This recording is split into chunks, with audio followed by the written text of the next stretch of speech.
And now, let's check out Edward's story, shall we?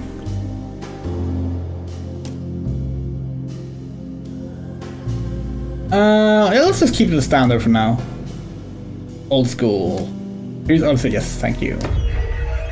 This game actually warns you about your autosaves. That's kind of it. Alone in the Dark Inferno.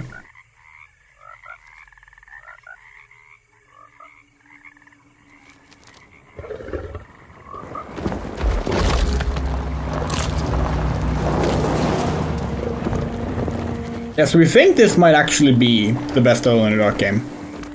Like, it feels odd saying that, because like the first game is so dear to our heart. But like we can't deny is the way that this game is just really solid. And it basically does everything right, you know? And that's rare. So, your uncle. What's wrong with him? He's possessed. As in the devil? Something like that. He says a dark man is following him, watching him at all times. What do you make of it? It's nonsense, of course, but I'd be lying if I said it didn't bother me. You see, it runs in my family. Possession? No, Detective. Deteriorating melancholy. Practically every member of the Hartwood family is driven mad before they grow old. We're very curious about like if this is planned as like a standalone single story. Is that why he's at your cell? Or if they had thoughts in mind to like Despite being convinced that he is truly possessed, follow up on put this. his last chips on Dr. Gray's psychoanalysis, figuring he might stumble upon some cure. Because this kind of feels very self-contained, right? And we kind of respect that about it. I received a disturbing letter from Jeremy accusing the staff and all the other patients of being involved in some cult. And now they are also out to get him. Could it be real? Or is it all just in his head? It's a story he tells himself, Mr. Carnby. Anything to avoid the truth. Which is? That we're all terribly insignificant. That people mean so very little to one another. That there is no one out to get Jeremy Hartwood because he isn't worth getting. Here we are.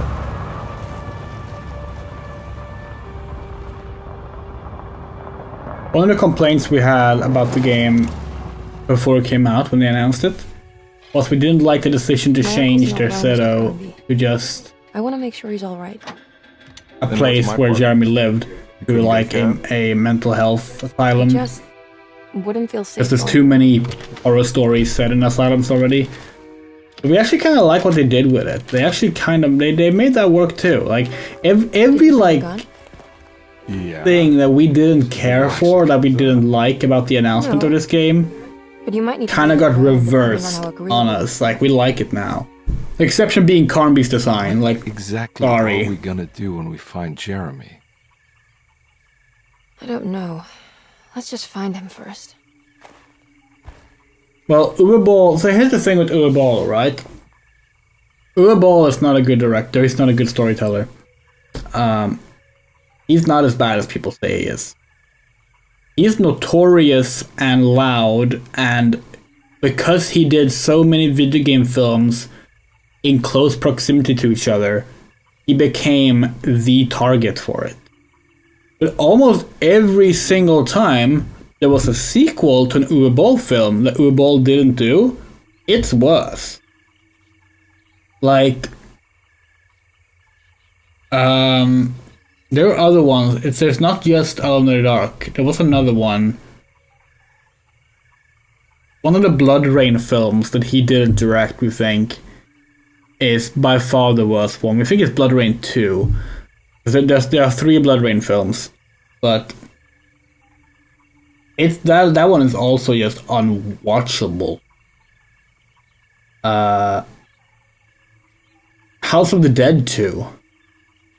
Holy shit! House of the Dead is probably Boll's worst film. House of the Dead 2 is like much worse. It's also called Dead Aim for some reason, which is a Resident Evil subtitle, but okay. Actually, no, we take it back. House of Dead is probably not the worst one he did, but it's up there. It's one of the worst. But he did also do the In the Name of the King sequels, didn't he? Paul W. Anderson. No, the video game curse in cinema dates back to before they were doing things. And remember, Paul W. Anderson did the first Mortal Kombat film, which to this date is generally considered one of the good ones. But like in the 90s, Super Mario Brothers, Street Fighter, Double Dragon, like you had all of these video game films that were made because a brand was successful by people who did not respect video games or care much for them. Like they didn't play video games, which isn't necessarily a bad thing. Like you don't need to be like a huge fan of something to to retell a story well, or tell a good story. But we think there was a lack of respect there in general, where the thought was like, oh, that's just a game. Anything else we do with it will be better by comparison, because games are like just beneath us. And this has only sort of gotten reversed in more recent years. Movies like the Sonic film. The Sonic film are made by people who clearly grew up loving the games.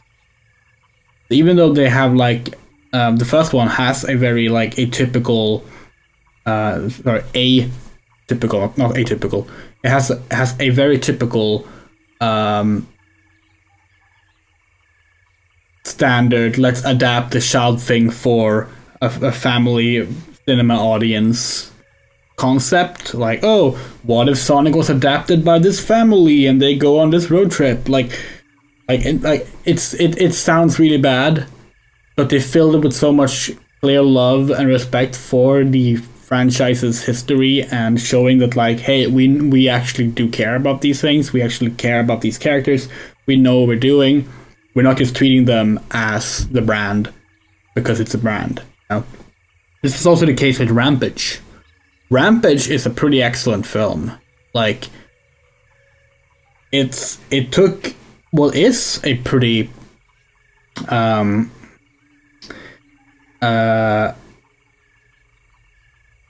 a pretty like stripped back concept in terms of like a narrative. Hey, what if these kaiju are around destroying a city? And it made sure that all the key elements of that was there. Everything you might find recognizable in Rampage is there.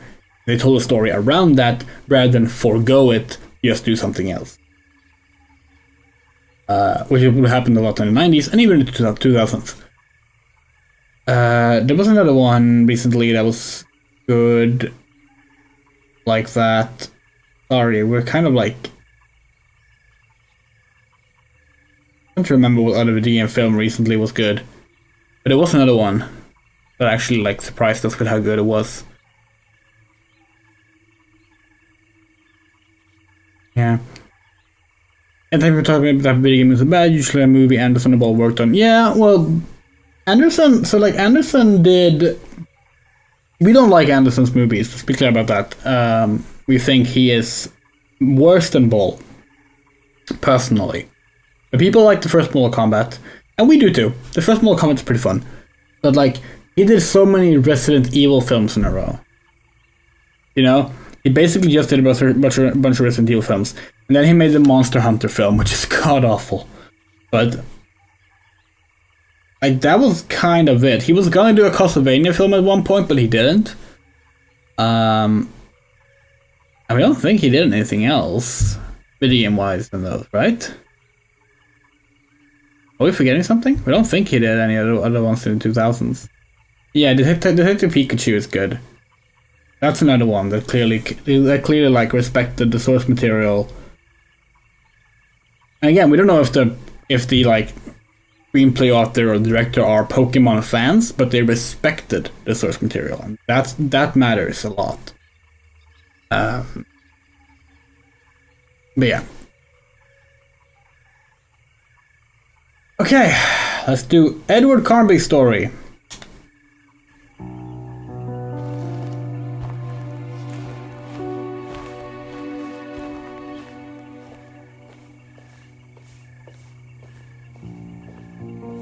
Like, oh, interesting. Hello? Hello? Looks abandoned. It can't be. There has to be someone around. Okay, yeah, so it's not a, Wait here. like, I'll go around back. the same story is identical. Like, it's not a case of two unique stories that always happen the same way, because now Edward is going in the way Emily went in.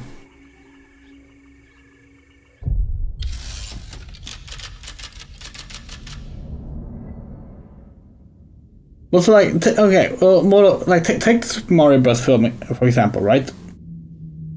That's the kind of film that, like, when you just watch it, it feels like, how did this happen? This makes no sense.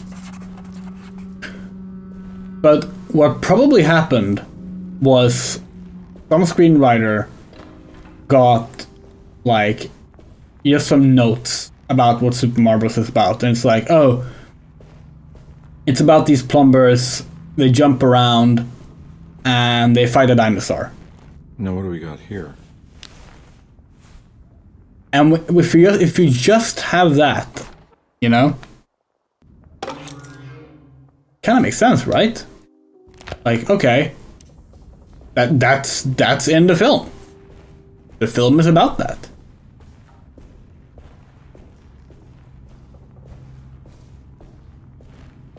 You look at, like, it could also have been, like, various mandates from, like, Nintendo of America or something like that. Like, for example, when the Sonic film was trying to be made, when they tried to make a Sonic film in the 90s, Sega was adamant about, like that Sonic should be, like, a mascot on an on, like, a Air Force bomber jacket, and a pilot should have worn it. And that's how Sonic was known as an icon. And that's the thing that comes from, like, a version of Nah, I'm not getting in there. Sonic's story that, like, wasn't really a thing outside of Japan. It was like this version of the Sonic story where, like, Sonic, it was like a story within a story. Like this kid, like, whose dad was in the Air Force or something, and had, like, Sonic on his jacket, and it was odd, and, like, for some reason they really wanted that to be in the film. So it led to, like the first known Sonic film pitch. We've talked about this on stream before, because it was recently unearthed and they read through it. That's one big tree to fit inside. And, like, it became a story about this kid transforming into a hedgehog beast. And it's just, okay.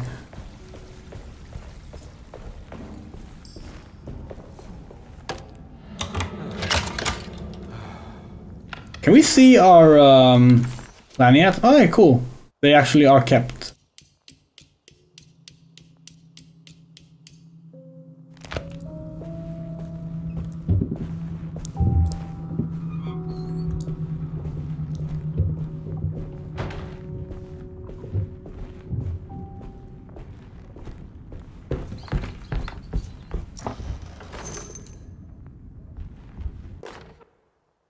Every day your silence weighs a little heavier.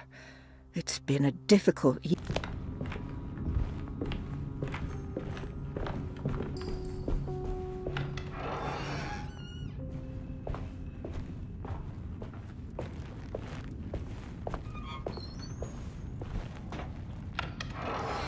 Yeah, there's like a live reading of the draft from that version of the story. You can find on YouTube, like, streamed on Twitch a couple of weeks ago, and it's basically a fucking horror film. It's ridiculous.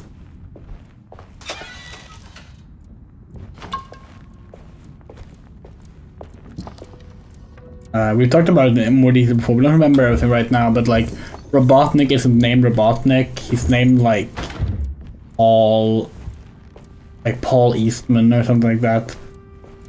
And he's like a violin. He was like a child violinist who was born without fingers. So he has like mechanical robot fingers attached to like a stump hand. It's a choice. The film is a choice. A series of choices.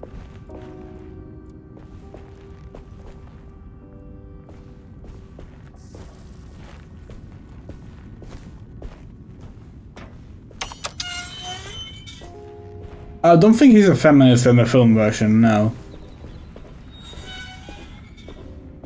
No, we hate how much people still spread that that's a mistranslation. There's literally no grounds for calling that a mistranslation. Need the key. It's literally just that a bunch of people, a bunch of shuds in like 2006 was like, no, we can't have feminism in a video game, so clearly it has to be a mistranslation, and they meant womanizer, because you know, Robotnik, famed womanizer, right? Like what? No. Like it's literally like a part of the bio where they're like just trying to like puff up Eggman as this cool guy, you know. But yeah, no, because like what that is, like the feminist bit, it's actually from a Sonic X bio originally. Please do not touch the boiler. It is working after all. While the Sabbath... That doesn't make sense. Huh.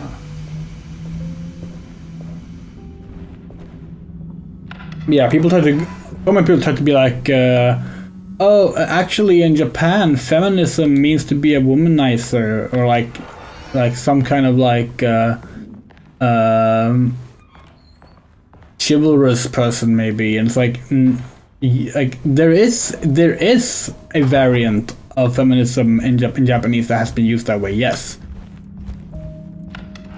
This bio was written in 2003. It's not that. Was it a favorite bad video game movie? Well, you know us. We don't like to call something we like bad.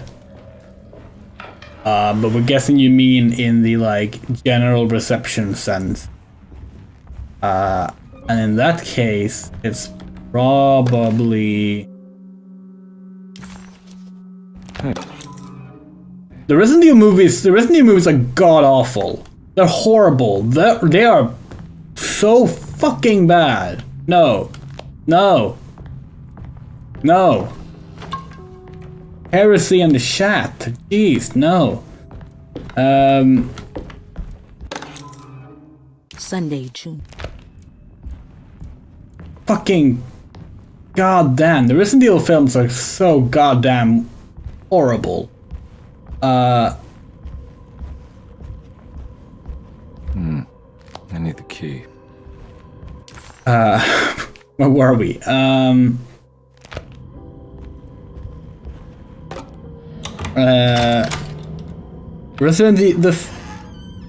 Hold on. The fifth Resident Evil film is kind of funny. That's as far as we'll go. But no, the one we like the best of the so-called bad video game films. I mean, they're all considered bad in like critics' eyes. Aren't they? We actually have a rankings list. Hold on. We do have a ranking of video game films.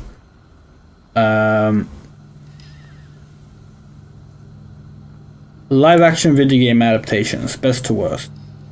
Okay, so let's see. Which one here is actively considered horrible? Oh, okay, that's easy. Doom Annihilation. The second Doom film. Oh. That one's good.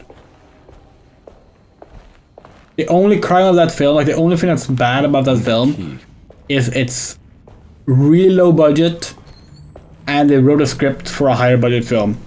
They can't live up to their own budget.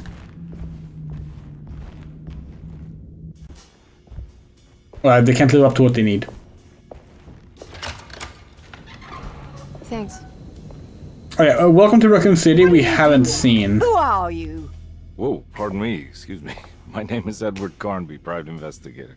I hope you don't mind we let ourselves inside. I do mind. This is private property. You can't just barge in here. I'm sorry about all this, but I'm looking for my uncle. It's urgent, and no one was answering the door. We can't hear you knocking anymore. None of us can. Who is your uncle, darling? Jeremy. Am I right? She has that Heartwood gloom, doesn't she? That's right. I'm Emily Hartwood. I just came to make sure my uncle is all right. Well, he is unavailable right now. You will have to come back another day. Unavailable how? Is he sleeping? We can wait. He's lost. Don't I know you from somewhere? Who's your man again, Miss Hartwood? My name's Edward Carnby, private investigator. Splendid. Enough! All of you! Get back to your rooms! McCarthy, keep your eyes on the child. And you two, please leave immediately. Look, we're not here to cause any trouble. Just let us see the old man, satisfy the curiosity of my client here, and we'll be off. Jeremy has gone missing. There's no need to worry, but it might be some time before he turns up.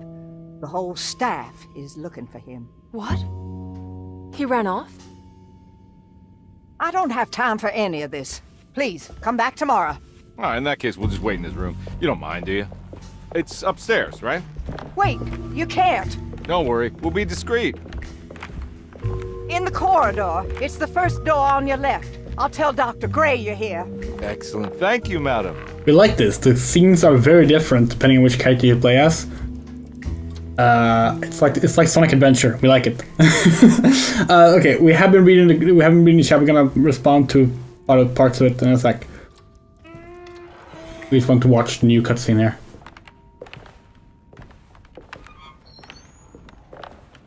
I'm curious if Ruth is gonna flirt with Edward as well.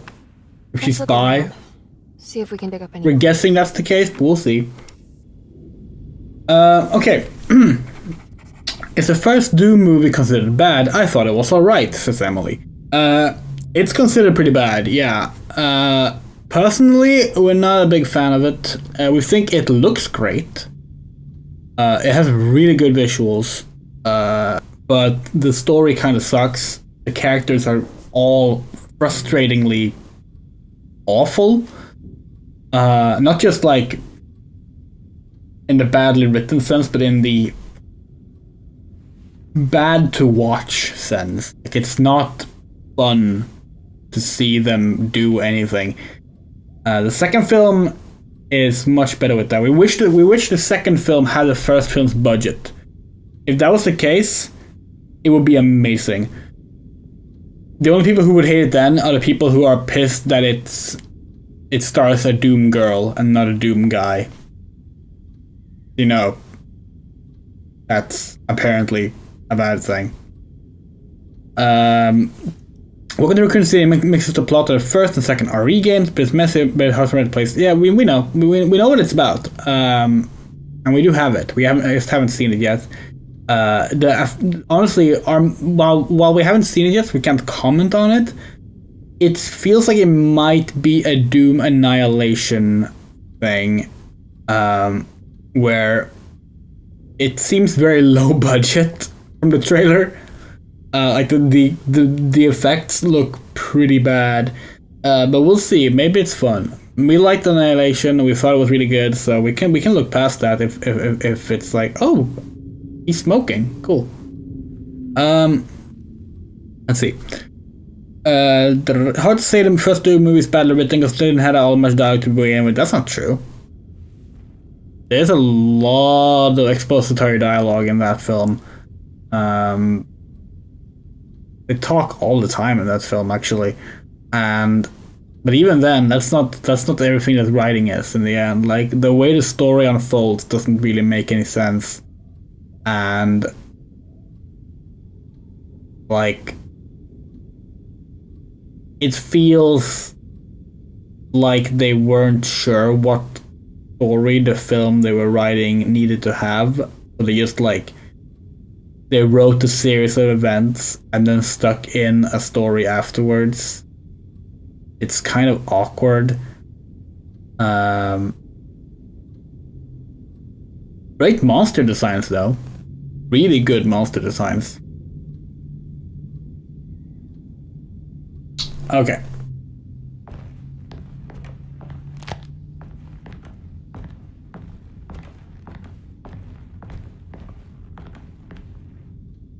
Anything important I should look out for? Did he keep a diary? Not that I know of, but it wouldn't surprise me. Quite the artist, your uncle. Paintings, sculptures.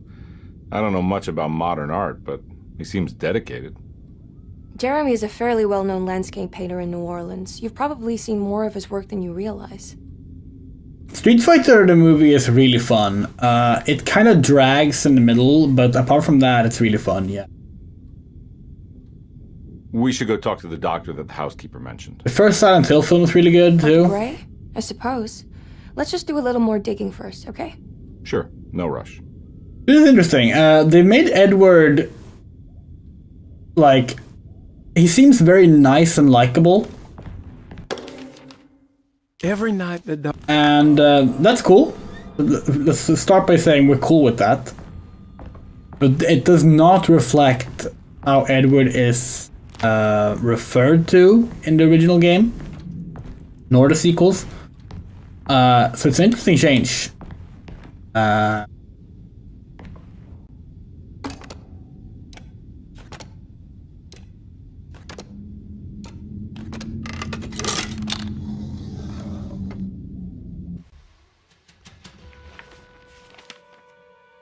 Hey, you know anything about this? Looks like some sort of talisman. No, I don't. Oh, help me out here, will you?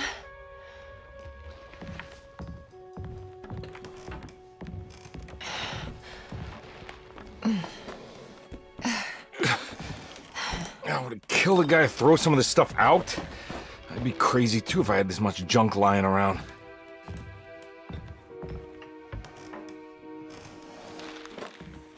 The second Mortal Kombat movie it's a fun watch, for sure.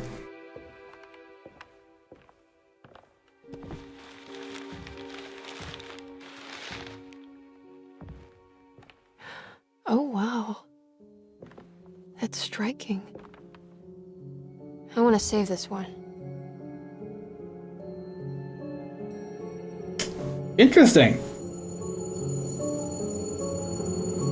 She got the painting from a different place this time. No, the one that came out a few years ago is the reboot. That's the third one. Alright. That one's apparently getting a sequel. We liked that one too. That one was good. Come on, let's go. Yeah, I'm coming.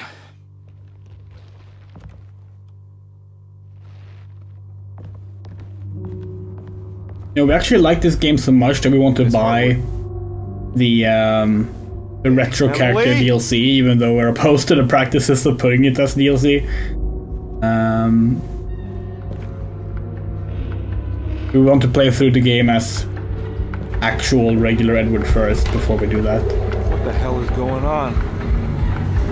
Where am I? Yeah, okay. It seems that they're switching place in the story, but that can't be the case all the way through, right? Because the story becomes very personal for Emily the further you go in a way it can't really be for Edward.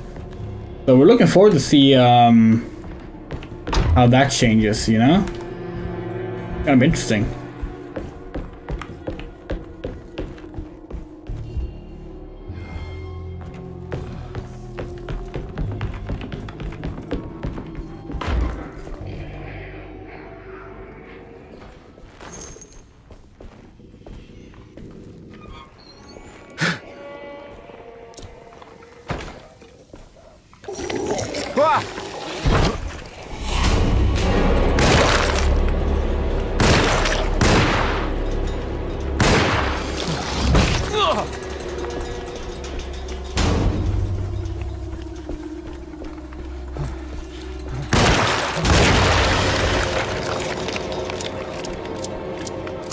Okay, so because Edward has a 6-shooter, he loads 1 bolt at a time, similar to how the shotgun works. That's interesting, because that means that you don't need to... like you actually have a faster way to get a single shot in. Is this a game of the year so far? Well, it's currently tied with Recollection. We'll see. Gonna have to simmer a bit before we know for sure. But it has a very good chance of being a go-to pick. Like... What the hell is going on? Like we said, like this might be the best Alone in the Dark game, and like... With how much we love Alone in the Dark, how could it not be, you know? Okay, let's see how Baptiste and Edward interact. If Baptiste is here this time.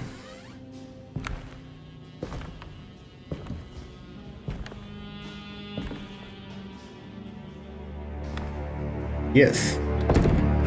Don't let them get inside, Carnby. They're not the good Oh, but he guys. does not. He didn't Are you? slam him down on the table. There are no owners here. We both strangers in Jeremy's story. Jeremy did this. How? Packed with the dog man. Jeremy warned us, but we didn't think much of it. I'm Detective Edward Carnby. I was hired by Jeremy's niece to find him. Oh, yeah? How much you paying you? $150? She's sure getting her money's worth tonight. Are you a thinking man, Carnby? No, not if I can help it. You know, I think Jeremy's hiding in a way we can't find him. He has this juju necklace that guides him. The talisman? That's right. It's some magic charm he got from Miss Jackson down the street. The voodoo priestess? You know surprising things, Carnby. Yeah, the Mama Loa. Here, take the key. I locked the gate to save her place from all the ghouls and goblins getting inside. Maybe if you go there, you can find some clues to show you the way. Thanks. I'll have a look. Oh, yeah, we didn't say it, but it was probably obvious. We will be skipping listening and reading the things that we've already seen or read. Make this a little smoother of a run this time. You want to come along? Nah, I'm gonna stay here for a while. Similar to how we did Alan Wake 2's the final draft. Anything I can do for... Sorry, I didn't catch your name. When does this play again? 1930, Tell my I think. sister Lottie I'm alright if you see. In the 30s at least. We think it's 30 exactly. All right, I'm heading out. Be careful out there.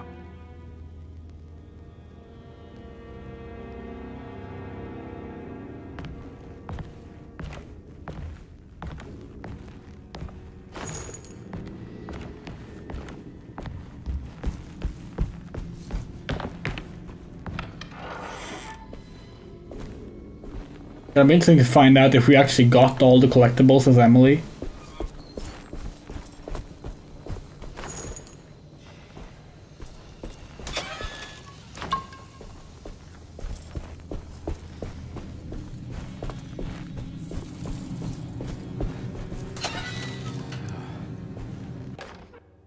Hey.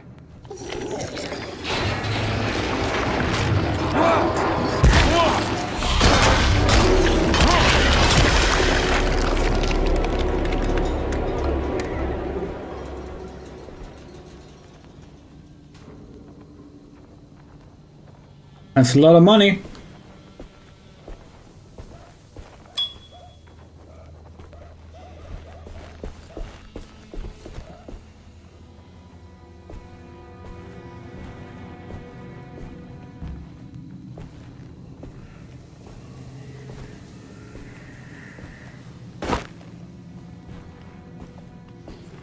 You know what? Fuck that.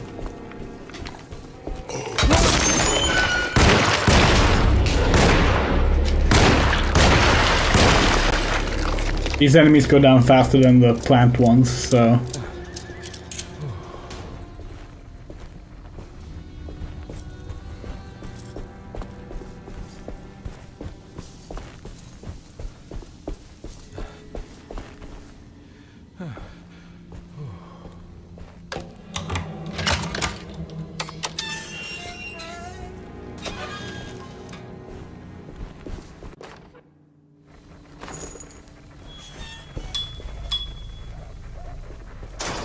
Can't go that way.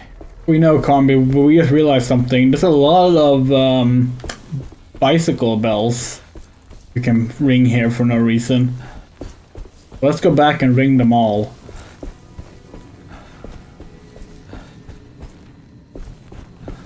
In case. That's like a fucking trophy or something. Oh, fuck.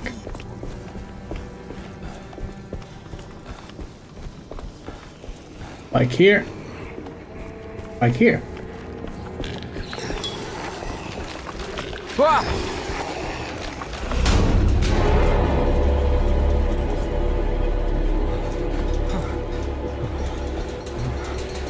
Like here. Nope, that one is not ringable. Hello. Like here, not ringable. Oh, there's something here.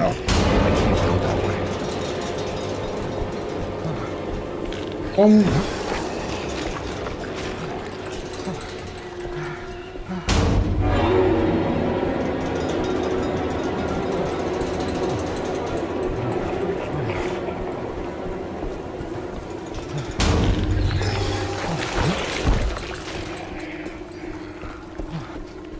I love how Emily had that much money lying around. Did she say what she... Like, was she, like... Was she, is she even is she even like a working lady? That's not the term we were trying to think of, but we couldn't think of the actual term. Is she even working? I wonder.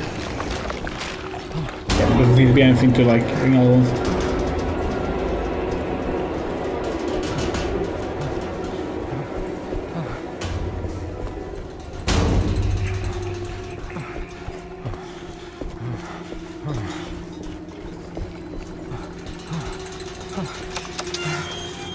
Yeah, but like we're thinking like, okay, well maybe it's money from like her now dead husband, but like surely he can't be making that much. He was like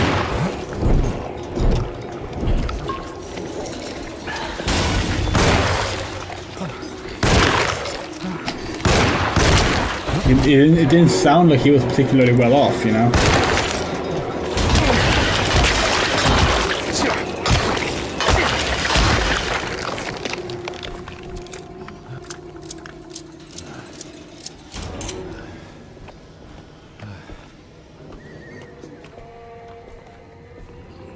No, that's bad, but it's actually like not as bad as we thought.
You know what? We're gonna do what we did for the final draft. We're setting it to easy. No reason to have it be... Hold on. Text highlighting. Put the pot of clues and notes are highlighted. Oh, map highlighting. Doors and puzzles are highlighted when they are able to be unlocked to solve. Oh. Oh, this must be like, oh, this is the guidance stuff. Oh, interesting. You know what? Let's actually see what that looks like. I mean, we're not really in a puzzle setting right now, but when we are.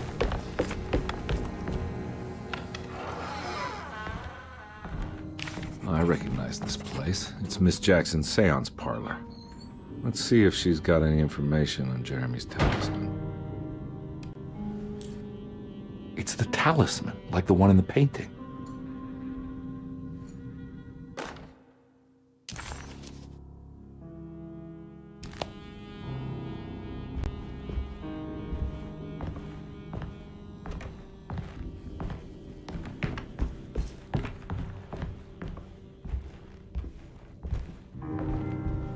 Anything else in here?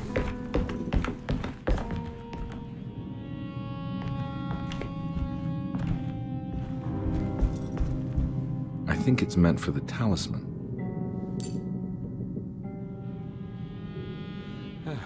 Okay, do we have the...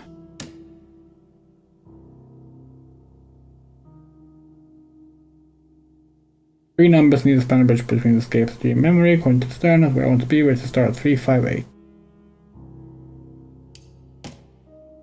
Interesting.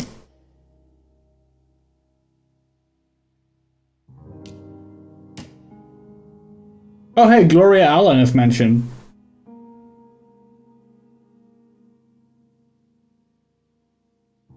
Gloria Allen is the one that asks Carnby to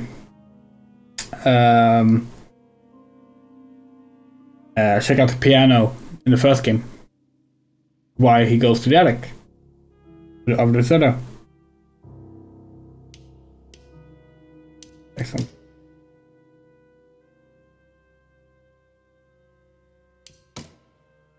A leak. Decorative plate, yeah.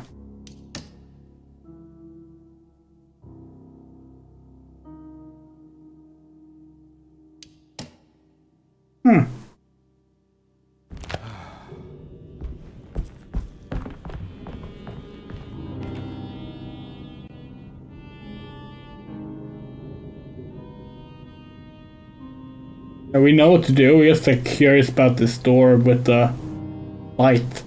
That was it, 359? Is that it? 358.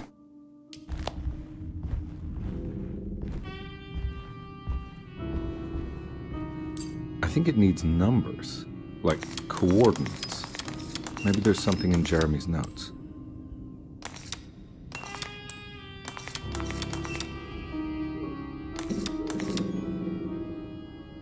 Oh, oops.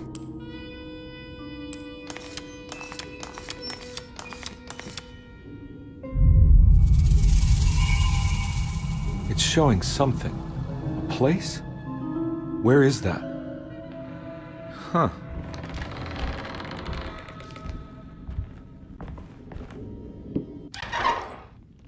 Detective, I was wondering when you were going to show up. Mrs. Thompson told me you were here. I understand you are working for Jeremy Hartwood's niece. Yeah, I guess so. I mean, you're not wrong. We came here for her uncle. I just didn't expect... I didn't expect this. You are Dr. Gray, right? That's right.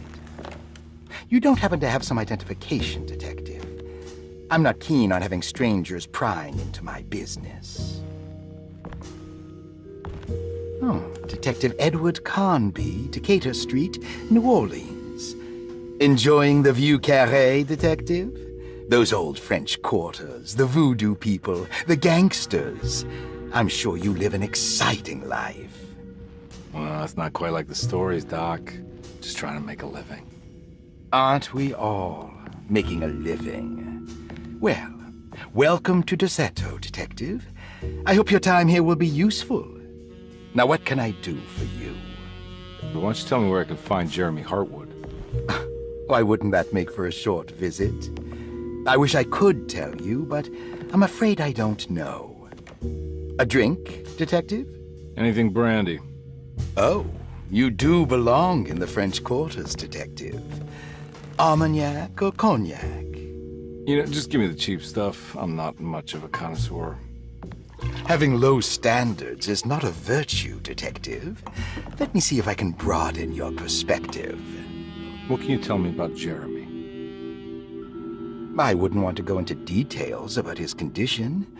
Doctor-patient confidentiality. I'm sure you understand. Sure, but he is crazy, and he's gone missing. Why? Here, try this. Ooh, it's good. Got a bite? It's called a sidecar. The trick is not to be afraid of the tartness of the lemon. Then, for goodness sake, don't overdo the triple sec. Okay, what can you tell me about Jeremy? Well, let me think. He is an anxious man, constantly worried about events not presenting themselves according to his model of predestination. He complains about things not being carried out in the right order, and that some things simply shouldn't be. Is any of this helpful to you? Not really. I was hoping for some direction where to look next. I'm sorry. I have nothing for you then. You should talk to my orderlies. They have been looking for him for a while now. I'm sure they would appreciate your help. Yeah, I ran into Batiste earlier. Come to think of it, he might have given me a lead. Oh, excellent. So your investigation is already underway. I'm gonna go, but I'm sure we'll meet again. Looking forward to it. Safe returns.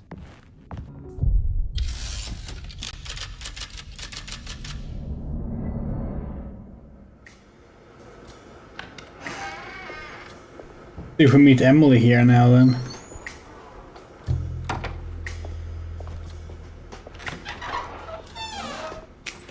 Detective Yep. Carnby, where did you go?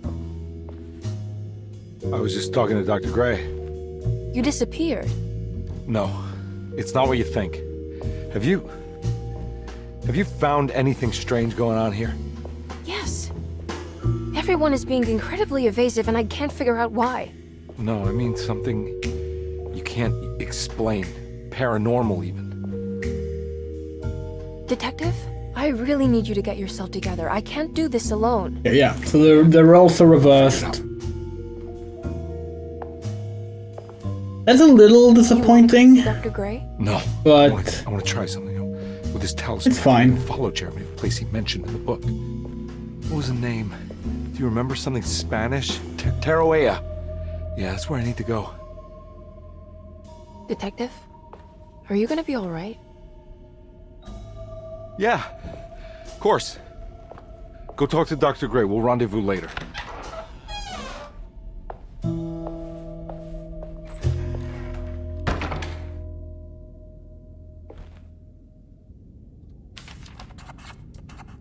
This talisman brought me back from the French Quarter in the blink of an eye.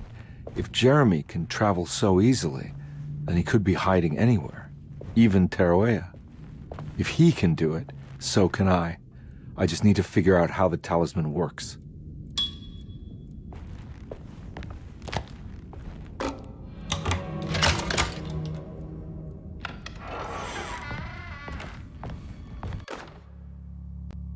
Saw you. yay. Interesting to see how fast we get through chapter 2 this time. 'Cause chapter 2 was probably the one that we spent the longest on Dr. last Elmore time. Lee Gray is... Paul?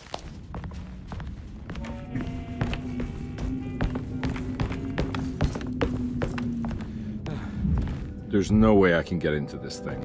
Better leave it alone. It was like, There's no way I can get into this thing. Better leave it alone. was this one that was 941 or something?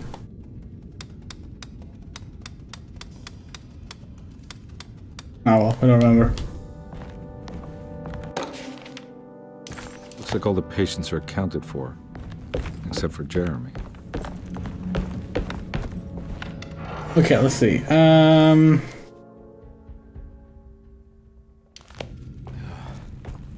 Time to do a room sweep. That's interesting. Yeah, so you get a green unlockable thing on the map like this. That's actually really useful. You know, we think that's a good thing. That's a good little modernization. We're happy we played through the game with the old school setting, Memories Run, but this is definitely an appreciated update.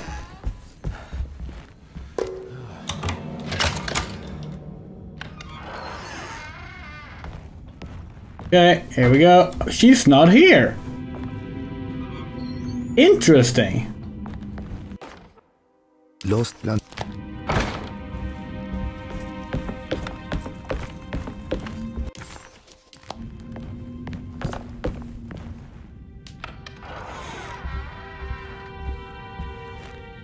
Now we're talking.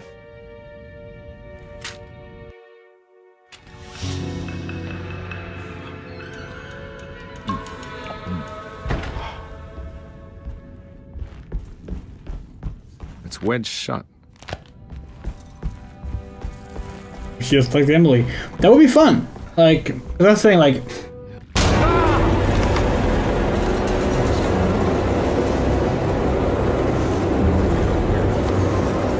like whether or not she's like I'm saying, like, being queer in 1930, you would get admitted for being a sexual deviant. That is true, you know. But we wonder if she's gay, is she bi? Either way would be cool.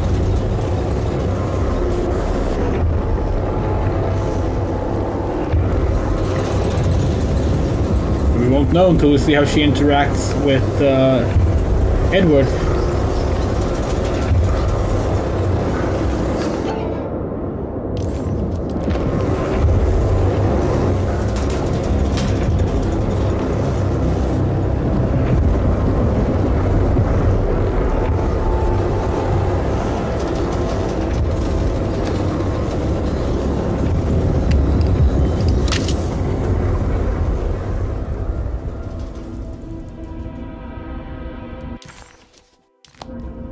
What happened? Everything's normal again? Right. Double check for items. It seems the collectibles don't respawn, which is cool because it means that, like, we don't need to accidentally pick up the same one again. But we do wonder what that means for, like, replayability. Like, if speedrunners want to do a 100% run, do they need to, like, have a fucking hard drive wipe? Well, okay, that's obviously not true. But, like, do you need to, like, wipe the actual, like, save files from the hard drive? That's a bit excessive. Yeah.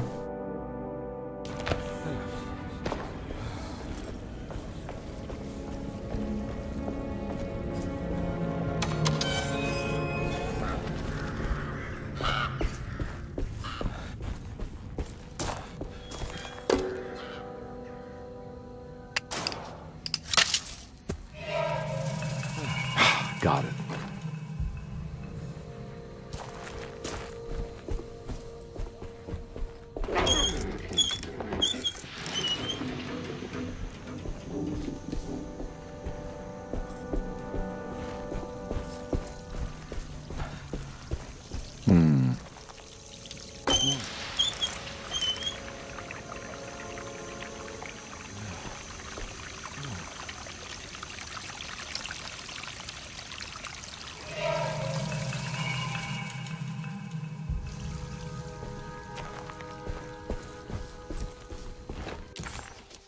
Okay.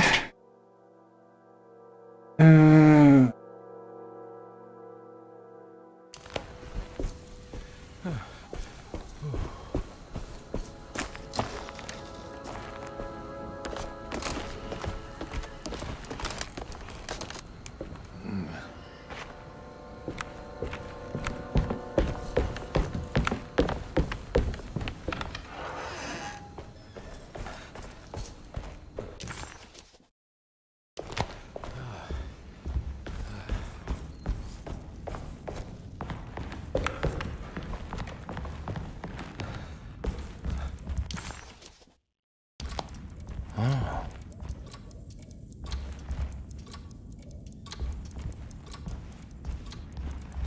There was an X button here, but it's not doing anything. Well. It's stained. This must be the clock that Jeremy wrote about.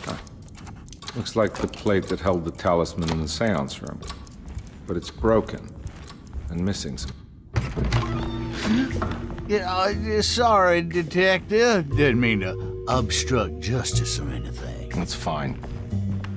You know, I'm kind of busy with my own case of a missing person. I was wondering if you've seen Grace, girl about yay high? I can't say that I have. Why are you asking? Well, I'm looking for her. Is she in trouble? No. She's just hiding somewhere. But we can't have a rascal like that running around unchecked at a time like this, you understand? Well, I haven't seen her. Well, let me know if you find her. I'll be around. I'll keep an eye out for your man, Jeremy. You scratch my back, Detective, and I'll scratch yours.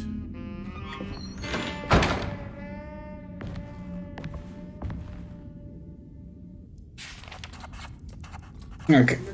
McCarthy, Open this. This is just the Looks like everything's back. that one which we can't access.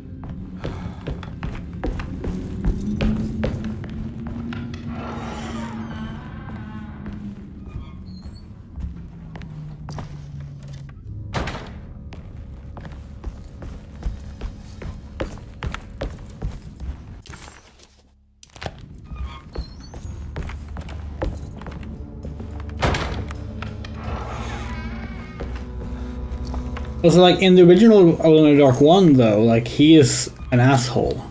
Like, that's like his defining trait in the opening narration.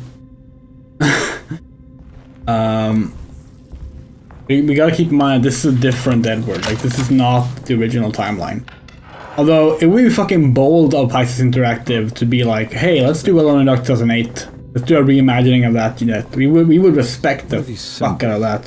Looks like alchemy. Or star constellations. I don't know if you can remember what this was. Like...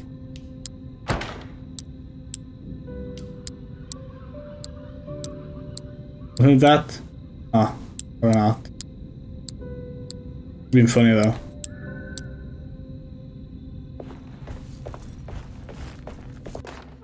Will I need to remember how to get them out again?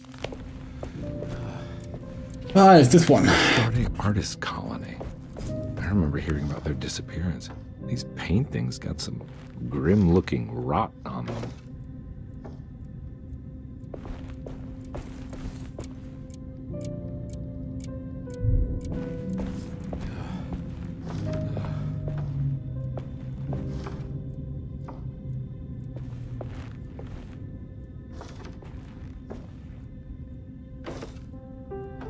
Yeah, now the objective markers just told us what the puzzle was. Honestly, we might turn that off when... actually, we're gonna turn it off immediately.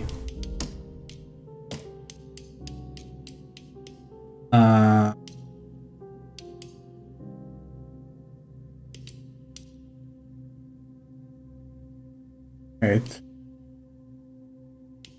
Right, hints of open... Yeah, that one. We don't want that one. Just in case, like, okay, so William, Franklin, Nora. Just in case we encounter a new puzzle, we want to actually solve it. 2, 9, 4. 2, 9, 4.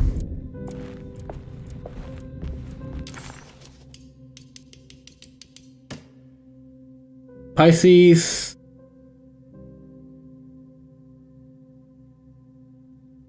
Libra. Okay.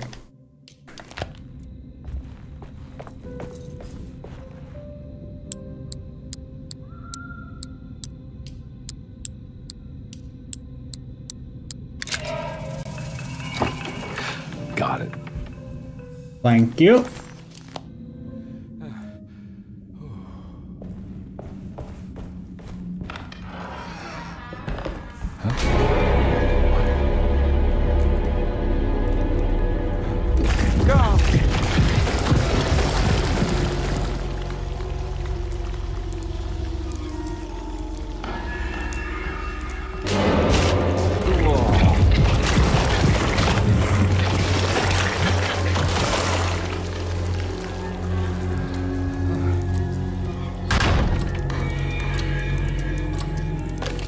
I think I've seen this somewhere. What the hell is going on?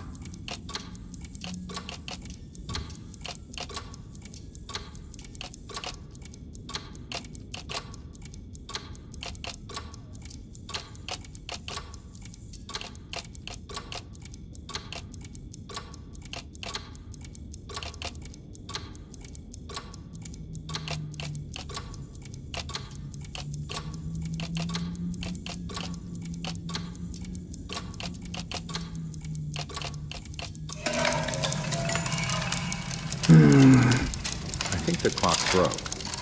Or maybe it just stopped at a very precise place. 6, 4, 3. Were these really the same as last time? Were they actually randomized? If so, that's pretty cool.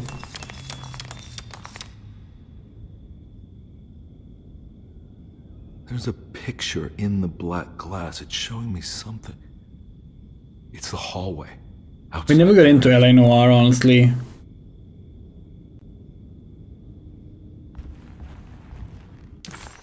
We wish we had, but like we could not get into it. Can't get in here yet, right? I need the key. We could have enjoyed it more if it wasn't this open world, you know, GTA like. Hold on, what did we not finish in Perosi's room? Too late now, but I have to look at that later. This doesn't seem to be the same, does it? I don't remember this. No, we do. Never mind. I made it. I entered another one of Jeremy's memories. Devil plan.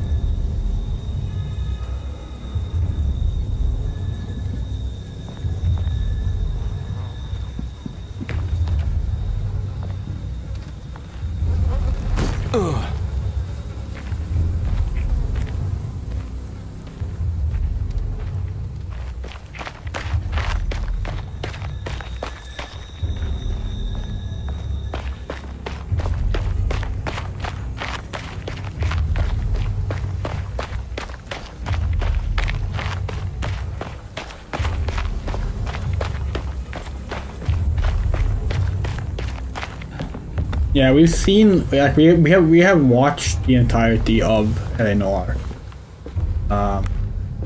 We played through most of it ourselves as well. We just didn't enjoy it.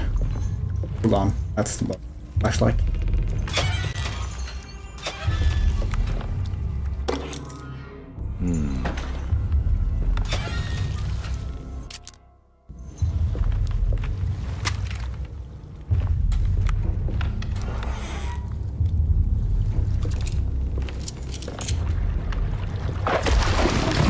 Something missing.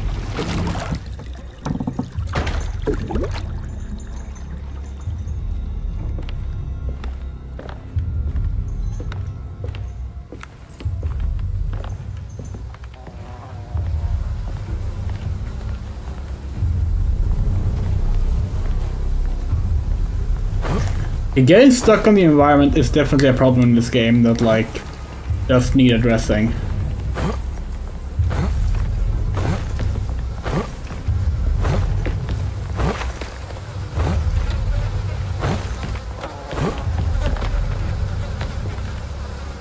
Like, we're just stuck.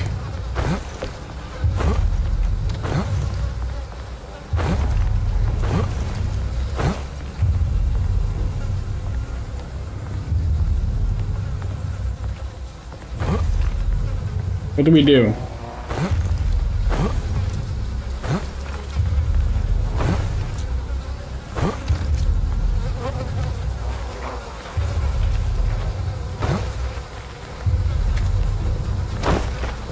Also, we can't tell you an April Fool's plans. That would ruin the point of April Fool's.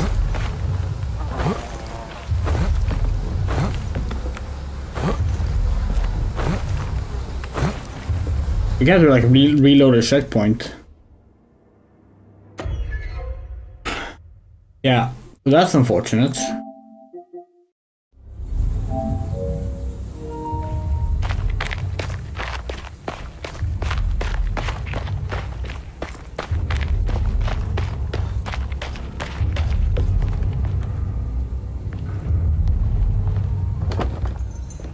Locked.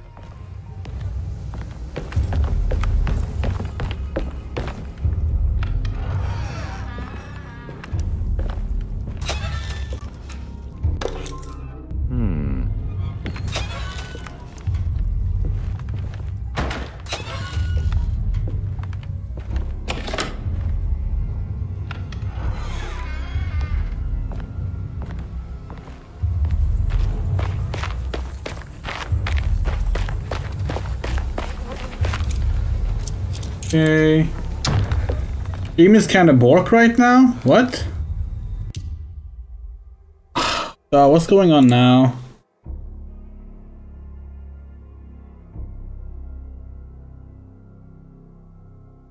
You're right. We're fucking losing frames.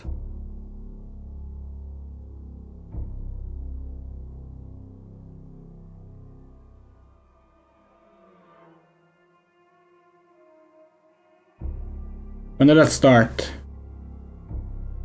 Yeah, the frames are just leaking out. OBS, what's going on? Jesus fucking Christ.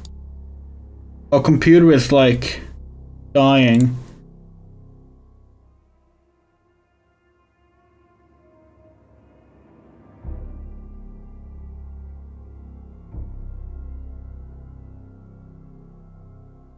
It's the CPU. Can you hear us alright? Just the video that's struggling.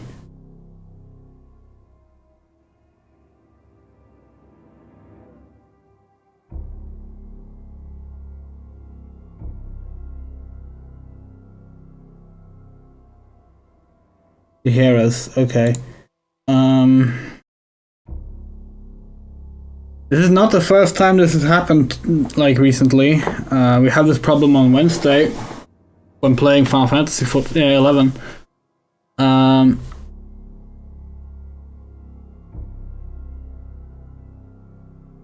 Like, all of a sudden, CPU usage just skyrocketed.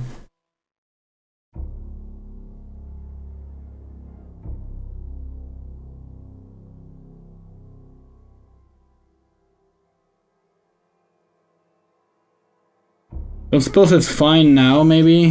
Hold on, let's actually get some footage to like check with.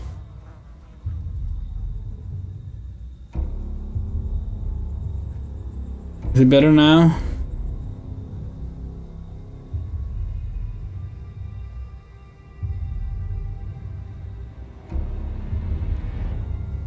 God damn.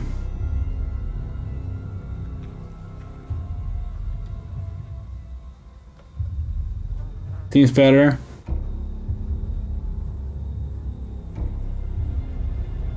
Odd.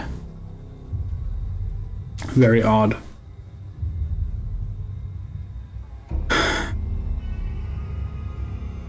Yeah, so by the way, we've given up the notion that we can just get like partial upgrades for a computer. We need a new computer at this point. This one is just so busted. We need an all new computer. This is not gonna cut it. And we hate that. We hate getting a new computer. But yeah.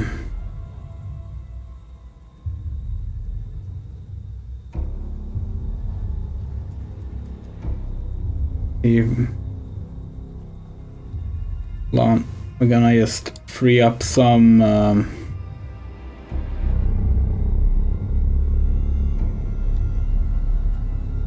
usage.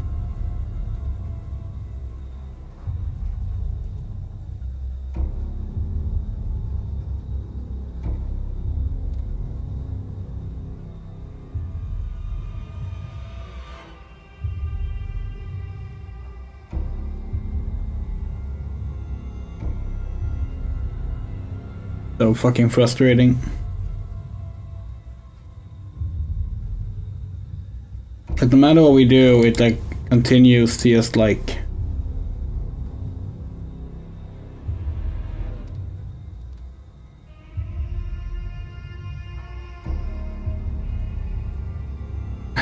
I was gonna suggest a game that I mentioned when you play Alan Wake for the first time on this channel. How is this as good as AW1, maybe even better by Philistines?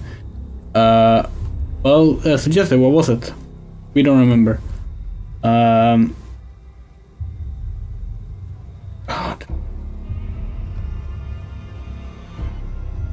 Very high energy usage, that's also not great. Maybe No. No. First off, we don't have it. We can't get it in the time needed. Because we don't trust our PC to handle it at this point. Our PC is like deteriorating, and we're not sure what to do about that because like fucking Final Fantasy 14 Dawn Trail is coming out in 3 months, and it has a fucking graphics update. We don't want to get the PS5 version of that just to play it, but we might have to. But no, we're not gonna stream Heavy Rain tomorrow. We would not enjoy that. It would not be enjoyable. And we don't think it would even be funny because the game is so fucking slow that it would just be, we wouldn't get anywhere. Go funny for new PC? Well, yeah. Computers cost money. They cost so much money. Well, the Steam seems to work now. Let's keep playing at least. But like, but yeah, like it's, we don't know. It's a lot of money that we need to get. We have a summer job, but like, 1923. that starts in the middle of May. We're gonna be doing it post-surgery, which a lot of people we know are very skeptical about our ability to do our job post to a surgery like that. We think it's fine because most of the job is just sitting down at the register and working a store. But yeah. But that means that at the earliest, at the very earliest, we might have some money in June, you know. The rest is whatever we get through Patreon and Ko-fi and stuff like that. And it sounds mean to say because it makes it sound like we're complaining that we're getting money, and that's not what we mean. But the money we get through Patreon and Ko-fi, etc., it's not new PC money, you know, like it is surviving the month money. And sometimes getting games for stream money.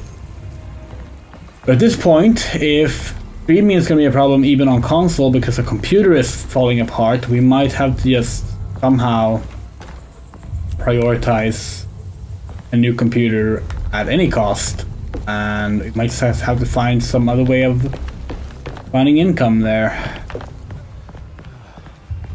We have some things that like might be worth some money that maybe we can sell, but like never guaranteed. We'll see. You will see. For now, we'll continue as we currently are, and we'll just hope. We forgot about these enemies.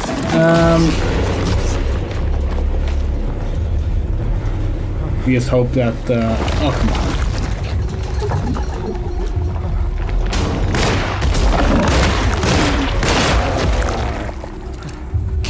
Yeah, we're just gonna hope that it won't be as much of a problem.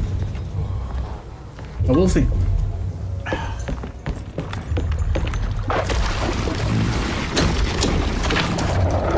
It worked.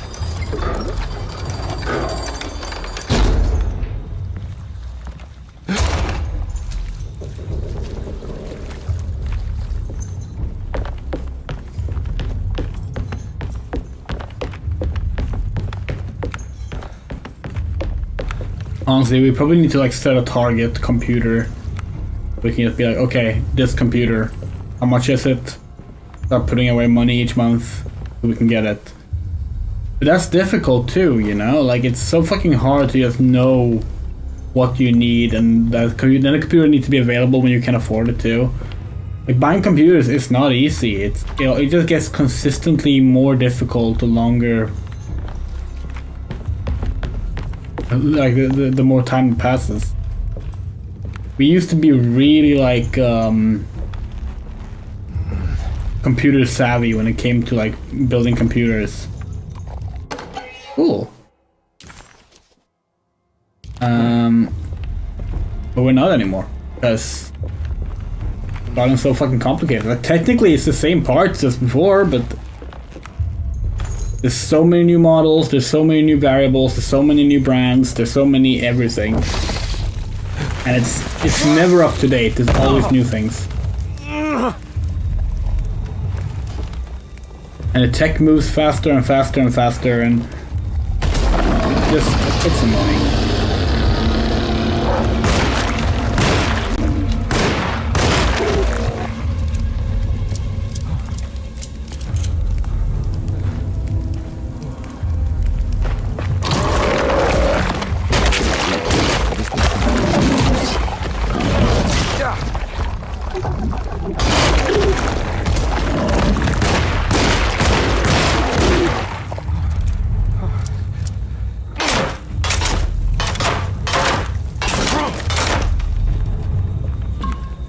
Gotta say, doing the no flask run of this game is gonna be interesting.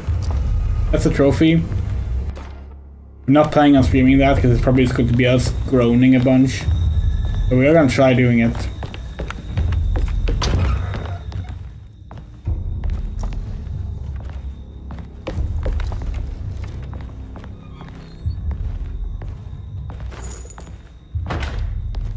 Just a glance at the visible trophies a few days ago, it's the only one that seems difficult.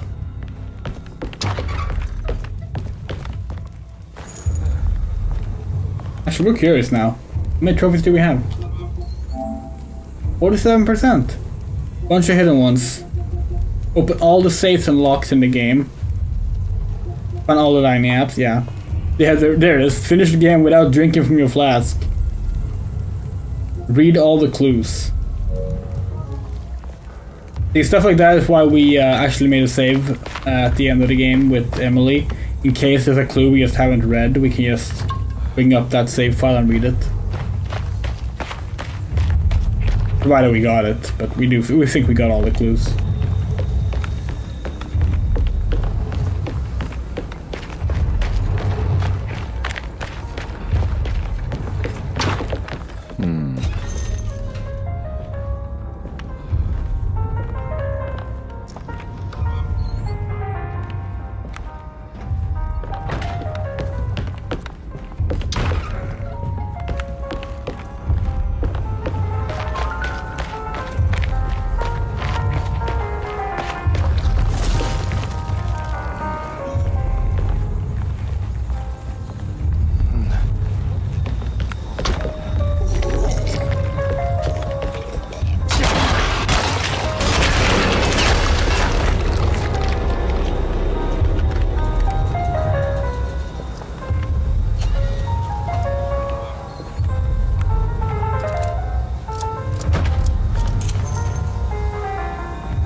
So confused about this part. We didn't find the Lani up here with Emily, and not as Edward either.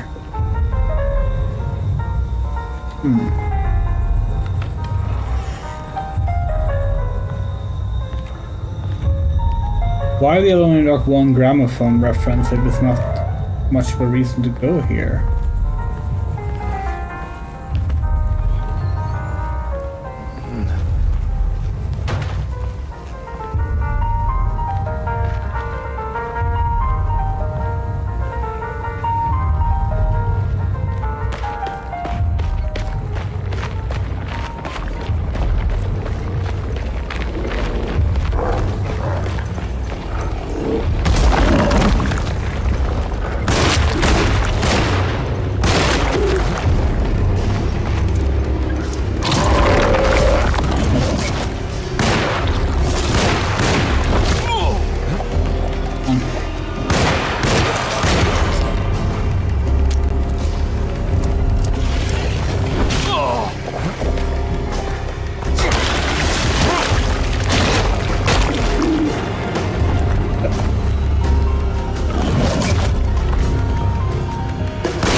We've been up here. Can we get up there?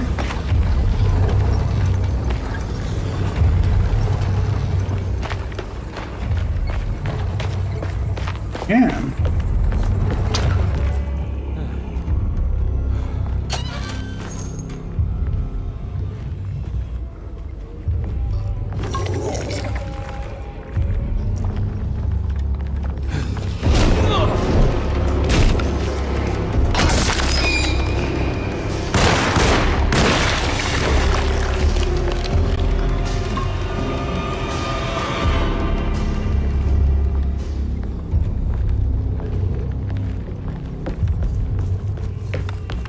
Oh wait, gotta check in that corner.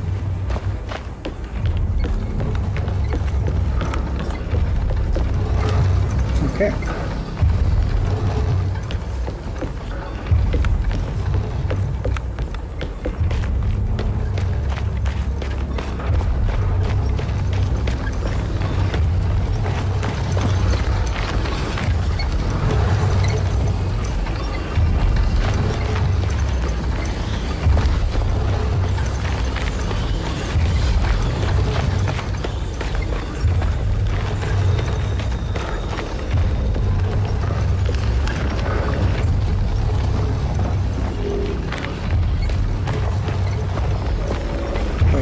We didn't check that corner. Let's go back.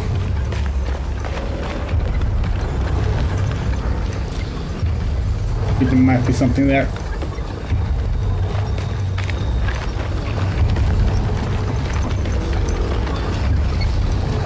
Oh wait, can we not get there? Okay, no, that's a place we haven't been to yet. How bad.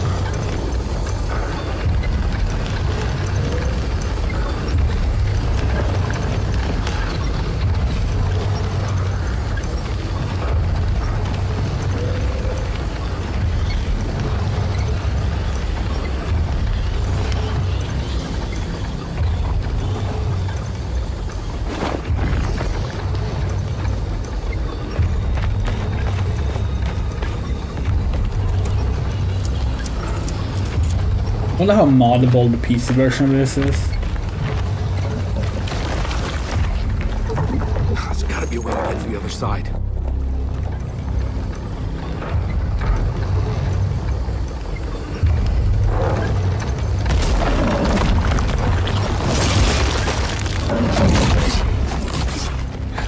Oh come on, what? What did we hit?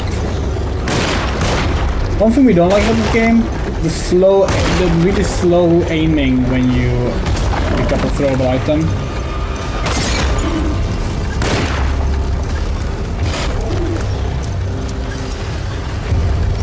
Just a tad too slow.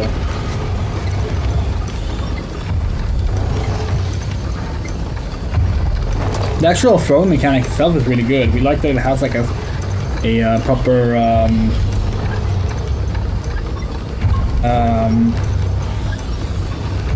auto target if you like hover right above the enemy. But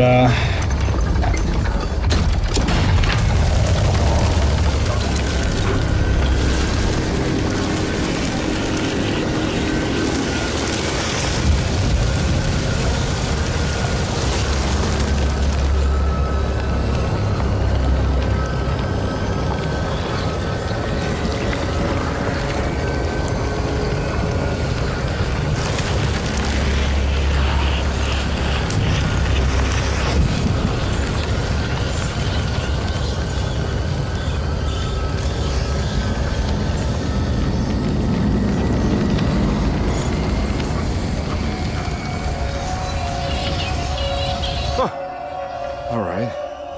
Now what?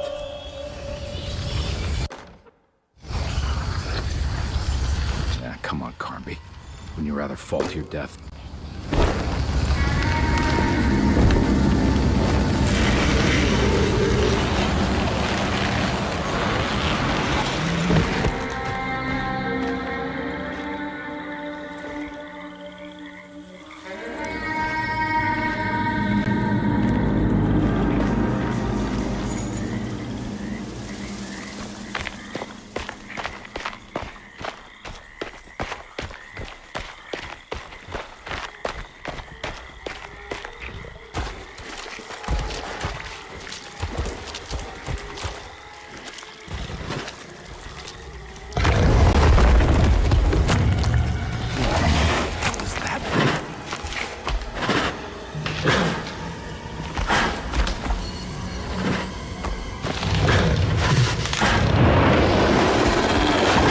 what if Edward gets to actually fight that thing, or if it remains exclusively something you encounter in cutscenes and in that stealth sequence.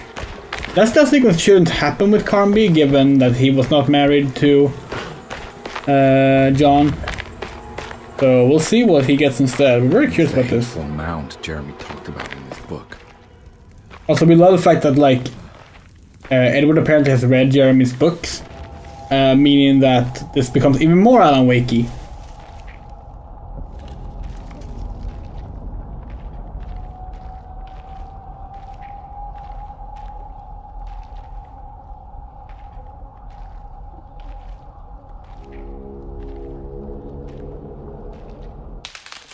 Don't come any closer. I'm armed. Get that thing out of my face. Who are you? What are you doing here? I'm just a detective trying to find something called Teruea. You're after Jeremy too? Why? I'm working for his niece. She wants to make sure he's alright. He might be unharmed, but far from alright. He's a curse upon Deseto. Here we go again. Quiet!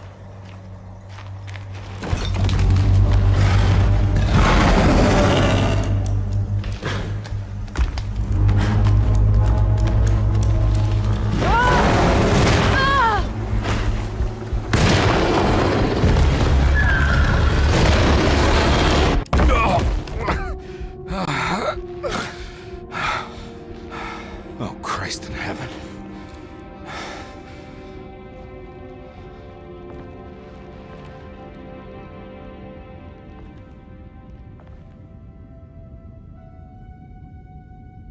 This is normally when it's possible to get the shotgun the first time, isn't it? Hot knife! Yay! Reflections on the Power of the Verb in Certain Texts. Yeah, that's the book that Bond did. It's wedged shut. It worked.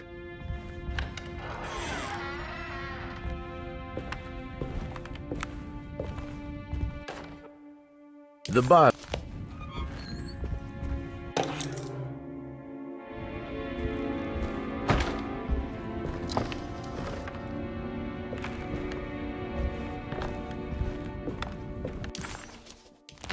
What's left?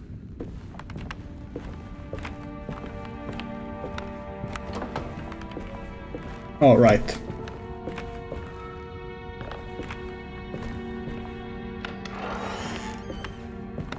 don't think I have everything I need.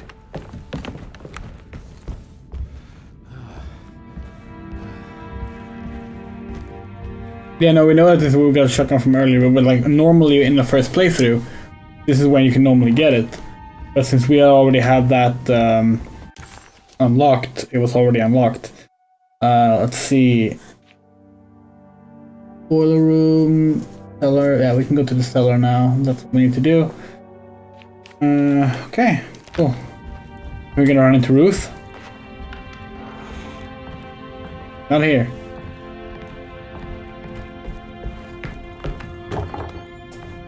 Huh?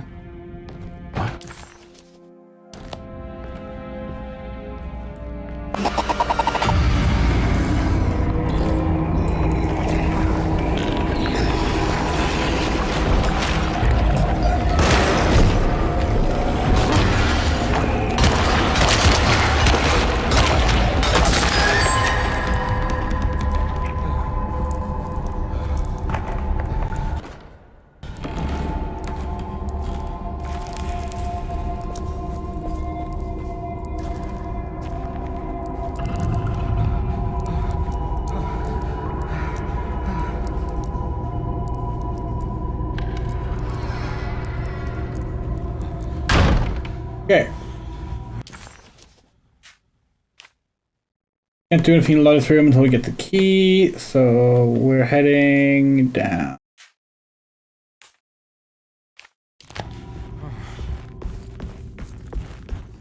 Oh.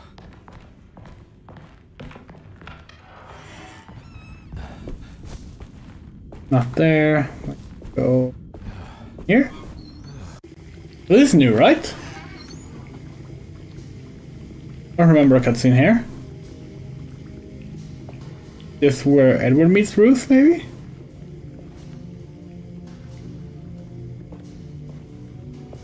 Grace?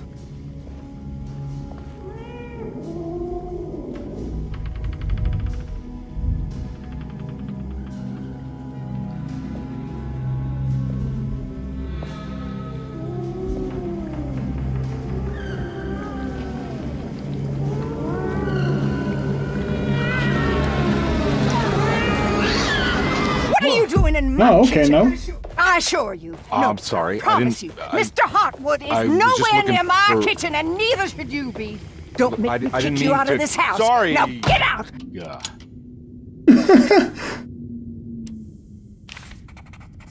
Carnby was in shock, but also a little embarrassed. The house. Still don't like that the listen to the quest update is the same as opening the map, because no, we want to open the map, thank you.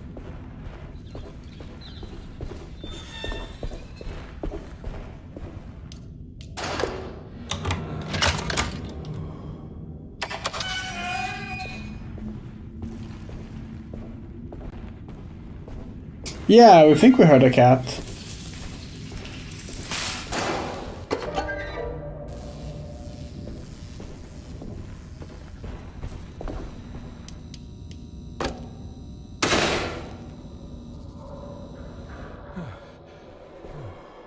It worked.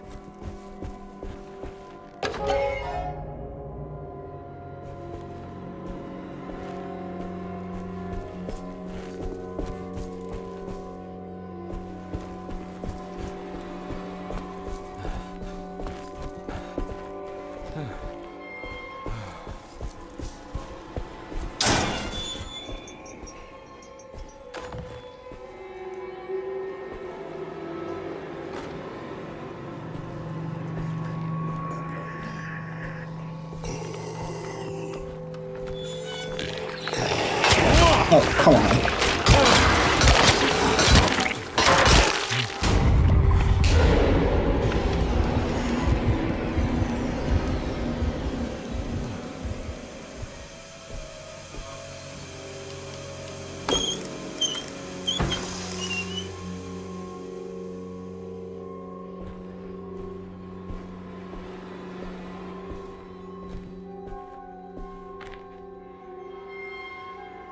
We saw some people talking about the Waffle House thing, but we didn't really understand what it was about.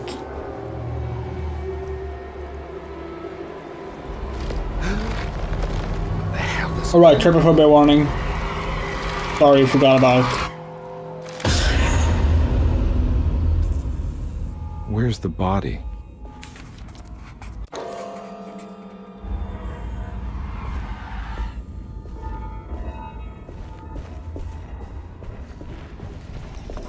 It's stained. It's another plate for the talisman. Like the other one, it's broken and missing some pieces. You know, So it says nothing's in the kitchen. Can we even go in?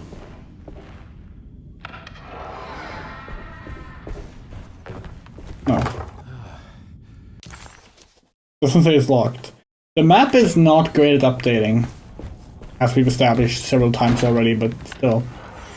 It can be a little frustrating.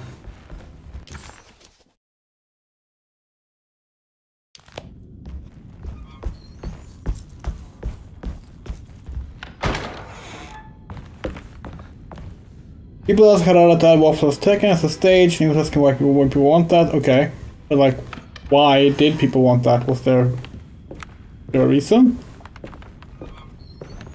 Does seem pretty random, but we don't know.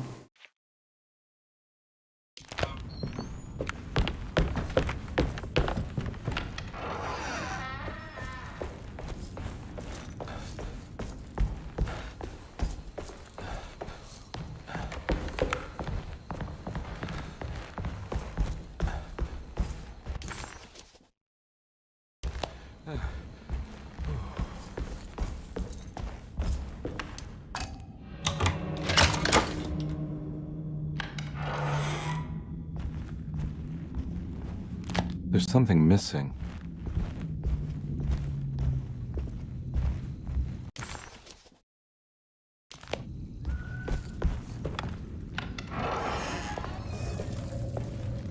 We're guessing Waffle House is a American, well, waffle restaurant chain.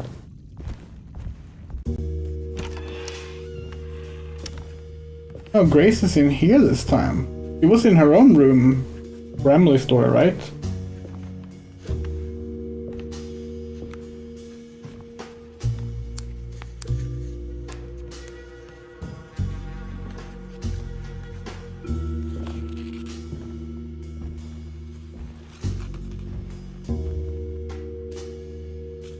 What you got there? You drawing something? nothing special. I'm just bored. Do I know you from somewhere?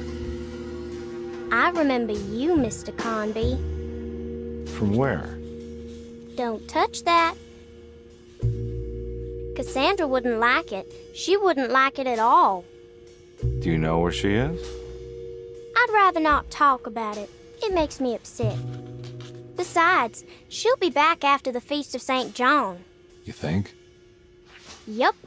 It's all on the page, Mr. Carnby. And many of them that sleep in the dust of the earth shall awake, some to everlasting life, and some to shame and everlasting contempt. All right. I'm gonna go now, if that's okay. I don't like to stay too long in the same place. Mr. McCoffey might find me. Hey. Is he mean to you? Not everyone needs to be saved, Mr. Carnby. You should know that by now.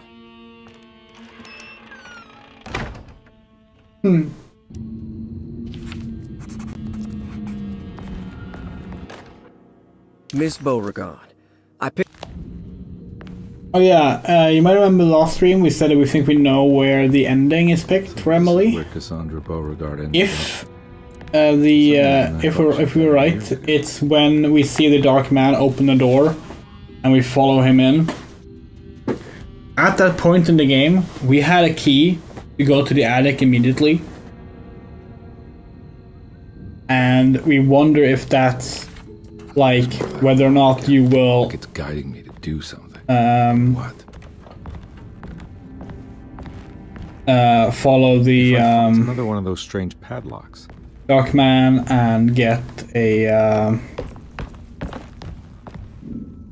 and like sever the pact, or if you will do something else, kind of thing. Might be wrong, but it sounded to us like it might make sense. This must be that kid's room. Why does she seem so familiar? Don't you worry, Grace. Go play your game, bleat and bellow with the others. I won't be jealous. There will be more masquerades. We've already heard that one. Right, this is when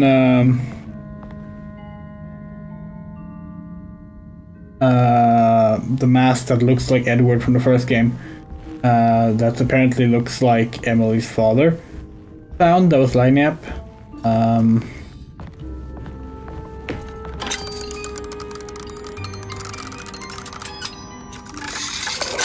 Huh.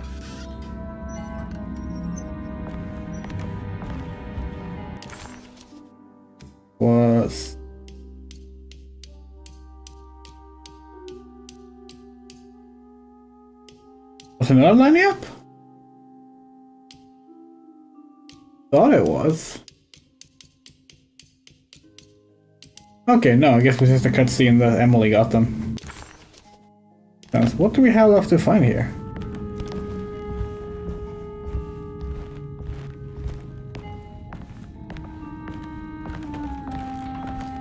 Oh. Did we not already have that? What a terrible thing to recognize that your betterment was... No, we've heard that one.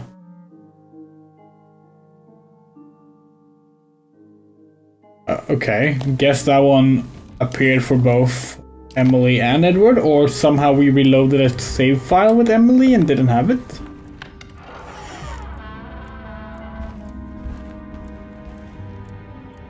Okay. So the joke would be that Waffle House would be open even if a Tekken fight was going on. Okay.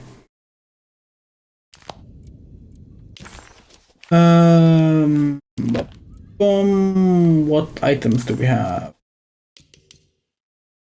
Right, the palette knife can be used on the upper floor, right?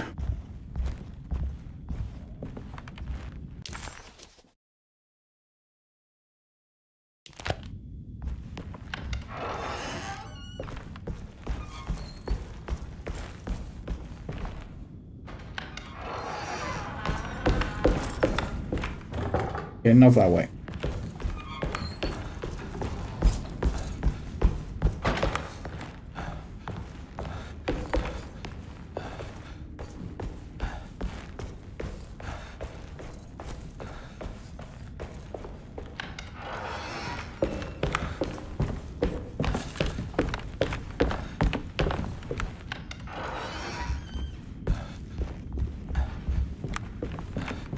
It's wedged shut. It worked. Yeah.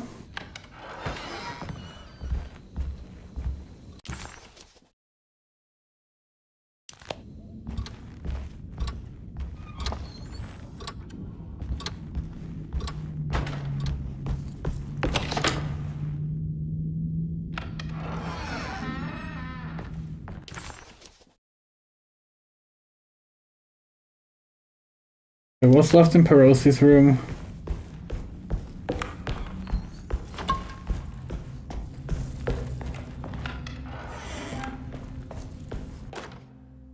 I did it! I crossed the threshold. Okay. It's a clue to the hateful mound we were already supposed to have.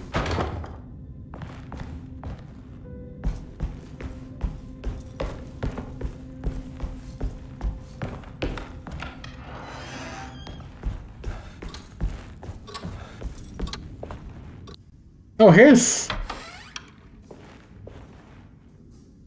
Ruth.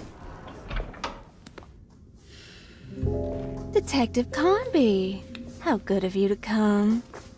Let me pour you a drink.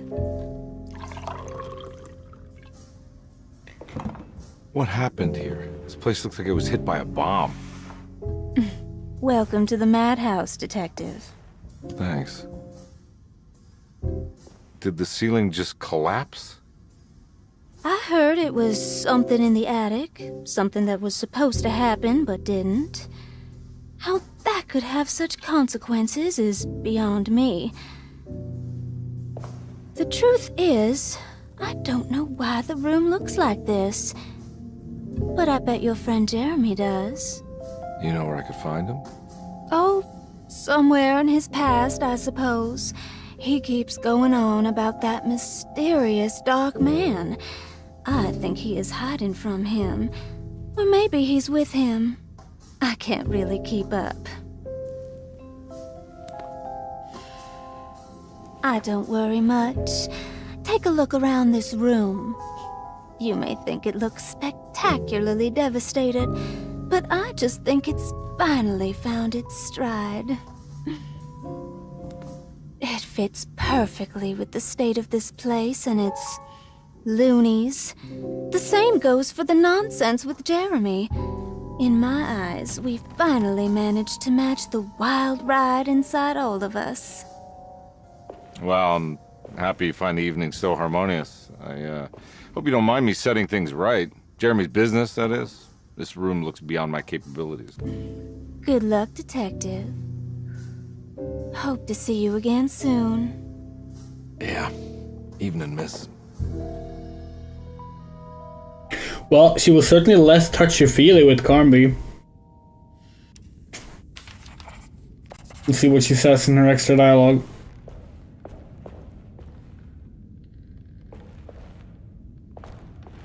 Can I get some more of that whiskey? Go ahead, Detective. I don't think I can stomach any more anyway. Am I bothering you? On the contrary, Detective, I enjoy watching professionals at work. Well, I better get going. Bye now, Detective. Don't take any wooden nickels. No, don't worry, it's not Alone Dark 3, we don't need to pick up any wooden nickels. Was that Alone Dark 2? God, I don't remember now. Things are blurring together. That mean we need to replay them again? Yeah, she does seem a lot less interested. We'll see though, like there was 3 major scenes, right, that Emily had with Ruth. 3 cutscenes. We'll see. But the fact that she was even like she was so severely scaled back here from how she was with Emily, that definitely places her in the, yeah, it's meant to be read as that, as her being queer, that she's so flirtatious with Emily. Because, like, they wouldn't do that otherwise. They wouldn't have her, like, stroking her hand and stuff. Like, we like that. She may be a cultist, but, like, or was she? I'm not even sure. She seemed to just kind of be along for the ride, whatever. I need the key.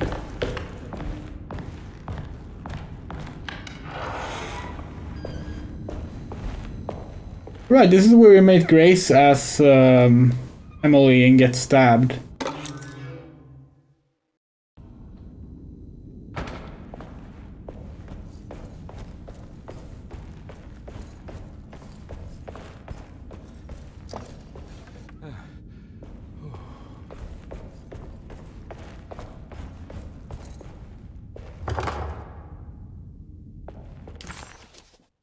Okay. We go to the dining room, maybe? Yes. Ugh.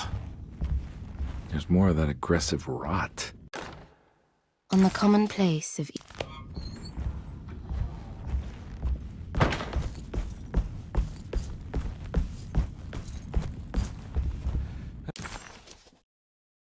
Oh, the grand parlor has something? Good. Investigate that again then. Your map is of no use here. In the middle of updating. Okay. Yeah, we can get the largest room from here. That's good. Let's go see what we missed in here.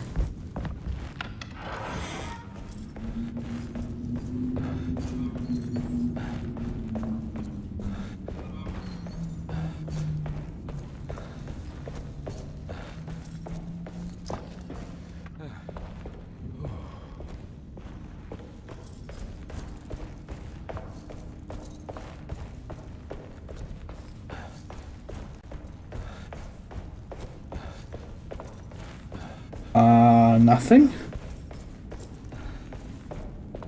Oh, now it's blue.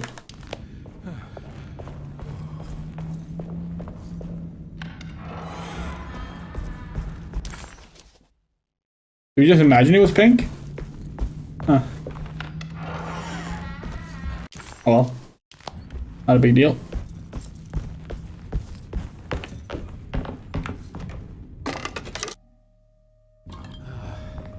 Cool. Drawing room is the lens. We need a lens there. That means we need to go to Cassandra's room. When do we get the key to Jeremy's trunk? Ruth's. But does Carnby not get that? Maybe?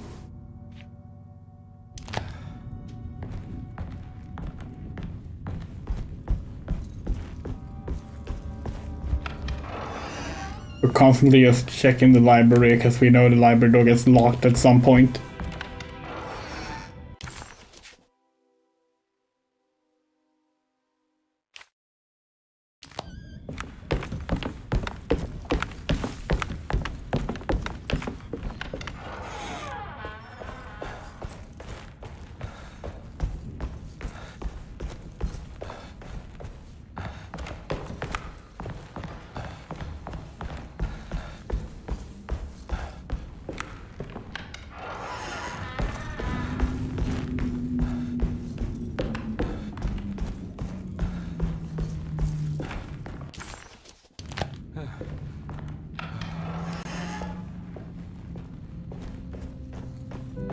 Oh, this is the wrong room. Wait.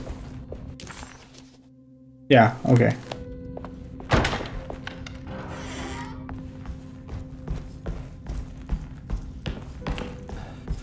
Gonna double check. Yeah, that is. Oh, hello. Emily's here.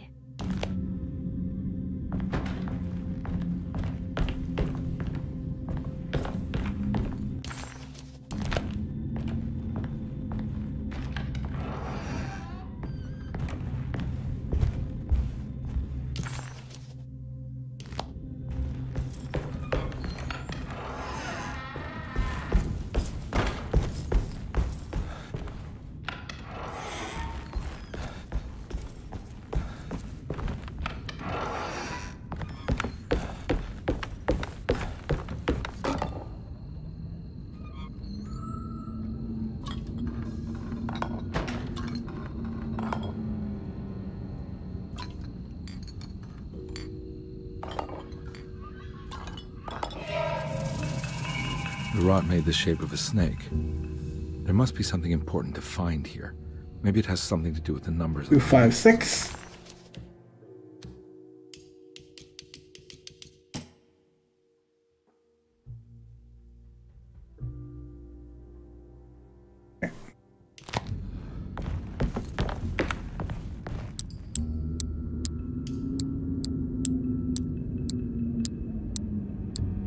You already forgotten. One was which?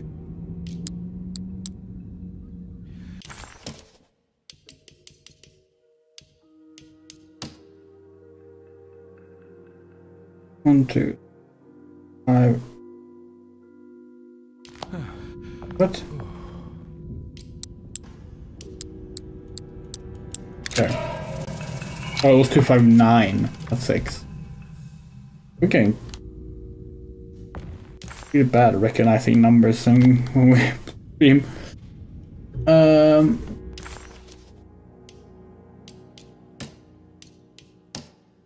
This.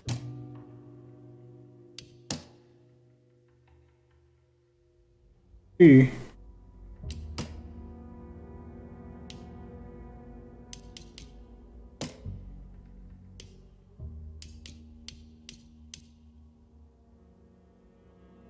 Some of them are like glowing, so we should have checked all of them. Most of the clues are mandatory to check if you pick them up, so.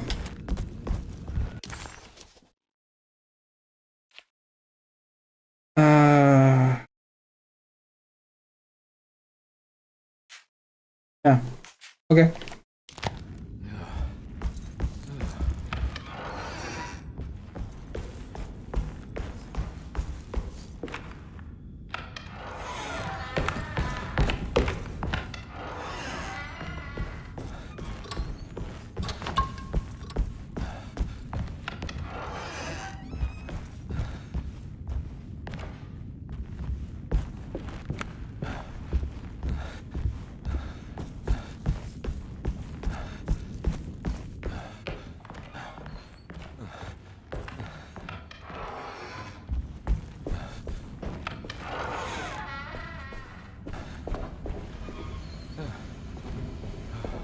Double check in here. Not sure if it counts its own room or not. Probably not.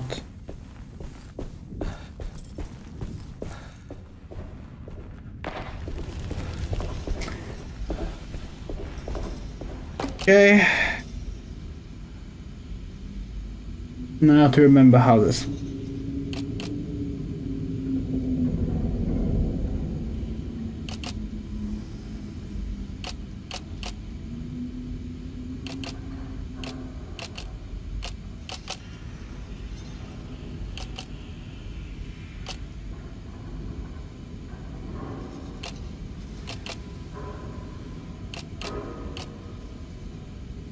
Yes, good.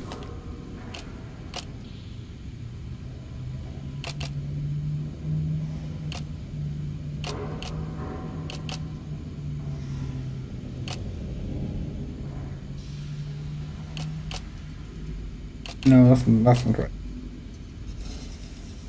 There?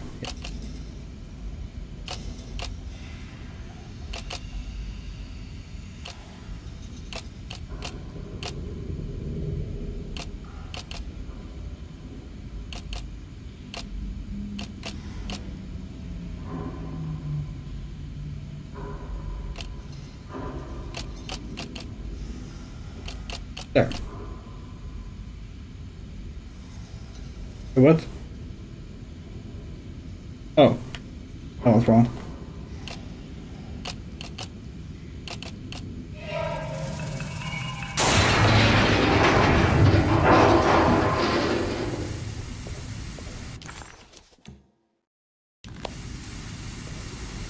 Hmm. 975.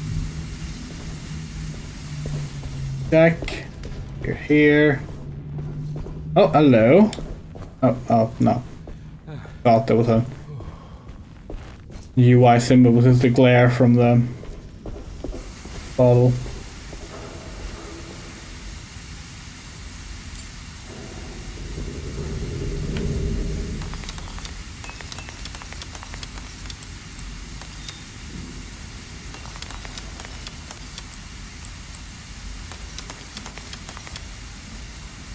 Nine, 5, 7. Was it not 9? How do we never get these right? 9, 5. Oh no, it's 975.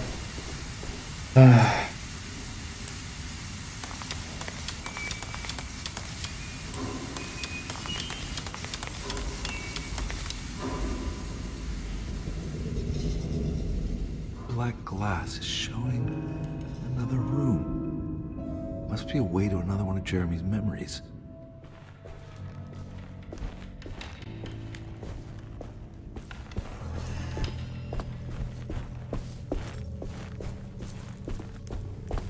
Okay.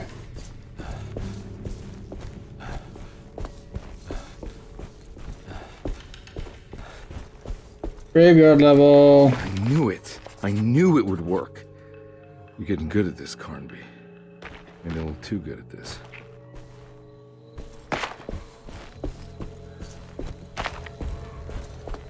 I still don't know how much this level genuinely reminds us of Alone in the Dark 6. Like, that feels like the kind of thing they just straight up wouldn't want to reference.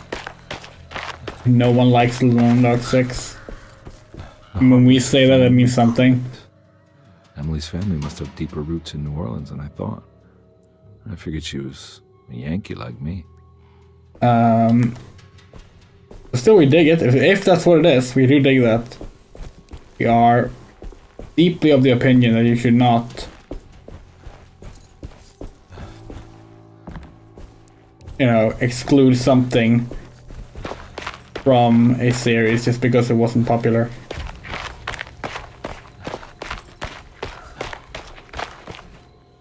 There's something missing. What's this?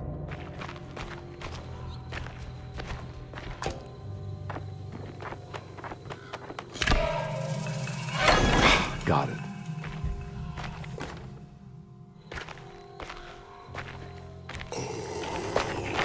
Why don't you call my name? Okay.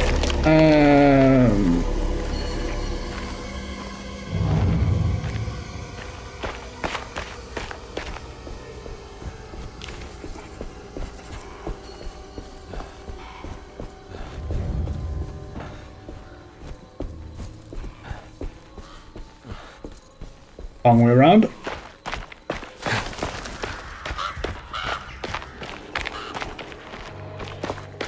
We should stream Alone in the Dark 6 at some point. We should stream all of them. But Alone in the Dark 6 is just so fascinating. Because I think it's the only one you can't even buy anymore. Not counting like console specific versions that like the PS1 and Sega Saturn version of Alone in the Dark 2, or the Wii and PS2 version of Alone in the Dark 5. Alone in the Dark 6 is straight up the only one we think is not available at all. We could be wrong. We don't think you can buy it on Steam. It was only ever released on Steam.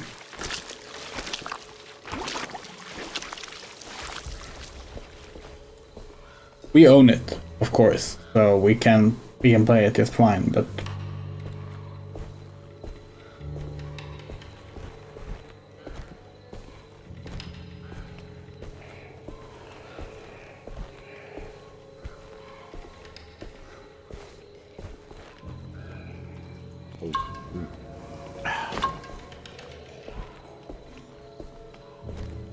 it would be kind of fun, if it's still possible to buy it, it would be kind of fun to like buy a bunch of friends Alone in the Dark 6 and force them to play us with us. We mean, convince them to play with us. It's a 4-player co-op game. You can't play single player. Not fun. And again, it probably wouldn't be super fun in multiplayer either, but it would be less of a fucking hassle.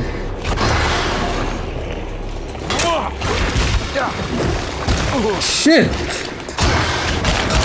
Once again, the fucking plant people. Always the plant people.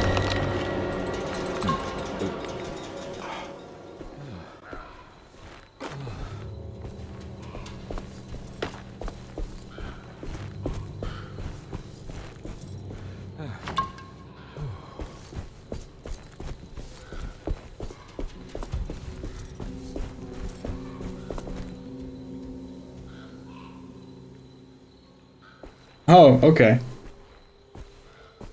Interesting. I'm guessing that's their way of doing the Resident Evil 2 thing, where you have to play both characters to get the last part of the game. That's pretty cool. Hopefully we get it then. But once again, that really just makes me question how they thought speedrunners should handle this game. It's like,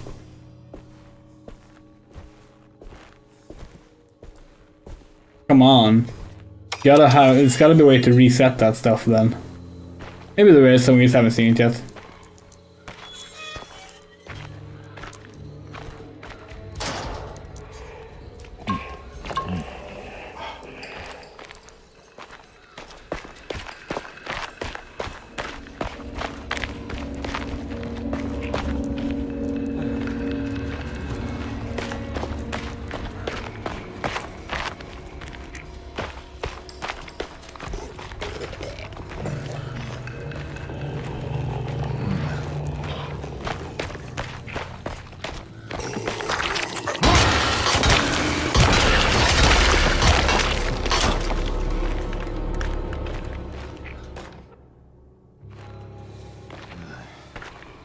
forgetting to turn the flashlight back on.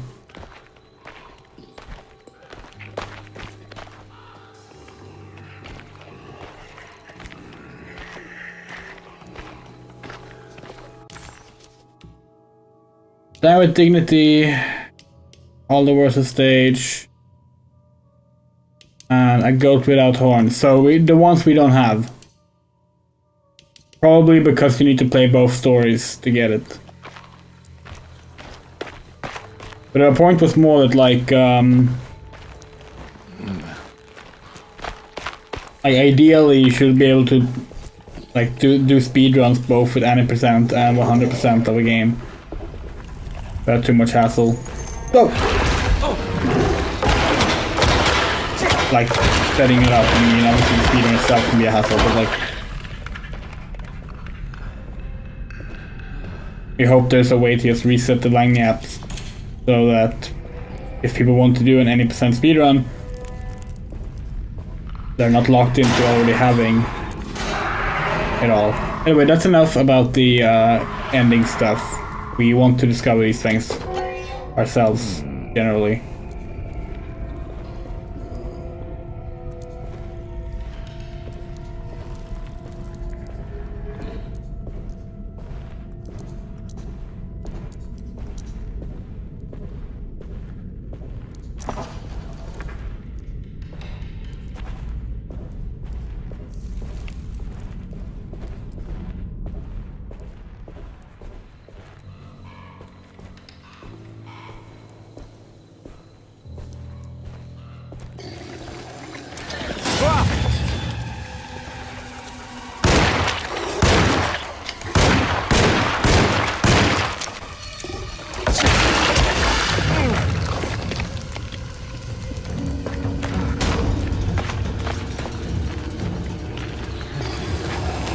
Once again, the throwable item just didn't work.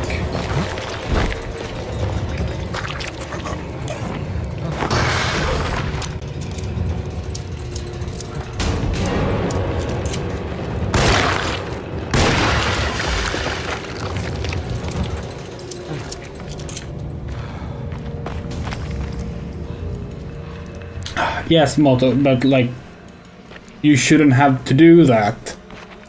It's the same thing that's been going on with Dragon's Dogma right now. Like, you should be able to reset a game from within the game. That's a pretty basic fucking feature. You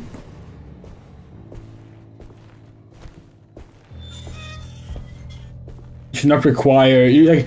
Ideally, you should never. It's blocked. Have to go into your fucking storage browser for the sake of a feature in a game.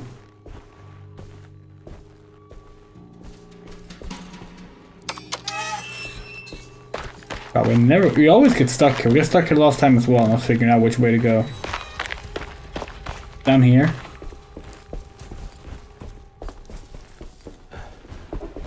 I've already been here. Where we went down the first time.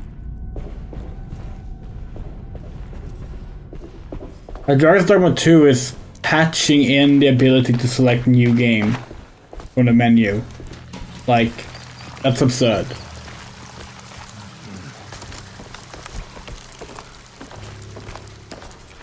Similarly, a new game should have the option like, hey, do you want to play an actual new game or do you want to play a new game plus? Those should not be the same thing. If something carries over, you should have the option of resetting it without having to turn off the game, going into some file browser and deleting the thing. At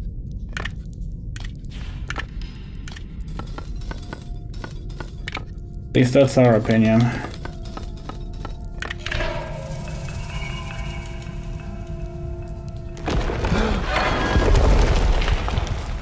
If there's artistic reasons for it, we can maybe get behind it. Like for example, Undertale has a very good reason why you're not allowed to just play around with the file data as you want, because, you know,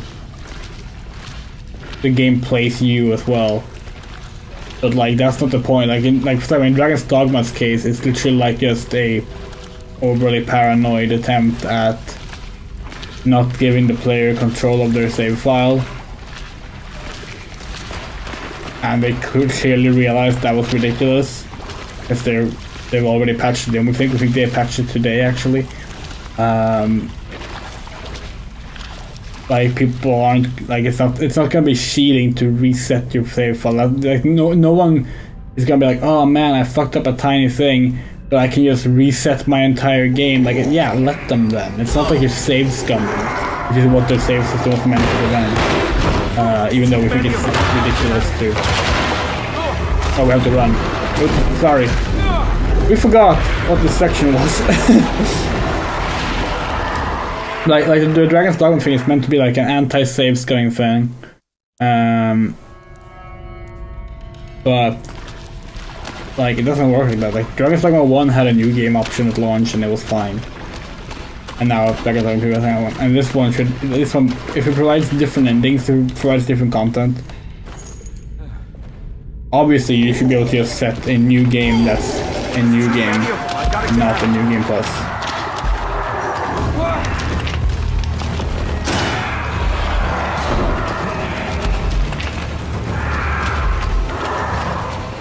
This is the reason like Resident Evil offers that, you know? Like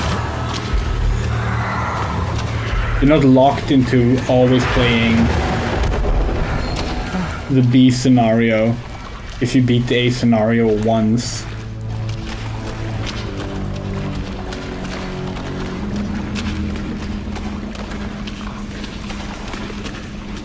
It goes for both the original and the remake. Alright, we have a shotgun, I keep forgetting that. You know, speaking of Dragon's Dogma 2 selling you things, currently like Capcom was like, would you be interested in the Dragon's Dogma 2 DLC? Like, new DLC. And it's like, oh, so now you want to actually sell new content, not just selling back content that's already in the game. Amazing. You can do that. You can make something new and sell it. And of course, they're already planning it. Like we're so tired of like pretty. Game is so pretty. We're really tired of AAA developers doing this thing where like they pretend they haven't actually planned on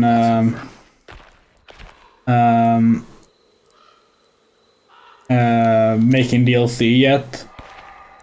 They're like, oh, maybe if it's popular we'll make DLC. It's like, no, you've already decided. Because development takes way too long for you to wait on that and just let the developers sit and twiddle their thumbs between releasing now. Like, no. We've been in development for half a year. Like, we know how these things go. Okay, what was it now?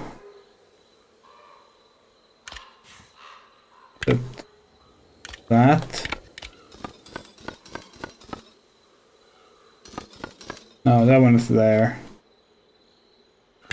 And that one is there. That feels wrong. Let's see if it's right. It's right. They pulled that shit with Final Fantasy 16. They were like, oh, we might make DLC. Then they made DLC. And then later they were like, oh yeah, we were always gonna do DLC. We started early. Like, yeah. Of course you did.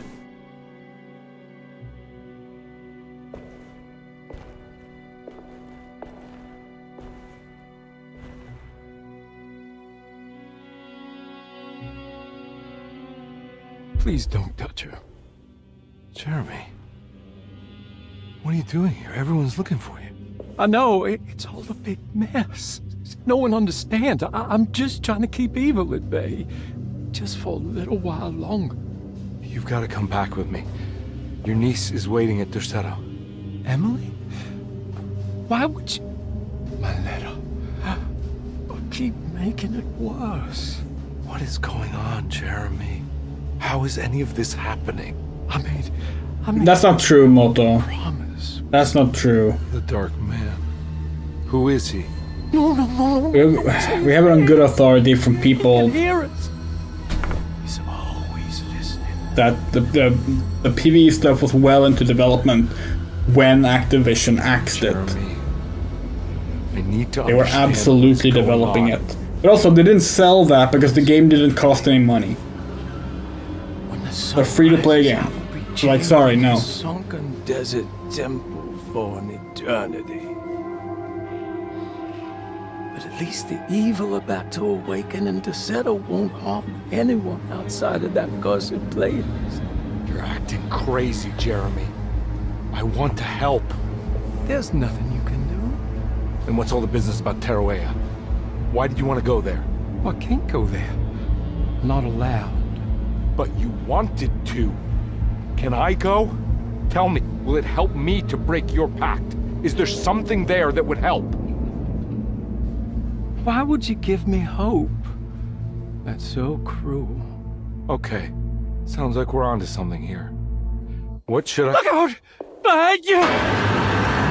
Run! Don't let him take you!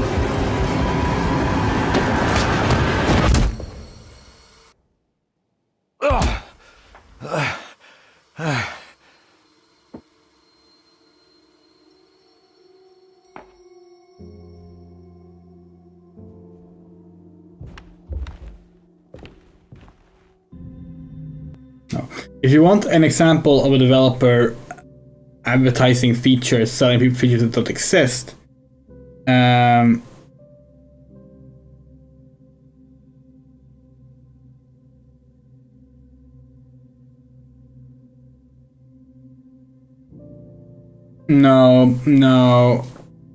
Well,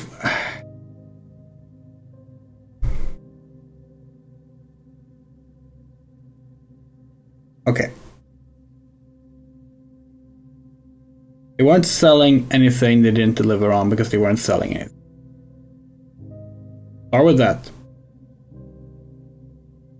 And they actually sold the game like they did Overwatch 1 with the promise of a feature. Fine. But the whole point of starting development of Overwatch 2 was that it was going to have the campaign feature, the PvE feature.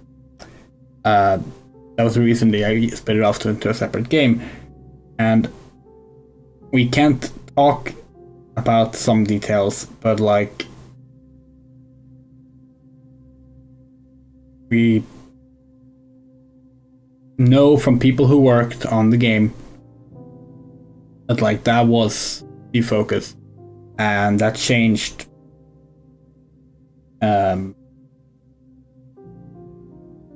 It was a very sudden change.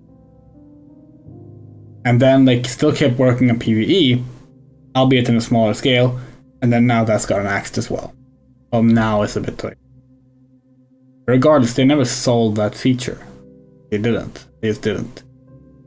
Someone selling a feature that doesn't exist. Examples of that do exist. The launch version of No Man's Sky. They truly lied about what could be done in the game. But people will try and argue otherwise because Sean Murray was so unspecific about things when he still lied about plenty of things. The 3DO version of Doom promised new levels, weapons, and everything that was never in development and was never there.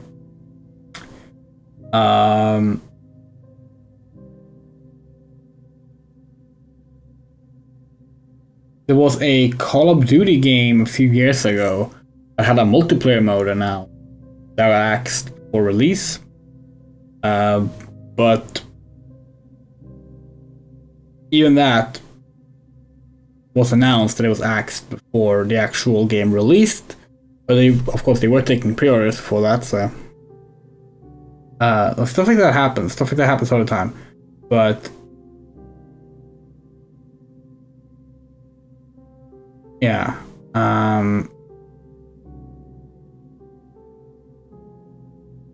in Battle Pass examples of this as well, like in a lot of like online service titles that fucked this up.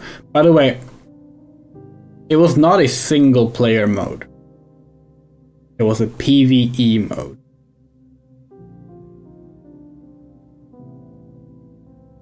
like, it was still gonna be played as a multiplayer game. But yeah.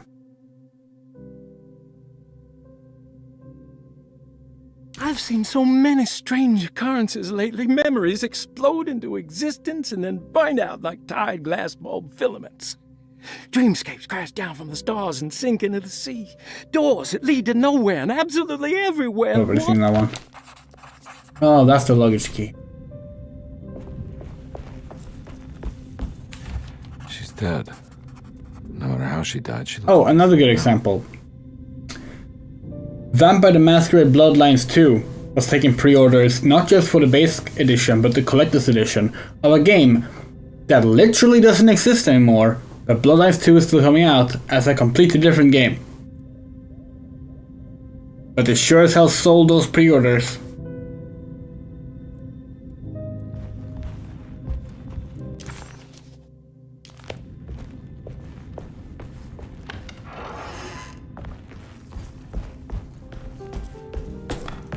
But all this just comes down to like why pre-orders as a concept should not be done with games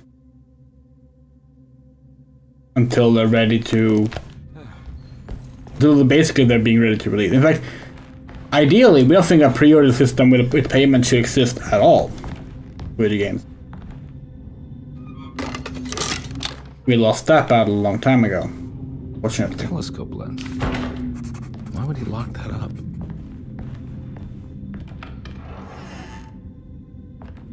Jeremy had... This sucks. Just how many things of video games are like, oh, this is a terrible thing, we shouldn't be doing this, but we've been doing it so long now that everyone has accepted it and it will never. That is just video games in a nutshell.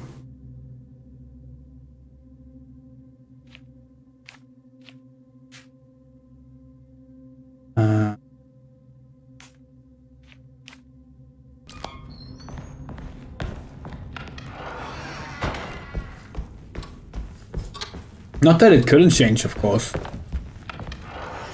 Anything could change. It would require people to like actually not engage with the bad practices. And people prefer instant gratification rather than long-term improvement of something. Hell, we're not gonna act holier than thou here. We do it too. Hell, we bought this game, didn't we? What is stopping us here? There's like an invisible boulder here. Like, we bought this game. This game has day one DLC that should have been included in the base game. And it's by THQ Nordic, which is a subsidiary company of Embracer, we believe. A company that we really should not be supporting at all.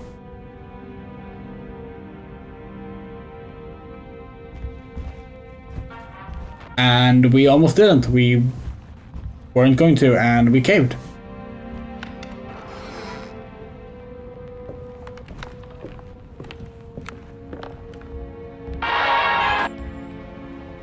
I'm glad to say that it seems at least that Embracer hasn't screwed over Pisces Interactive yet. We're hoping they don't, but we'll see. Seem to just be moving. They seem to be moving towards trying to sell their various studios now, because can't afford keeping them. Something they should have thought of before they bought everything, but you know.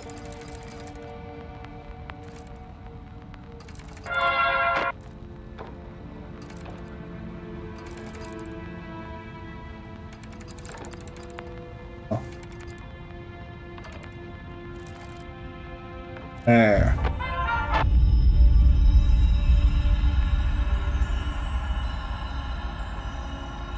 Whoa.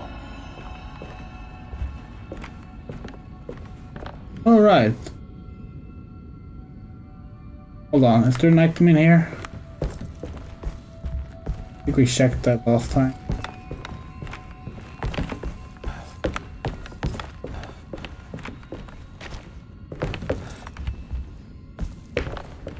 Doesn't seem like it.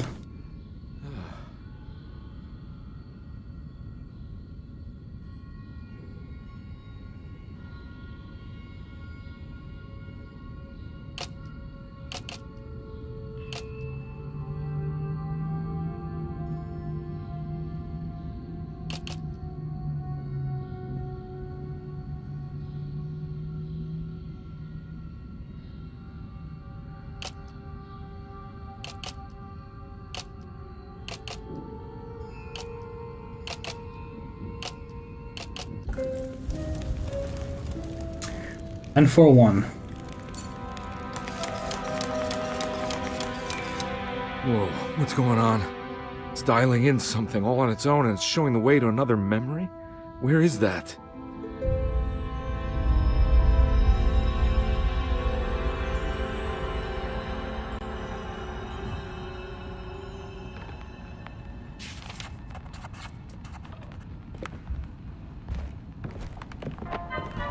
Another world.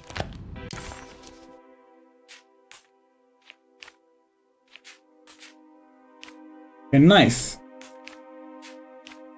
Lots of blue rooms.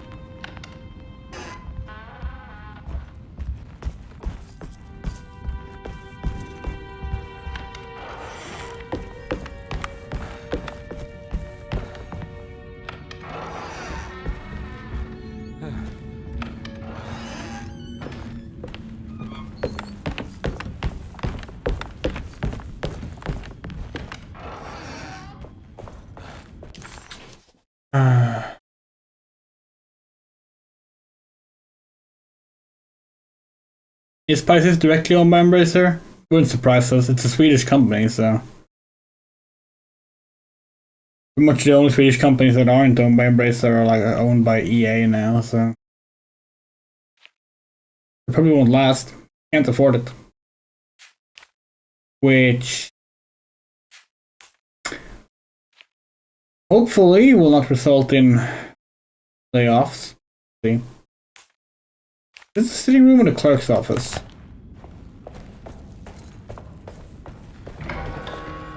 Can't remember right now. Yeah, Paradox too. That's right. I need the key. There's no way I can get into this thing. Better leave it alone.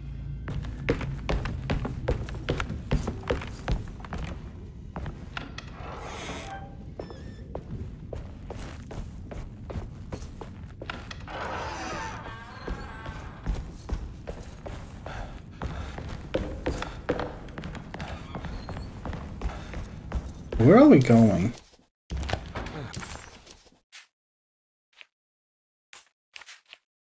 I actually don't remember. It's stained. Looks like some kind of rot. It's not this, not yet. There's something missing.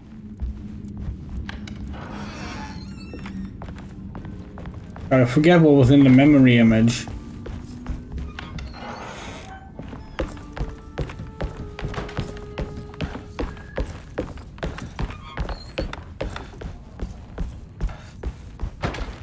Lost track of our memory.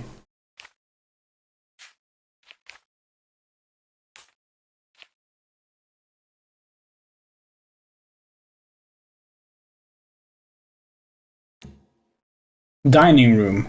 What? Oh, okay.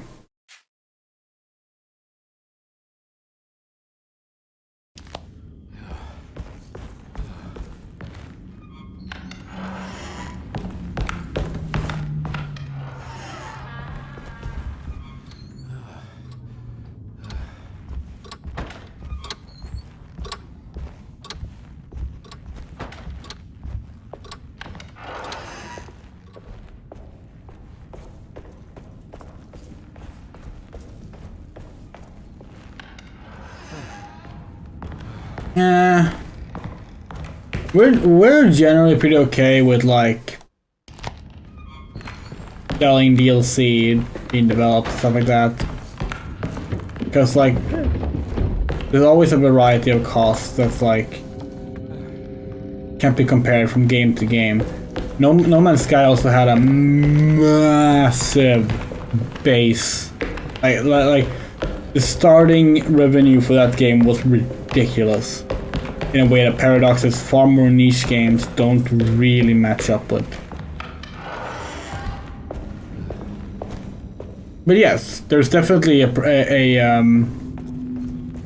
you can be successful making free updates for your game. Minecraft is another example. Here we go. Like,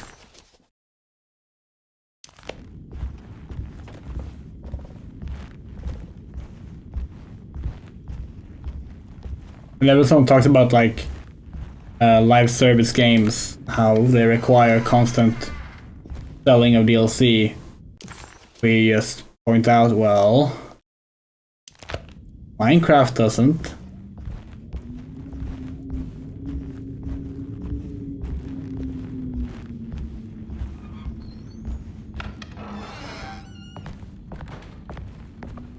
Hold on.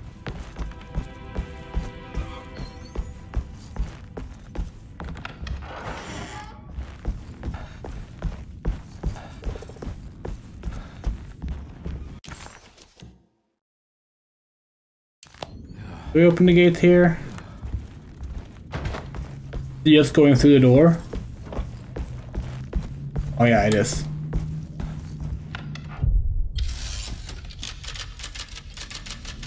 Chapter really is the longest chapter, huh?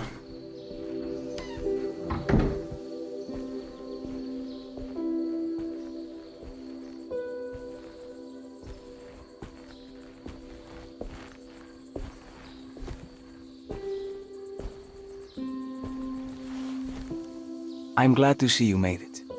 I had my doubts, but the hope you instilled has yet abandoned me.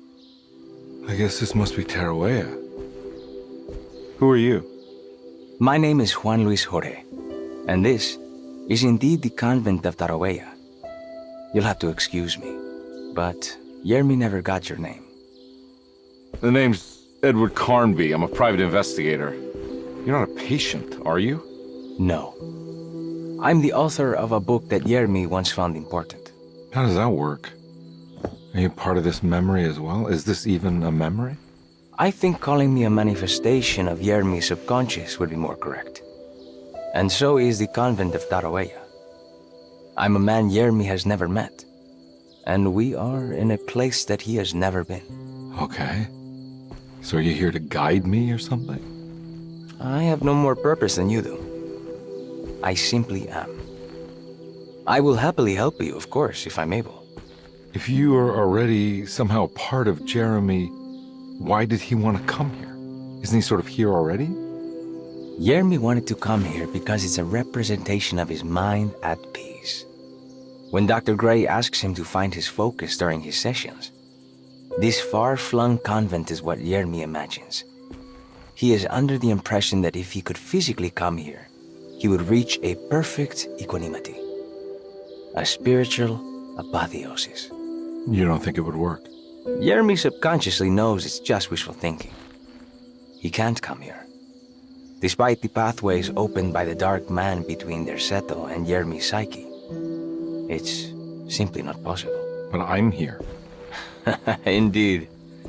It's a shame it's just another place for you, Detective. Otherwise, you could have become a Buddha. Always a bridesmaid, never a blushing bride. Am I right? Yes, I suppose so. You'll have to chase enlightenment elsewhere. So what's the next best thing? What can I do here? You should seek out the convent library and try to find the truth about Yermi's relationship with the Dark Man. It's the sort of knowledge he represses and is unable to reflect on. Will it tell me how to break the pact? Perhaps. At least you'll have something to confront Yermi with. Wait, why can't you just tell me? I don't know such things. You'd be better off consulting the texts of Dr. Freud if you want such answers. No thanks, I hate shrinks. There is another thing you should know about the library. He is here as well. The Dark Man has been working his way through the text for a long time. He's here? How am I supposed to get past him? Be careful, Detective. Oh, jeez. Just perfect.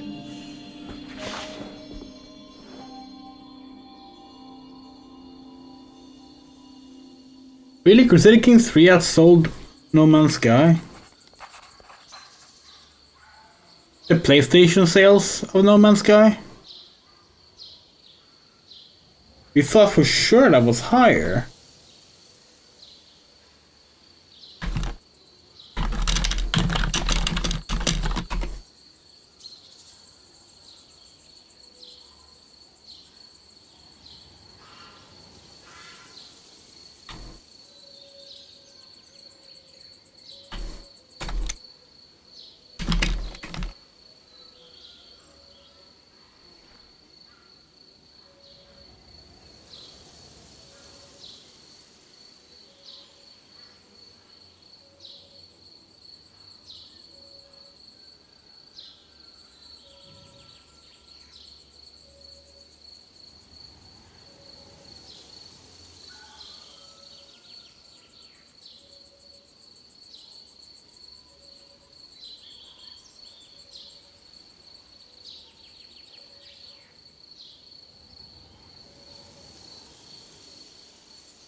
No Man's Sky sold 1,172,846 units first week at retail on PlayStation 4.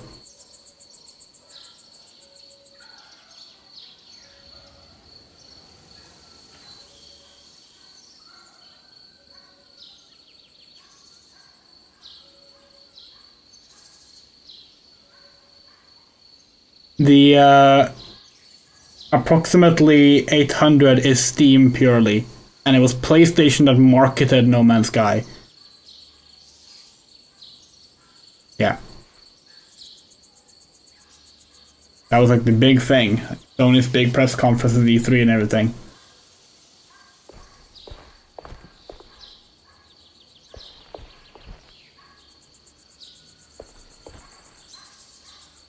You have any advice on how to deal with the Dark Man? I suppose suppression could work. Try not to pay him any attention.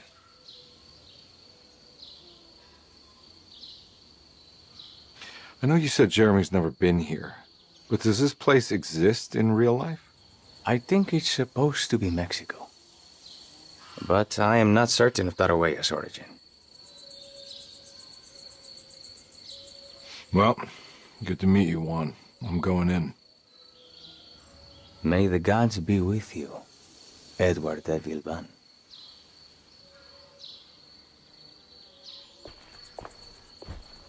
Okay. I don't really wish we had a map for Dreamscapes. What was the official term for these places actually? We've been calling them Dreamscapes because it makes sense to us, but like...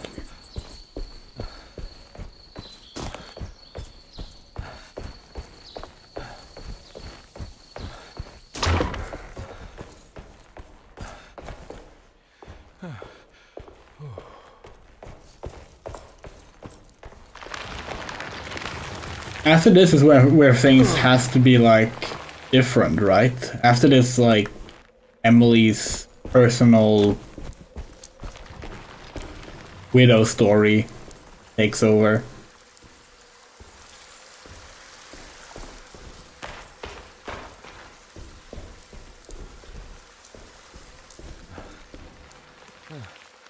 Obviously all the cutscenes have been very different, but like the worlds need to be different after this. That'll be interesting. What if Edward gets any more Darkman chases too? We thought there would be more of those when we got the first one.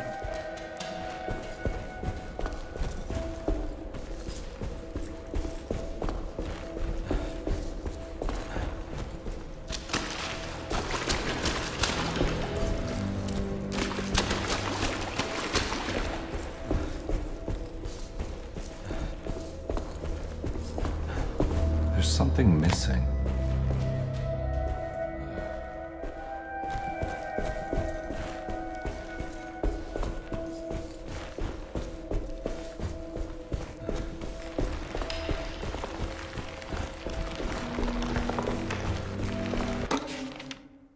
great liar. Actually, what did I say?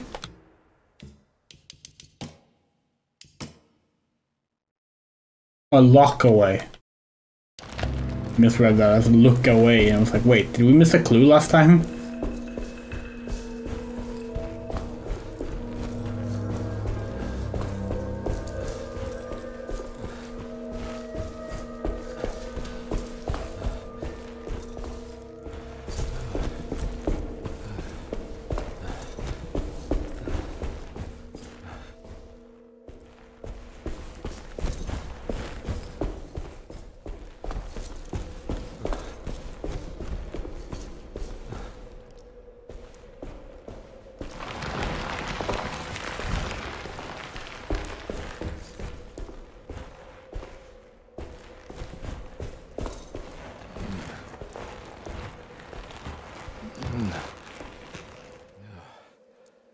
Hey. Yeah. This was the Darkman stealth sequence. This was where a collectible was found, but we already have it, so.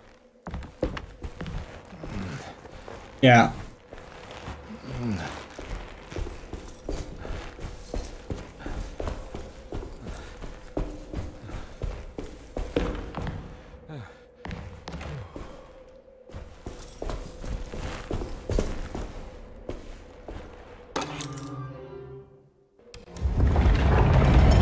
Here we go.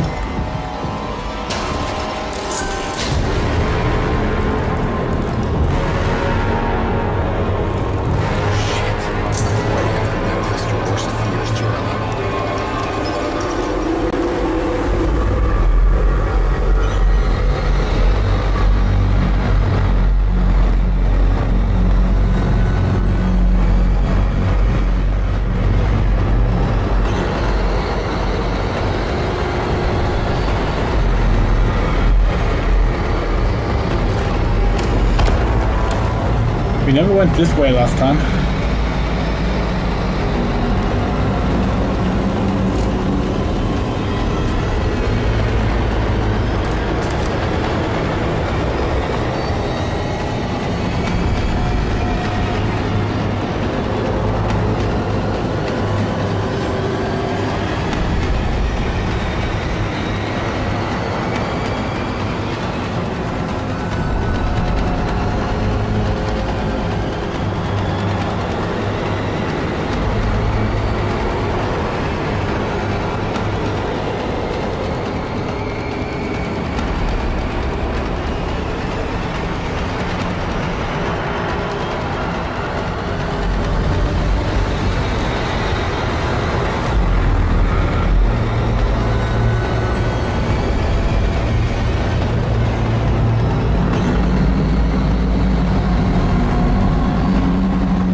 I don't remember how to get past them here.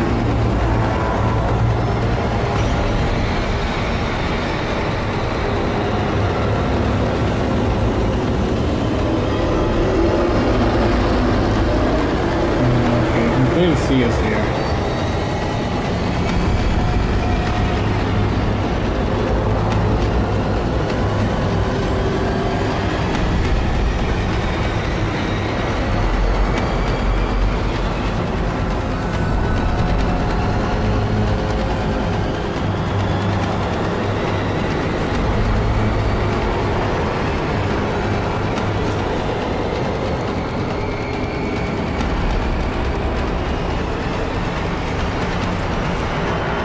And now he goes up here.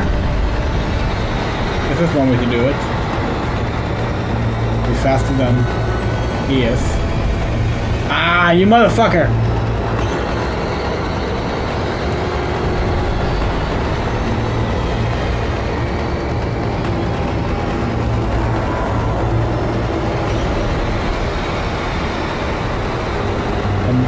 Just don't think about him. Pay him no attention. Oh, that worked.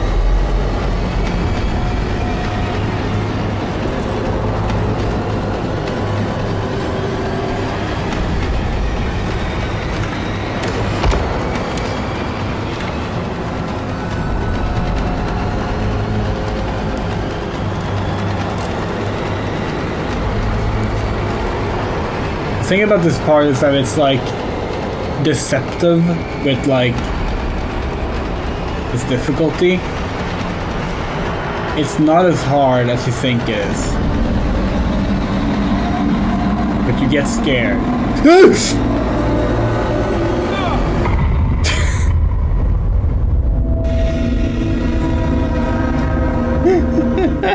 That's what we get for gloating, huh?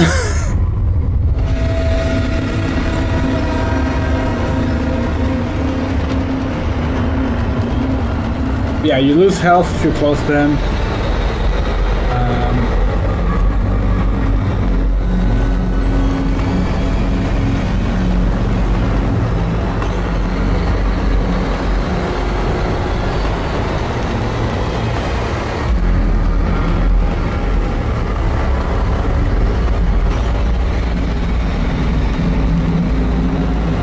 Actually, you don't even lose health. It actually drains separately from your like active health, which is kind of the game.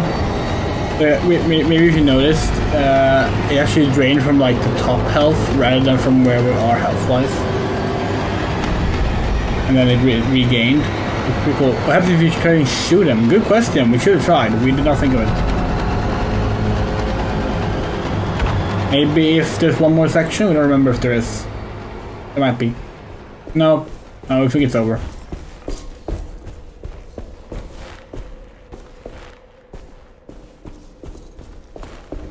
We're gonna guess it doesn't work, but who knows, maybe.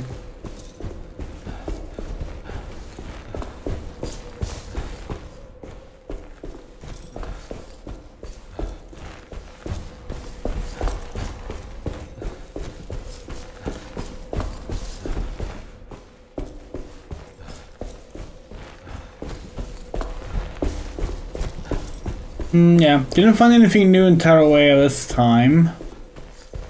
Here's something. So we're guessing all of the unique items you need are in the exclusive Edward and Emily sections. The hot autumn that I went through. Makes sense. That's how we would do it too if we used a system like that. Itinerant showman who held forth in public halls and aroused widespread fear. The New Orleans address of the event is lost, but I remember distinctly. Oh, sorry, right? The Prague's shipping company. That will always obviously be the last shared section.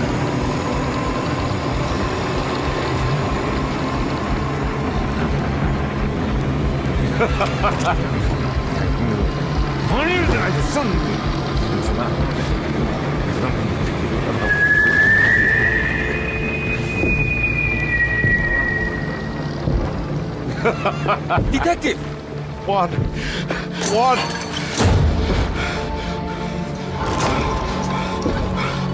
I hope you found what you were looking for. I fear there is no going back.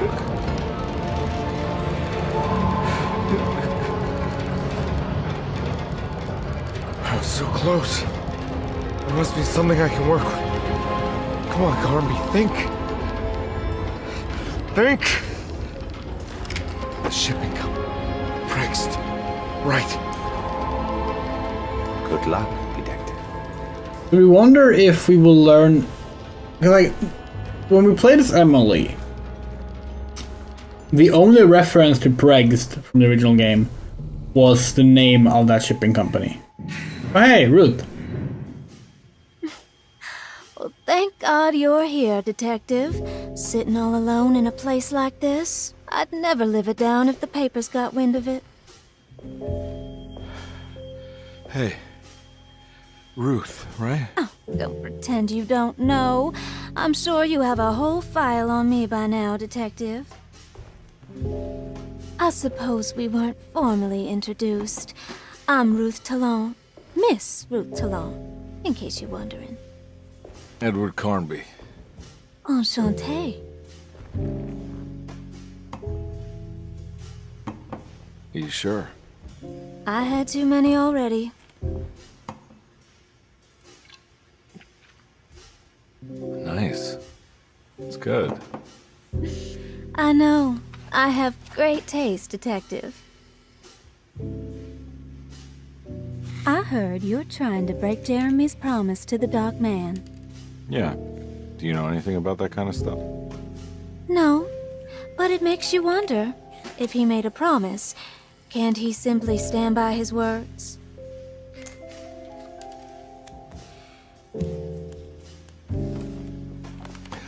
Look, I'm just trying to get Jeremy out of a bad deal, so he'll come back with us to New Orleans. Well, if all fails. What are you doing? It's a sign of submission to the Dark Man. I saw it in a dream once. What?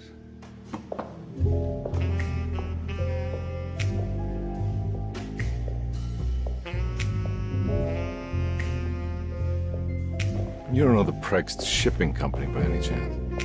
I do. They made big money during the war. Their waterfront office is just over there. How did you do that? Do what, detective? Bonne chance. Hey, have you seen Emily Hartwood anywhere? Are you trying to make me jealous, detective? No, I haven't seen your doll anywhere.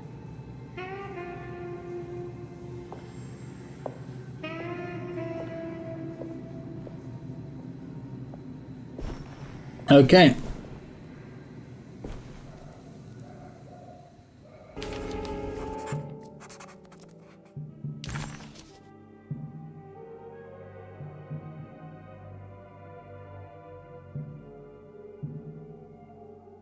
That one's also old.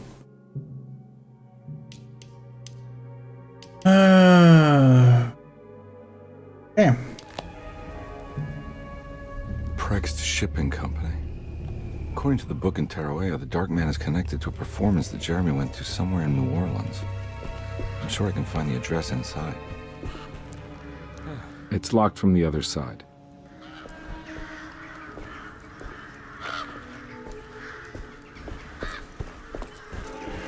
Well, now we go to Langniap's tutorial there.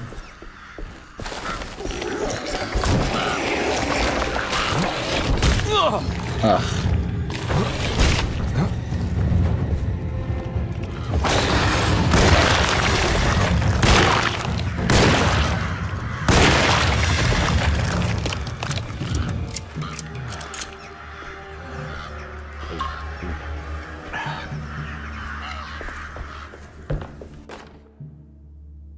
The sewer system has a tunnel running right below Preg's Shipping Company. I bet I can use it to get inside.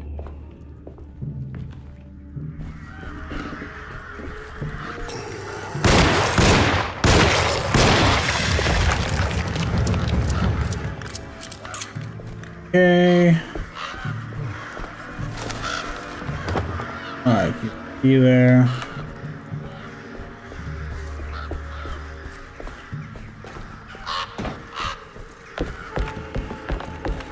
Oh wait, no, right, you unlock it from inside.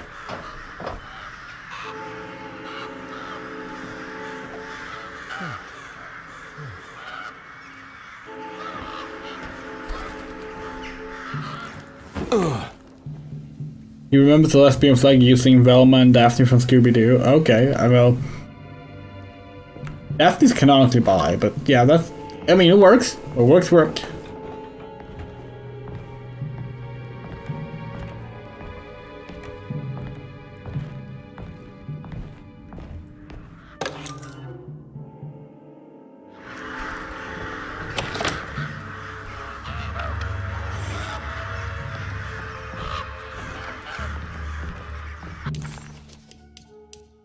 Theodore's key. Where does that go? Remember that. We're looking at Sky and Gundam. Yeah, guys, it's the Sky in a lot of things actually. Don't call the sunset lesbian flag for nothing. A lot of shots.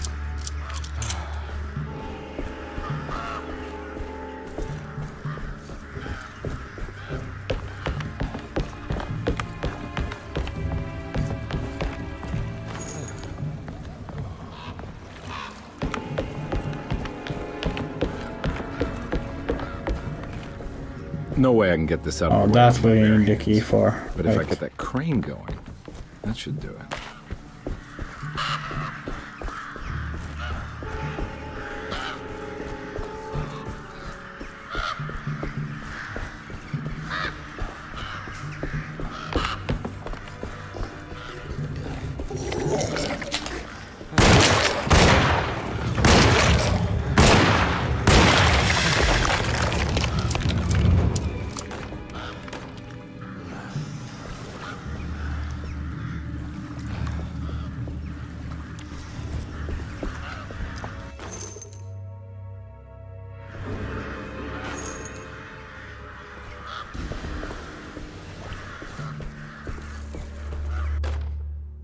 Hey.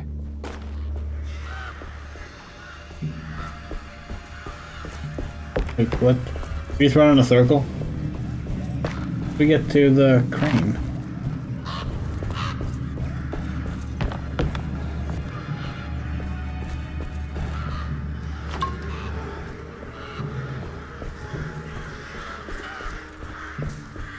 Hold on, we have the aura as Carnby?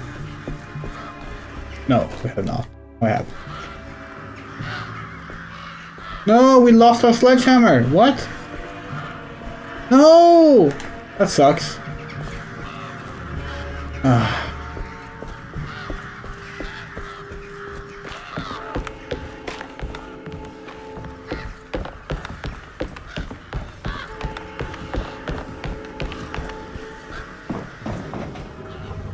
Oh, there.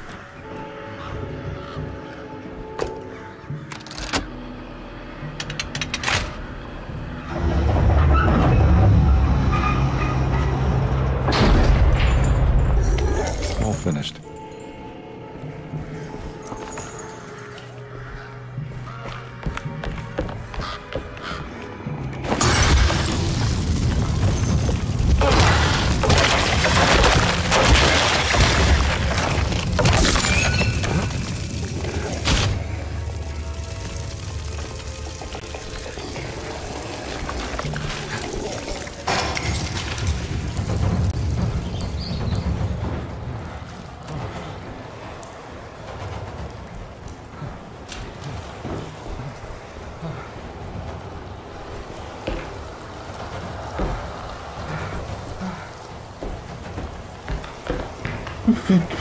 This time this level is gonna take way less considering we know the puzzle this time.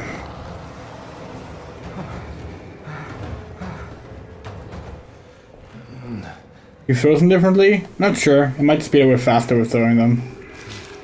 We haven't noticed anything, but wouldn't be surprised if that's the case.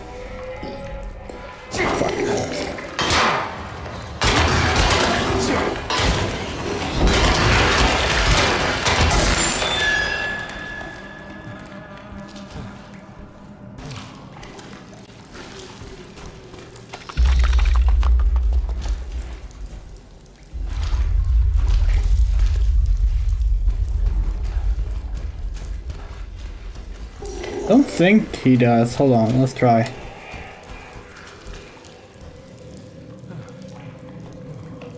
Oh no, you're right.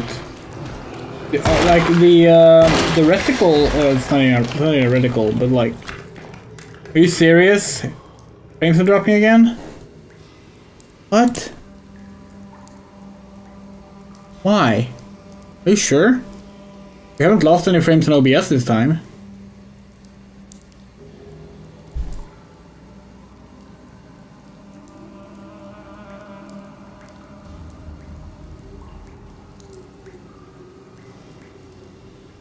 Gonna take up the thing on our own computer, on our phone, so we can watch.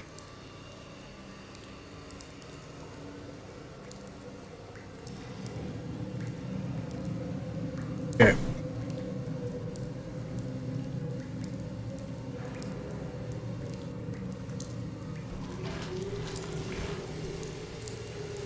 You're right. They are dropping.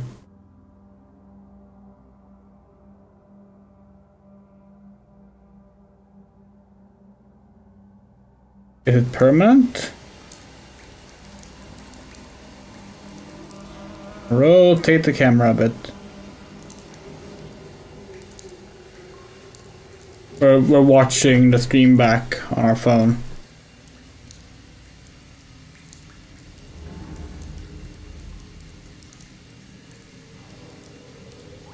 It seems fine now. But we're gonna keep the stream going, like, in our peripheral vision. Just to be safe, in case it happens again. Need a new computer. Hate needing a new computer.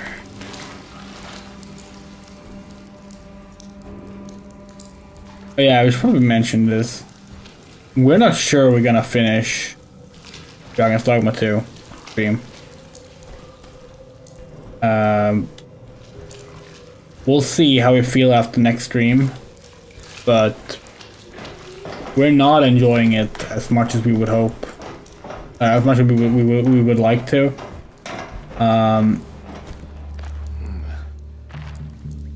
So we're gonna have to like reconsider that potentially, because we don't want to, we don't want to devote ourselves to like an 80-hour RPG that we're not enjoying streaming, you know. We're gonna see. It did get better when we switched to Thief Evocation, but yeah, we'll see. We've been thinking about it, and at that point we would rather just switch to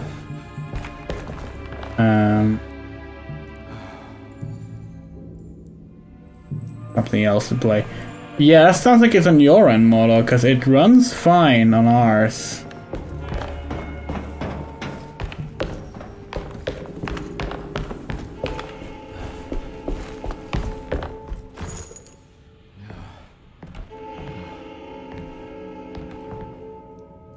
Hey, I always wanted to try one of these.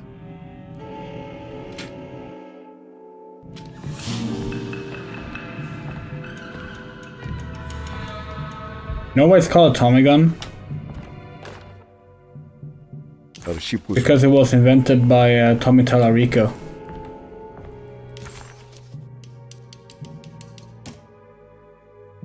Four, 5, 4. Urgent Pan. Yes, we're on Carnby now.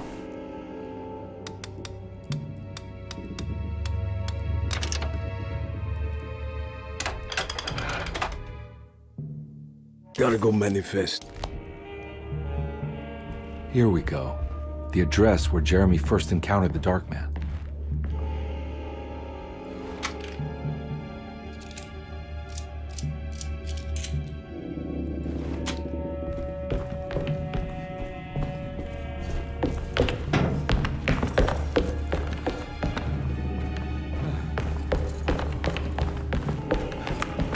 And jump down. Jump down. Jump down. There we go.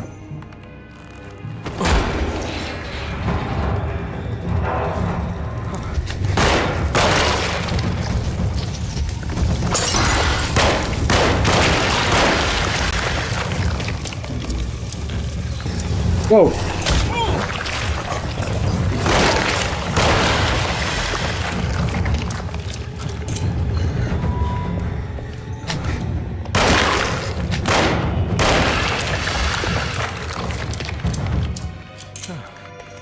Doing any cash work? That's good, motto.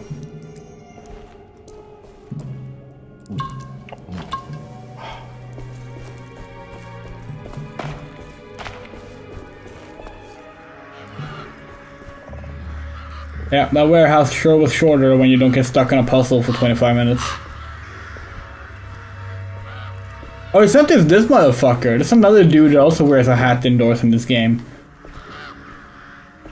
At least Edward has the excuse that he's constantly going outside again, but yeah.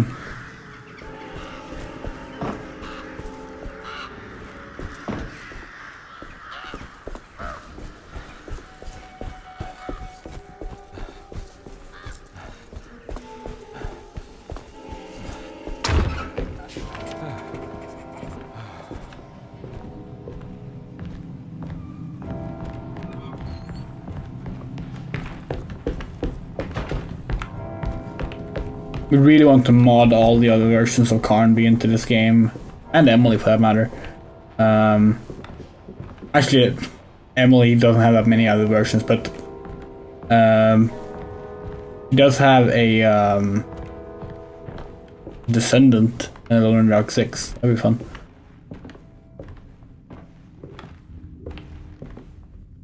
If the PC version is moddable.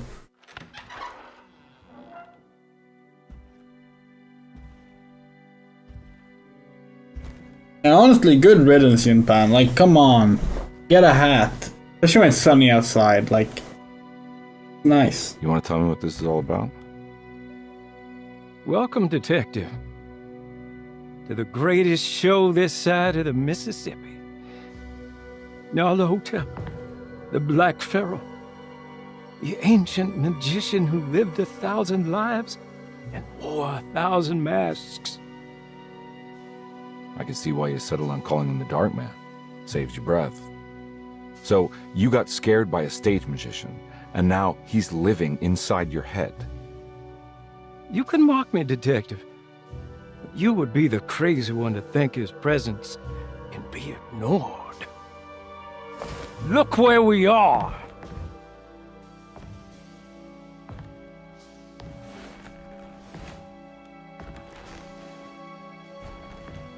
We didn't get to finish our last conversation, did we? You were about to tell me how to break the contract with the Dark Man. No, we can't. If we turn her loose on the world, so many innocent would die. But there is a way to break out of the deal. There is. You offered me a way out. Steps to take. What are they? You'll never find them.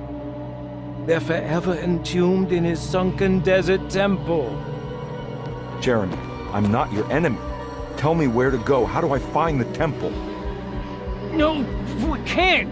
I have to make this sacrifice. God damn it, Jeremy. I'm gonna save you. Don't worry.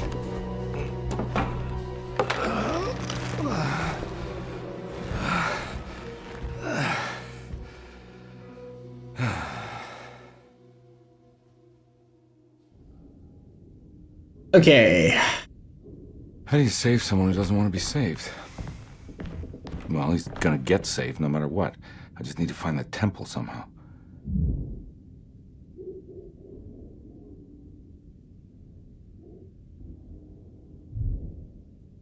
Anything in here? Lining up? I don't think so.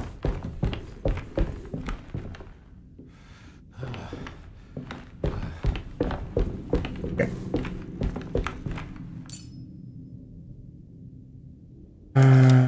All right, it's.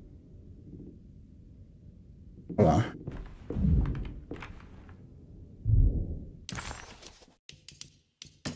Two, 5, 8. 258.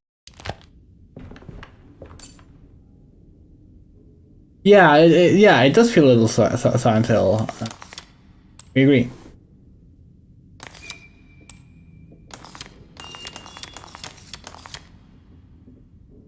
Oh, 8, 7.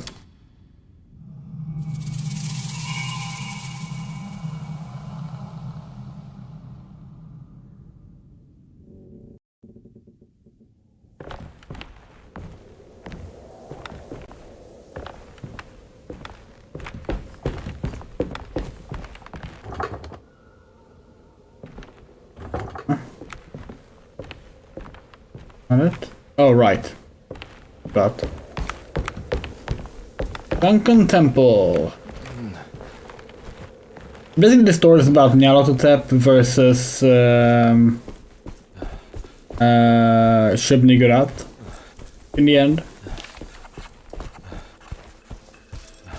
Oh.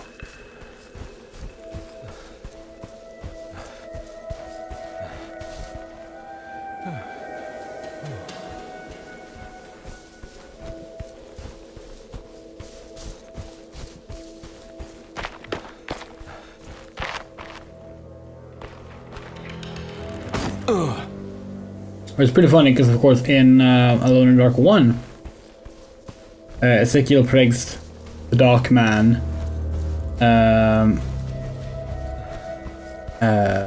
was the tree Get back to Lovecraft roots and see. Well, yeah, it's not the first time. They've done that before, but The sunken desert. like gone back to it before. I better get But there. yeah. Hellgate London is getting a sequel. Yeah. Well, Hellgate London had a sequel. Have had a few sequels, but yeah, Hellgate is coming back, and we hope it's good, of course. But we definitely like got worried when, like, as part of their announcement, they proudly took. Temple of Nephronkar lies under our camp. Despite all efforts that are... They proudly claimed how they invented the battle pass. Like, the developer / publisher had this bit where, like, they were like, oh, the original Hellgate London was ahead of its time by inventing the monetization system now known as colloquially as a battle pass. And it's like, you should not be proud of that.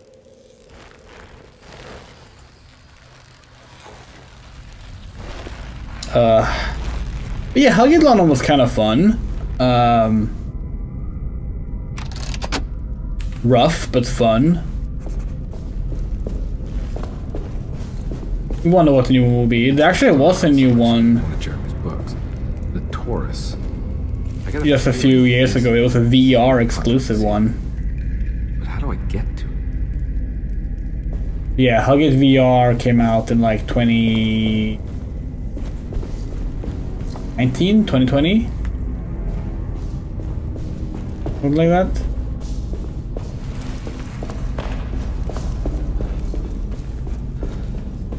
There it is.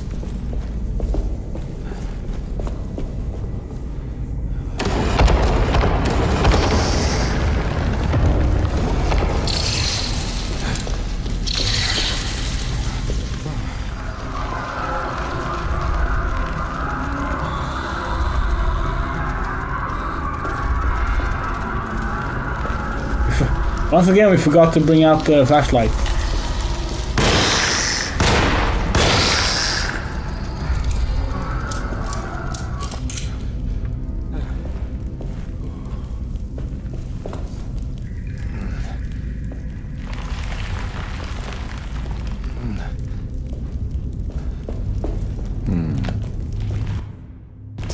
There's something missing.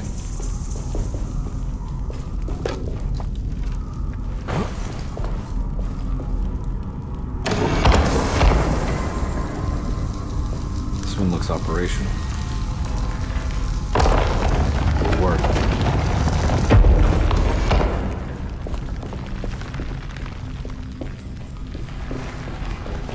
Okay, cool.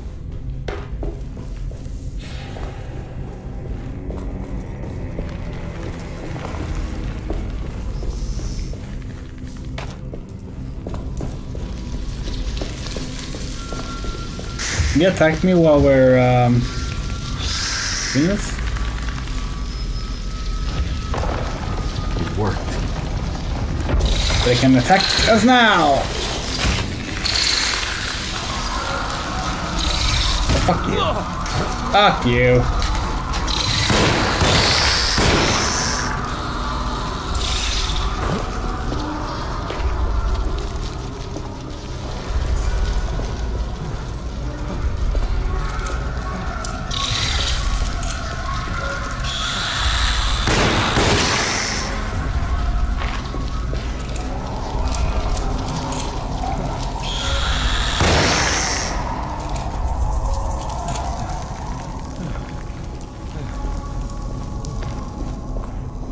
Okay, let's see. Oh yeah, right. We'll pick up the ads.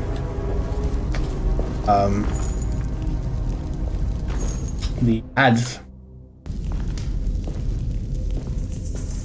It was ads. Ads. Ads.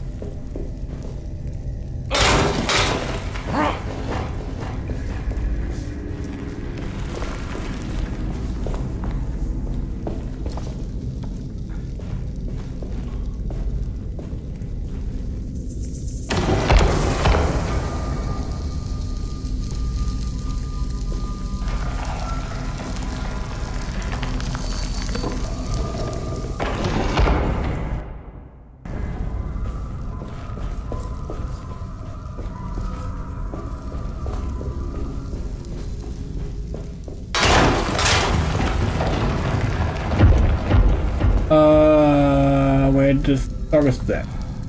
Get up there. Here? That goes now.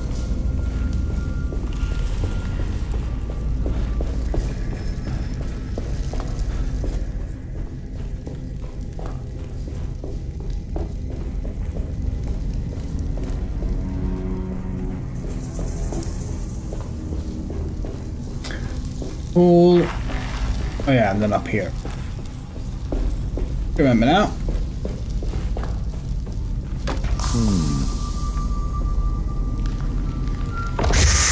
Good work.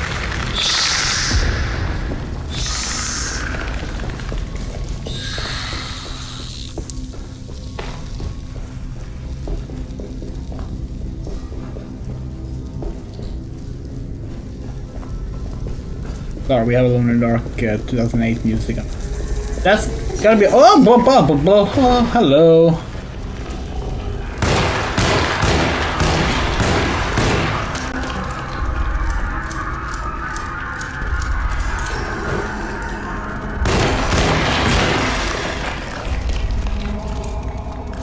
Gotta be honest, that's one thing we're kind of disappointed about with this game. There's some good atmospheric sounds in this game, but we kind of miss just having like fucking bopping song like music to like remember. Because the original Alone in the Dark has an excellent soundtrack. The entire trilogy is good, but the first one is especially good. And Alone in the Dark 2008 is like one of the best soundtracks. It's so ridiculously good. The rest are not that great. I'm all out of bullets. Well, so much for a pistol on the run.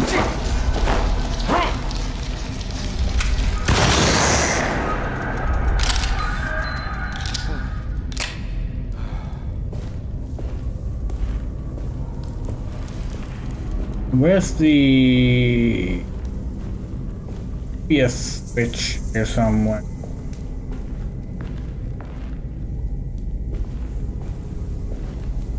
Maybe the switch is in the other room.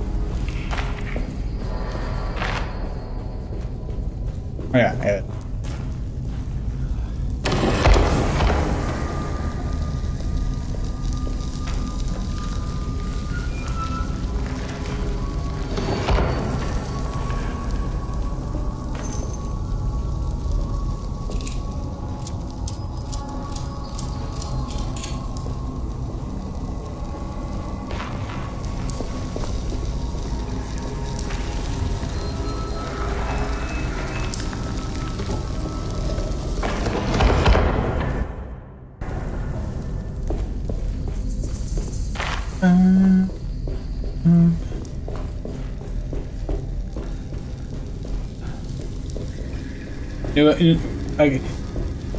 We think this game works really well as a standalone thing. We don't think they need to do a sequel, like a direct sequel kind of thing, but if they do make a direct sequel to this game and like they have the balls to actually like make their own version of 2008, like Alone in the Dark 2008.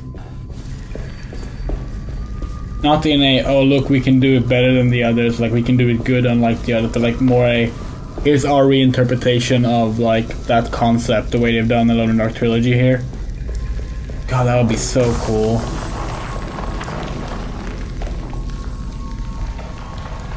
We just respect the hell out of that.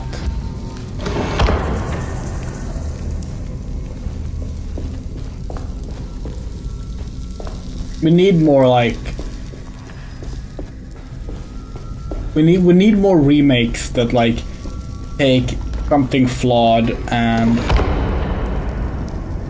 not super popular and successful and be like, okay, let's try and give this another spin, rather than just taking the big popular existing thing and doing it again, but probably worse, you know?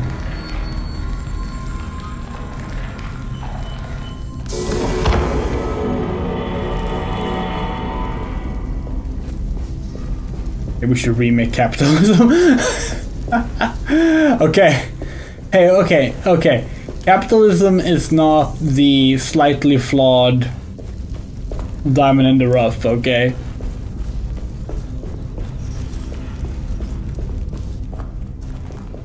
We can retcon capitalism.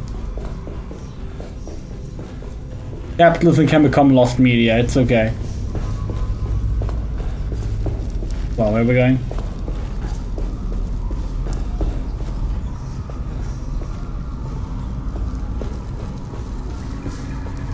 Wait, did we miss? Oh, wait. Fuck.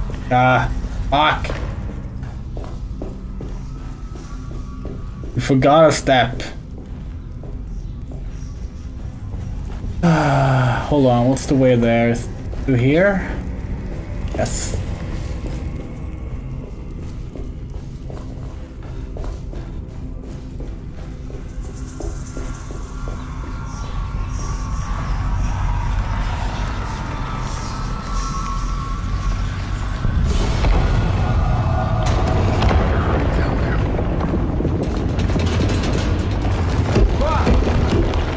Alone in the Dark always had Tomb Raider bits. Or rather, Tomb Raider had Alone in the Dark sea bits. But this one doesn't have platforming. They got rid of the platforming. Alone in the Dark did 3D platforming before Tomb Raider did.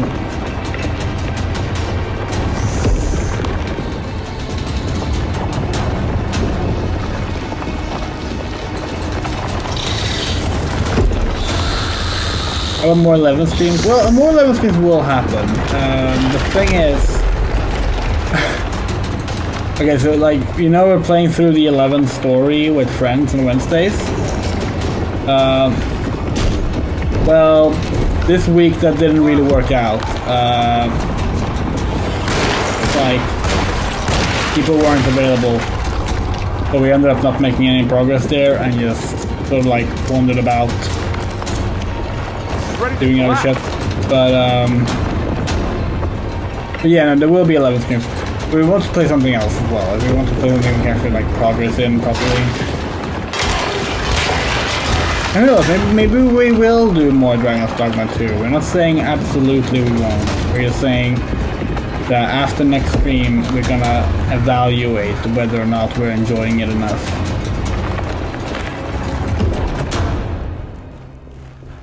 Going on? There's some games that we don't enjoy we can still make enjoyable streams out of, but that's not always the easiest thing. We know it's here, we just want to see if there was any item there. Alright, that should be it for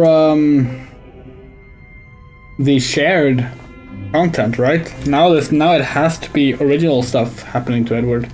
Original, unique stuff. Acknowledge psychological trauma, break through barriers of self-deceit, temper manic behavior. These are the Dark Man's terms. The contract. What trauma does Edward Carnby have?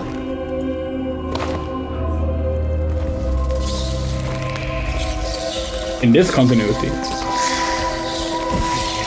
Don't think he's the vessel of Lucifer on this one, so...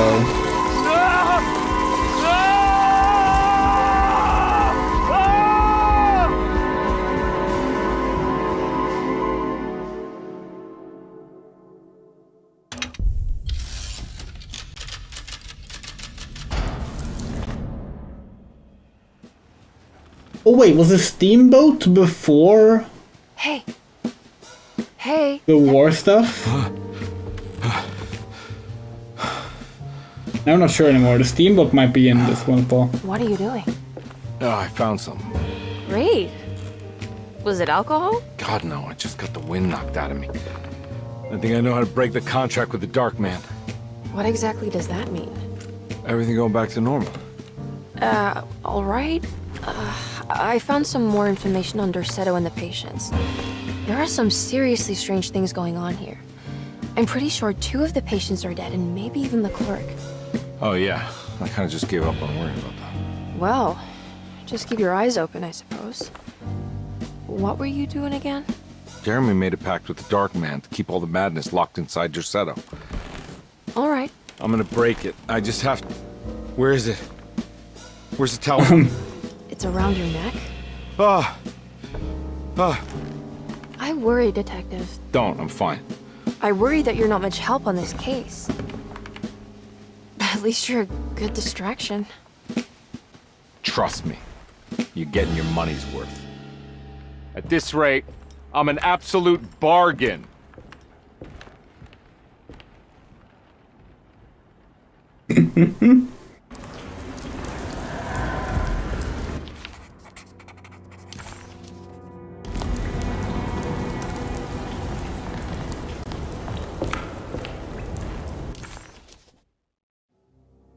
We can't explore the attic.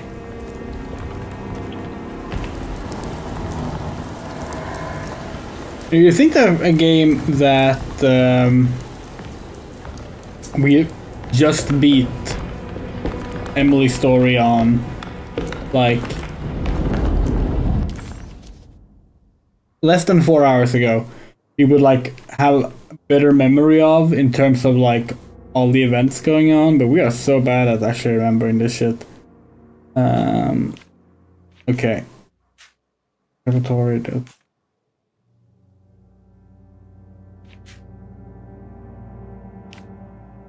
Just what this evening needed. Some ambiance. Okay, so that door is bolted. On this side or the other side? I guess we'll find out. Where are we headed? Carnby Grace never office. thought. Okay. This side. Huh?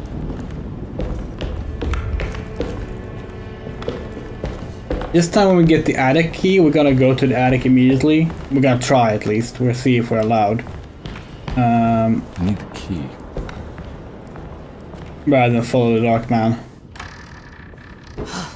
Got to be around here somewhere. He wouldn't leave this house. I don't know what to think anymore. You run into that detective fella? Who is he? Can he be trusted? I think he one of the good guys. Well, you know, like us. Will he be all right with her coming? Praise the mother.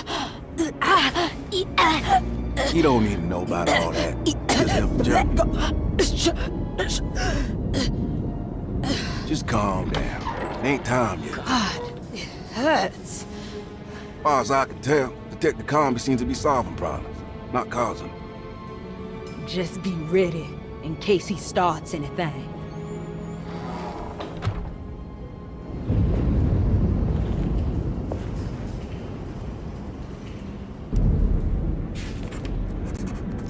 The two orders. Body library, conservatory, and then the... Yeah. Okay. Hold on.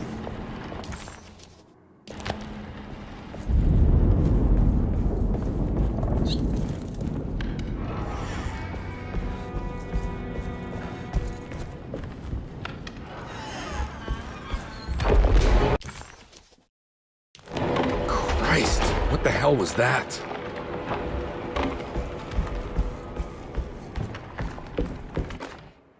We must...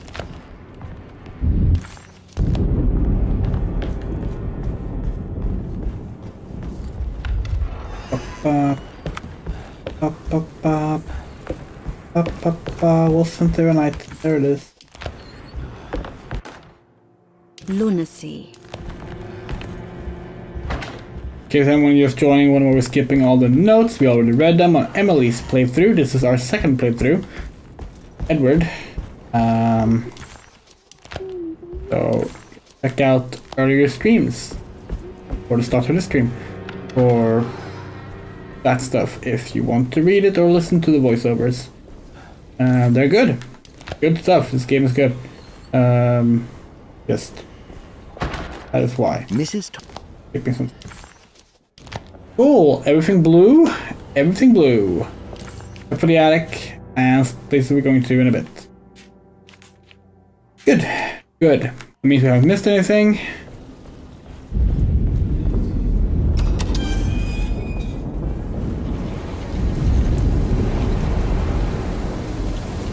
Double check. Oh, the boiler room is not gone red again. Last time, it was either the boiler or the laundry room that went red and we thought we missed something. Probably didn't, probably was the bug, but still. It was worrying.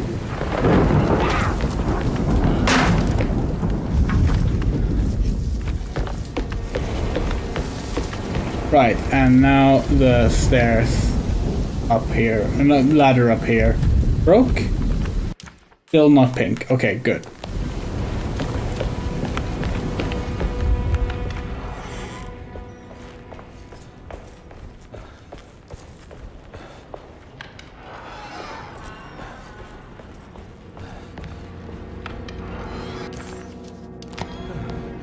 There must be a spare key to Dr. Gray's office in here somewhere. I don't have the combination for this. But maybe Jeremy did.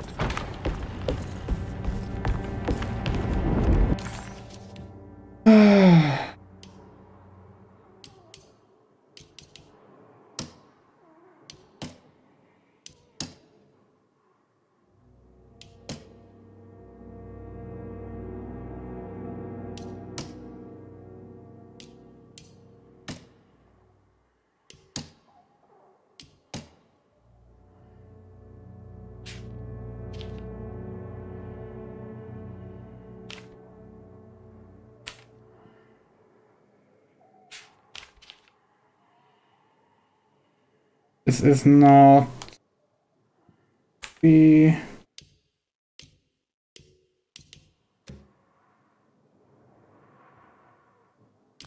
Alright, time to get Jeremy out of that contract so we can get the hell out of here. Something tells me I'm gonna have to put my talisman to use. I need the key.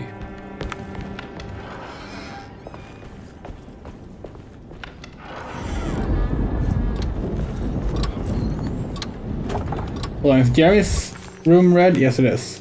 Okay.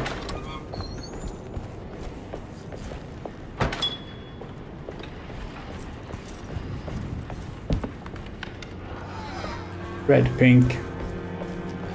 It's pink. Probably meant to be red, but it's pink.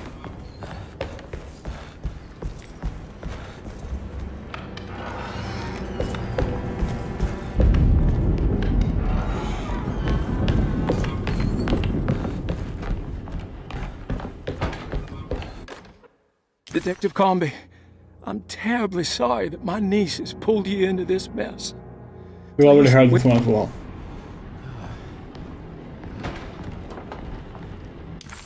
That it for the... Oh, Baptiste's room. We haven't been there, have we? No, we were. We were there briefly, but there was nothing there. Right. Now. Brother, I need you to trust me. This is the most important moment. Also old. God damn it! Is it in Grace or Cassandra's room? There is a clue to the fucking safe here somewhere. We know we opened it last time. This is the wrong way.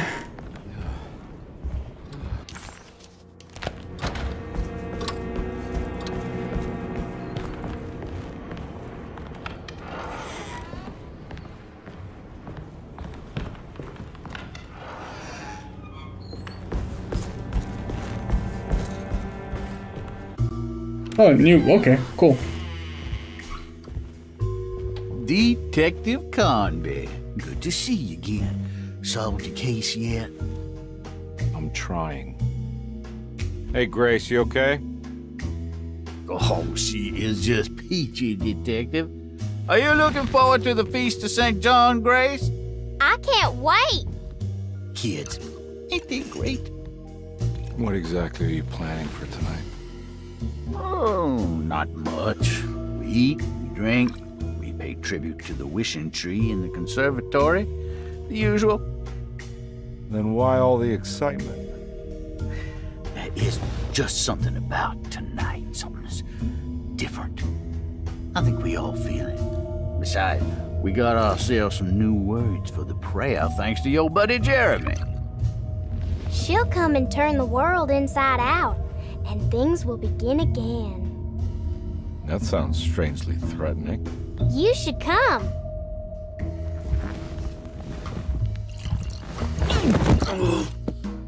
God damn it, Grace. Stay put for once. I started to think that, like, Gray's scenes from the original trailer for this game are not in the final game. We're gonna look at the, I better hold on to these. Wouldn't want them to get lost. we're gonna look at the reveal trailer when we finish the game again. And compare, but like, we distinctly remember a Gray scene that hasn't happened, and we can't imagine what happened now either. This is different. This is a new puzzle. Here we are, new things. Jack in the Box, full. You said full on the Jack in the Box. We've now picked up the Jack in the Box 3 times. Yeah, cool. We got a new puzzle. Things are different now. Nice. Cool. We've reached the point where the game bridge is splits off, probably.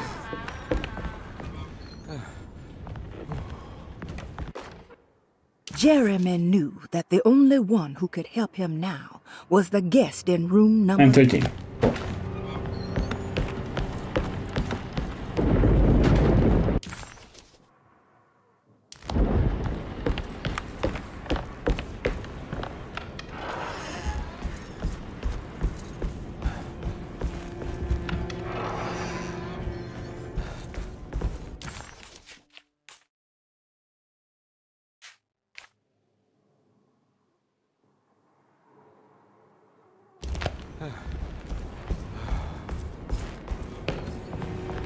Ooh.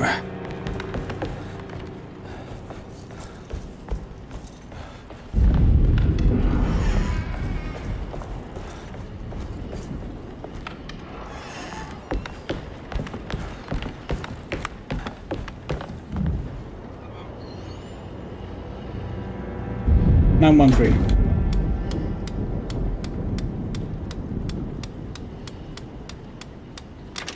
It worked. The last guest.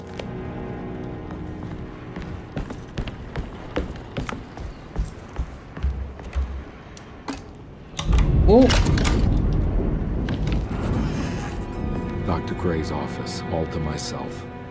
Let's see if we can figure this guy out.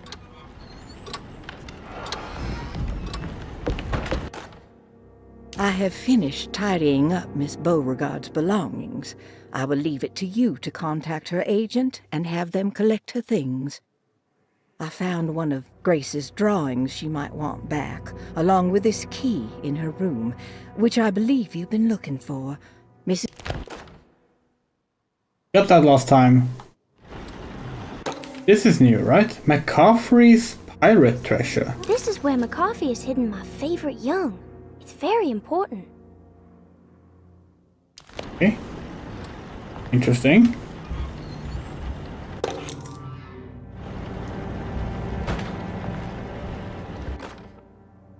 Dearest.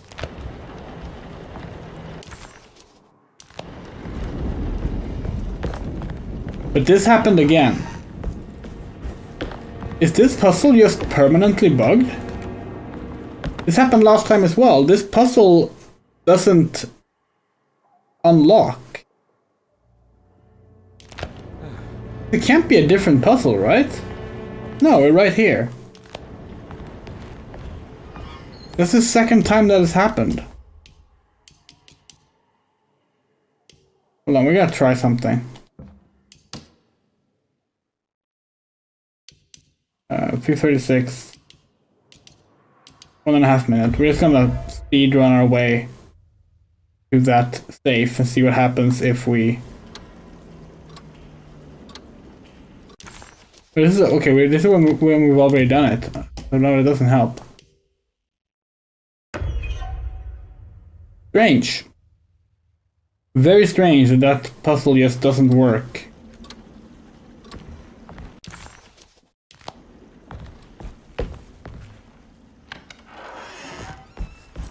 It makes us worry, because like there's an achievement to unlock everything in this game. Does that mean that we missed the achievement again? Sorry, trophy.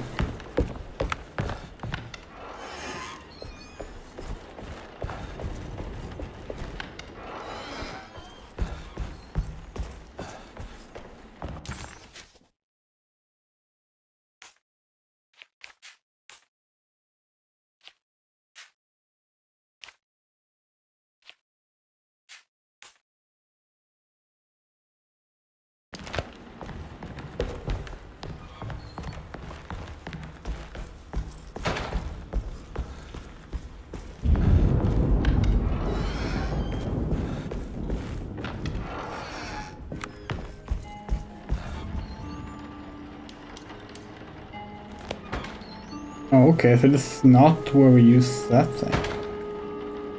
thing. Hey, we're full. Jack in the Box. Keeps respawning. There's something missing. Already got that. Okay. Let's think. What items do we have? First, the stairwell key. Let's start with the stairwell.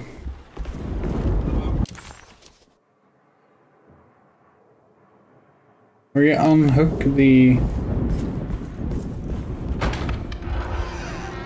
door to the stairwell, maybe?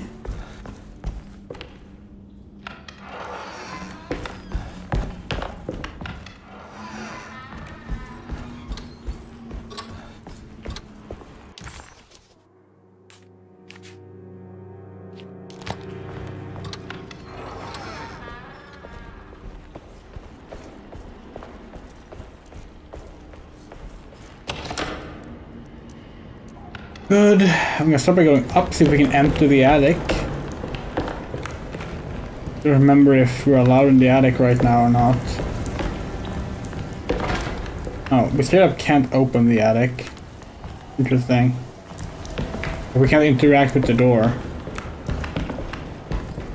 That is a bit strange.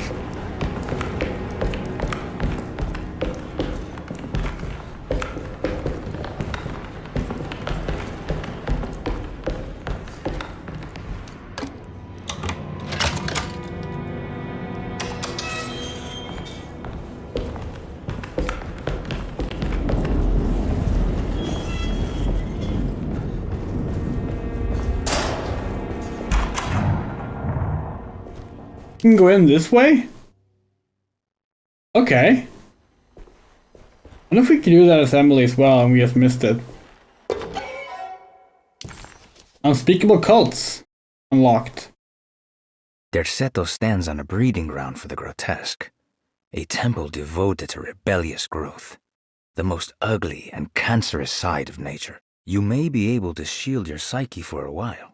But rest assured your soul will come to pray to that hideous god in time. That is the story of every man and woman who gather around that ancient arbor. They all croak, bark, and bleat because their own bodies are afraid and they wish to repel the evil those words conjure. Iya! Iya! Instead of that blasphemous name, they gossip in hushed whispers the name of Derceto, Astarte, and the Black Goat of the Woods. Again, that's an ah, not an ah. It should be yeah, but Americans don't. Oh, this game was made by Swedish people, but it's a common Lovecraftian thing. Oh, this is different.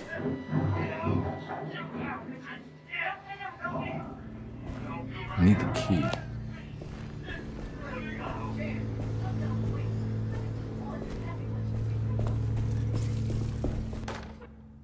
Radiography, hypothetical.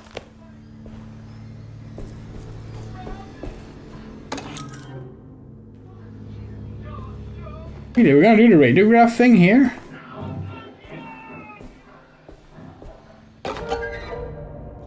God, did we just skip a bunch of optional stuff? Because then we might need to reset. We have a save file on that if that's the case.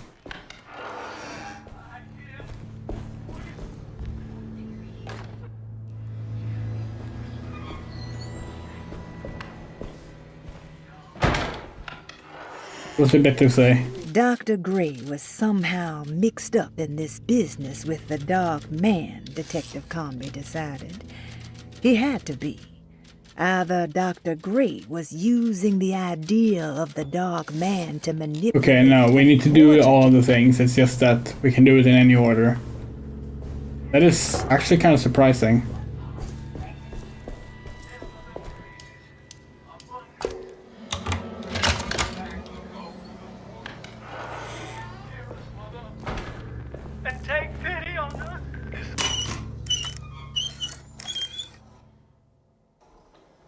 Don't mind if I do.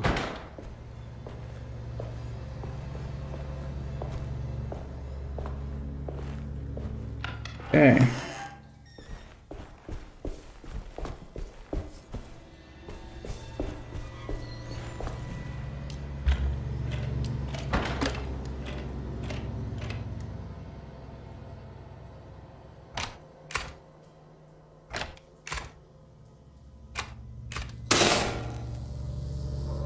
That's better.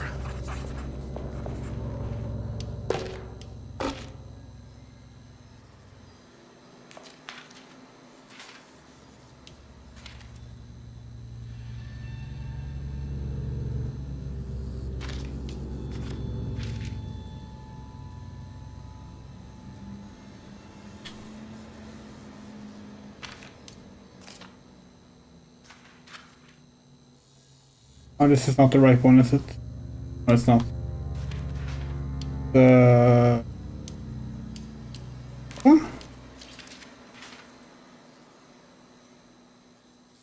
Oh, okay.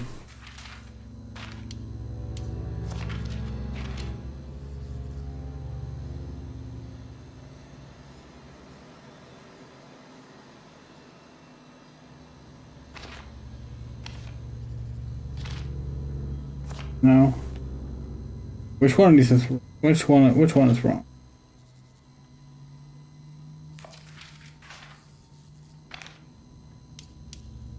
Wrong actually? No wait, this one should be on the bottom. Like no. Okay, let's start over.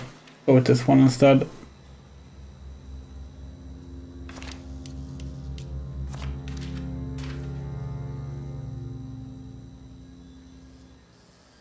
There. It's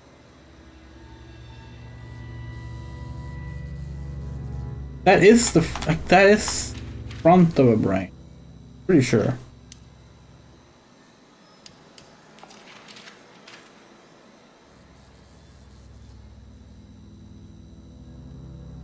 Accurate. It is accurate.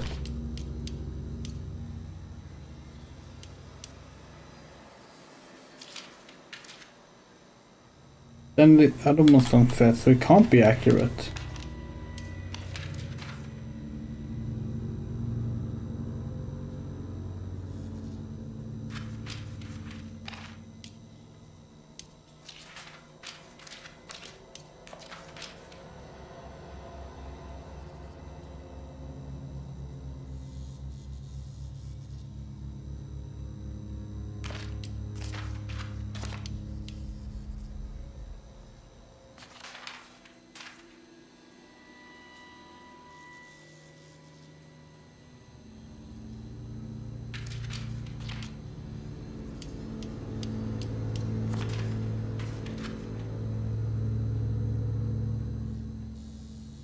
Oh, that's where it goes. Okay.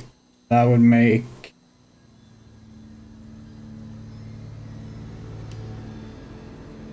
that one? Oh. No, it was... okay. That puzzle is tricky. Yay! We got the Chthonian.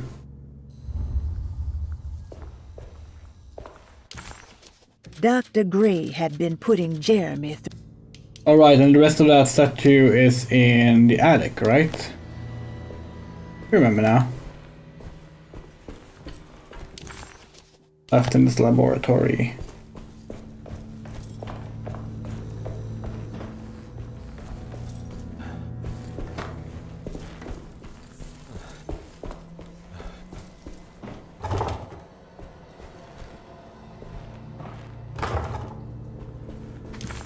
I don't know if we can even, like,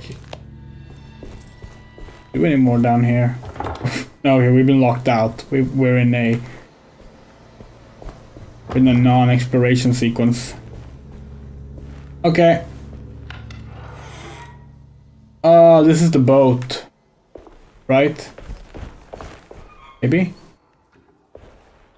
Good.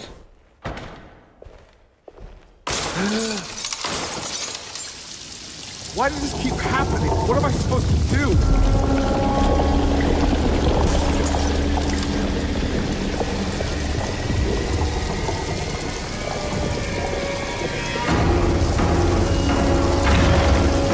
Also, we just realized that it's not too unlikely that Carnby has been in the war. So maybe it's all the same sequences.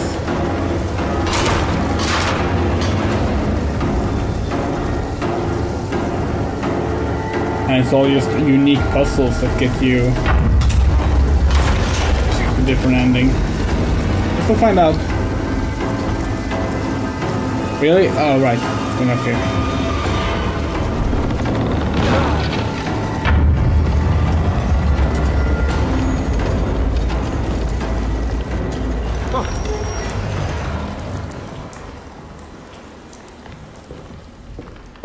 And we're back here.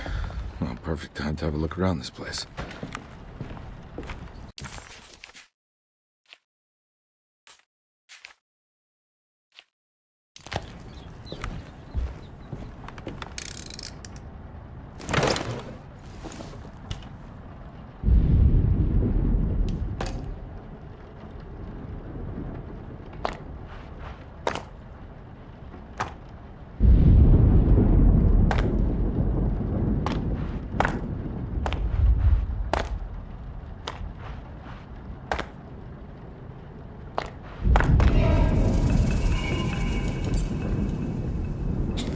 This is the boat, right?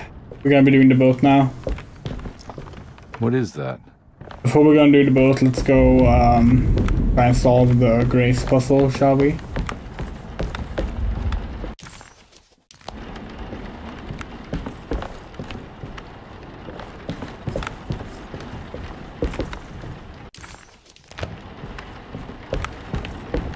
I suppose the order doesn't really matter, we have to do it anyway, right?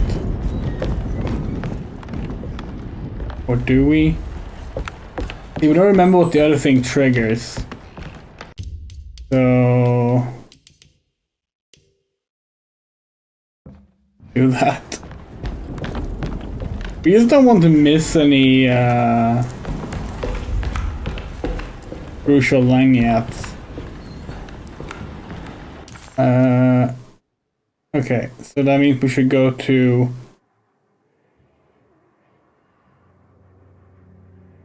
main hall. We haven't had the whole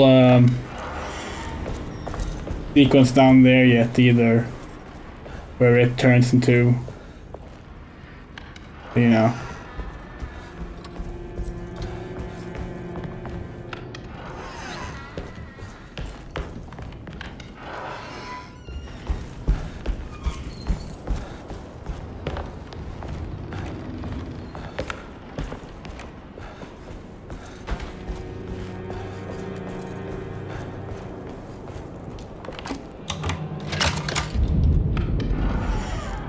Yeah, so that's the Dark Man scene.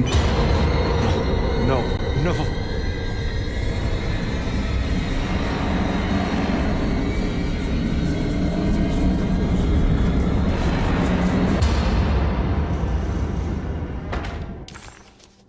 That was the scene that we theorized was what decided the ending, which it does not.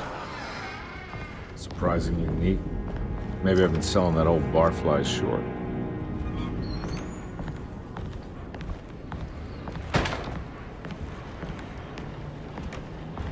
Looks like McCarthy has something hidden inside.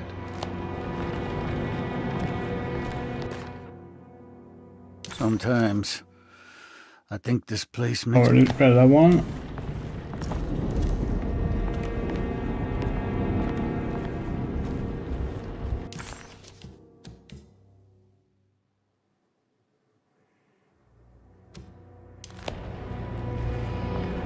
Looks like He's like McCarthy a has something hidden screwdriver. inside.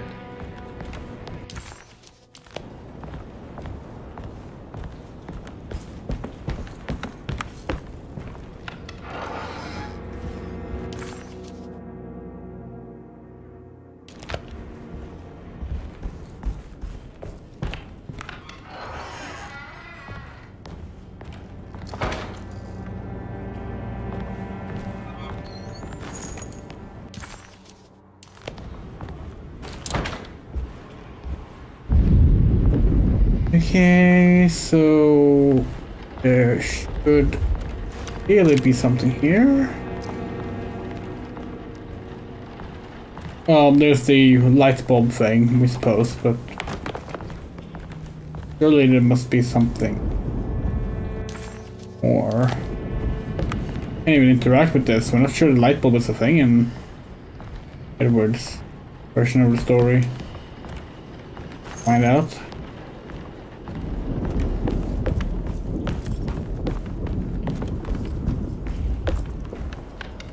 What did the drawing say? Okay.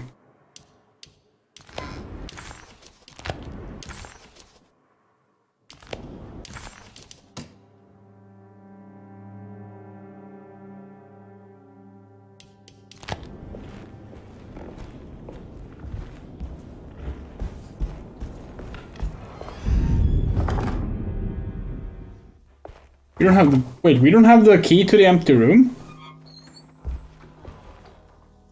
I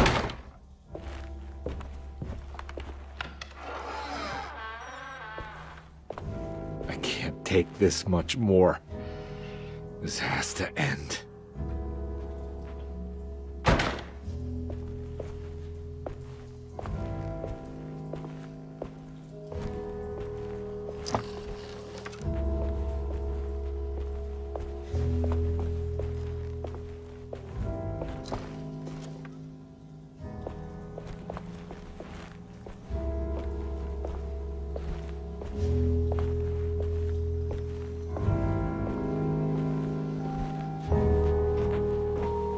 I think we explored this properly last time because of us just kind of leaving and causing the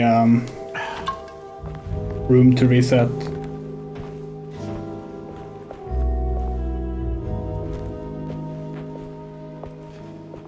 Was not finding anything.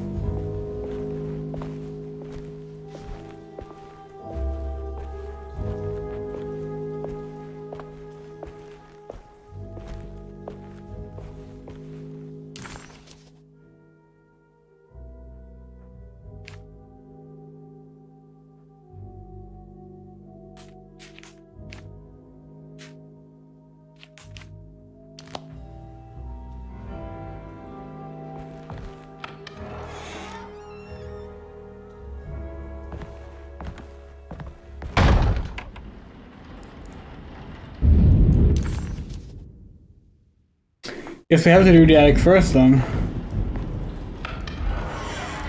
Huh. Odd.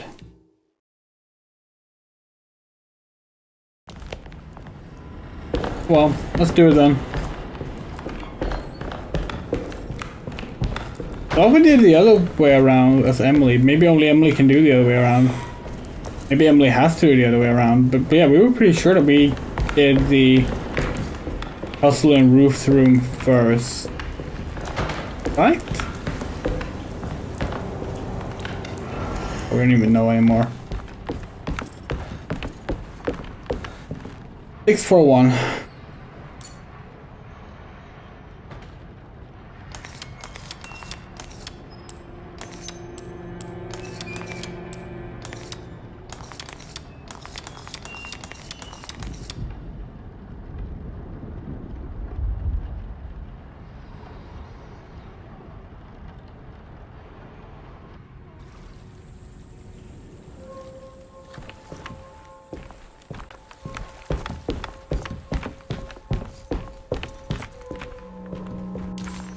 Done with the attic. What's the room behind there? Can you get there? Guess not. Map is of no use here.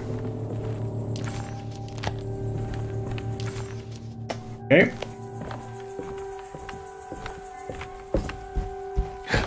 Yeah, let's do the boat then. This is where Jeremy's hiding, right? Hello? Is anyone there? Jeremy? I need help! Wait. Can you hear me? I'm stuck in the mud and the fire's taking Jeremy. me. Where are you? The motor is dead. I can't do anything more. Hang on, Jeremy. I'll figure something out. I'll get the boat running. Okay. Jeremy was calling out for help. And we're doing the boat now. Okay, let's do the boat then. Boat is where the most annoying enemies are, but fine. We're easy this time, so it shouldn't be a problem.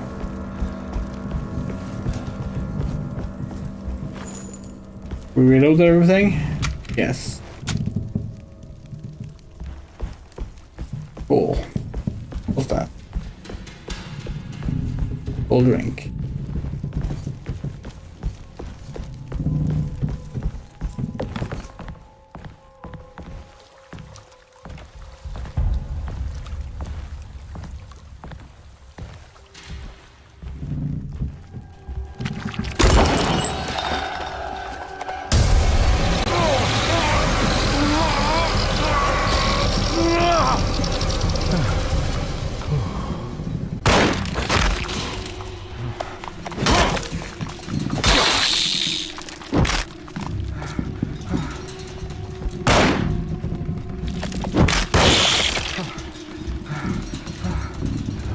Oh, we hate those.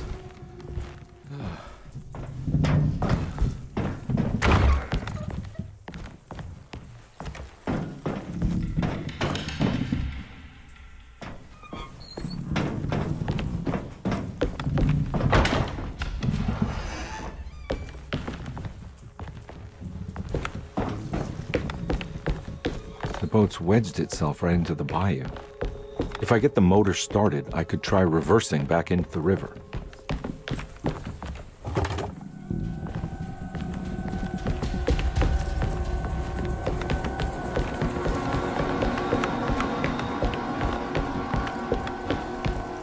Jeremy, where are you?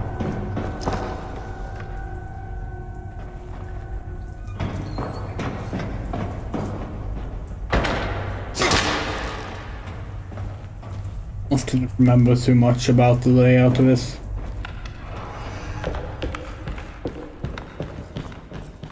I did decide if we should stop and like finish this tomorrow or something, but at the same time, I'm not that tired.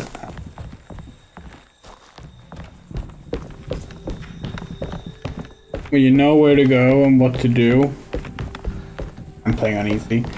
This does go by pretty fast, so maybe we should just finish it tonight. Maybe not.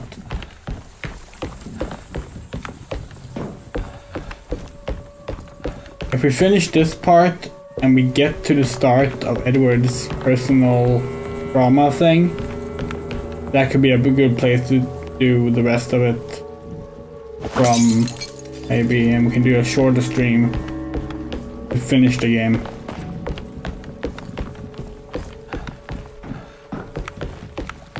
That might work. Honestly, have we known how little was left?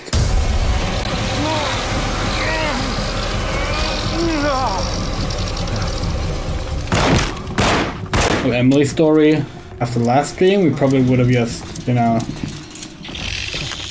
finished it on that stream, but we didn't know, so it seemed like it was gonna be more.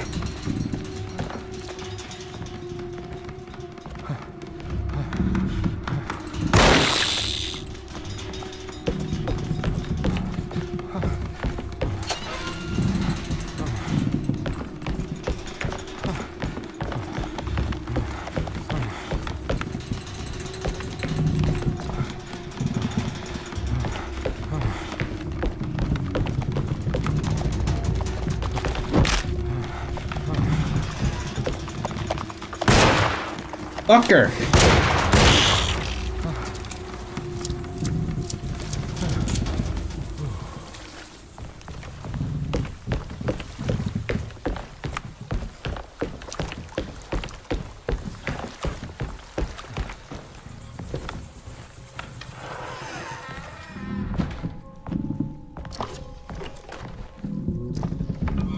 Where was the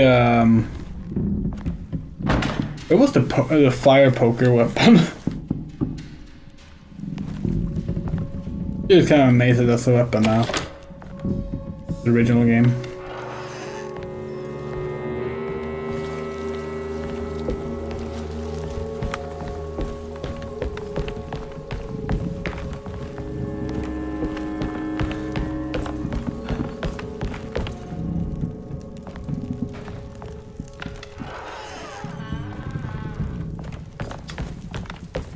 So we're pretty sure that all the things that we're running around doing now, the reason we're not finding anything is because it's all collectibles we've already picked up. Like, I'm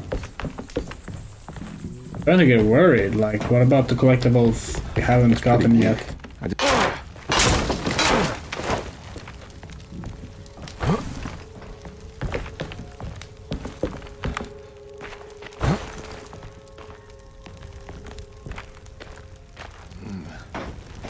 It's gonna really suck if we play through this game twice on stream and don't get the proper ending, you know?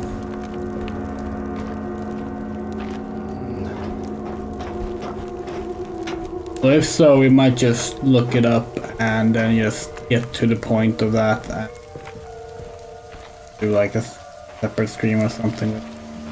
We'll see.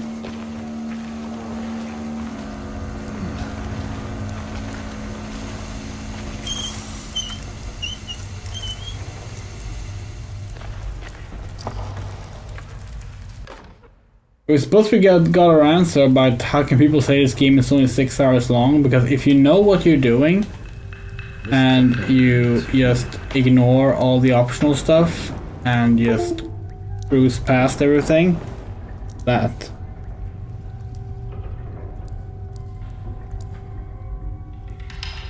then yeah, I guess you can beat it in 6 hours.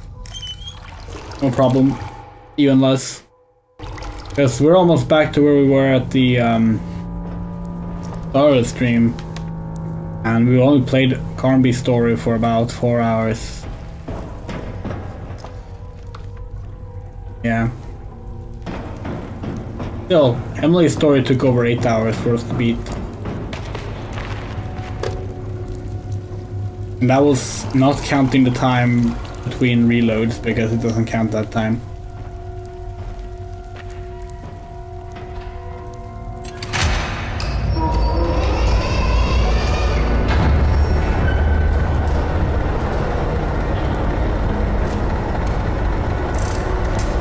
The game needs to be any longer, for that matter. Like, fucking survival horror game.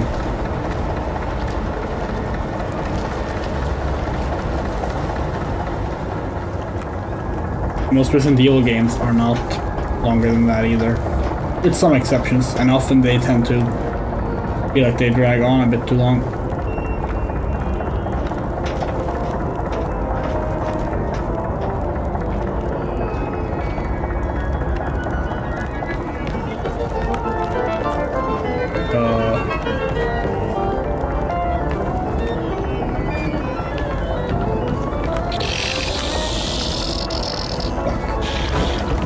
We're just gonna avoid the enemies because they're so annoying. Can you jump down here? Okay, yeah you can.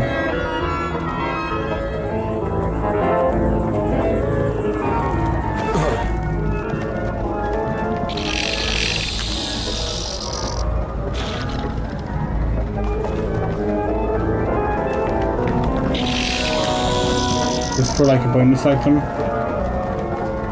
Yeah, this is for a bonus item.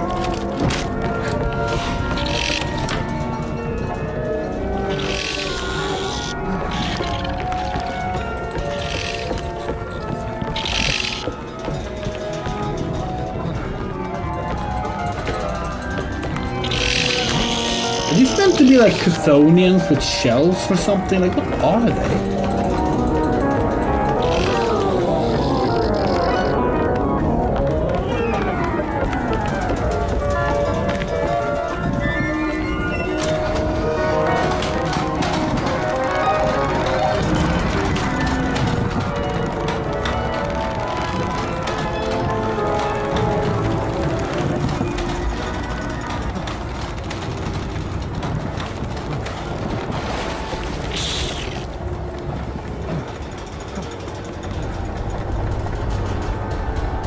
after this is where the fourth wall breaking became clear, and we got the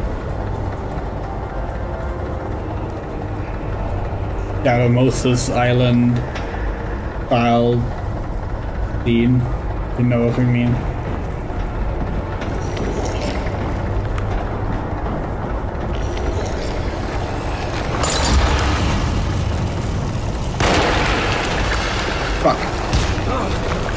We really should up the field of view because we keep getting owned by enemies just sliding in from the left and left. I'm all out of bullets. Oh, a lot of bullets.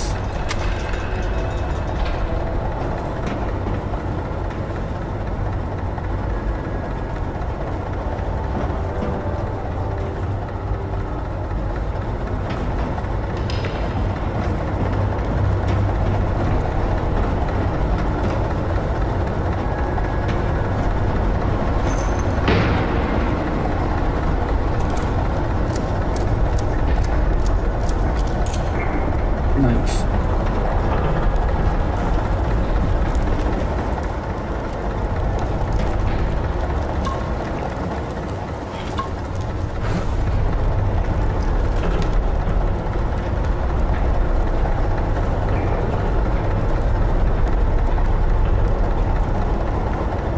The stream keeps dropping out? What? It's working fine on our end. We have the stream on our phone. You sure?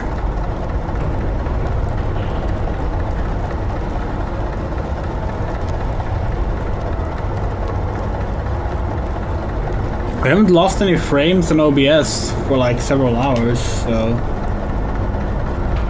it'll be fine. No worries, you're not the first person to mention it.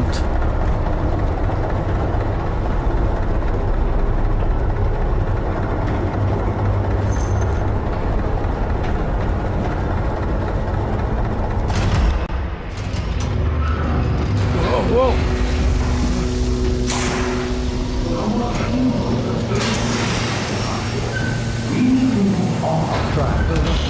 Are you ready to tell me what happened in the attic? I put a rope around my neck, and then I strangled all life from my body. Are you under the impression that you died? Yes. No. I was supposed to die. What does that mean? That you were supposed to die? I'm the catalyst. I had to die to make the story happen. What are you referring to, Jeremy? 30 years ago, Frederic needed me to die. You're not making any sense, Jeremy. Come on. Find your focus. Hey! I cheated everyone. I didn't play my part. Hey! I escaped my doom. My destiny. Again, find your focus. Hey, I'm right here. What the hell is going on? Oh, everything is wrong. Nothing is in place. I'm right here! Calm down, Mr. Carnby. What do you want? Were you not talking to Jeremy right now? I haven't seen Jeremy all day. Are you all right, Detective? No. Actually, I don't think so. Well, maybe. I'm gonna go look for Jeremy. Good. Let me know if you find him.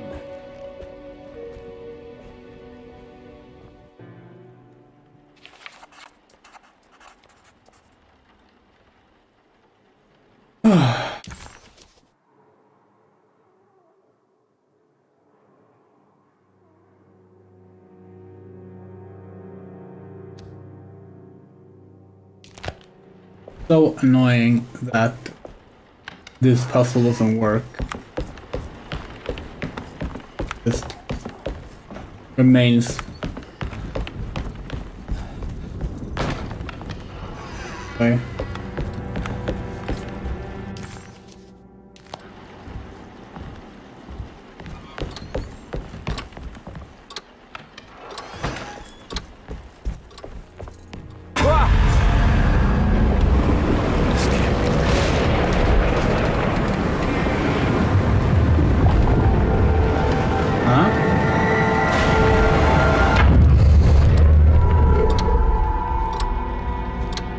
That didn't happen when we played as Emily, did it?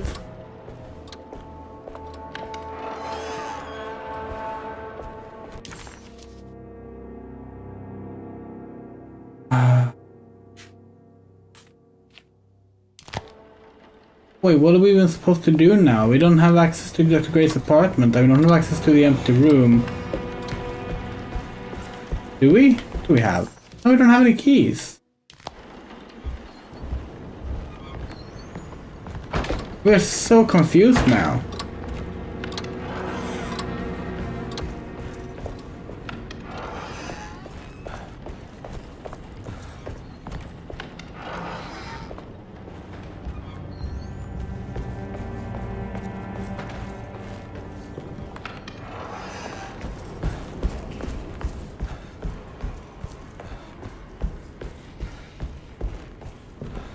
We can just go in here now?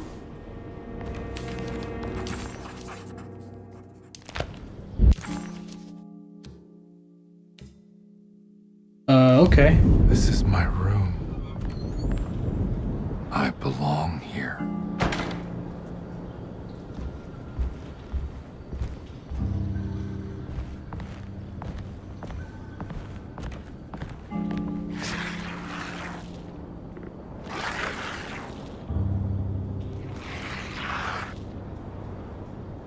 I know that number.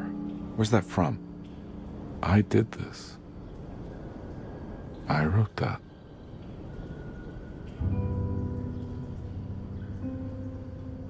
Line 6 XXX LA.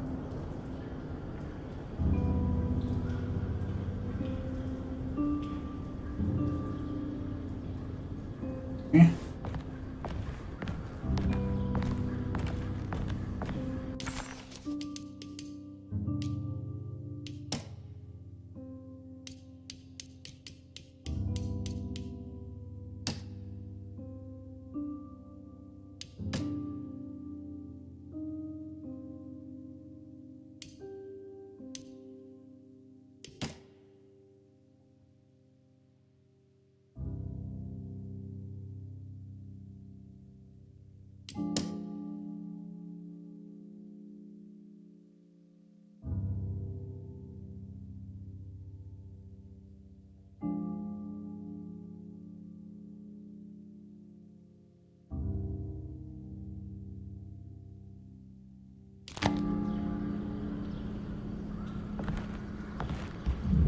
I know the combination. I carry it with me.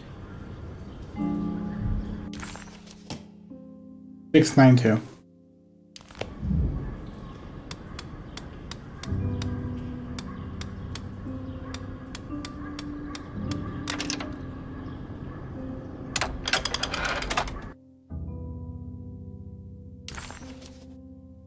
Old coin from the town, Luciana. Look for the girl. Detective, I have made many discoveries in my case. The child we want is safe, thanks to good people like me and you. We're so similar, but you don't see all the things I do. To find your man, Jeremy, you also need to look for the girl. It has always been that way. The young deliver us all. You should have a look in my room. There's a piece of the puzzle you will need. Take care now. My coffee. What time is it? 1 a.m.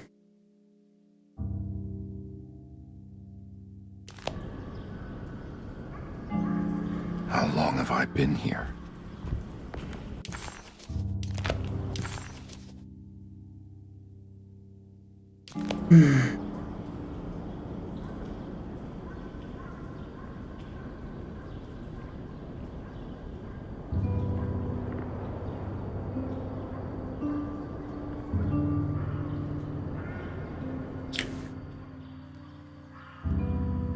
Can we stop here for now? How long was the last 2 streams we did? Game.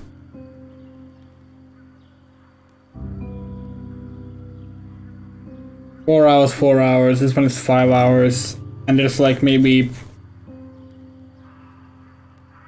2.5 hours left of the game. ops. Plus looking at pre-release stuff.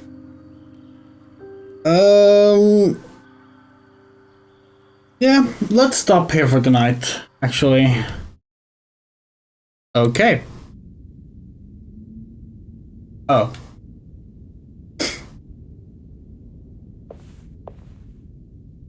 We had the wrong save on the most recent save thing. This is the start of the game. Except after you've done the first Dreamscape, maybe the second one?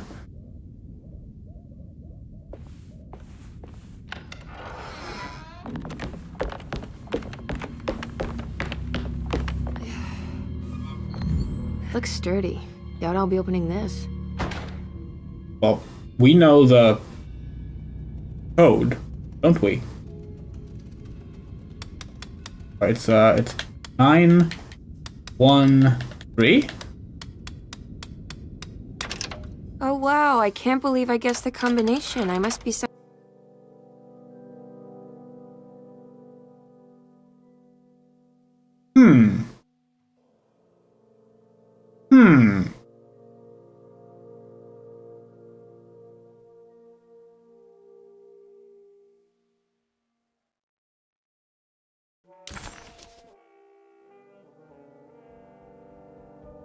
Kind of genius. Dude, I should have cut off the audio there. Alone in the Dark. We just found Alone in the Dark 1.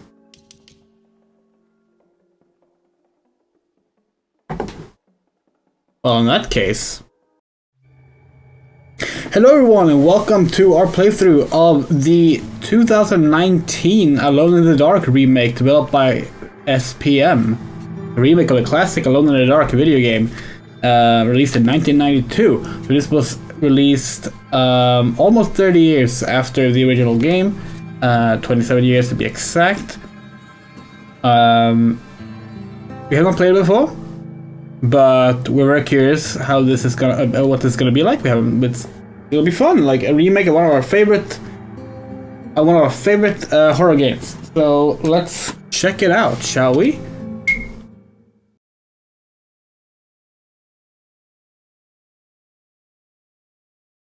Oh, tutorial, okay.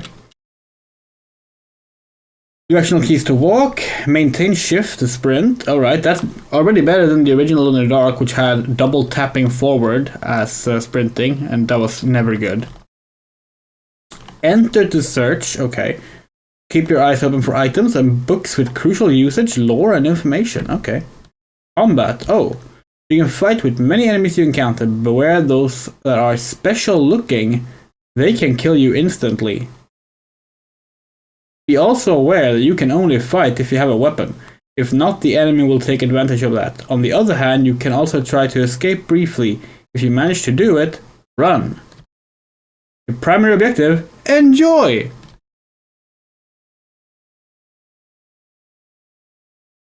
Choose your character. Well, you know us, Emily Hartwood.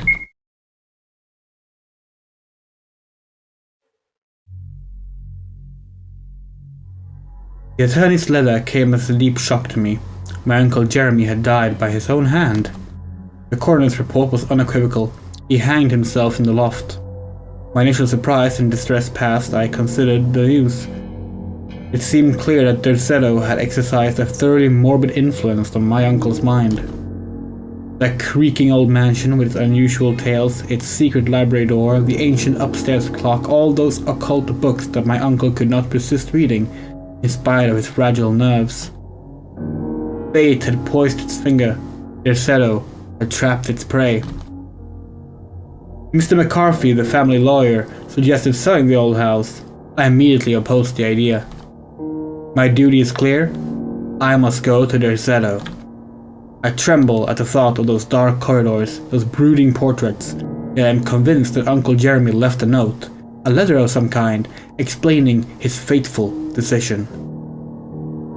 I remember his voice saying, "Look at the piano, Emily. Look harder. Maybe the secret drawer will yield up an explanation." I have the feeling things will not be so simple. Life is a mystery, containing more mysteries. Jeremy taught me that much. Now is the time to confront the mysteries. Their shadow is waiting for me. Afraid my fear is nothing more than the fruit of my imagination. Nothing will ever persuade me my uncle was insane. Very different from the starting point of the 2024 game. But why did he, according to the police report, lock the loft window with the old wardrobe?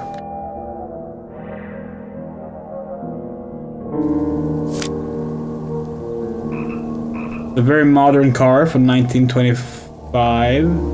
Yeah.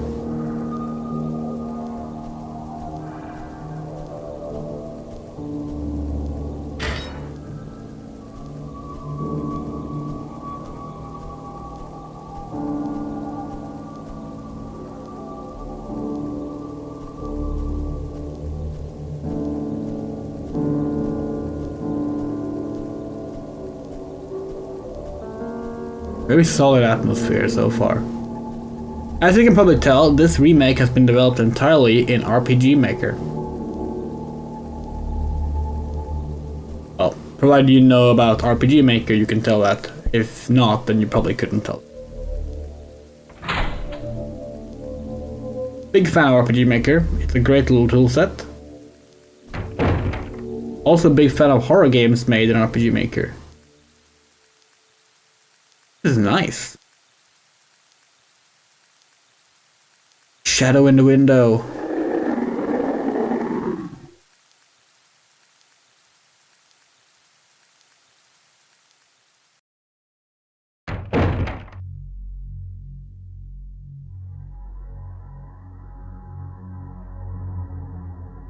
Okay, so like the original, we don't have control until we get to the attic, probably.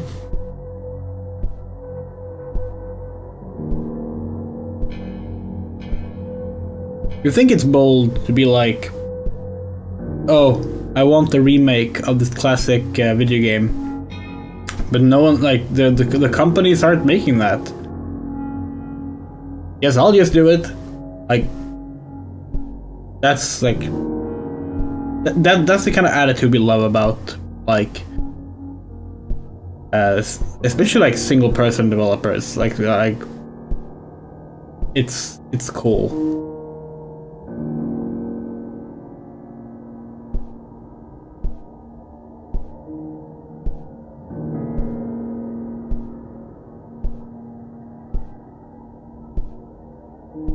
Personally, we're still hoping that one day a build of the actual cancelled Alone in the Dark remake by Eden Games will go up.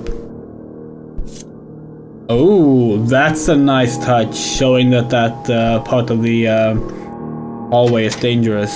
Because the original game doesn't do that. Like, if you walk over it, you die, but the game does not warn you about it.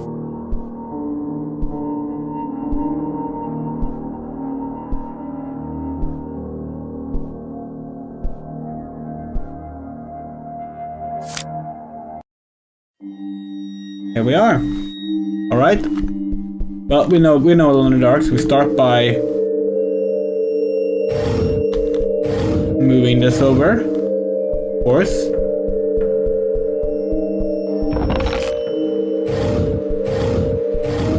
Now the attic is safe. The piano Uncle Jeremy mentioned. Is it loud? I want the microphone to pick it up. You find a letter.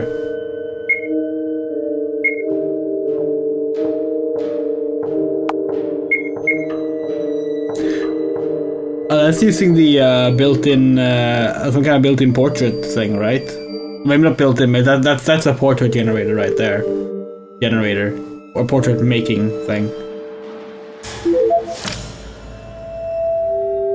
They are coming! I have freed hellish forces, and now the price must be paid. Their shadow is the prey of evil. The sun is set. They will find my body, but will not have my soul. I can imagine the master's fury, and the terror in the hearts of his slaves. I hear their footsteps. Some may understand what I have done. May God forgive me. Farewell, Jeremy Hartwood. Those who played the original Underdark probably know that if you don't block off the trapdoor and the window, you get enemy encounters.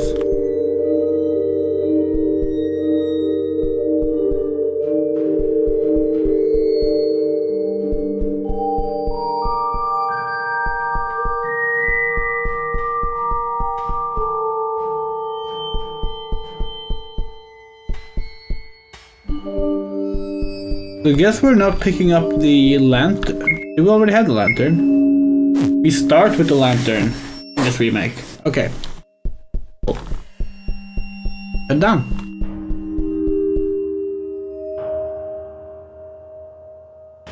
The lamp just went off. I have to find something to light it with if I want to use it again. Oh.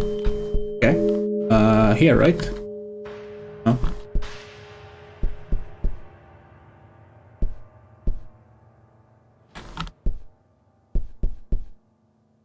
No oil here in this room? Guess we misremembered.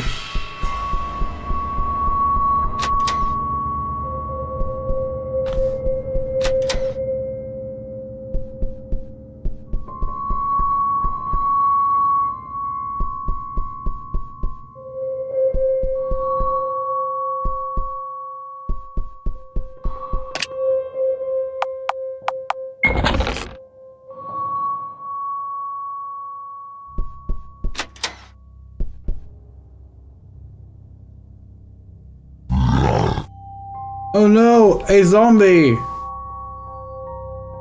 Try and fight it. Ow. Use rifle. Oh, okay. You point your rifle, you miss.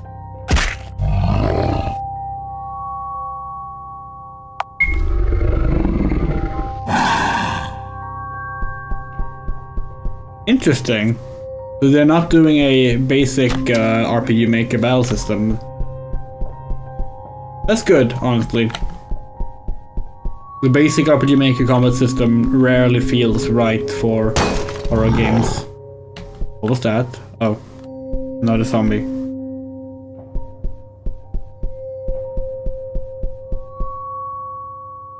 Vase. Can we throw the vase? No, there's a key inside. Oh god, what is that? That is not the monster from the original game. That looks more like the museum boss from the 2008 game, although that one only has 3 legs, this one has 4.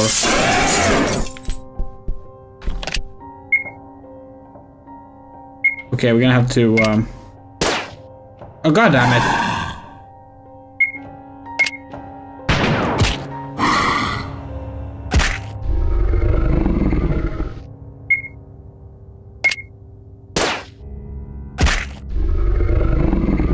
This is some fucking Morrowind style combat here with how much we miss. What's our health like? 12, okay. Oh.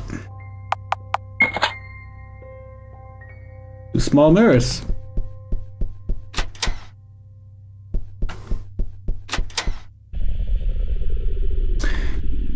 Those are not night gaunts.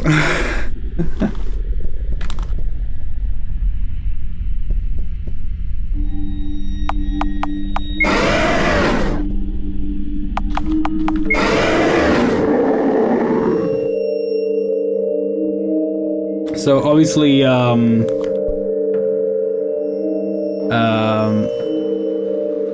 SLD, was that the name? I think that was the name. SLD have used pre-made assets for RPG Maker for this. But honestly, like it looks good. Good stuff. It's a good use of pre-made assets. First aid case. Thank you. Jurassic World Evolution is on sale.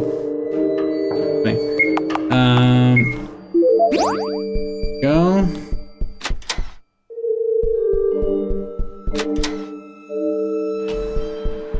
What do we do now up there? Oh, we can just walk under them. Okay. Oh.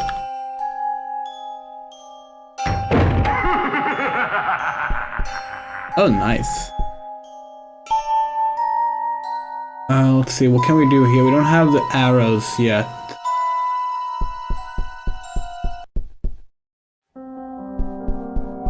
There's a save system? Yes. Just making sure that we remember to save. Oh, oops. We did not mean to exit the game. We thought that was exiting the menu.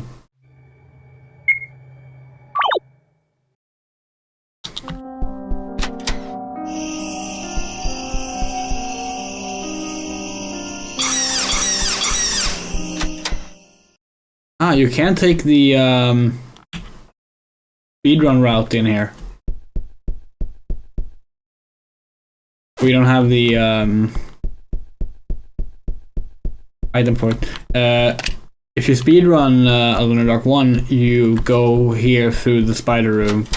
In fact, if you recall correctly, you don't even like bother touching the...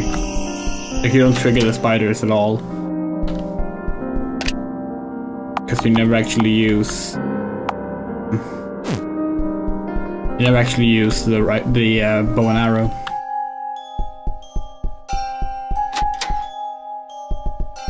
And because of that, you can skip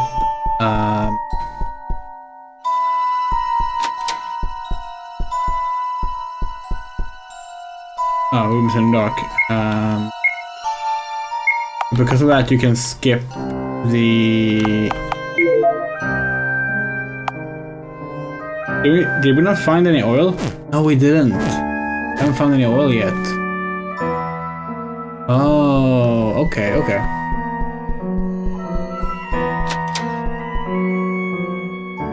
Yeah, because of that, you can skip the pirate fight, which is like the most annoying part of the game.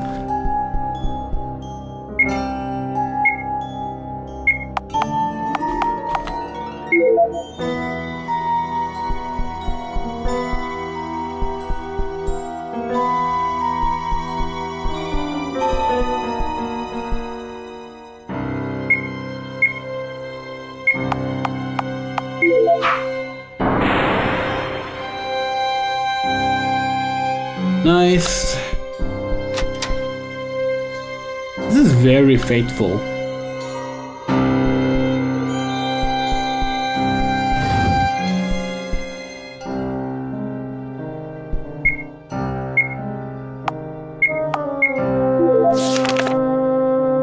Creatures of the Night by Hubertus the Bald.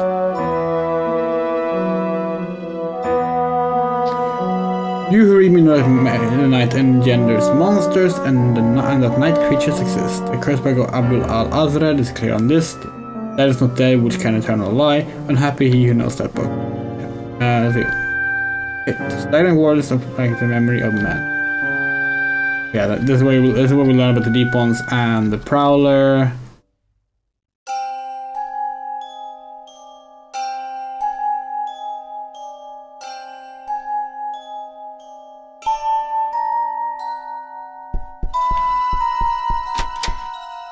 Is that the library key? No, that's not the library key, is it?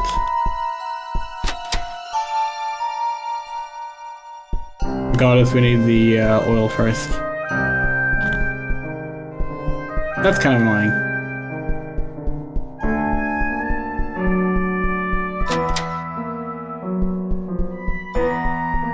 Is there oil in the bathroom?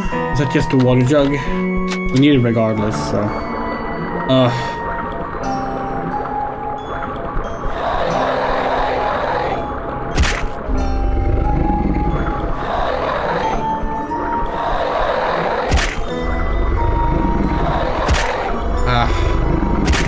This is one of the most annoying enemies in the original game too. Status 8. Oof. We got the water jug. Problem is, this is gonna trigger an enemy.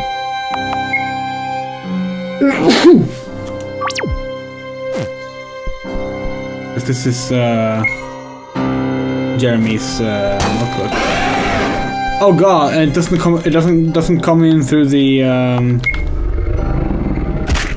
window like in the original game. No!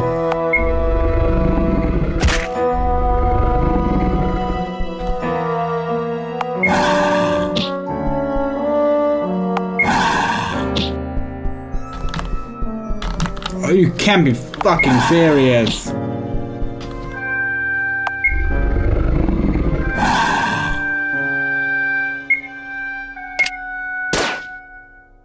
Does the rifle have like... Ah, we're dead. Or not? Yeah, we are. Difficult.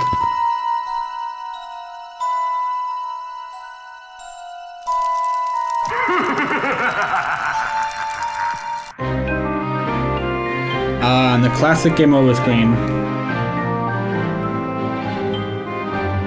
Bunch of monsters that are not in the game.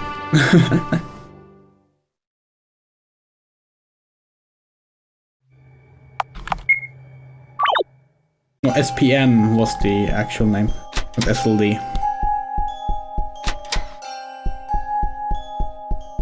We'll be putting a link to this fan-made remake in the description of the video. Of course. The poker! The poker is here! Okay, we have to see what happens if you angers the red ghost. Come on, we cannot. Oh. Ah, that is the most annoying feature.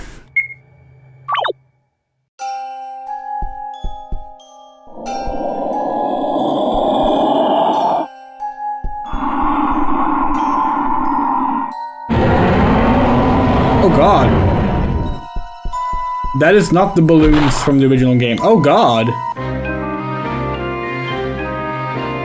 That is not what happens in the original game.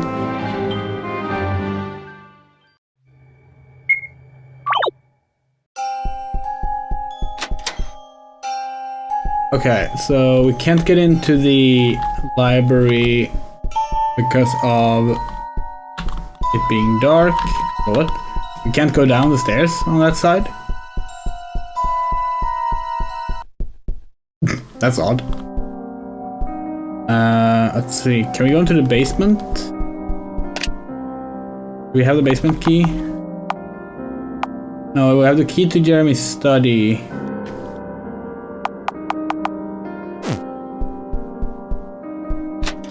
Wait, oh, this is spider room.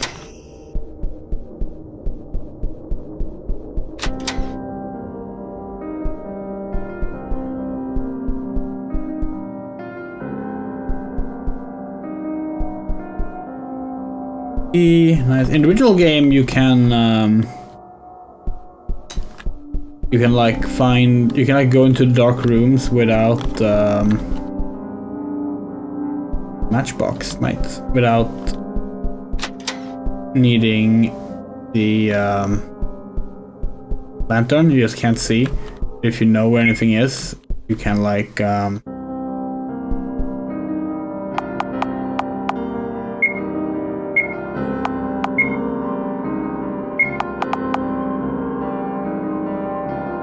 maybe we just need to use the matchbox, actually.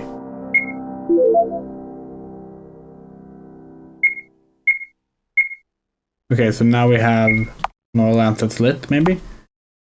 Let's see. We need to use the fake book. How do we view the fake book? No, sorry, the shoebox, that's what I meant. Revolver! That's gonna trigger an enemy, right? Oh no, they put it here instead.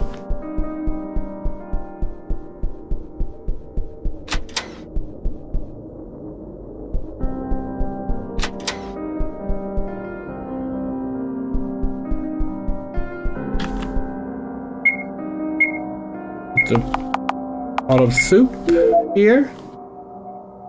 No, we want to. Oh, sorry, it's here.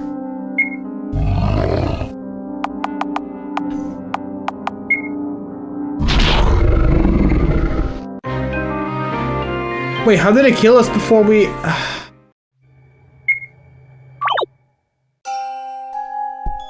That's supposed to make peace with the zombies.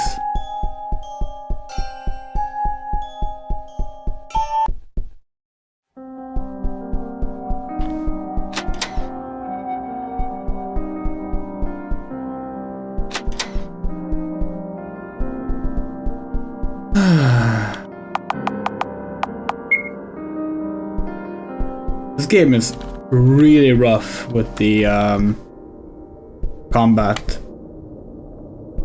Oh, wait, we forgot. There's like there's a sprint button. We haven't been sprinting from the enemies.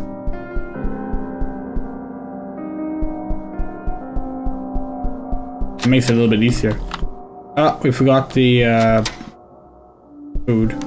Oh hey, the enemy reset. Nice.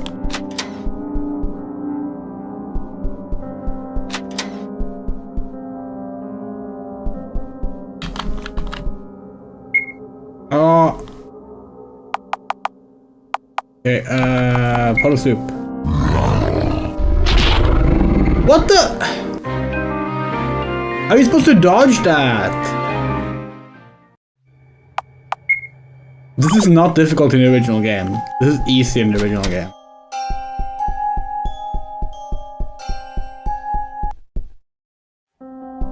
The place to put the pot is like much more nicely placed in the original game.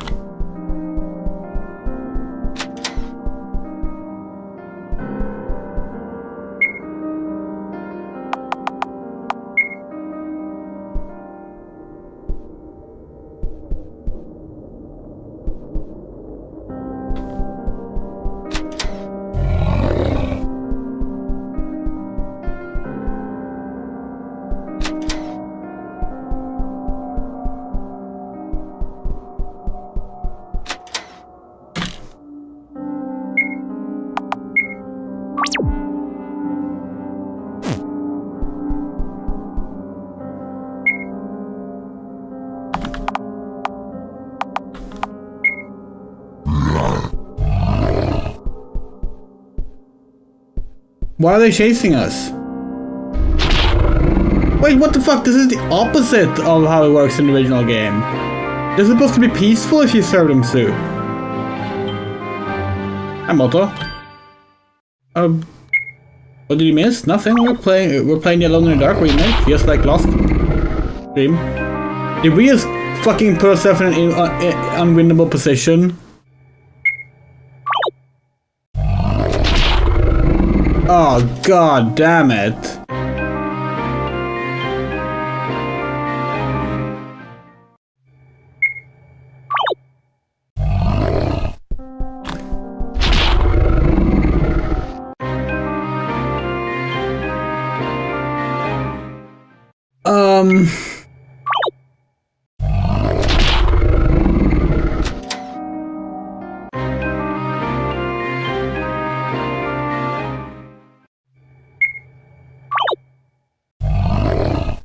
We don't understand. How... Like...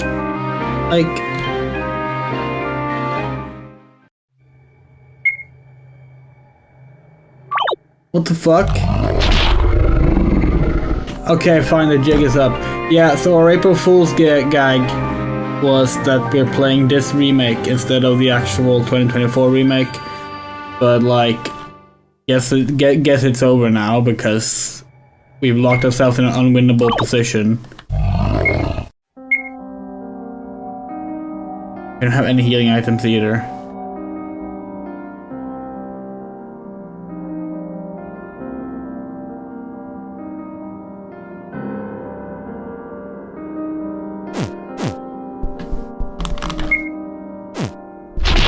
Oh. Too fast.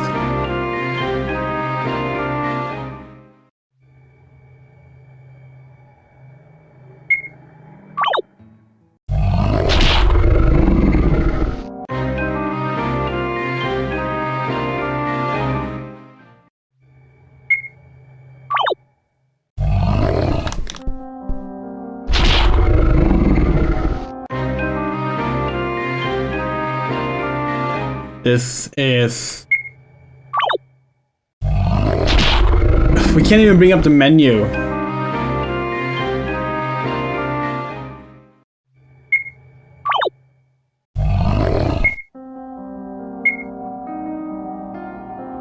Anything we have.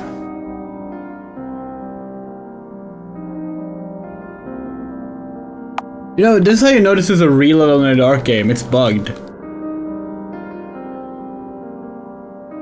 This room is bugged. When we saved, they were not attacking us. It's like the flag on the food has been inverted somehow. It's supposed to be if you place down a pot of soup which has human flesh in it, the zombies sit down to eat instead of attacking you. Instead, what happened was the zombies were not attacking us until we put down the pot of soup. And then when we reload the save file, they're already attacking us.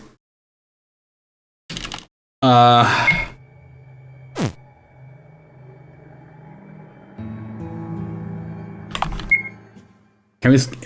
Is the intro skippable? Let's find out if the intro is skippable.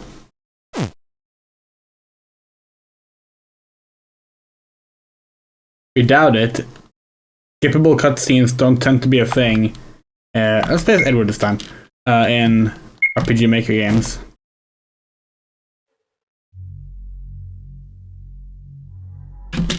Yeah, no. It doesn't seem like it.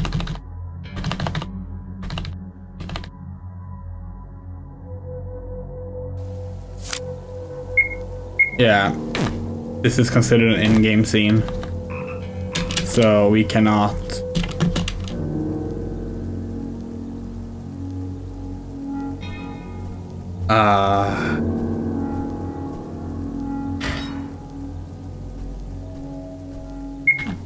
Well, it was a fun gag. Maybe one day we'll actually go back and play this properly, but...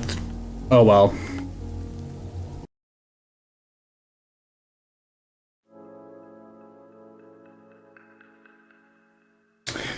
Okay. So... Moto, you missed it, but... I guess we can show it again.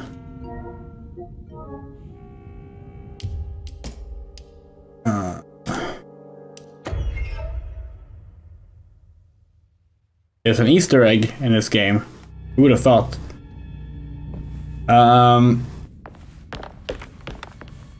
If you unlock this safe before you're supposed to have the code... Doubt I'll be opening this.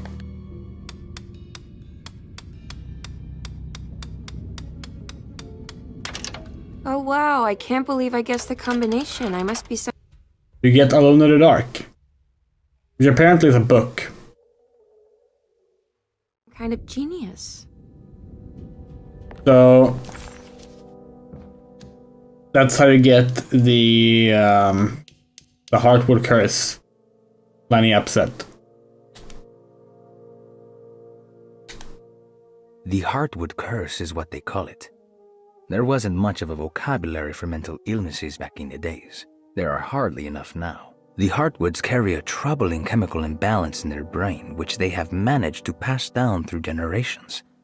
As they grow old, they are overtaken by overwhelming melancholy that unavoidably leads to suicide. Oh, you want the real story?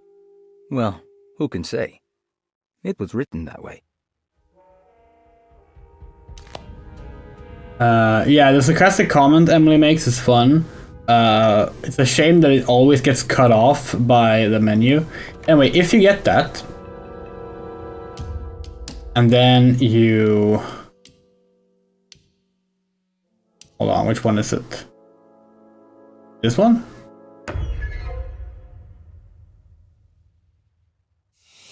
No. Not that one.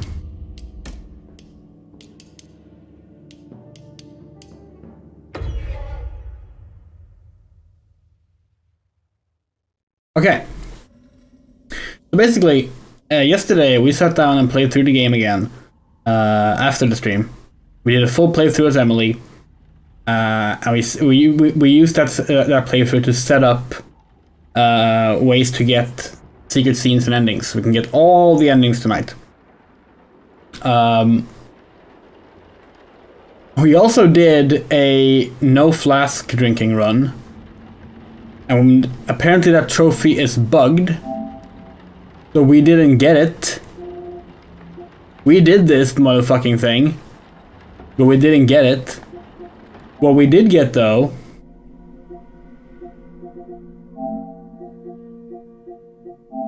is this.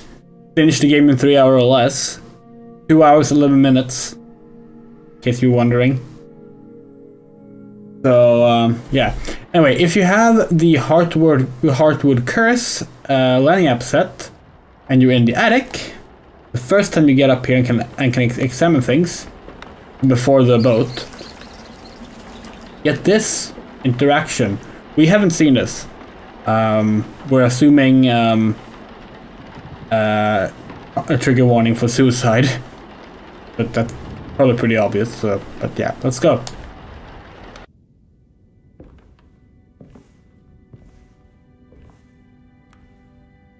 They're coming.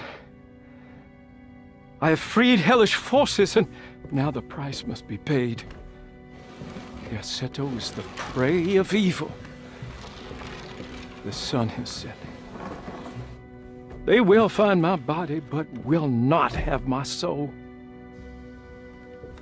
I can imagine the Master's fury and the terror in the hearts of his slaves. I hear their footsteps. Some may understand what I have done. May God forgive me. Farewell. What would happen if I refuse? Would the whole world come upon? Or would everything conspire to make a new story? Maybe one where I live.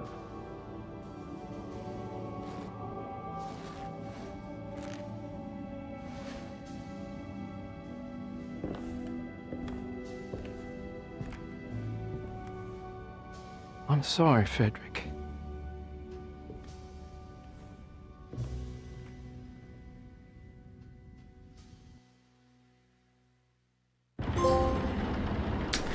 There we go. The scene of Jeremy not hanging himself, although reciting his suicide note from the original game, which we actually read earlier in the stream. And once again mentioning Frederick, that's Frederick Reinal, the original director of Alone in the Dark 1. So that's an interesting scene. And with that, let's finish Edward's regular ending, and then we're gonna do all the bonus endings. We think we have it set up so we can do all of them without having to play through the game.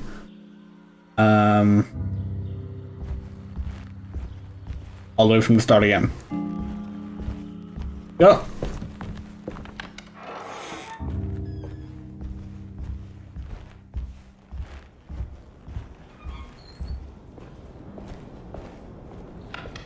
Hey, what did we get from the... Right, we got a Yun. Old coin from the time of Louisiana was Spanish colony. Right. Right, I'm gonna go into McCarthy's room instead of Ruth's room.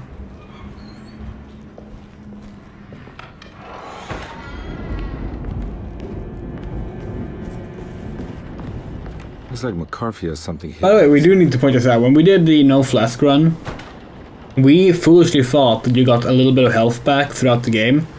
Like when you finish chapters. Maybe even full health. You don't. At no point do you get any health back.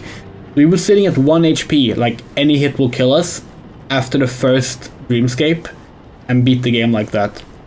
And let's tell you, beating the fucking final boss with a no-hit run is frustrating but fun. We also did the oh so bad and difficult stealth section in one go without even stealthing. So again, we very much question the people complaining about the stealth in this game. We don't mean the Dark Man one, by the way. We mean the one from the Why would McCarthy lock this up? Was he trying to keep Grace from completing the shame? If so, couldn't she have just... the one from the World War I flashback.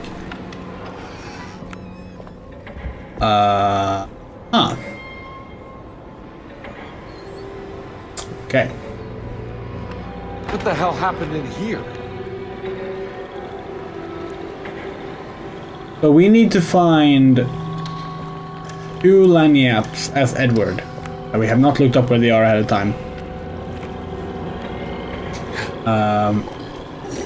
If you want to get all the endings. Those are the only ones left to get.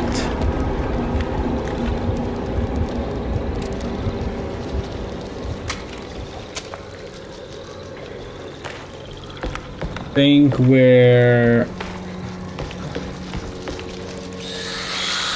Hopefully we're good finding them. Oh god, these... If you want to know the most annoying enemies to fight when you have 1 HP, it's these.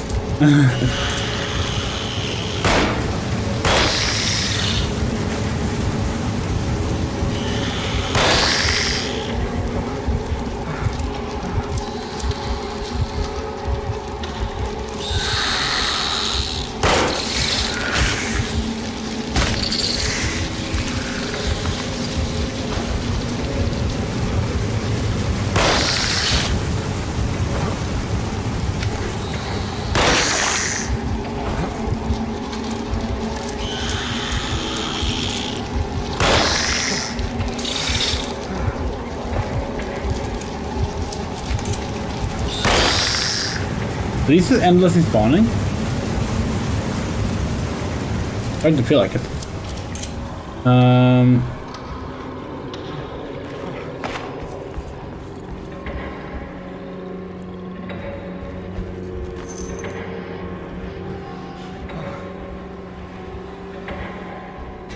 By the way, we managed to have 2 different Alone in the Dark games do trophy bugs on us in less than 24 hours, because we also finished our Platinum trophy for Alone in the Dark 2008 on PS3. But in doing that, 2 trophies bugged out on us. That would force us to replay the game from the start again. But now we've done that, now we have all of it done. Okay.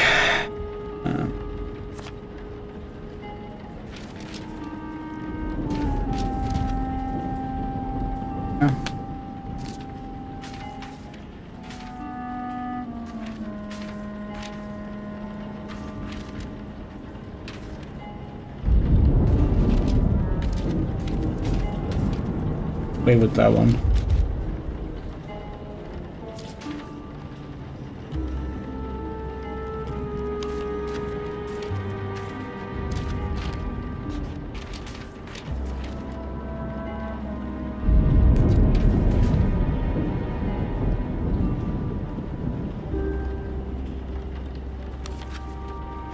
Okay, that's where the race drawing goes. There. There. That should be it, right? Huh? What?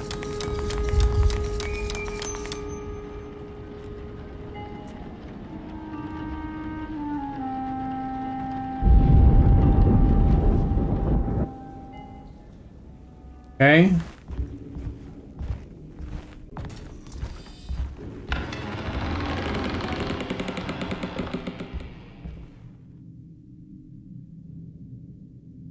This is different.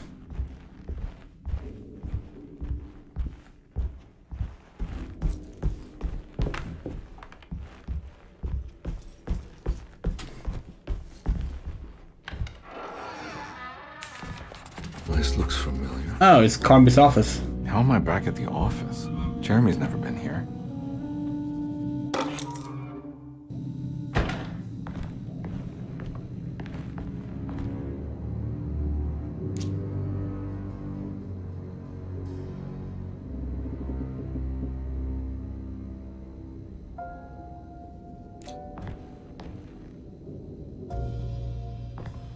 That's me, isn't it?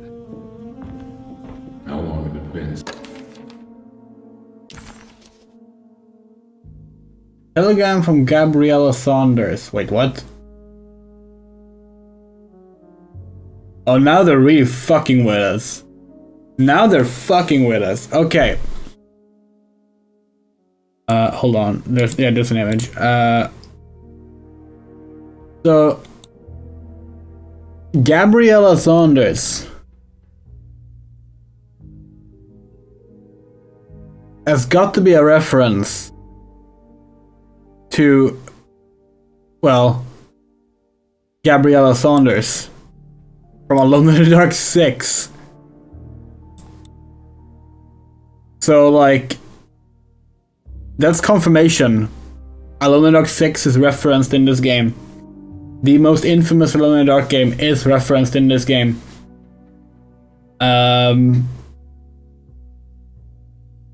That's we did not expect that. That's cool.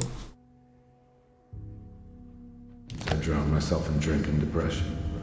And it all felt so peaceful, slipping away into oblivion. A welcoming. Theodore Saunders. Probably not a reference, although Theodore is the name of Carnby in Alone in the Dark 6. Theodore Carnby, Ted Carnby. A voice wrapped around my mind like a heavy blanket. It turned off suddenly as I woke up from the sound. My office door closing shut. A messenger had left a telegram from Mrs. Saunders.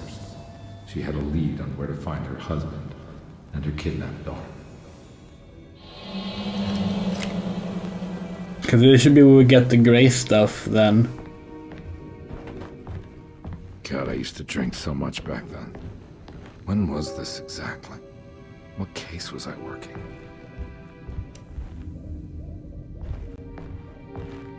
Figure out what case Carnby was working. Well, we have all the Grey Saunders. Oh god, a case board! This really is Alan Wake 2.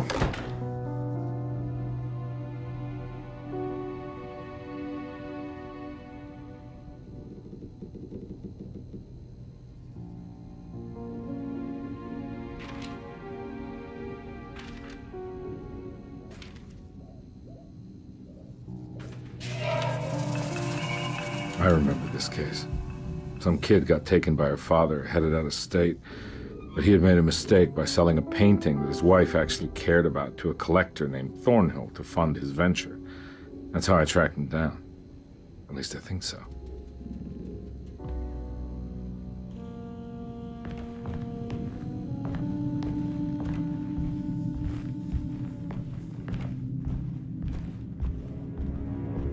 We're gonna do a save file right here. Actually, no, we already have one just before we got in here, so it's fine.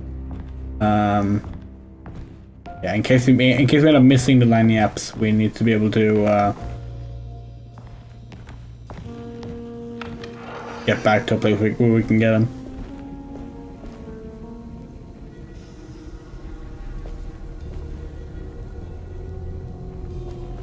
Back in the French Quarter.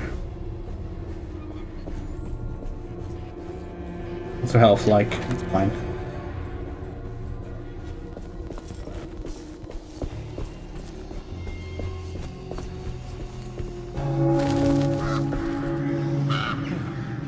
This red thread is very cool.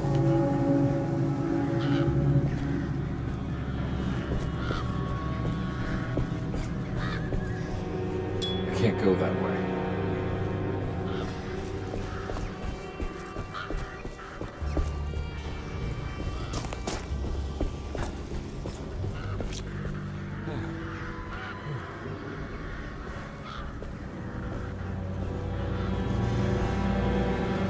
What if we're gonna meet Gloria Allen or something? The art dealer. We're going into an art exhibition.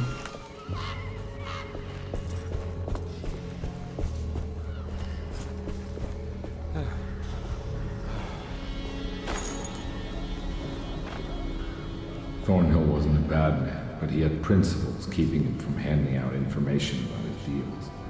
So it needed some convincing.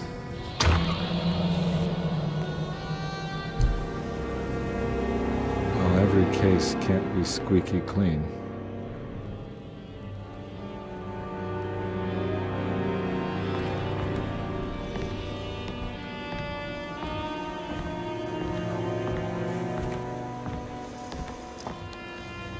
Lots of ammo.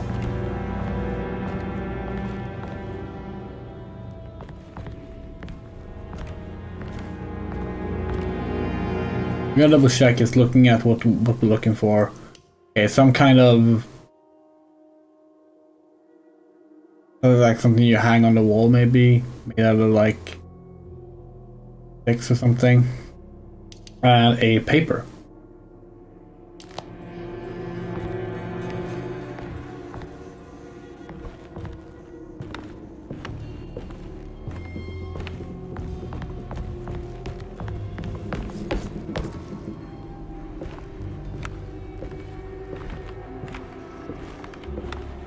I wonder what route of the game will be the fastest to speedrun. Emily's like our speedrun was 2 hours 11 minutes. That was without the healing, so it's probably faster if you can heal. Mr. Saunders had sold a valuable painting to Thornhill, hoping the money would carry him to wherever he was going. The painting, now leaning on an easel in Thornhill's bedroom, had a certain mesmerizing gloom that seemed to call out to me, telling me I was needed for something important. That's a lighthouse. Falling into the pit, only being brought back by Thornhill, thrusting an address to a Hotel St. George into my hand, and asking me to get the hell out. Now we're doing Alan Wake 1. I don't remember this at all, but I can't say it didn't happen. No! What's that? Oh, fuck. What? Okay. Fucking shooting, like, the trigger didn't work for some reason.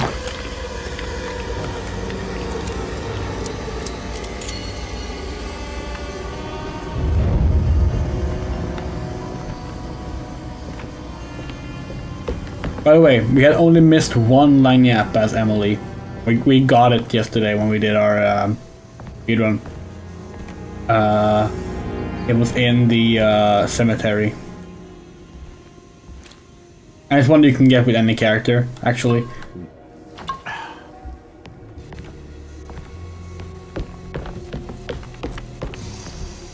Yes, we're pretty proud of our sleuthing.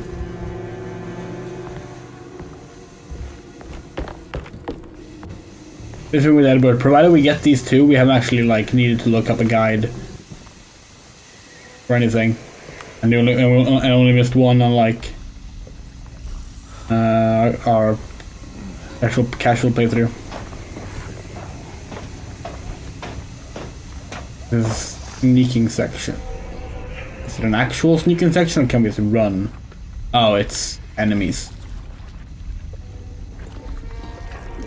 Oh, fine. Let's play like the game wants us to, and not ignore the sneaking section for once.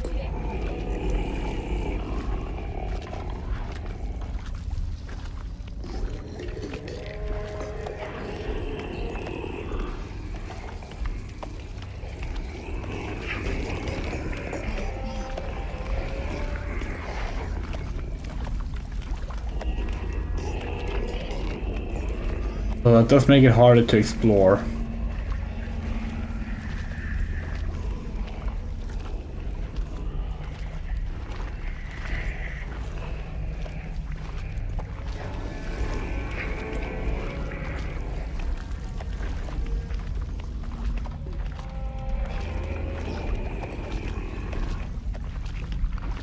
By the way, we discovered yesterday when playing that during the Darkman stealth scene in Tarawea, your health does not matter at all, the way it drains during the stealth section. But if you run straight into the Darkman, it's instant death, no matter what. Sorry, we couldn't help ourselves.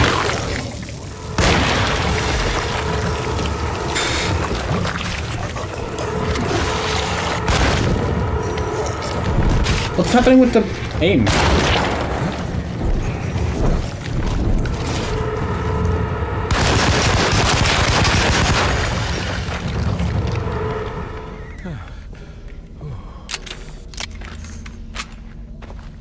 So let's see if there's any items here that we missed. We beat the stealth section and then decided to not go stealth. Again, mainly checking to see if the stealth is really so bad as people say. It's not. The combat is rough though. But again, in much the same way Alan Wake 2's combat is very rough.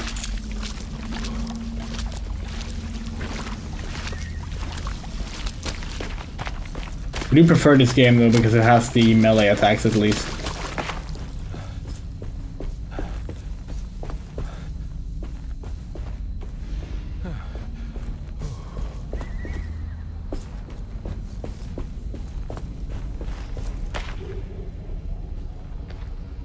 Oops, that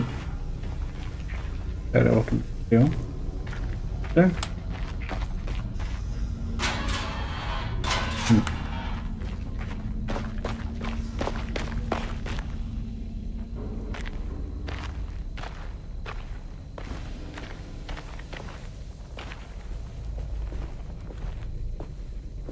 Hotel St. George.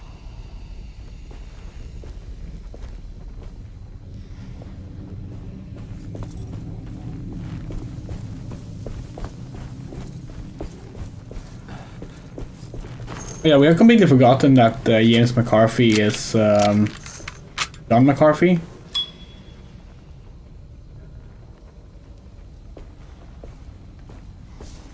It's John McCarthy, right?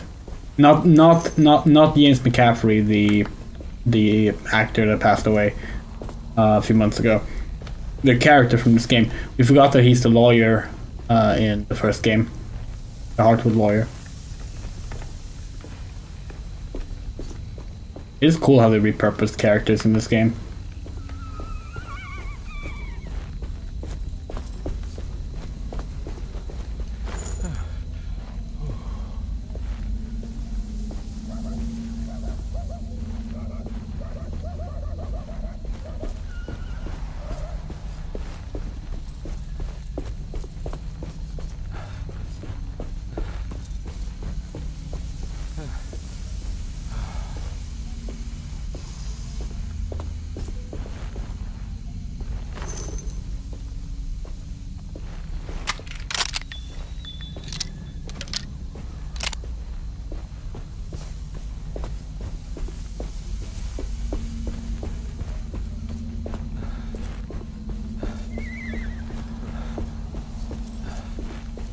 Where's the red thread going? Here? Maybe? Can't see it anymore. We miss it? Oh, it's going here. Oh, it's to the car. Did you crash your car, Edward?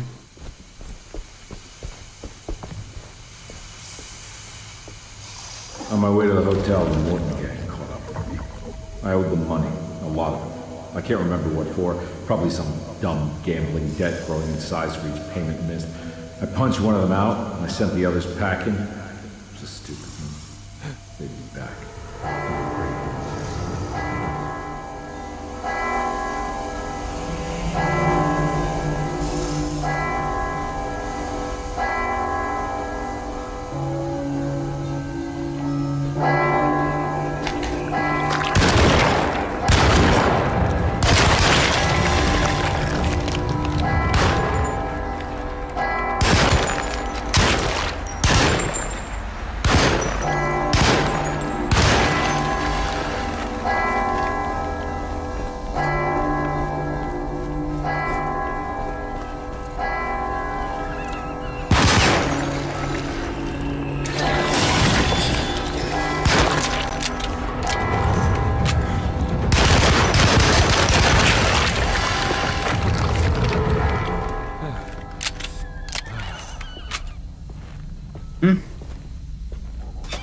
So bad.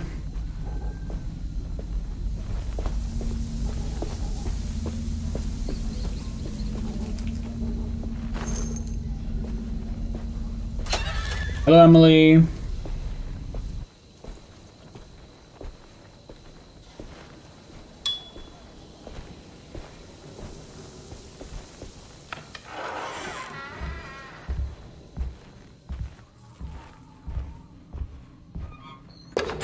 Curious napkin. Oh hey, it's the cover from the first game that you put over the painting. That means there's only one thing left. And we have now unlocked the one of the endings. We have unlocked the Grace ending. That's all we'll say before we actually watch it, so we don't spoil it.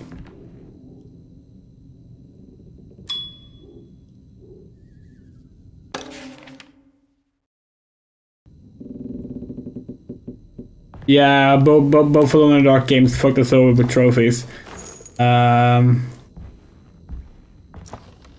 We did get the PS3 one though. We replayed the game instantly and like got it, but it was still annoying. Before we trigger this, see if there's anything up here.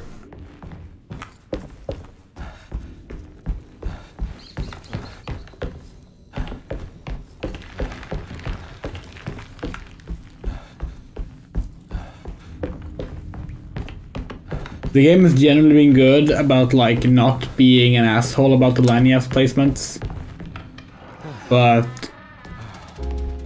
I recognize this is there was at least one exception to that, so we're still gonna do this. But I didn't catch up with them here. I must have followed them. But where?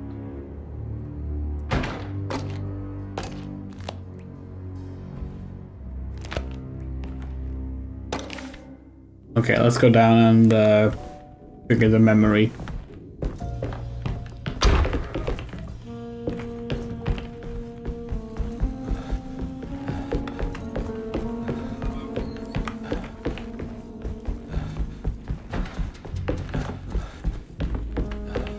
I found him. In the hotel ledger, I recognized the handwriting of the signature, Ted Stryker. It was him. I could feel it. It was the kidnapper I was hunting. I put on my knuckles and hurried up to his room. Ted Stryker sounds familiar. That's from one of the sequels, right? Something about that name, Ted Stryker, rings a bell. Feels vaguely. Is it the second or third game? Hold on, we need to check it.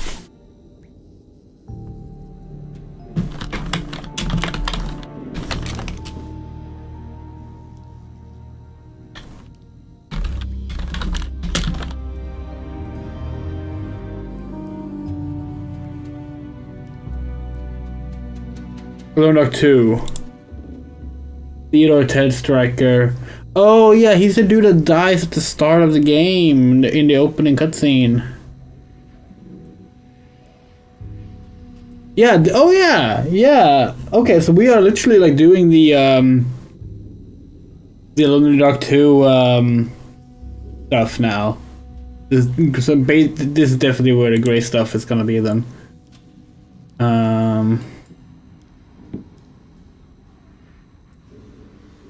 As people who are seemingly not familiar with them wonder why Steph Sterling is rating the most mainstream titles with mediocre to low scores. Helldivers 2, Darksiders 2, Starfield, with 2 and screenshots shared. Yeah, well, Steph is, yeah, I mean, that's always been the case. Steph is very,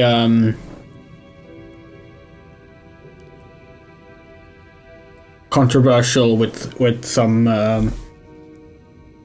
reviews, but yeah, that's always been the case. It started with Assassin's Creed 2. She gave a very low scoring review to that. Final Fantasy 13, back when it was controversial to dislike Final Fantasy 13, and then it kind of got trendy. Yeah, they liked Alone in the Dark. We saw.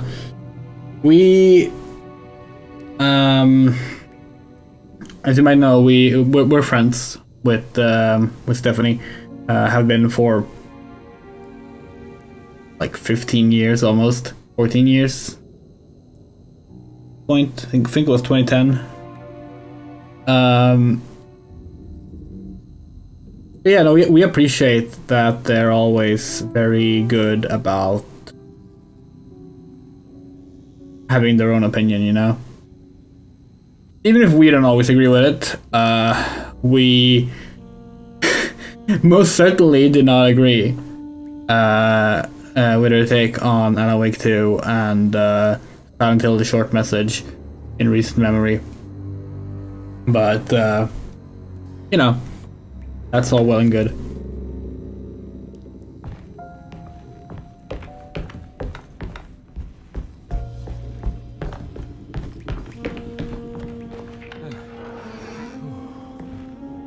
But also, like, they give, like, good reviews to plenty of mainstream games all the time. Like, people just single these things out.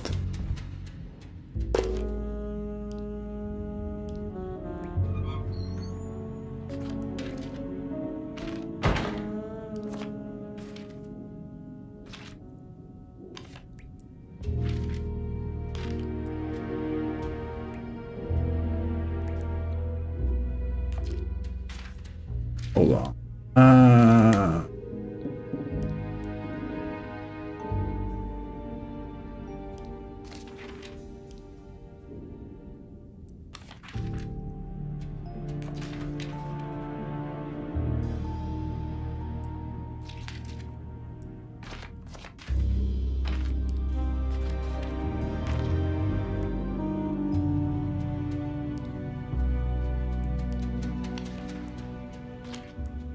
That's the Thornhill Art Gallery.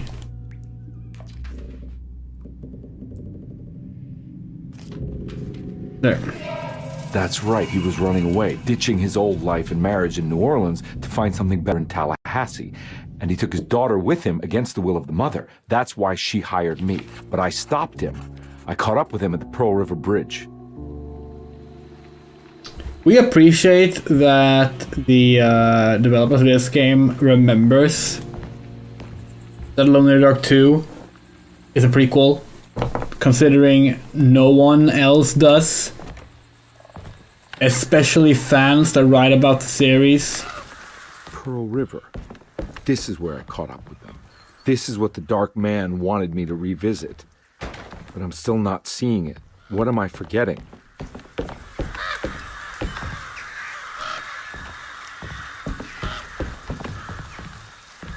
Hell, like, literally Alone in the Dark 2008. You know, we love that game. That game fucking mislabels when Alone in the Dark 1 takes place. Because it goes by the newspaper clipping that was included in the American release. The one that goes against what the in-game information says. You know? It's a great example of how selective people get with, like, what they decide to be primary canon. In game, it takes place at the earliest April 1925. But according to the newspaper clipping that people date it by for some reason, it's, we want to say August 1924? Which, like, no, that's not when it takes place.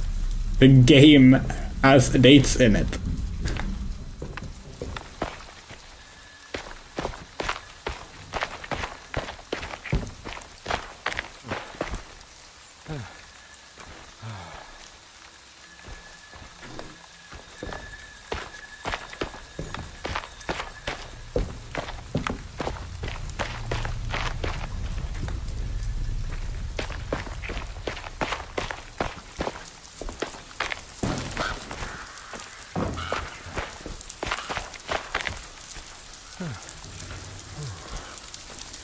Well, see, we don't think necessarily that's what happened. We think what happened... Oh no.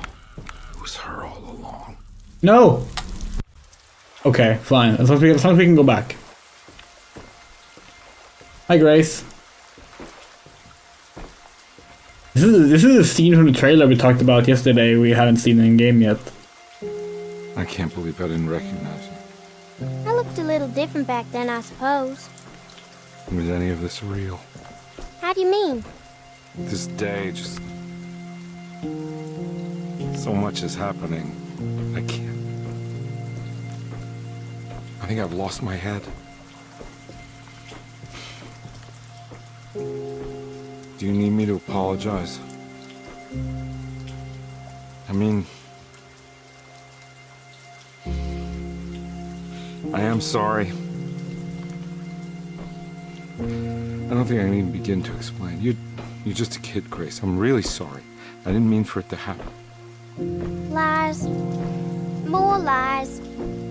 No, really. I thought I was being a good guy by handing you over to your mother. I didn't know. I couldn't have known that she wouldn't care about you. I don't know how this works. What is this for? Some form of admission of guilt. Maybe acceptance. It's what the Dark Man wants. I guess we just watch my father die again then. You think he's alive? I know he is. He's down there, scared that he won't be able to get out. That he will drown with his daughter again. What are you saying? We gotta save him! We? Do it yourself. I'm down there with him, remember? This is very different from the original game's context of this thing. We saved them. This all happened so long ago. I have to find a way to get down. With an original game, I have to see it with my own eyes. There was it's a big mafia pirate. If I can raise the bridge, I should be able to get to the car. Zombie thing going on, but yeah. There must be a way to save you both, right? Why else would I be here? Maybe the Dark Man just likes it when you suffer.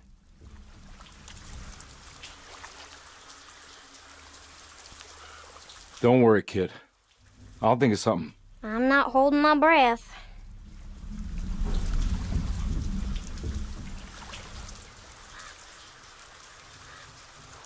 Oh, did we look at 2 this time? Okay. So, I'm running back. No, don't jump in! Grace, don't lean forward like that. Don't scare us. Okay, so what we were saying was we don't think that it was a case of manual writers making things up. We think it was a...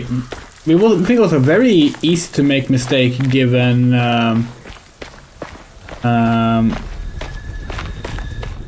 given the game. Because there are a lot of dates from 1924 in the game. They're just not meant to be recent. So we think probably what happened was that whoever was in charge of making the little bonus newspaper clipping... There it is! We have all of them! We can now get all of the endings to stream. But yeah, we think what happened was basically that they saw that, like, okay, when does this take place? Well, this document here says August 1924, so it must be 1924 in August. Okay, let's go with that.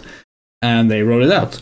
And that's fine. Like mistakes like that happen, it's not a big deal. The problem is just that everyone afterwards have been like, well, that means it must be the real one. It's like, no.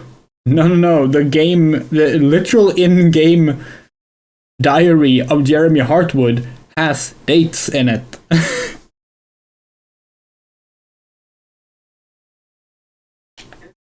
Edward had heard the whispers for years.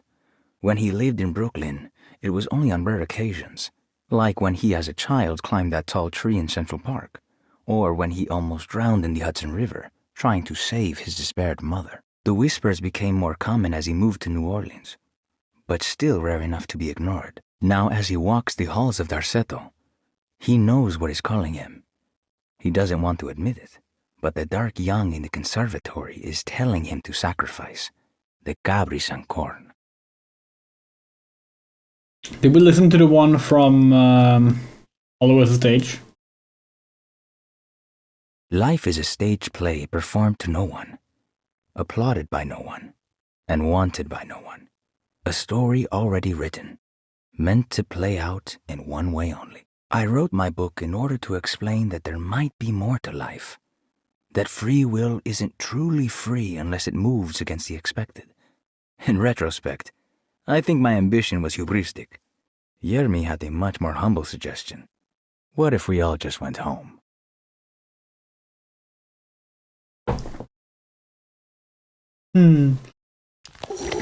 Oh yeah, all of the...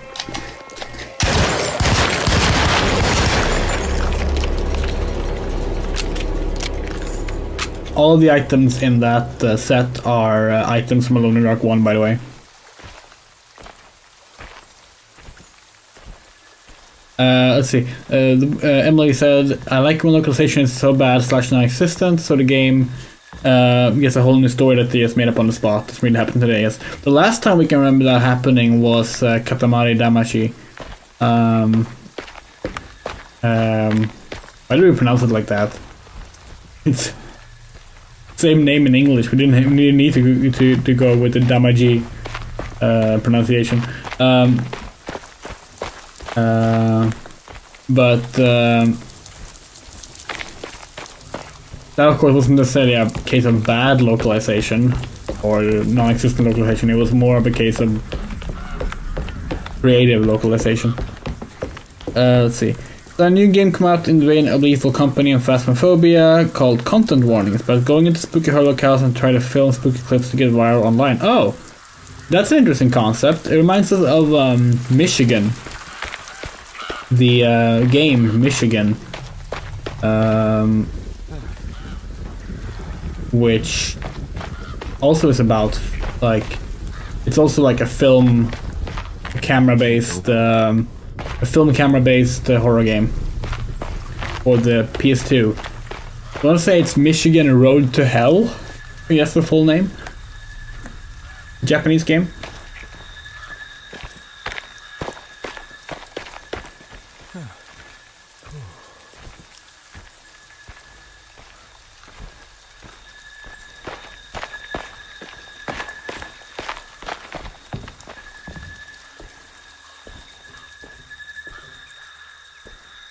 Report from Hell. Thank you.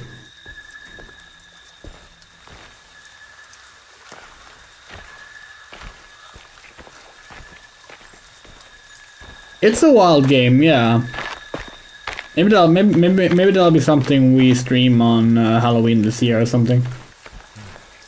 We need to start prepping Jurassic June soon. There's a lot of games we want to play for that, and still lots of spots left to fill. Nothing else here?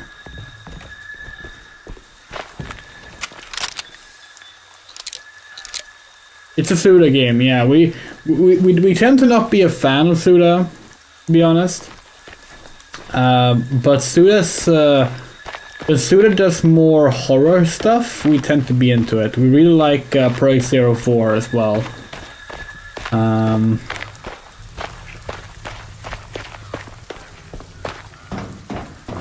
Like we did not like No More Heroes. We did not like a Lollipop Chainsaw. We did not like, we hated that, what was called, Killer is Dead. And we know that he was technically not the director on that. Like a lot of the games from Grasshopper just had his name stuck onto it when he was actually not the lead director on it. We're just naming games that we actually remember. Killer 7 is alright. Killer 7 is pretty cool.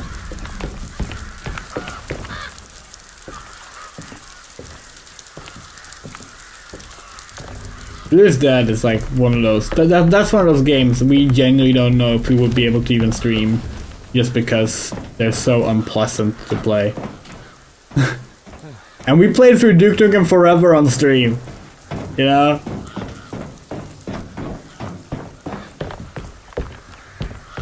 Speaking of, we will play Duke Nukem Forever DLC, which is much better than the base game. We think.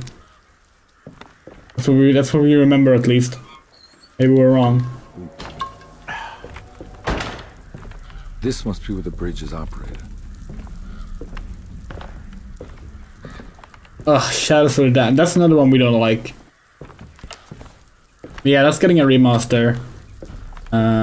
Good for people who like it. Good for people who like it. Nothing's happening. It's like something's holding it back.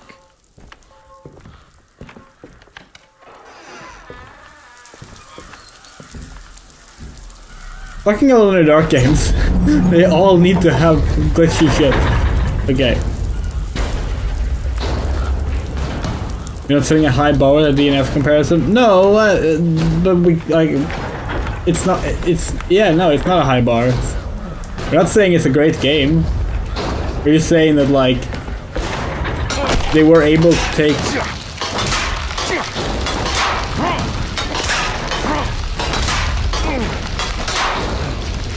They were able to take Duty Nukem Forever and like do something better with it, and it shows just how like how depressingly bad the base game is, because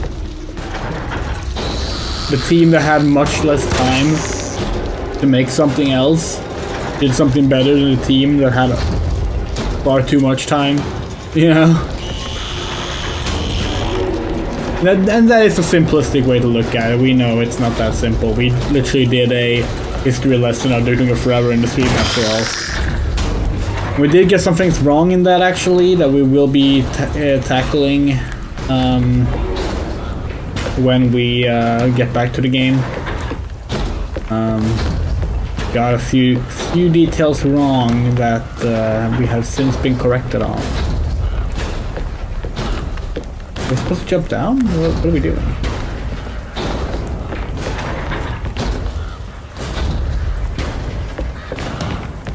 Oh, there's another vine snake thing here.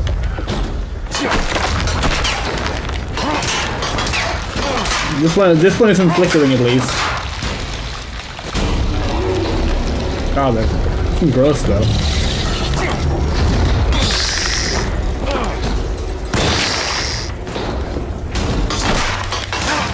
Oh, this one's flickering.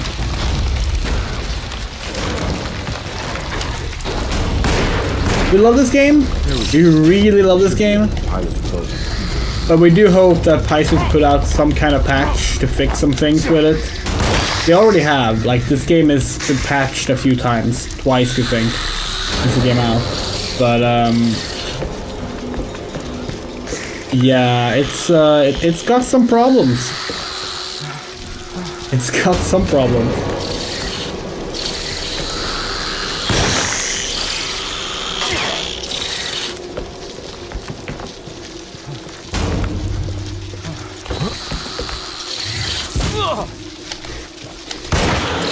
For fuck's sake.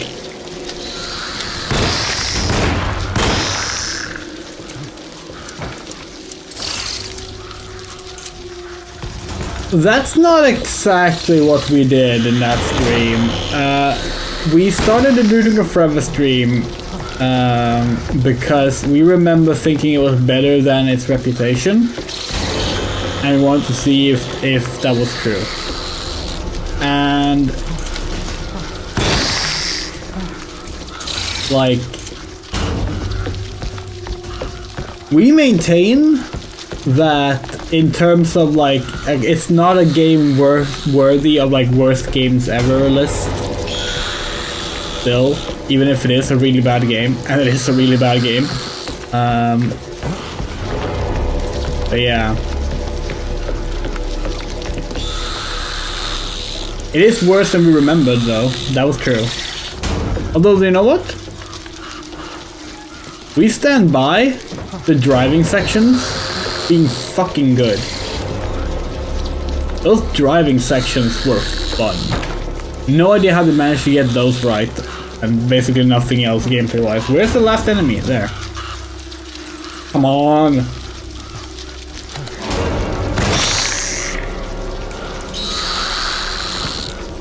Is that it? No.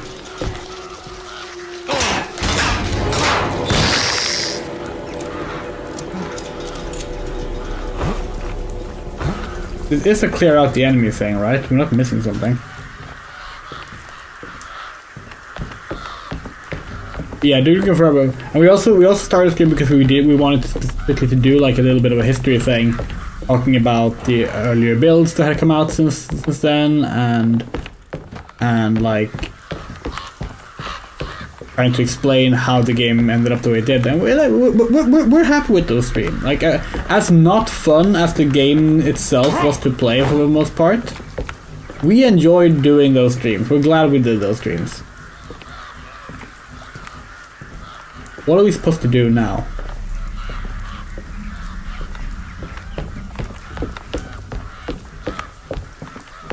With that said, we're also glad we took a break and didn't immediately move on to the DLC.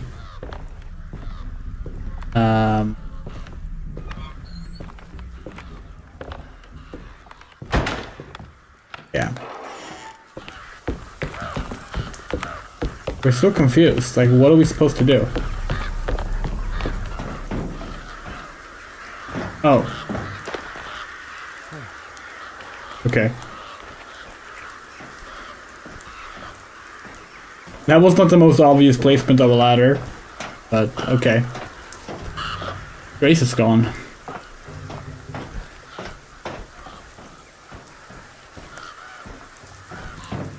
That's not good. Where did she go? I really hope she didn't jump.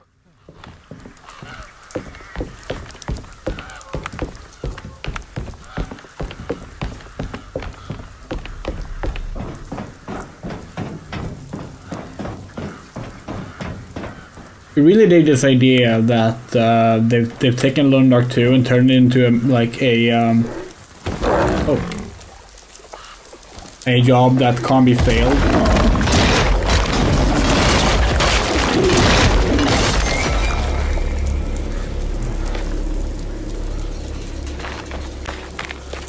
That is a pretty bold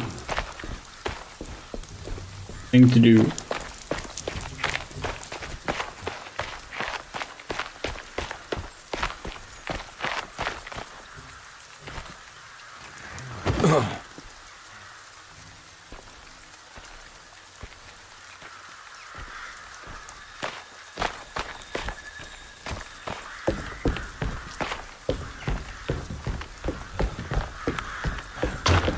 Yeah, apparently Emily's secret ending is the only secret ending you can get on a first playthrough.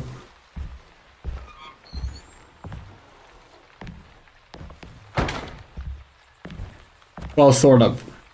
Basically, you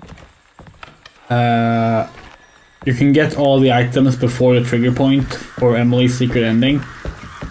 With Edward, you get the last item for his secret ending after the trigger point, so you need a save file if you want to get it the first time around. And the other ones require both characters.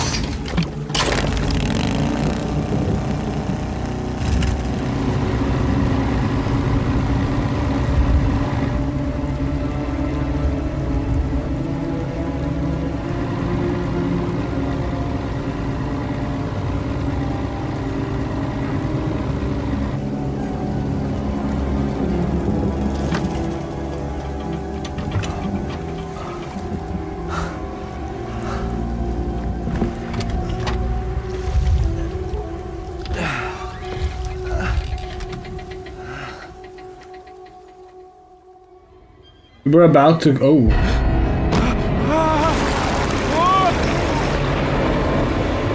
We're about to comment on the pressure of the door, but this is probably before the doors were vacuum sealed properly.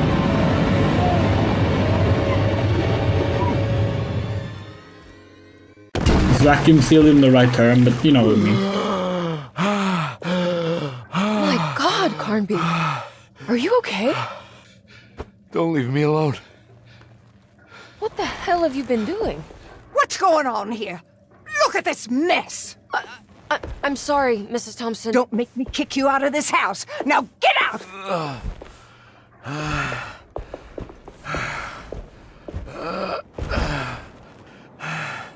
Hey, Detective. Mr. Carnby. I'm really worried about you. I'm okay. I just need to catch my breath for a moment. Oh, hey, they got the air right. This place? It's... There are some very disturbed figures around here. And I don't think it's just the patients. I've been reading some things about how Derceto has a deranging effect on people. I think it might explain... things. What? Just take it easy, okay? I'm gonna go find a way into Dr. Gray's apartment. I want to know what he's hiding. Emily, don't worry. I think I'm close. I'm gonna set everything right. Just be careful.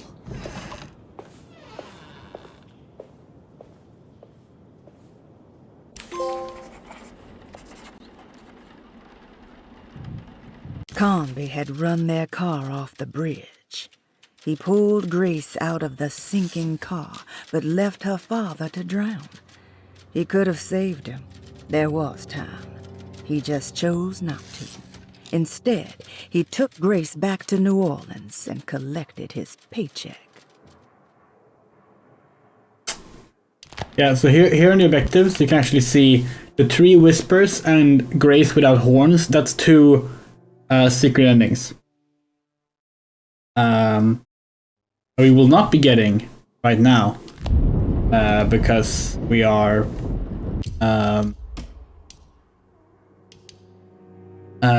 doing the regular ending first.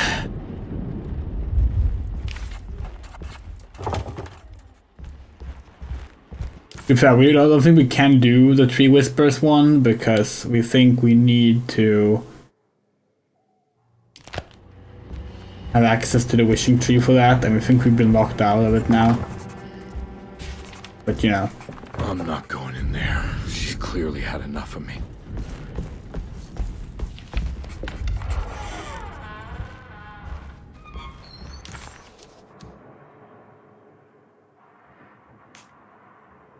Oh, actually, looks like we might be able to. Well.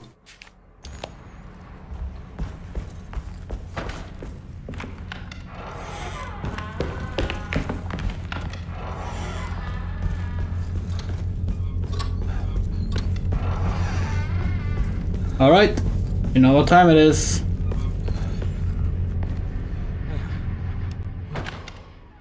Fixed camera angle. Detective, am I glad to see you. Lock the door, will you? I don't think Dr. Gray would appreciate us snooping around. What's going on here? This feels so strange.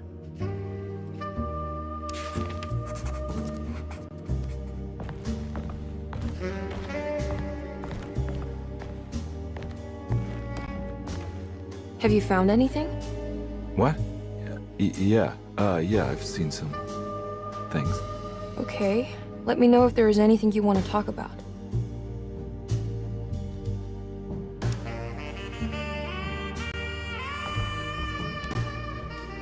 You don't find this place strange? Derceto is certainly one of the stranger places I've been to.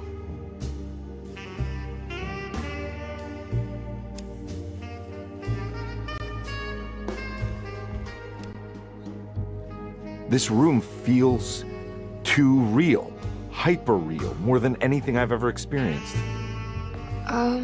Okay. I don't see what you mean. Forget it. I gotta get back to breaking the contract. Yeah, that's what I was doing. Guessing this is the same as the original, as the Emily playthrough. Paul's book. There's a book missing. What did you do? I was just rearranging the books. Well, come on, let's check it out.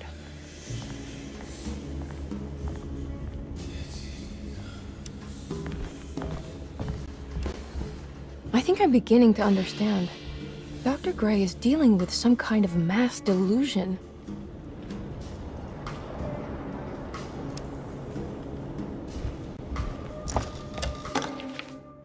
Good to finally meet you. What if Edward has the same glitchy thing going on when stepping onto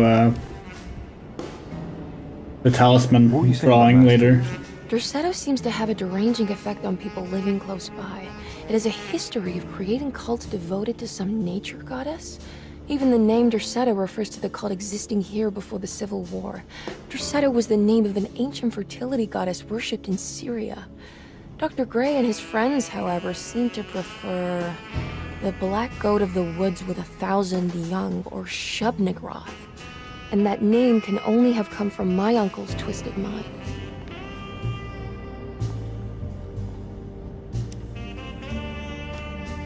You think all of them are in this cult business? Even Jeremy? I'm not sure any of them have a choice at this point. We just need to find a way to stop all of this.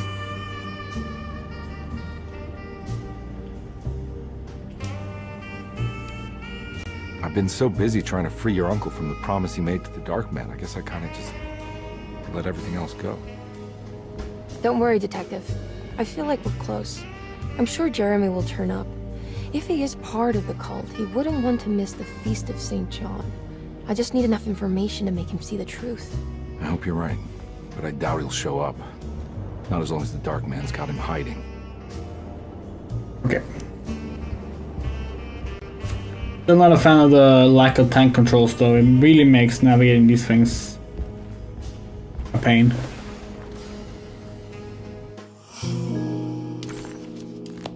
Huh. Has that been there this whole time?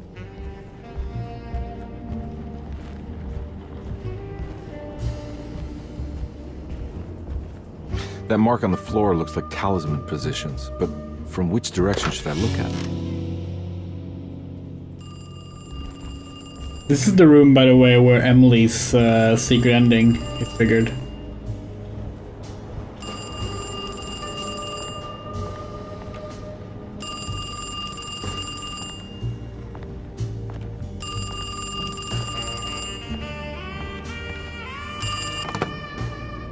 Hello? Detective Carnby? Who is this? Jeremy? Jeremy is with the Dark Man. You can't save him. Well, I've done everything he wanted so far, and there's just one more thing on the list. I expect him to keep his promise and return Jeremy unharmed. Get out, Detective. While you still can.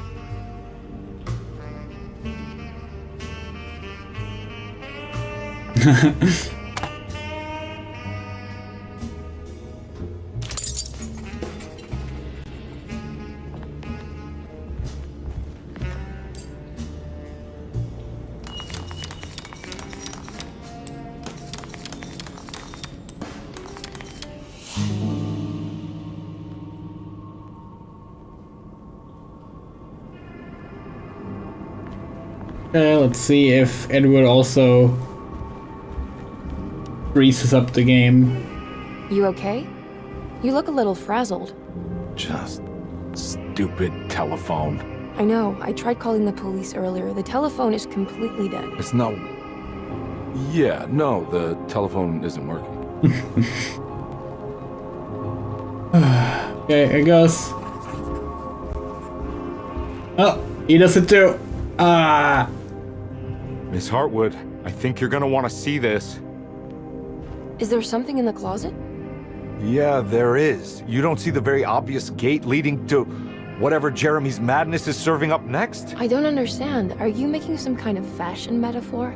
I'm sorry, I don't have time for this. Can you just tell me what you're doing? You don't see this! It's fine. It's fine. Catch you later. Are you going inside the closet? Yeah. Got a problem with that? No. Do what you think is right, Detective. Sorry, I didn't mean to. Goodbye, Miss Hart. Oh, this game is good. This game is good. Alright, prisoner wise segment. We're gonna use the flare gun properly this time. We haven't done that a single time playing this game.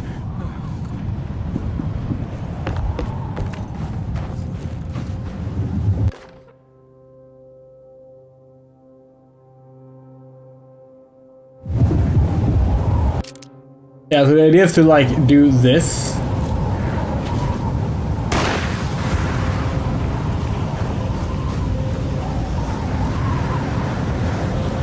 Didn't help either. It's pretty, but like, how does this help you find the direction?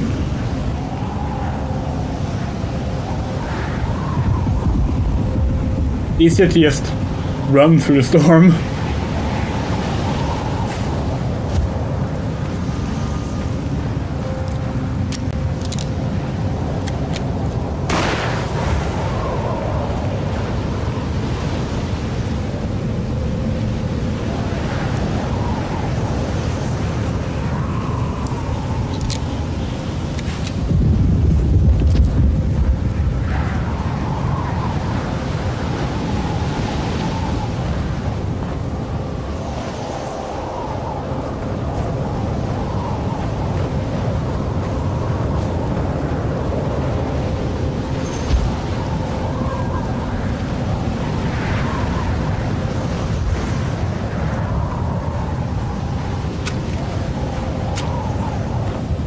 Okay. Let's go shoot Jacob in the face.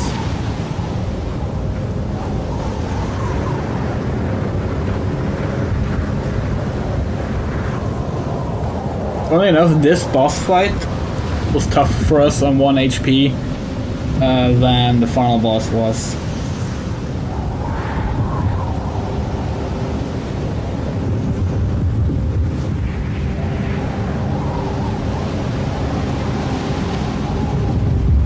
Also, yesterday we said Prisoner of Ice, the game, also started in Greenland, but no, it was Antarctica, I believe.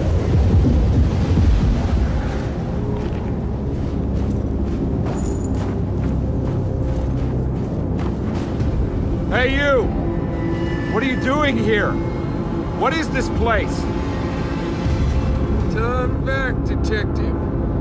You're not wanted here. Whoa, take it easy. I'm not your enemy. Oh, you're wrong, detective. You're wrong.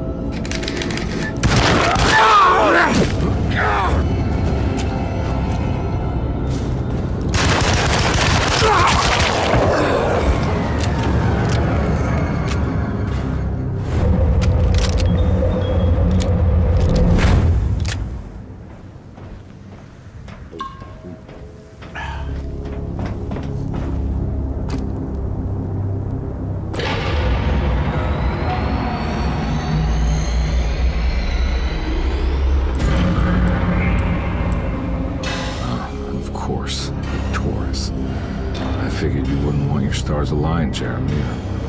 Maybe that is what you need to temper that mania of yours. You always manage to do it in the wrong direction. Right to be speedy.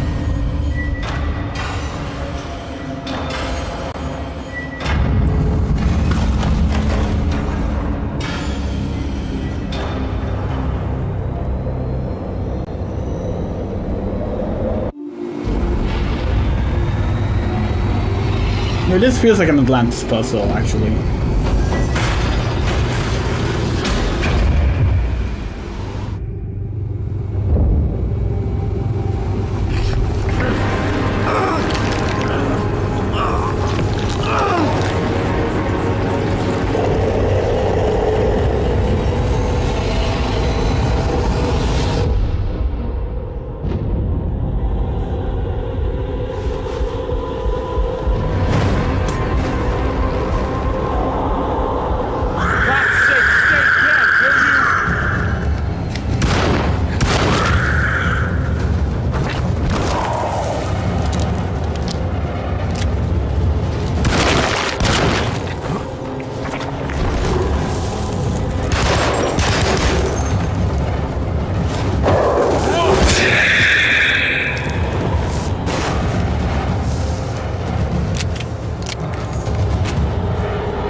We did a no damage run this time too.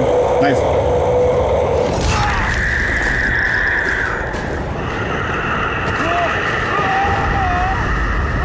And so we arrive at the end.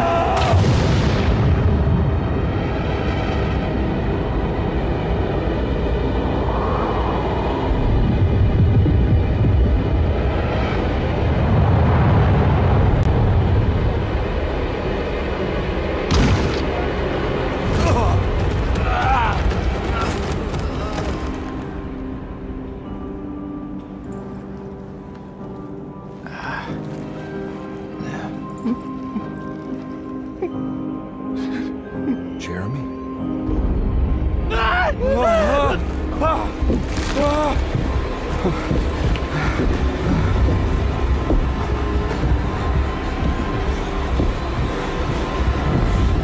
did everything! Aren't you happy? Stupid charlatan! What more do you want from me? You want me to lose my mind? Oh, my lord! Doctor! Baptiste! Quick!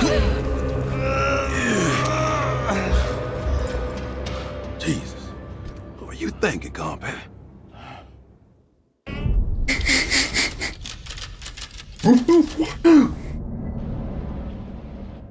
That was so Malone Dark 2008 that word to slip through there.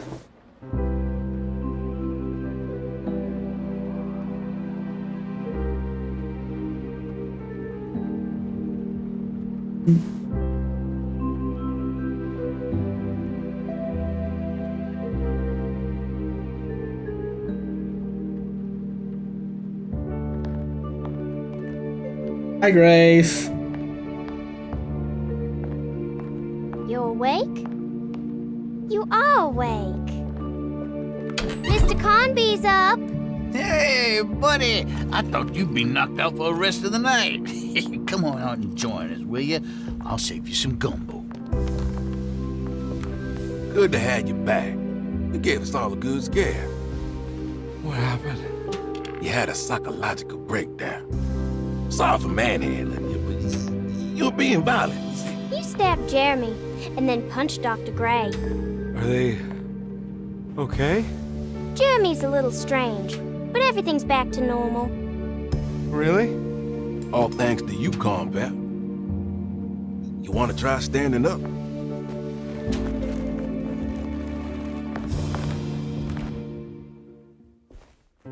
Well, if it isn't the hero of the day. How are you feeling, Detective? Never better. How about you two? Hey, Jeremy, I didn't do too much damage, did I?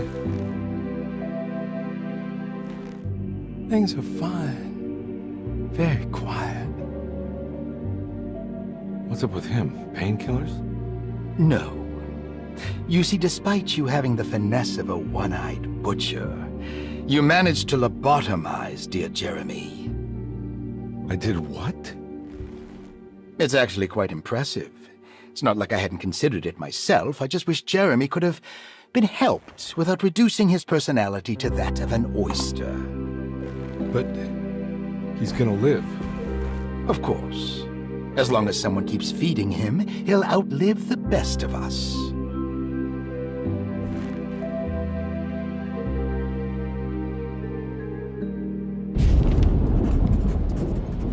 Hey. Does Emily know about Jeremy's condition? Yes. She seems to be handling it quite well under the circumstances.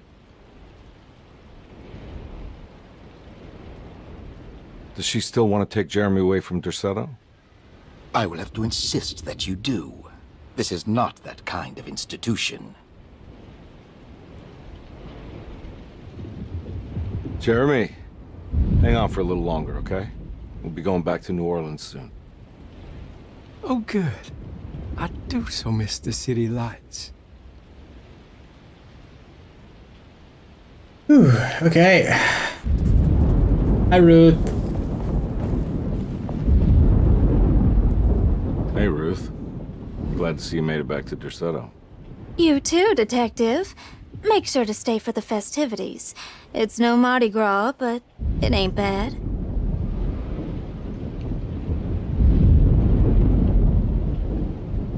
You seen Emily around?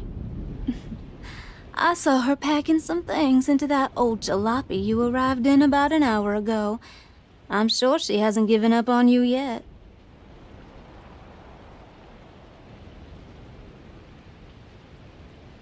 Catch you later. Looking forward to it, Detective.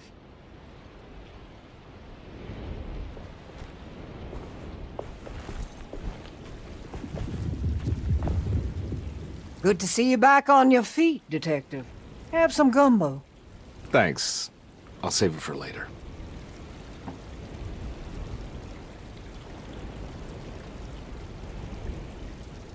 Seems like everyone's in a pretty good mood. The Eve of St. John is the most important date of the whole year. It's the only day when the black goat of the woods tends to her young.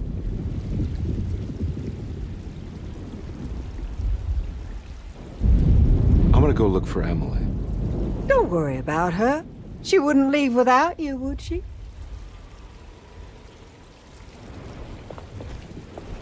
Okay. What are you looking for? Just keeping an eye out for the storm. Radio says it could be a wild one. You don't know where Emily is, do you? She's packing some of Jeremy's things. Said she wanted to take them away. I'm sure she'll come and get you when she's ready.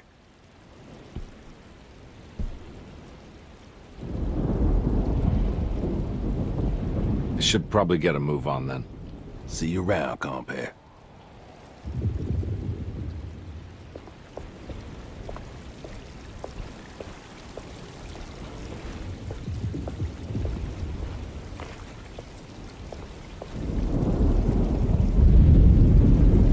That is one impressive tree. More impressive than you could ever imagine.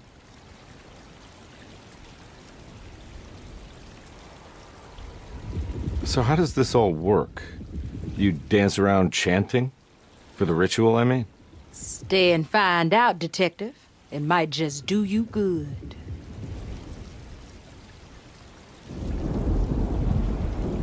You haven't seen Emily, have you? No, Detective. I haven't.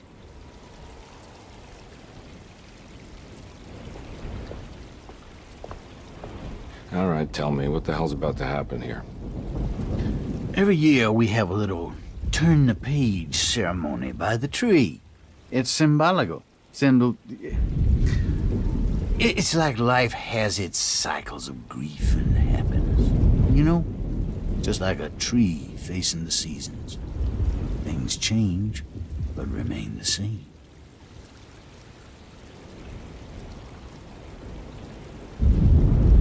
So this is basically New Year's Eve, but with a tree metaphor. Exactly. You're so smart. It's about starting again. I mean, who could use a positive message like that more than a bunch of lunatics like us?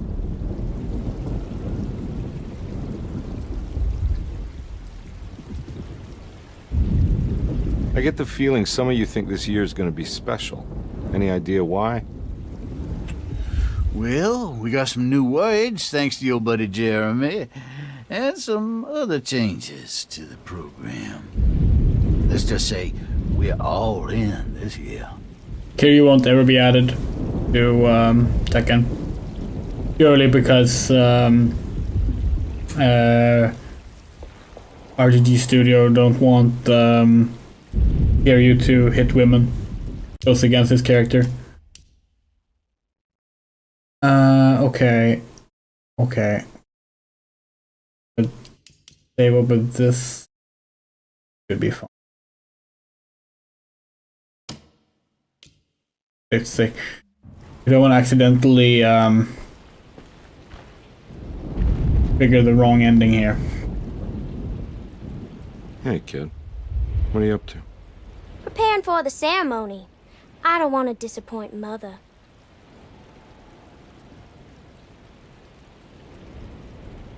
What's your part in this? I'm the Cabernet Corn. It's very important. Only I can settle our debt.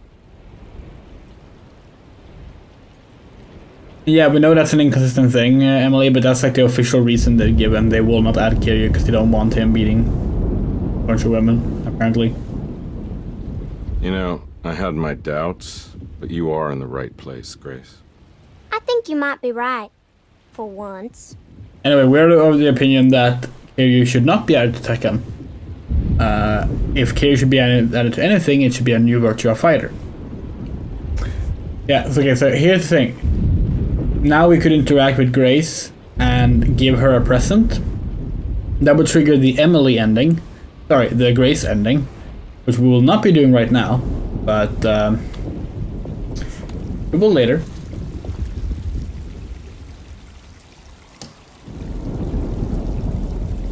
Everyone knows what to do? That's also the only ending that doesn't have a final boss fight, from what we understand. We talked about this.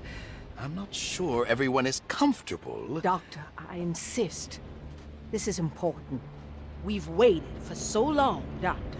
Let's just go with the old song. Not every change is an improvement. Boss, good or bad, we need to move forward.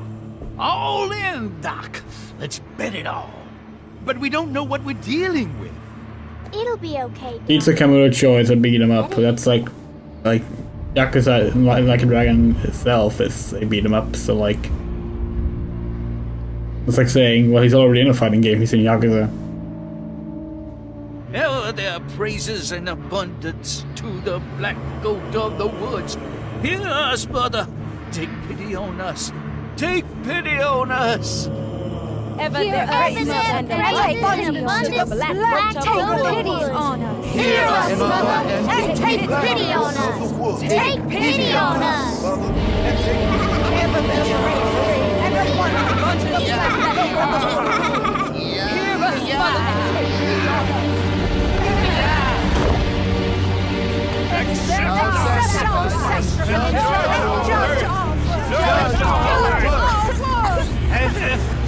Stop! Are you crazy? This here's what needs to happen, Carnby. Grace! Stop! Stop! Shoot the ground! Shoot the ground!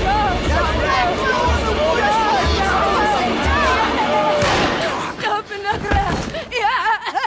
Stop in the ground! Get my uncle out of here! Jeremy, come with me! Get over here! Jeremy, come with me! Jeremy, come here! No! There has to be another blood!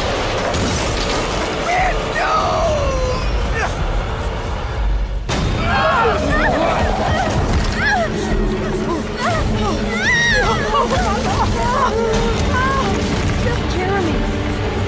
Come on!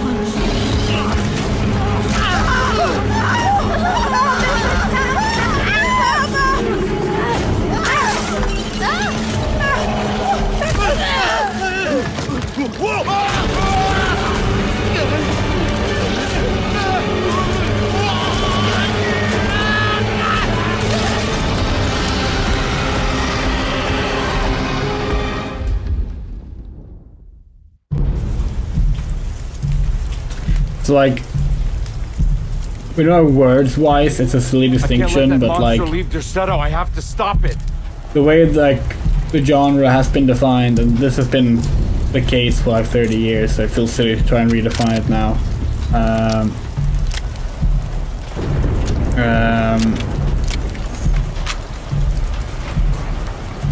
But like the distinction has been that a fighting game is like a game that focuses on fights between equal opponents of some kind.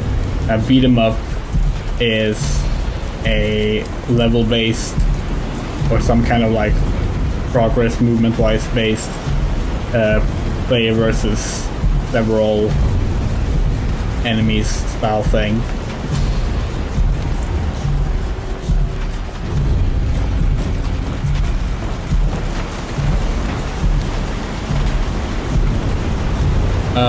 Yeah, true. That is true. It's true. It was his personal opinion. We still stand by though. We don't think he should be added to Tekken. He should be added to Virtua Fighter.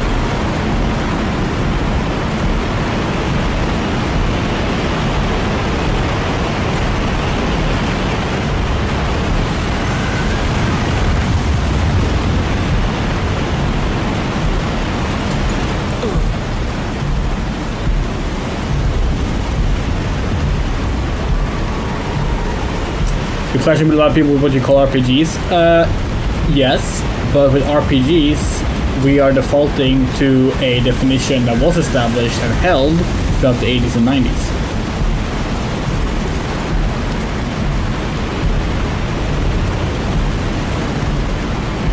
And more than anything, we're clashing with action adventure, if we're gonna be like that.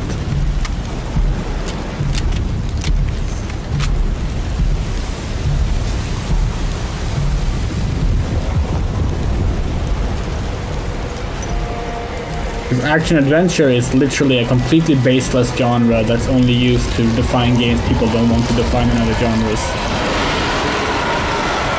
There is no defining traits to action-adventure.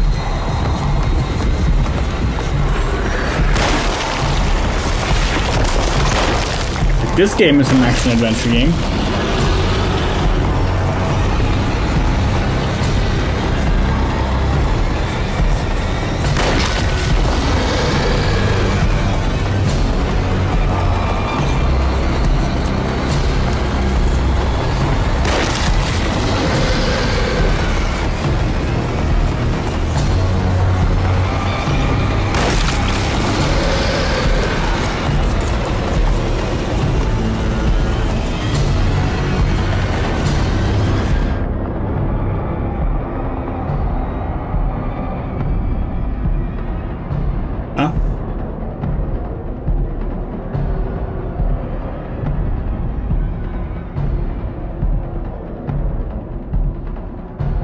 Correct, they can feature modes with multiple playstyles, but there is a main playstyle that the game is designed for.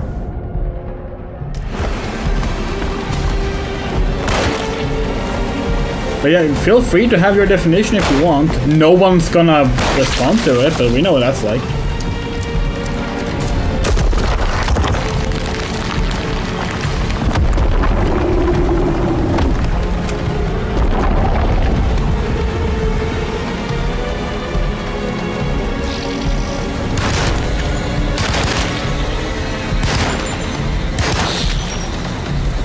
I do think the main point of a genre definition is to actually be helpful though. And have definitions.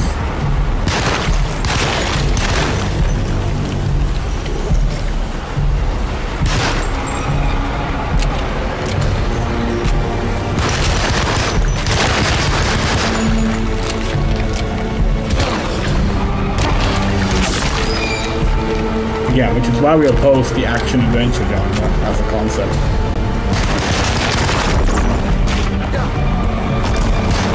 You should not be able to play fucking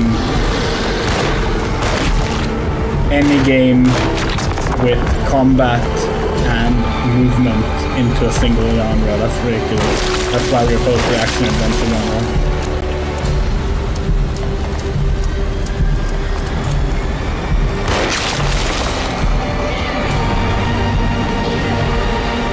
You did call Kamurocho a fighting game of swords, and we responded by saying that's the same Yakuza is a fighting game of swords, which means he was already in Yakuza. Because Yakuza is a beat 'em up RPG. It has more in common with Streets of Rage than any other Sega property. Even Shenmue, which people love to try and compare it to. Shenmue is also a beat 'em up though. Beat 'em up RPG.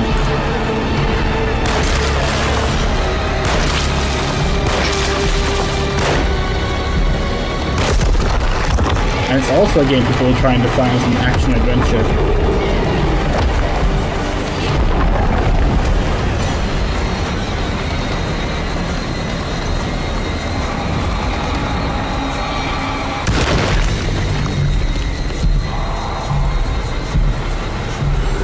Alan Wake 2 was literally nominated for Best Action-Adventure at the Game Awards, wasn't it?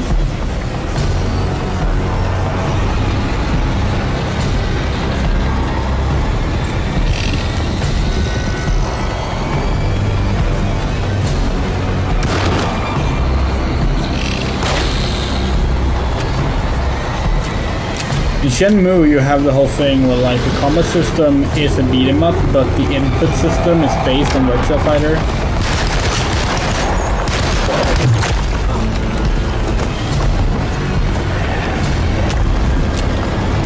Which is a very particular way to design the combat system, and I can't think of another game that's done that since. Probably something.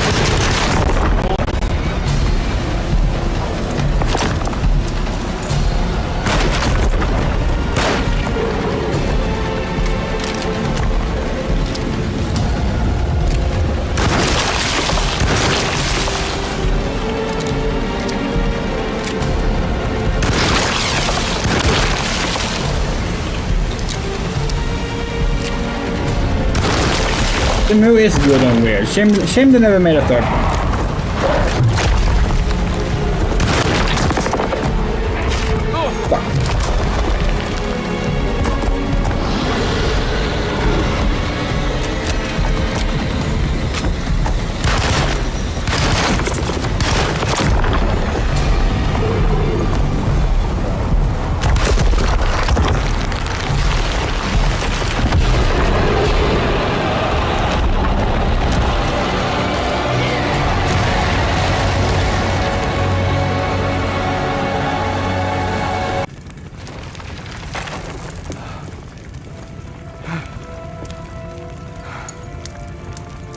Alright, that's Edward's standard ending done.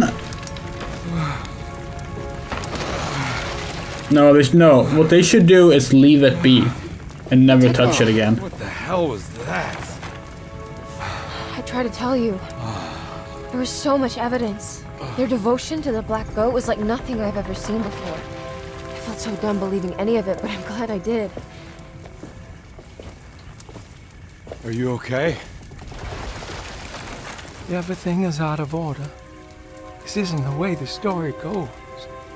I shouldn't be alive. Yeah. Well, you're welcome, buddy. How are you doing, sweetie? I kinda like it. You ruined everything, but I'm not mad.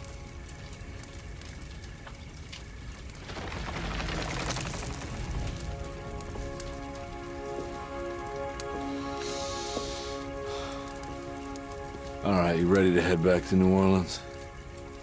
Come on, Jeremy. We're leaving. Can I come? I thought you said you didn't need saving. Don't leave her. She's important. Of course we're taking her with us.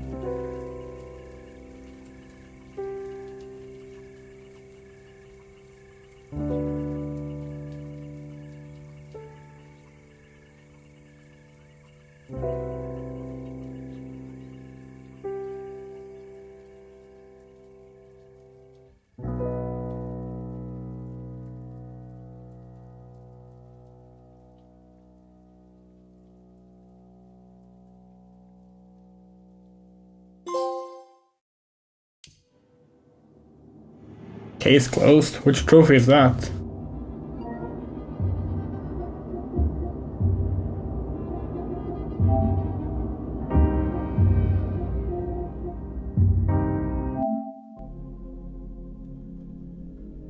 Save New Orleans from the Black Goat. Wait, didn't we already do that? Okay, so this is Emily. And that's Edward. Okay, got it.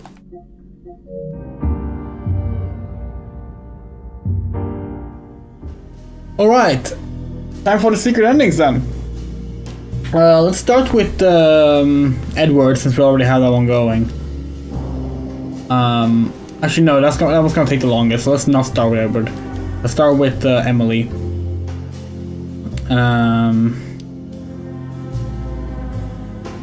Gotta remember which save is which.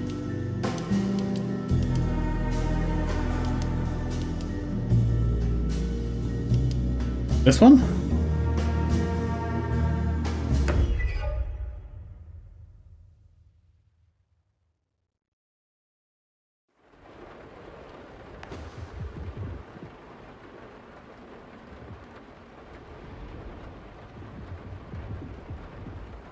Oh no, this is the end of the game. Okay, well let's do the Grace ending first then. Why is the prompt there? Are you alone? Or is he in there with you? Okay. Repeat the wrong save file, so let's do the Grace ending. Okay, so here's C. Minimum health. We play through the game like that. Anything will kill us. Okay, so let's get the Grace ending. Give Grace something to play with.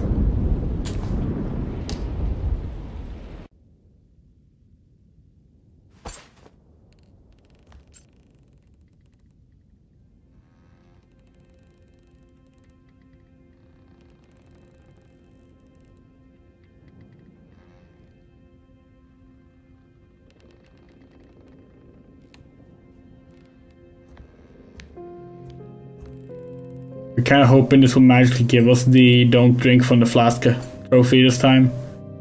You can get it with this ending, so not impossible.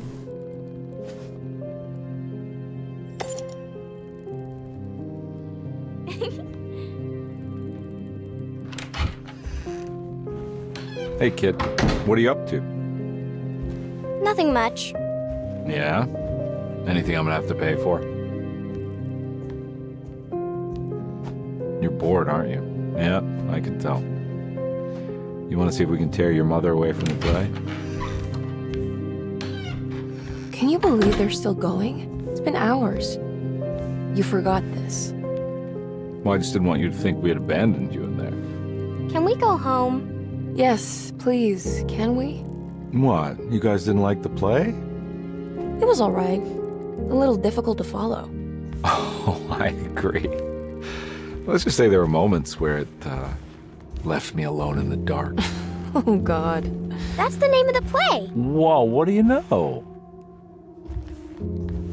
Did you like it, sweetie? There should have been a hedge maze. A hedge maze? Uh-huh. And pirates. That would have been fun. Well, maybe next time.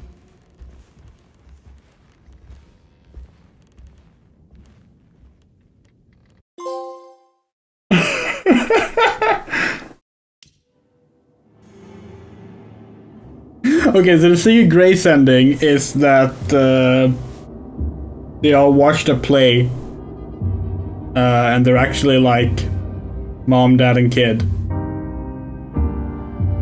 The Alone in the Dark 2 has a hedge maze and pirates, yes, and that's the game Grace is from.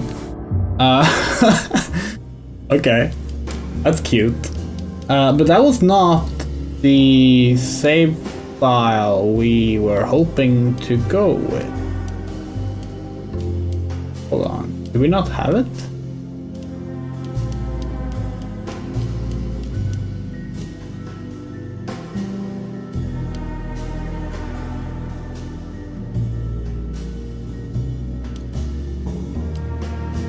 Wait, no, is it this one maybe?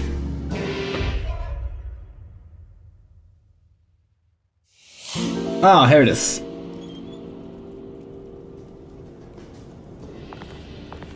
Okay, yeah, so now we gotta do the Emily ending. We get by picking up this. Should I even be doing this? Do I want to know? This is paint thinner, and we're gonna use it on Jeremy's painting we got at the start of the game.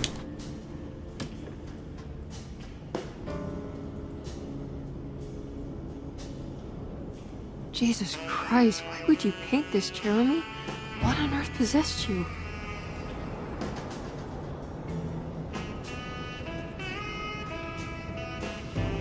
Oh, God.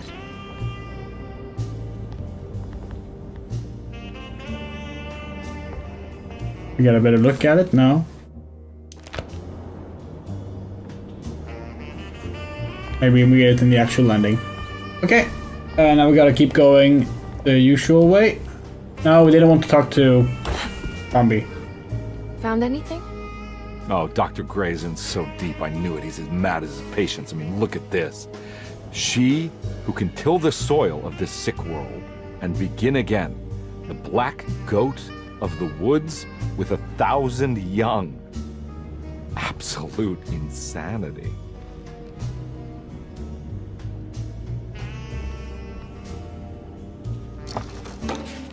Good to...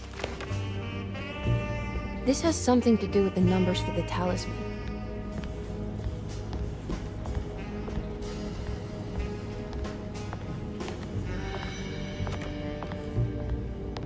Wait, did we not get the key?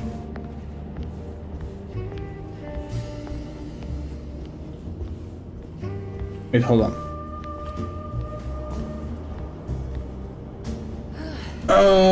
We forget what order the things go here. Do we have the key for the closet already?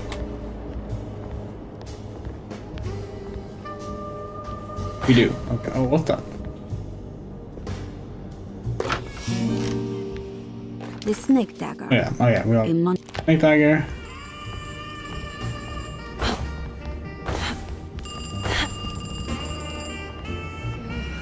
You can't skip cutscenes in this room for some reason.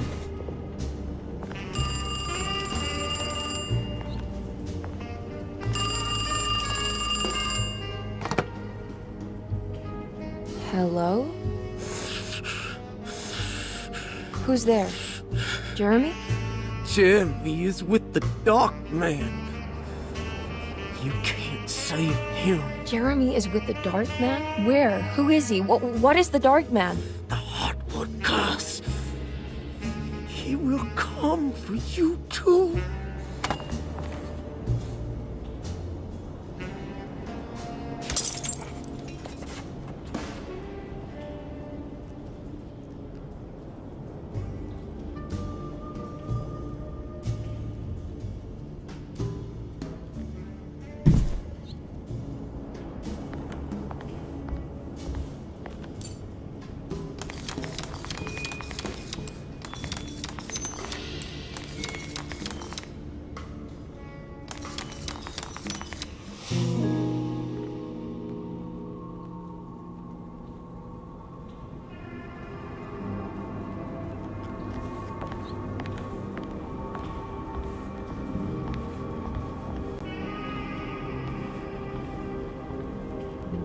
You heard the telephone ring, right? No, the telephone's cut off. I tried calling the police earlier. Yeah, that's what I figured.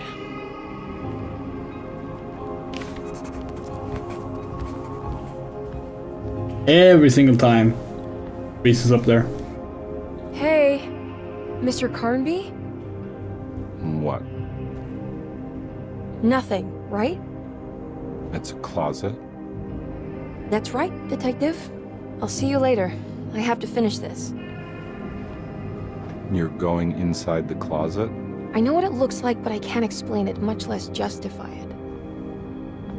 All right. You do what you have to do, miss. Goodbye, Detective.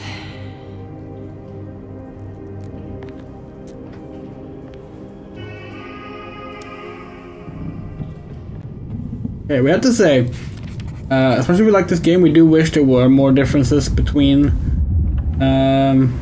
Emily and Edward's story. Okay, we have no reason not to drink our health potion this time, since we're not going to get the trophy regardless.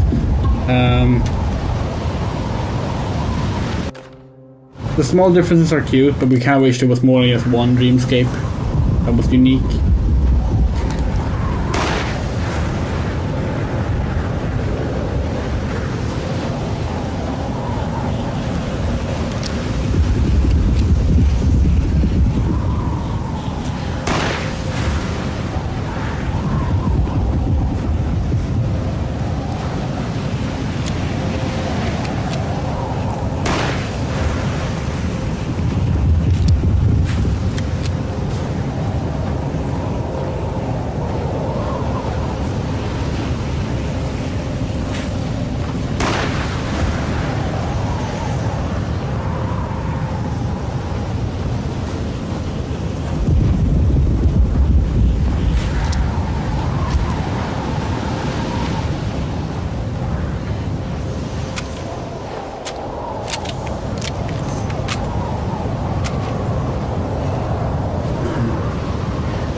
Okay. We're gonna have to do the boss fight 2 more times. Both of them. For Emily and Edward's ending. Edward's actually is gonna have to do a little bit more, but most of the stuff that we'll do is cutscenes. We can skip those. But yeah. Looking forward to seeing these endings. Who are you? What do you want? Emily, you should not have come. Hey, we can talk about this. It's too late for that. It's too late.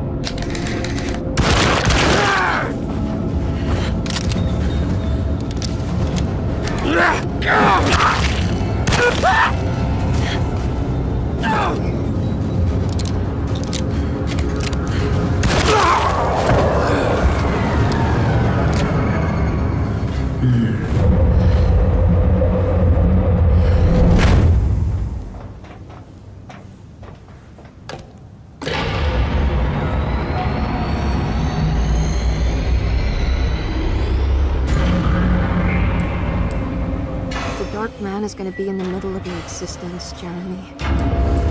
We set everything for her.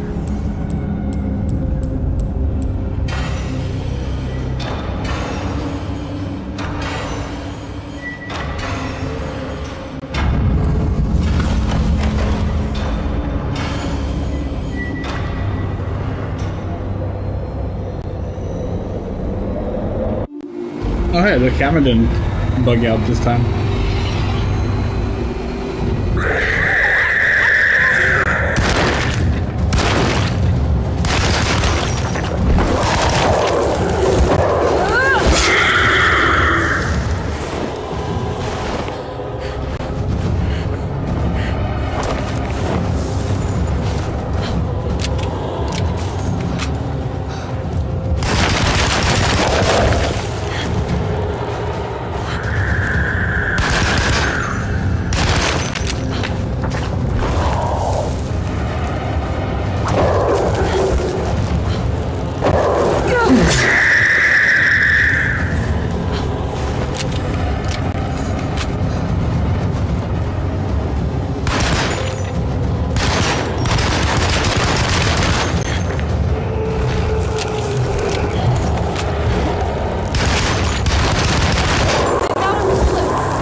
Wait!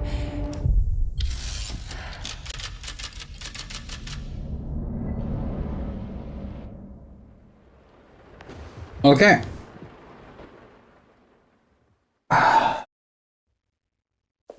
Now let's see Emily's secret ending. Well, after the boss fight.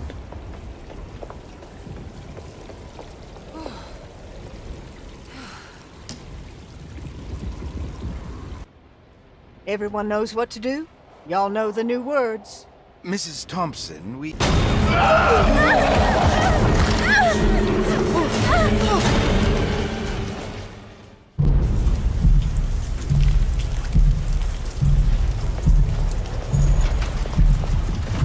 I have to stop that thing! It's gonna kill everything in its way!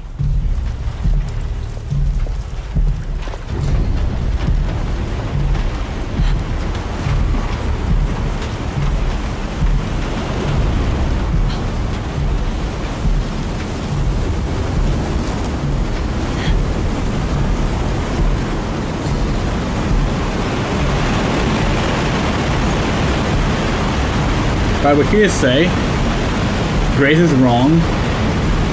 This game should not have had a hedge maze. The hedge maze in Alone in the Dark 2 is horrible. Okay. Let's see. Come to load up. Okay.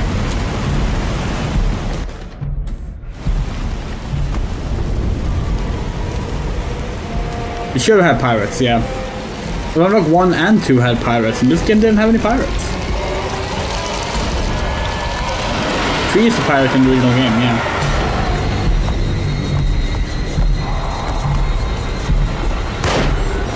Not in this one. In the original, the tree and the dark man is the same person too, which they're not in this one.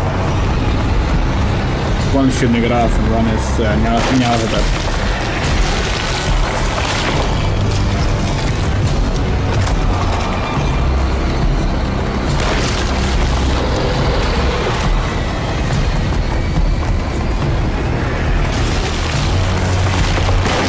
So if you stand here, you literally can't take damage in the opening phase, which was very helpful in the no damage run.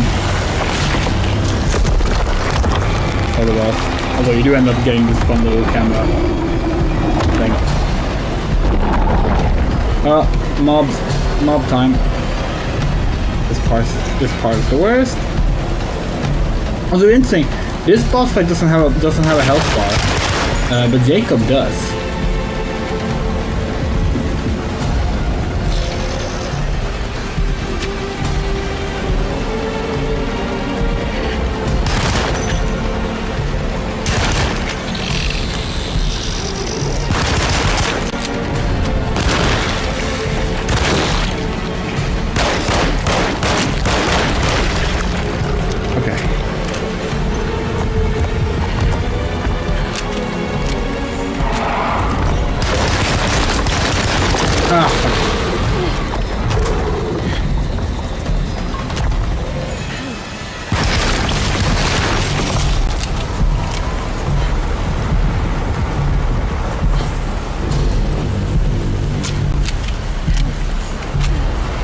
To be fair, they did reference pirates in this game. As a play.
Should be the final.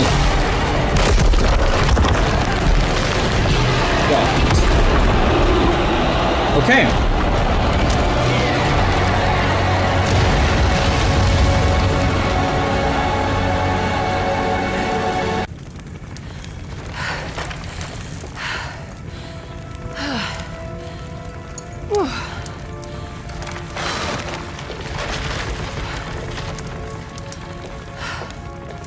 So far, it's the same, right?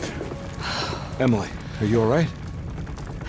I don't understand anything that just happened. What was that? The whole gang was a cult dedicated to something called the Black Goat of the Woods. I've been trying to gather as much information as I could. It was only after you started talking about monsters that I thought maybe there was some truth to all the nonsense I was finding. Where's Jeremy? Uncle! Are you alright? Everything is out of order. Did we do something wrong? This isn't the way the story goes. I shouldn't be alive. Don't say that. You made it out. Be happy. Okay? Did we fuck it up? Emily's ending. Hey, kid. You doing alright?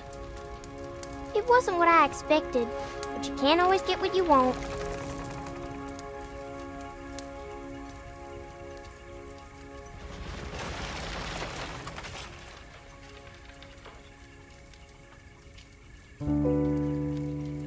Alright, you ready to head back to New Orleans? Come on, What? Jeremy. Let's go. I didn't get it. Can I come? Don't leave her. You have to take her to Hell's Kitchen. What on earth are you talking about? Wait, what?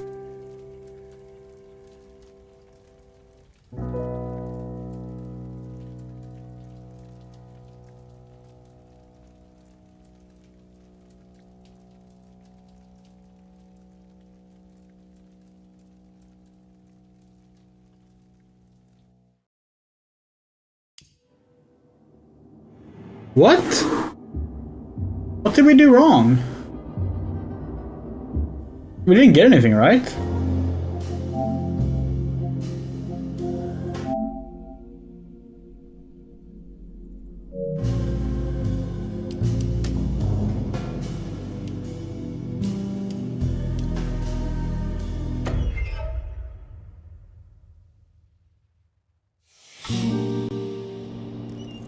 Cause you skipped the cut. Are you serious?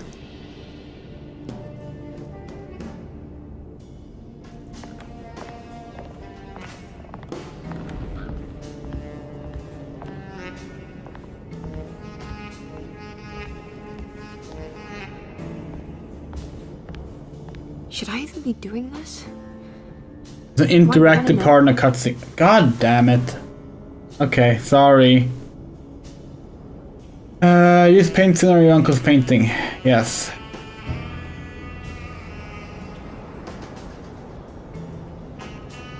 Jesus Christ, why would you paint this, Jeremy? What on earth possessed you?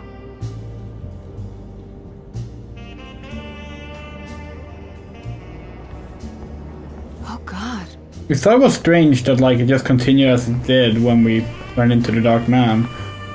I guess that's our fault.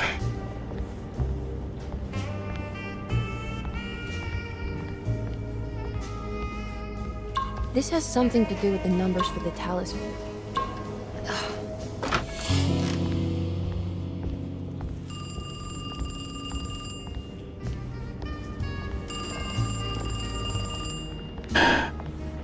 Okay, we're gonna save us some time and check the Edward thing.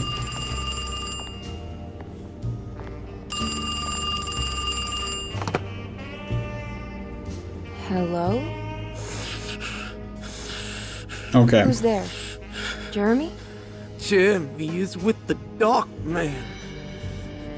You can't save him. Jeremy is with the Dark Man? Where? Who is he? What is the Dark Man? The Heartwood curse. He will come for you too.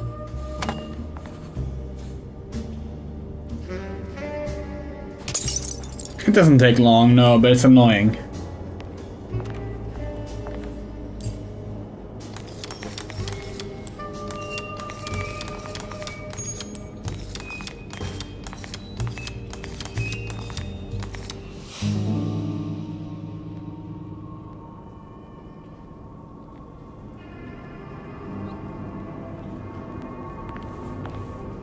If we had known that ahead of time, we could have. It's like these are unskippable. We thought it was. We thought you had to like beat the game to get the ending, but fair enough. Yeah, that's what I figured.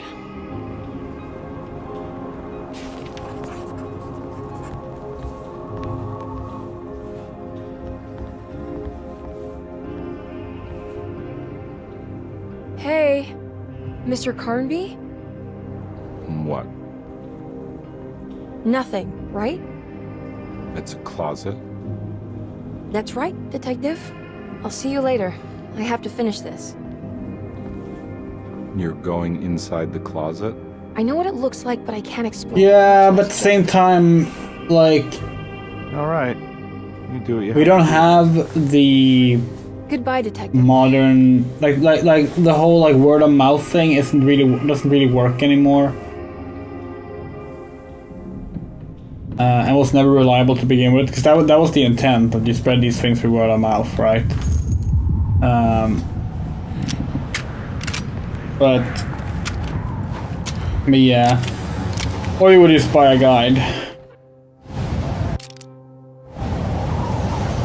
Like with the era of like trophies and achievements, all these things like get revealed anyway. We do wish that guides were still mainly written by, you know, people enthusiastic about the game, and not just every fucking website that shows up if you search for a guide now, but yeah.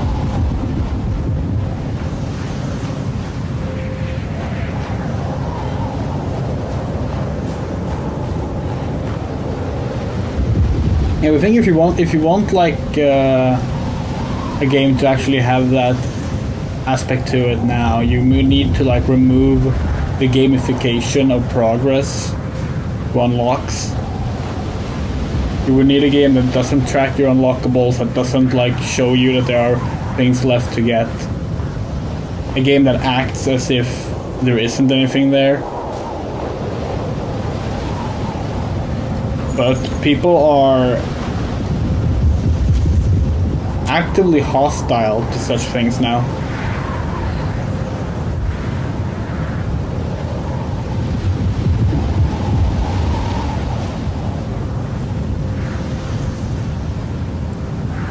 Part of that instant gratification want.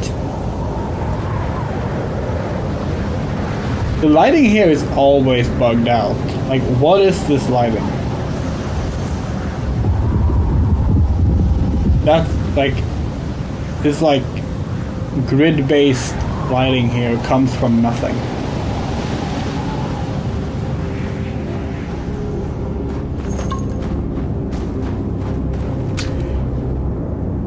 Hi, Jacob. What do you want? Emily,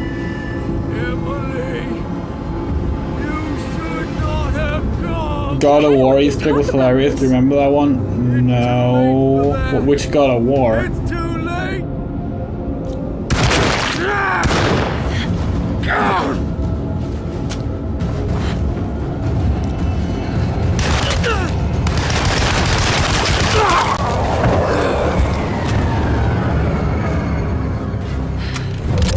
Yeah, like the last God of War game we played was God of War 2 on the PS2 for reference.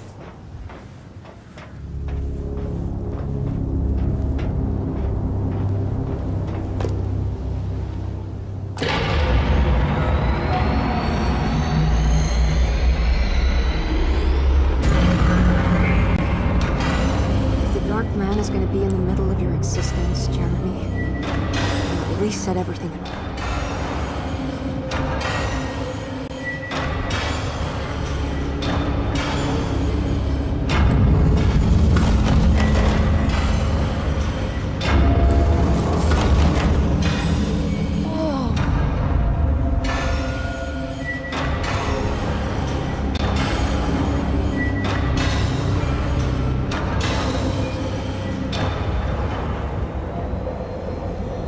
The end of the game is supposed to sit on Ares' throne. We should make the effort of going around destroying everything in the place. It will show you a phone number. Really?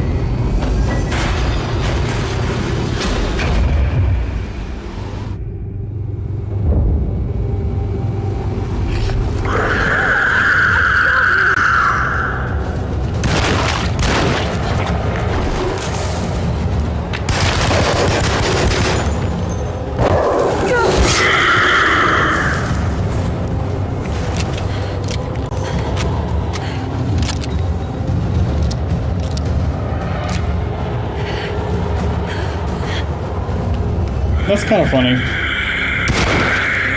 Sounds like a thing that would like be hell though to deal with because of like international payment, international phone costs, and like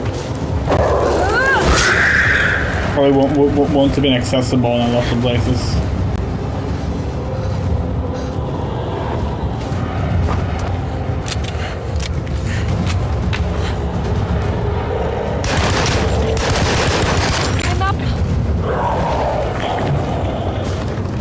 Actually, now we're curious. Perhaps if use a flare. Ah, it does set fire into him. That's cool.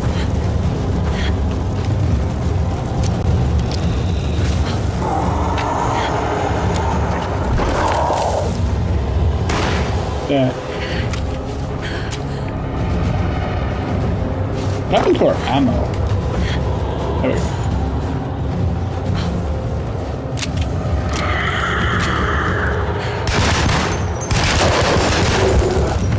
Can we save here? No. Okay, here we go. Not gonna skip it this time.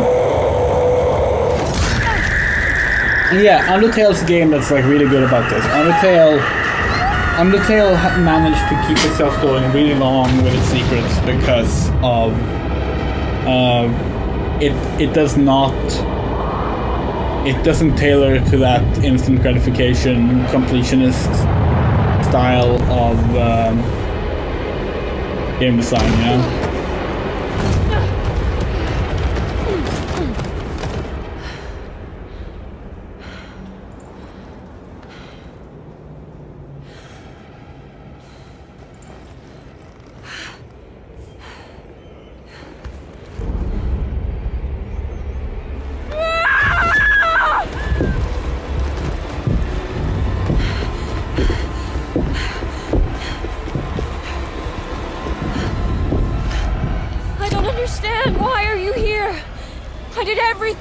Oh, that's when we skipped. We arrived here. What else can I do? We just hit skip again. We should not have done that.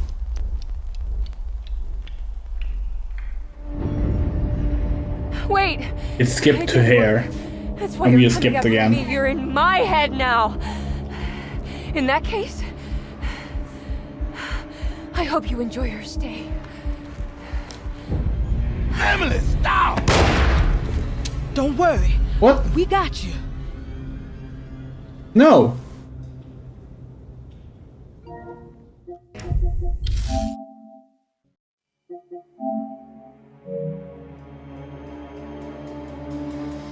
What?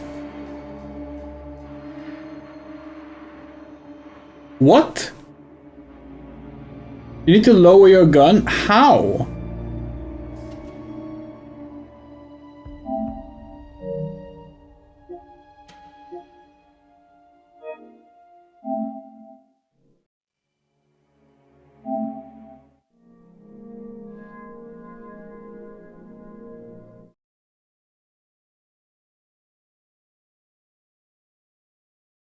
Where was the prompt? There's no lower the gun button. Button.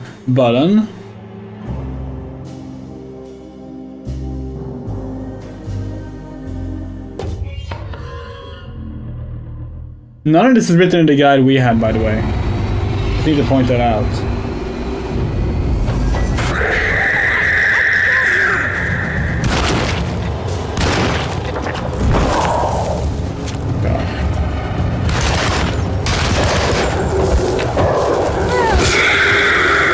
This feels like the kind of thing that if they hadn't put an achievement in, so people know there's an ending, this would not have been found already.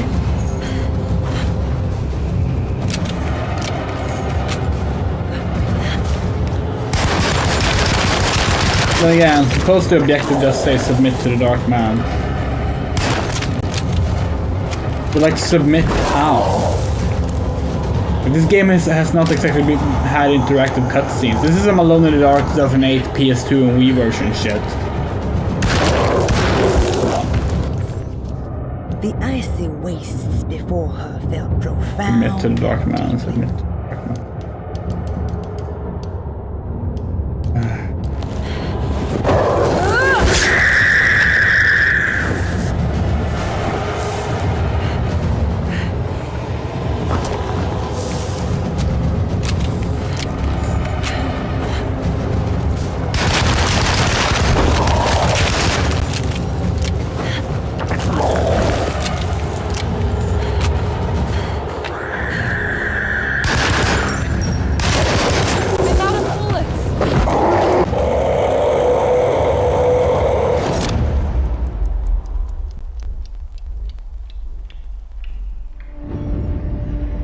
Wait! It did work. That's why you're coming after me. You're in my head now. In that case, I hope you enjoy your stay. Emily, stop! Nothing we do We got you. does anything.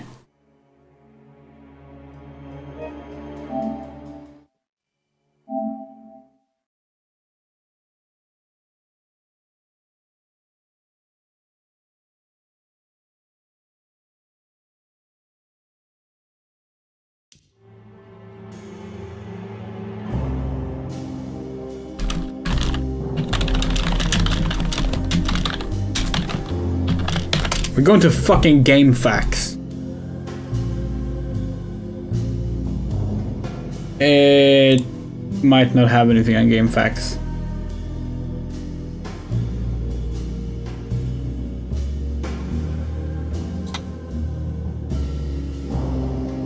Ugh. Press down to lower your gun, then right to raise your other hand.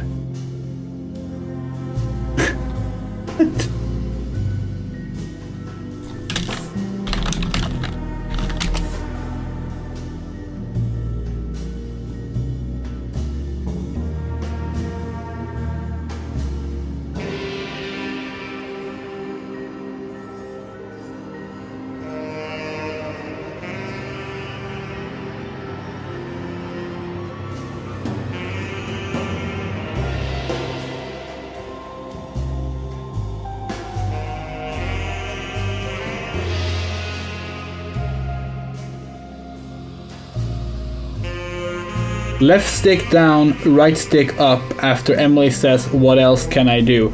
This is so specific. Also, apparently we cannot skip the first cutscene either. I killed you! God damn, we've been killing Jacob so much today. He is not having a good April Fool's Day.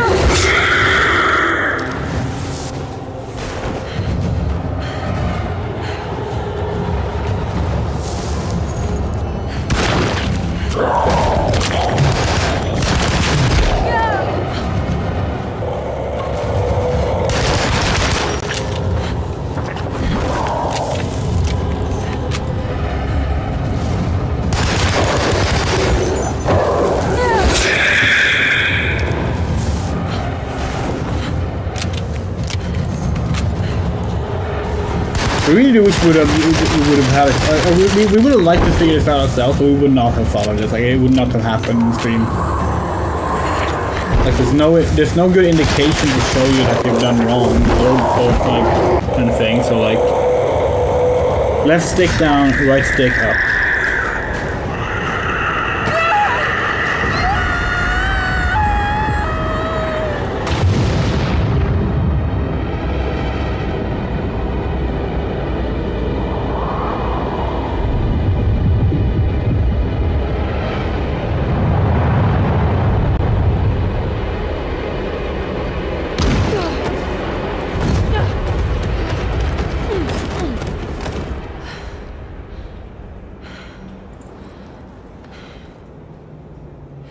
It doesn't help that, like, if you move the sticks, the skip button comes up.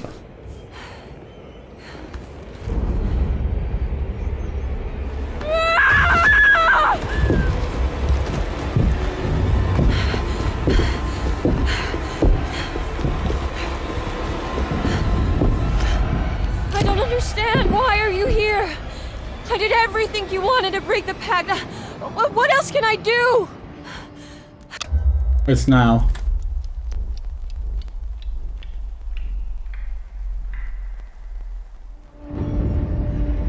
Wait. It's not doing anything! You're coming after me. You're in my head now. In that case...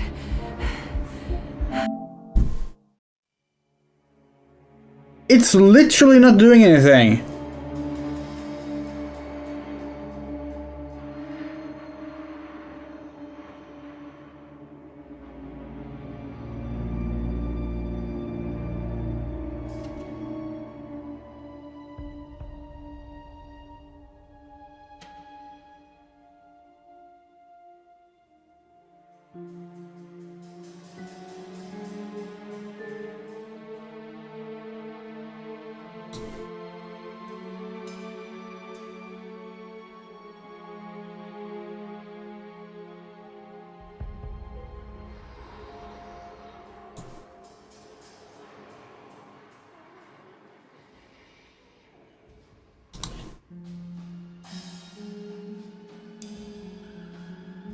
Oh, we hate that, like, it's fucking useless trying to find guides today.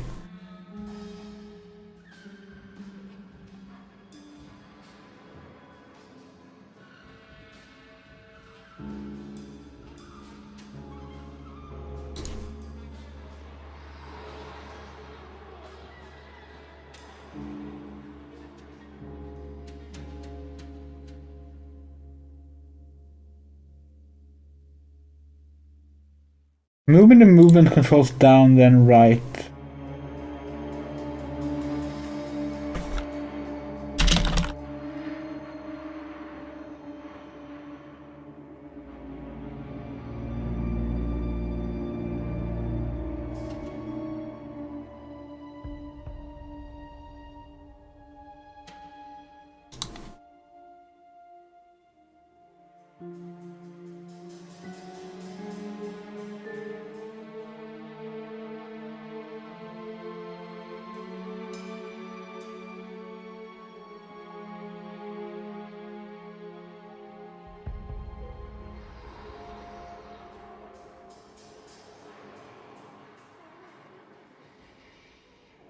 We're not sure what to do. We don't want to watch like a cutscene of it, that would suck. But we're not sure like what we could possibly be doing wrong.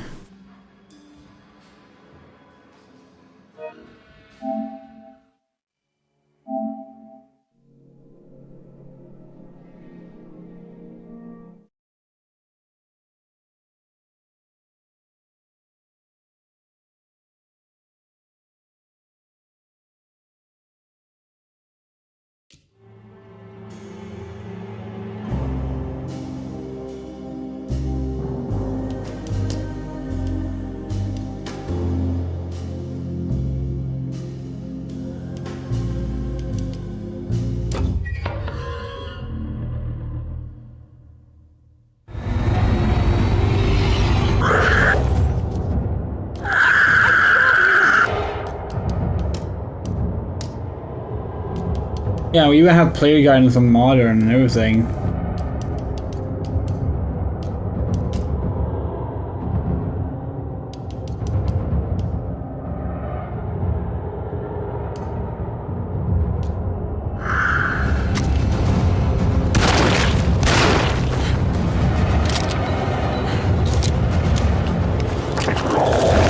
People are saying the ending's a bug, but people who are saying it are people who haven't actually gotten them. Like we saw people saying that like, no, the endings aren't bugged. You just don't know that you need to do these specific things.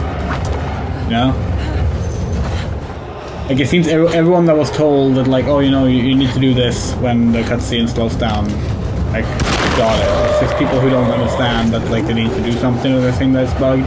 Unlike the Flask one, that one is literally just bugged. That's apparently known.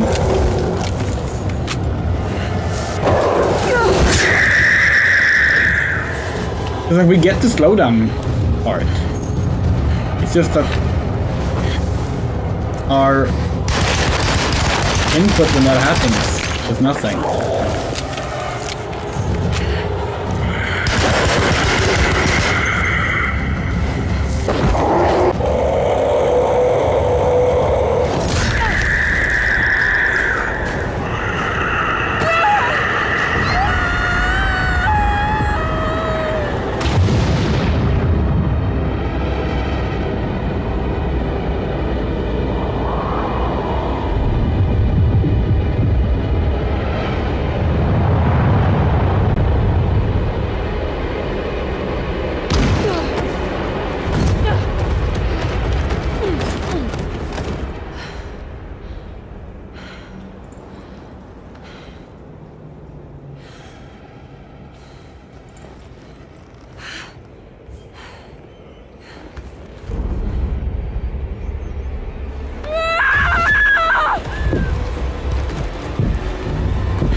I did everything you wanted to break the pact. What else can I do? Oh, it's right.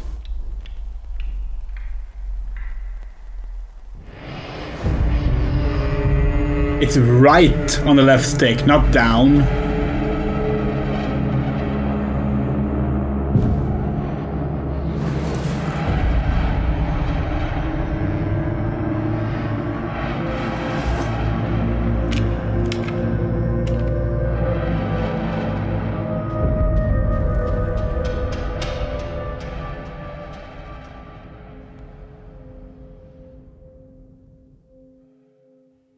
Where are you, Emily?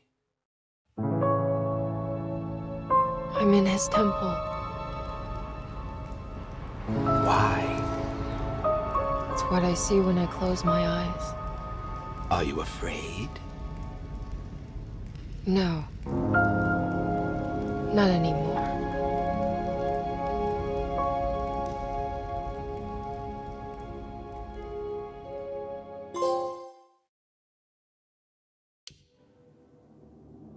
Nice.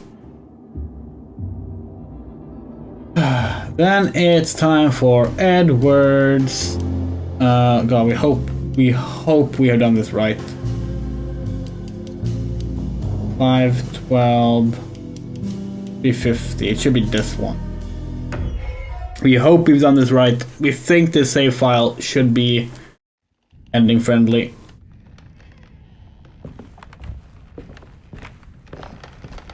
Yeah, we have not triggered the boat yet.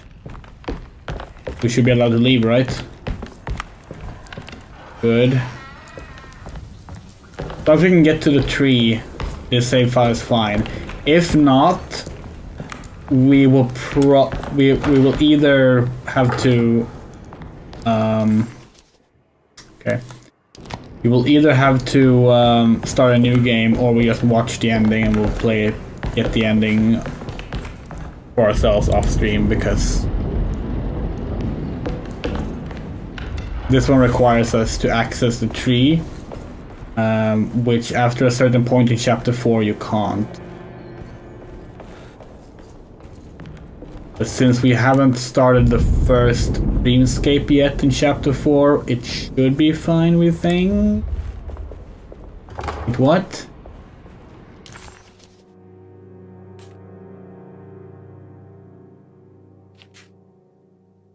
Ah, shit.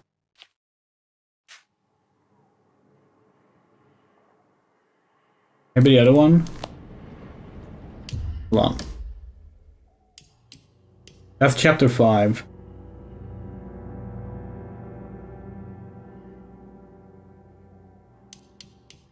This one? When is that?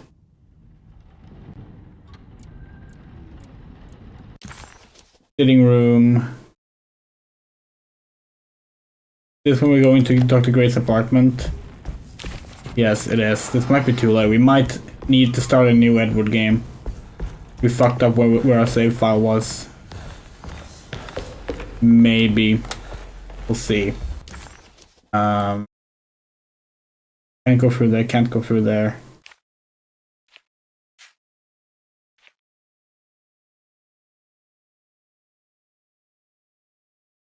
Might be able to go through there.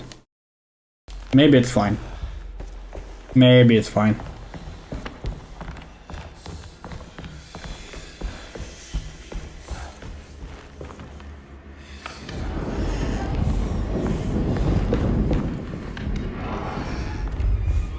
Okay, we really thought the save file we had. We don't like this. It's guiding us towards I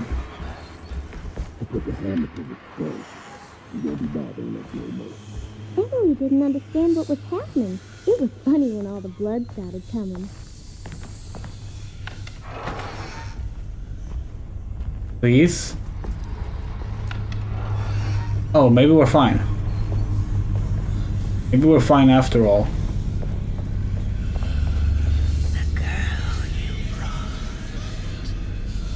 What is that?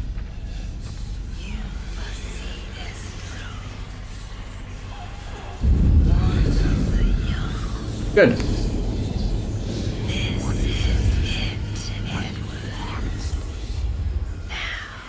Don't worry. I'll remember. You want this. You should have.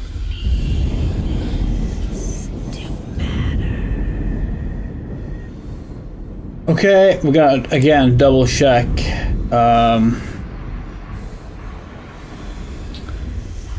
How to get this ending.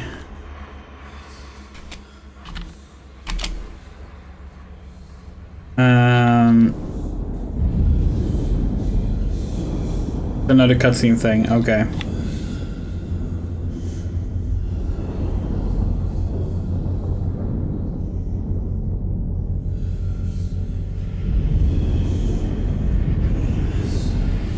Just for the final boss we normally start. Okay, that's fine. So it's not much further than Emily then. But then you know what? Then the guide we read yesterday, prep for this was wrong. It said you couldn't do it after you obtained the last lanyap as Edward. This is after that. You absolutely can.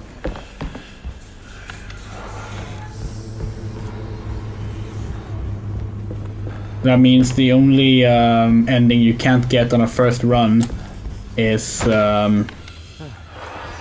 Grace. Detective, am I glad to see you. Lock the door, will you? I don't think Dr. Gray would appreciate us snooping around. What's going on here? This feels so strange.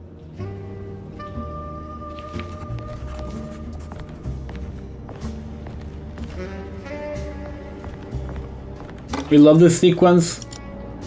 We do wish you could skip the dialogue scenes in the sequence because they're long. What did you do?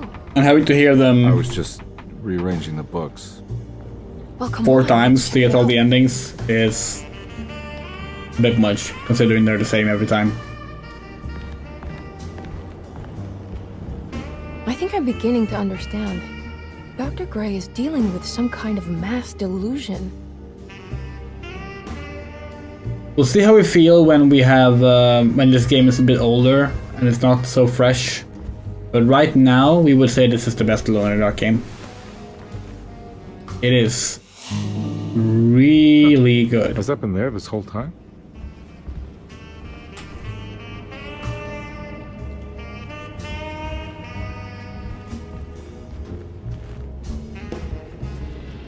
That mark on the floor looks like talisman positions, but we did not think it would hold up. So we did not think it would be so good that it beat the first game, you know, standing, you know. But has.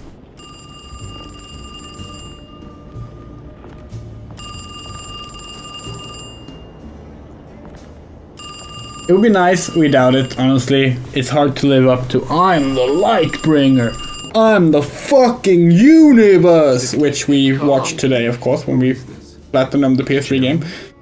Jeremy is with the Dark Man. You can't save him. Well, I've done everything you wanted so far, and there's just one more thing on the list. I expect him to keep his promise and return Jeremy unharmed. Get out, Detective, while you still can.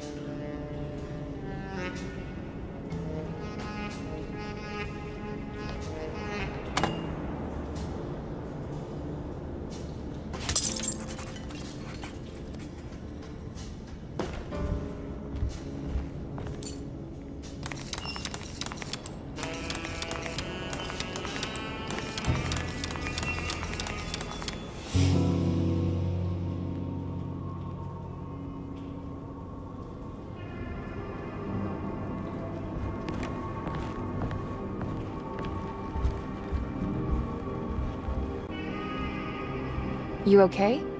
You look a little frazzled. Just stupid telephone. I know, I tried calling the police. Telephone. The telephone is completely dead. It's not...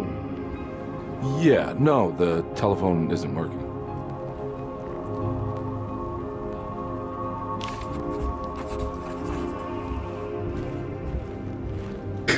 Every time.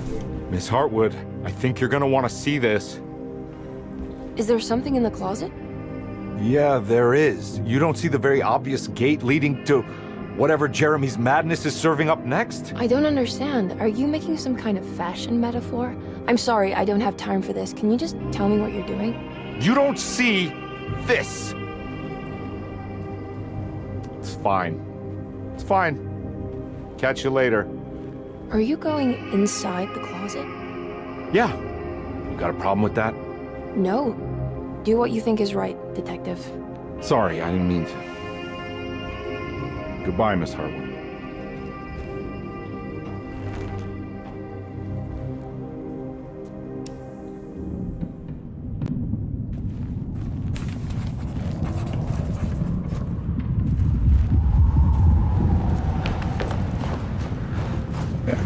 Pick these up, even if we have no need to. You know, we straight up don't remember where we found the fire poker in our first run.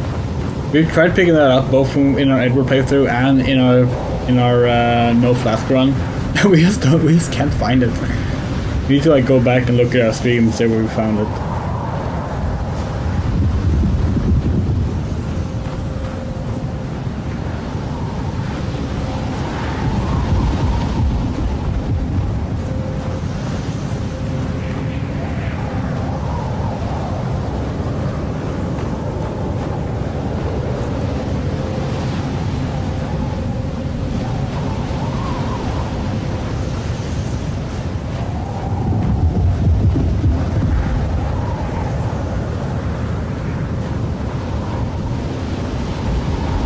Yeah, apparently it did actually take a few days for people to find the endings, by the way. We saw a discussion about them, and like several days into this game's release, there still wasn't anyone that actually had a platinum trophy. So no one had figured out how to get the ending yet. So we're late to it, so... Not entirely our fault. The fucking game didn't arrive on time, but, you know, still.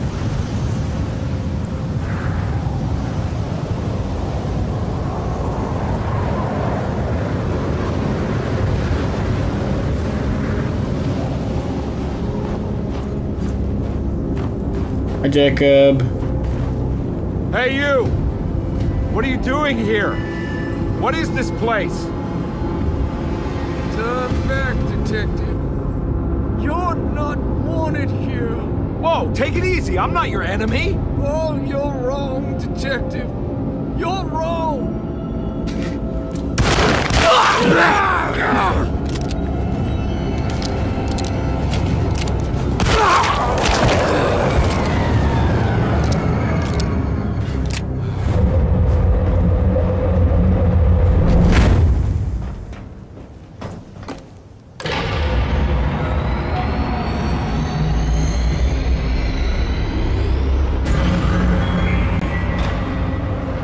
Of course, the Taurus. I figured you wouldn't want your stars aligned, Jeremy, or maybe that is what you need to temper that mania of yours.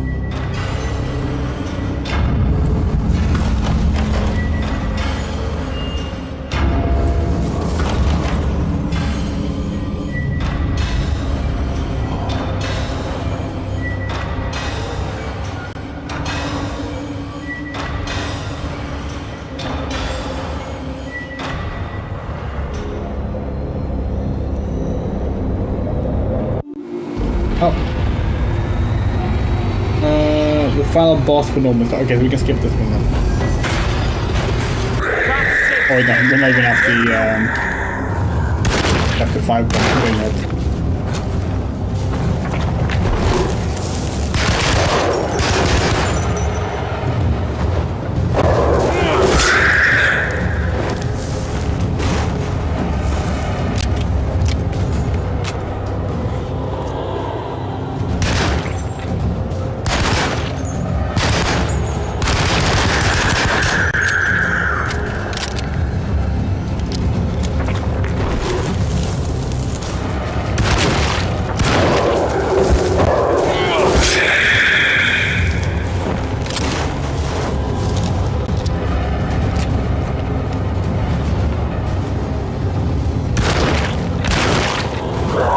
So right before the ending, final boss, you mean like the actual final boss, not well, yeah, I have to say this. Not the cutscene right after this, but the cutscene after we approach the tree.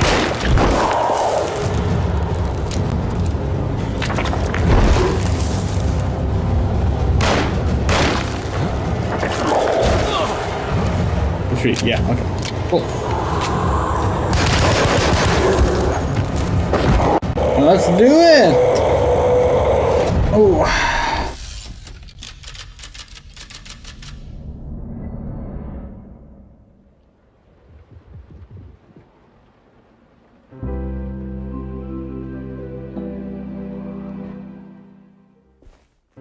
Well, if it isn't... Okay, so now, basically.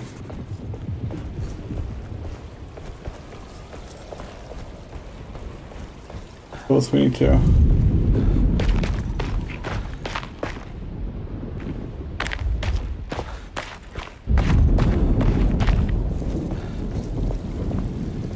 Okay, let's go then. Wait for Miss Hotwood? Yes. Everyone knows what to do? Y'all know the new words. Mrs. Thompson, we talked about this. I'm not sure everyone is comfortable. Doctor, I insist. This is important. We've waited for so long, Doctor. Let's just go with the old song. Not every change is an improvement. Boss, good or bad, we need to move forward. All in, Doc. Let's bet it all. But we don't know what we're dealing with. It'll be okay, Doctor. Better even.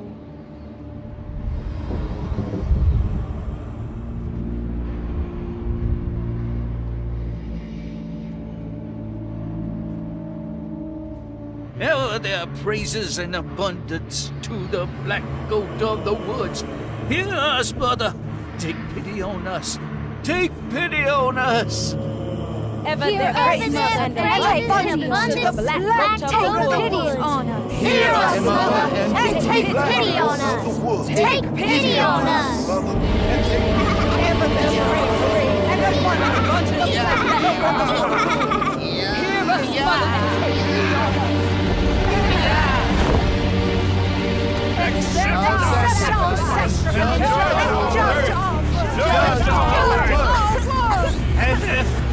Stop! Are you crazy? This here's what needs to happen, Carpet. Grace! Stop! Stop! Shoot the ground! Yeah! Shoot the ground!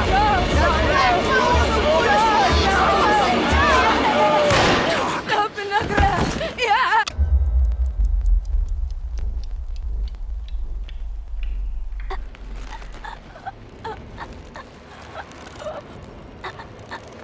Detective, get my uncle out of here! Did we fail? No, Emily. No, we didn't. I get it now. She needed me to break the pact. She needed me to bring her grace. I did everything for her. I just realized I belong here. I'm one of her young! What are you saying? You'll have to run, Emily. You'll have to run!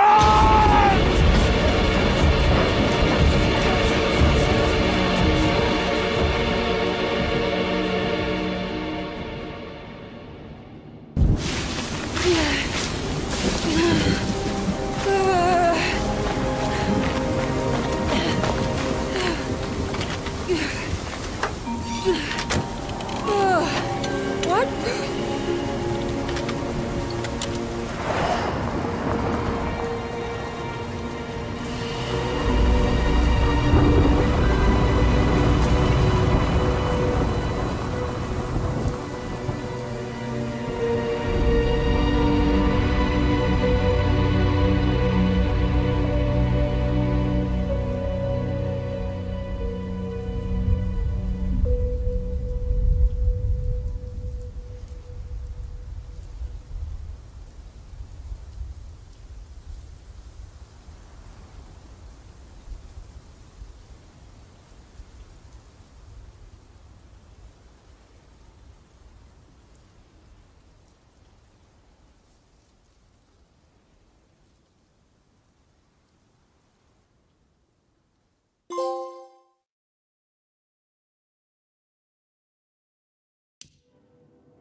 We're trying to not clap too loud, because it's bad for the microphone.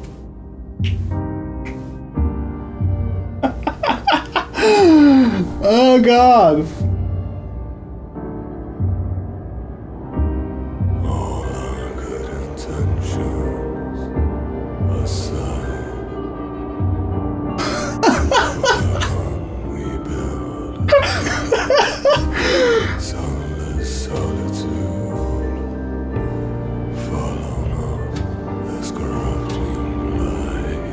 Oh, this game is so fucking good. Prophets of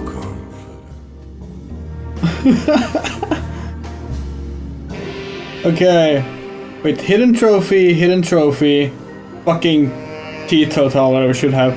Librarian, we still don't have this one. Did it make an ending for us? Well, hey, we're not super big on child killing, okay?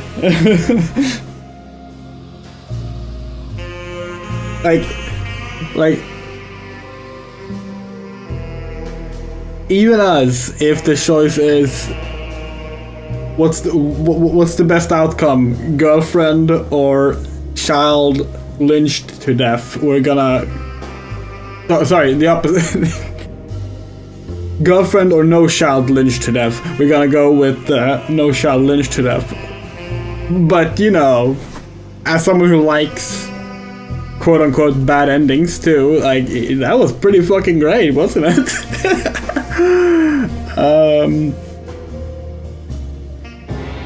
He's an adult, it's okay. Well, some adults we don't mind seeing get lynched in the story. Sure.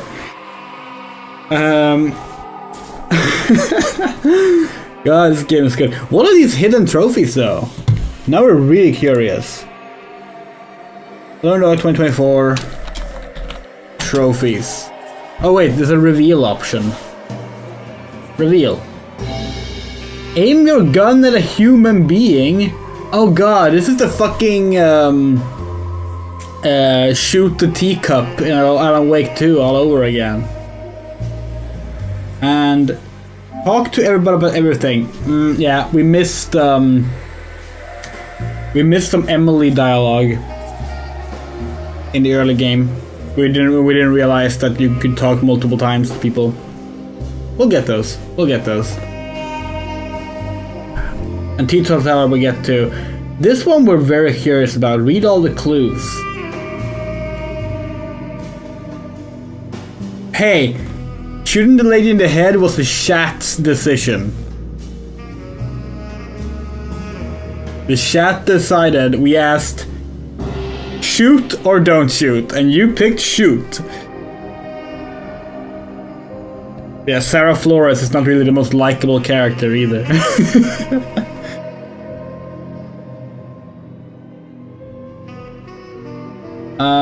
Yeah, we can do these. Like, as long as this one gets unbugged,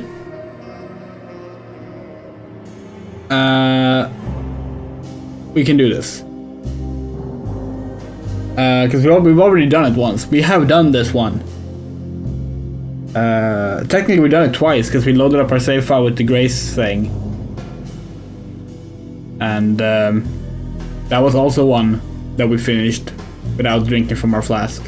And yes, that ending does count. People have said they got it with that ending. You don't need to beat the final boss. This one we're very curious about, because what can we possibly have missed? With how much we like went out of our way to like get all the things. So we're gonna do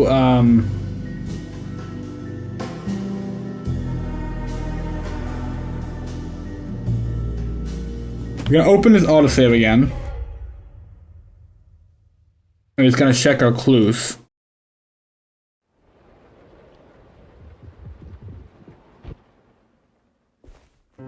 It might be as simple as us not having read some of the chapter 4 clues. Although we do hate this menu, it's very buggy. Oh wait, hold on. Go. Did they fix this menu between yesterday and today? Guess we'll find out. Oh, they did. They actually fixed it. Yesterday when we were doing this, it always snapped back to the left. The first column, second row, left. And it was really annoying.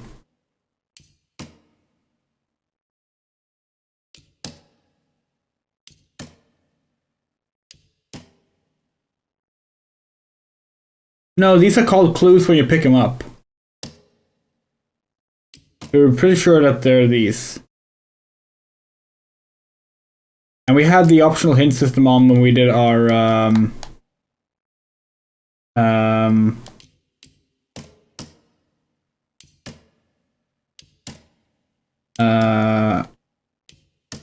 Totala run.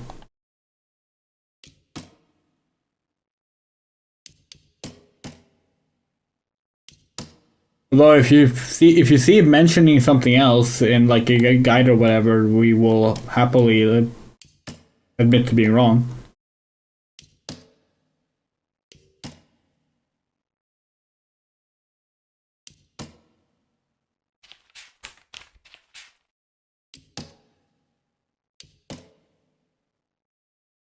We do worry that you can't do it when it's in the archive.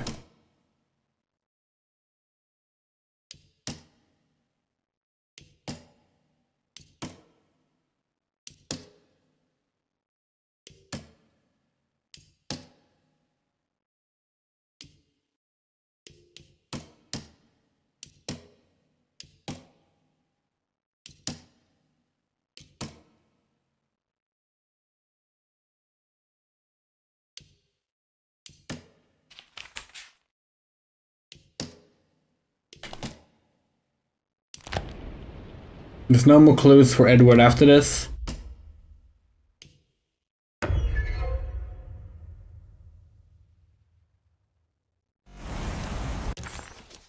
Emily.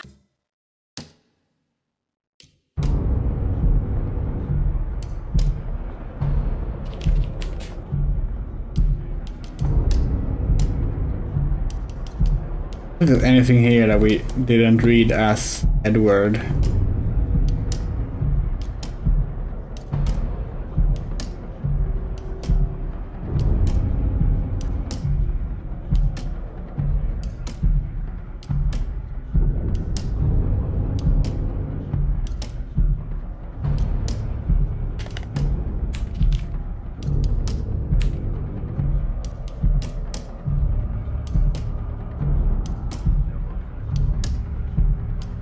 Here's some stuff that we actually that we didn't miss as Edward, but that shouldn't matter, should it? We got it as Emily.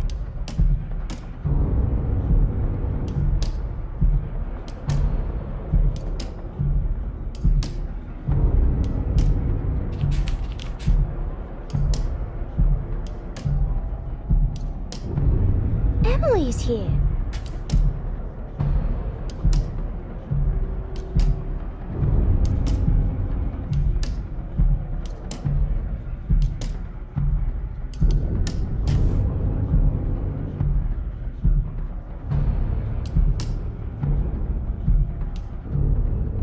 We're not getting it. Hold on. All trophies and achievements. This is the same website that gave us bullshit help on the endings, so maybe this is not worth it, but it's gotta be a trophy guide, right? Trophy guide. Trophy guide and roadmap. Thank you.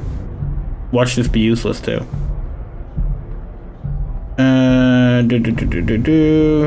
Pizza Hotel is still listed as glitched. That's true.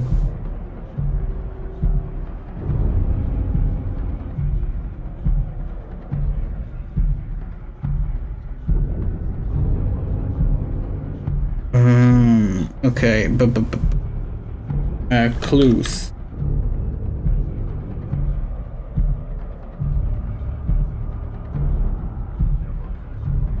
All collectible locations. Guess this helps us see which ones we have missed then.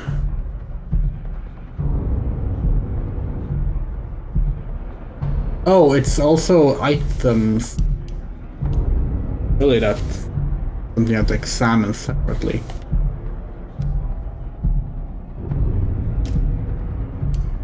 There's chapter 1.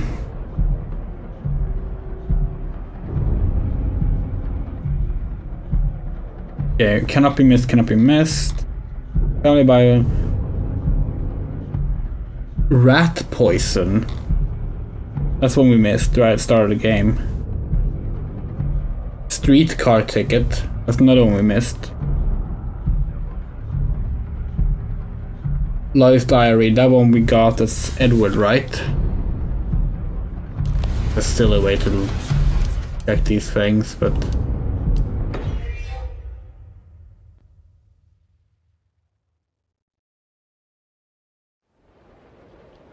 basically, it seems the ones we missed are literally in the opening of the game. Well, if it isn't the... We got sabotage. Okay, yeah.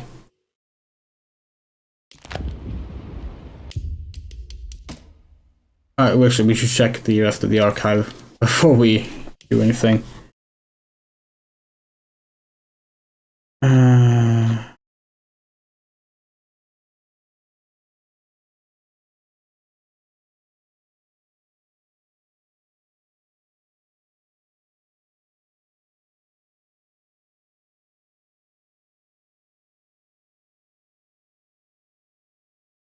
Most of the clues are story related and cannot be missed. We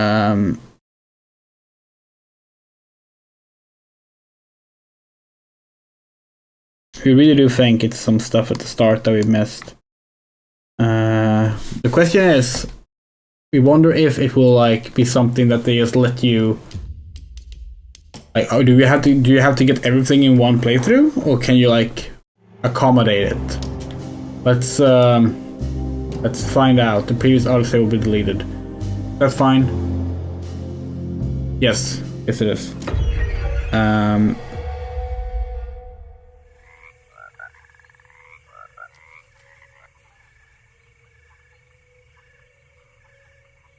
shouldn't matter who you play as for this, so.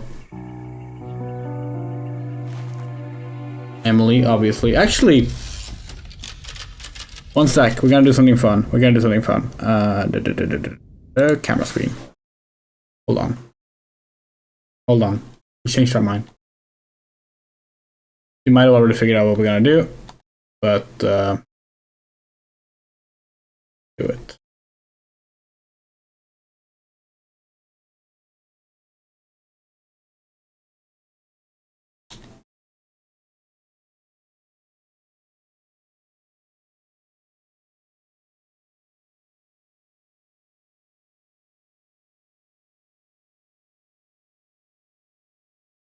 There we go.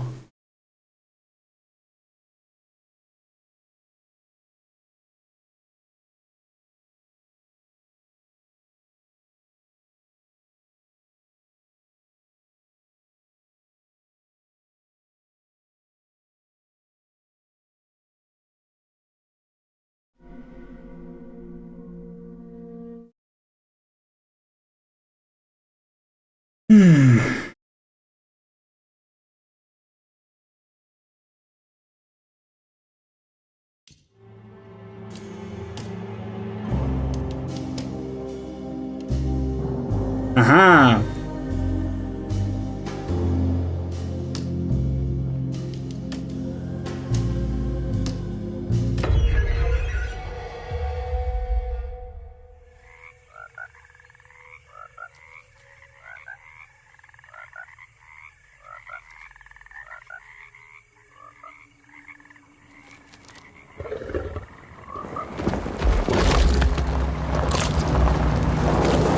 Oh, the way they've done the pixelation is pretty cool.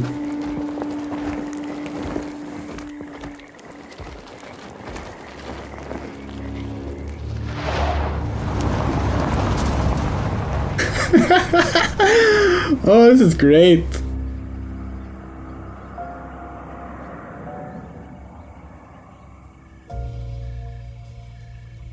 So, your uncle. What's wrong with him? He's possessed. As in the devil? Something like that. He says a dark man is following him, watching him at all times. What do you make of it? It's nonsense, of course. But I'd be lying if I said it didn't bother me. You see, it runs in my family. Possession? No, Detective. This is glorious. Deteriorating. It should not have been paid DLC. We bought it now. It's cheap, but it should not have been paid DLC. It should have been something you unlock when you beat the game. Like. But Jeremy didn't kill himself. Is that why he's at Derceto? Despite being convinced that he is truly possessed, he decided to put his last chips on Dr. Gray and his psychic. We also really wish they would have done a set of costumes that are these outfits and like the general character design, but in modern graphics. We would love to see what they would look like in modern graphics, you know? I received a disturbing letter from Jeremy accusing the staff and all the other patients of being involved in some cult. And now they are also out to get him. Emily with her Jodie Whittaker haircut. Or is it all just in his head? It's a story he tells himself, Mr. Carnby. Anything to avoid the truth. Which is? That we're all terribly insignificant. That people mean so very little to one another. That there is no one out to get Jeremy Hartwood because he isn't worth getting. Here we are.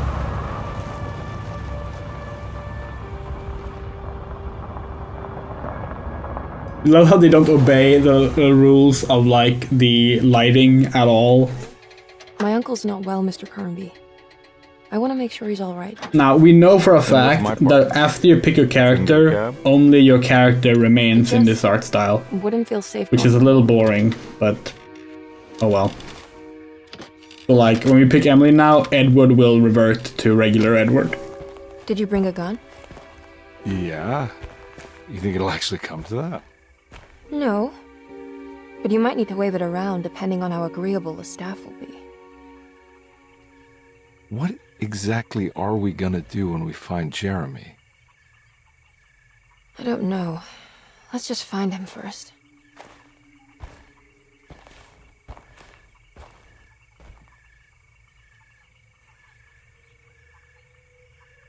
Yeah, this is beautiful.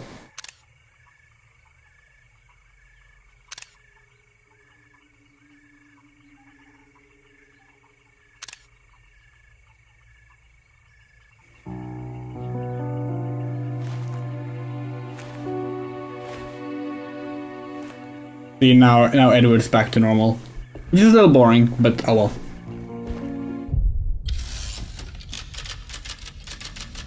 Okay.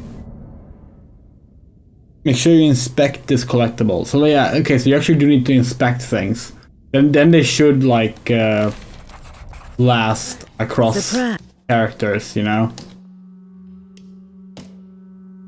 But otherwise, how would it keep track of it? Yeah.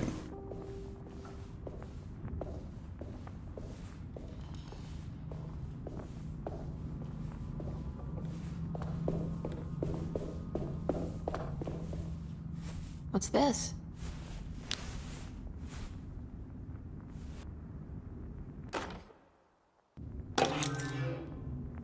Yeah, you can't examine the flashlight.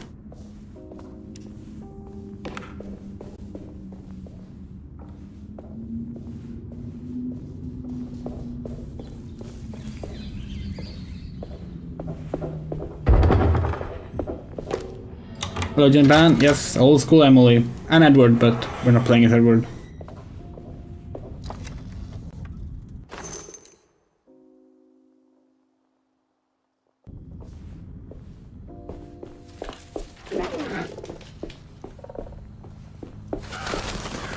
I don't think I'll be able to get in there.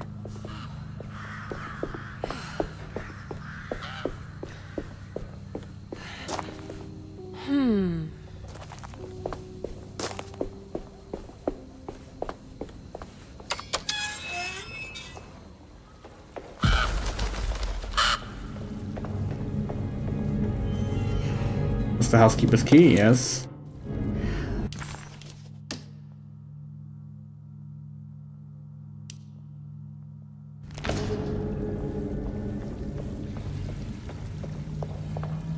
And now these are actually like visible. Okay, flashlight, kitchen garden locked door, locked door, probably Bible. Okay. We're pretty sure that all the things we missed is here in chapter 1. And chapter 1 is short, that's why we're doing it on stream. If that's not the case, then, well, we will not do the rest on stream. Because there's apparently there's one very missable, there's a few very missable collectibles here at the start.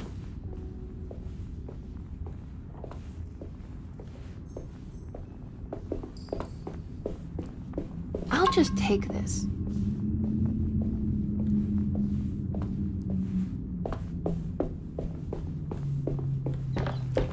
Family Bible, that one's easy to get. Every day you're silent.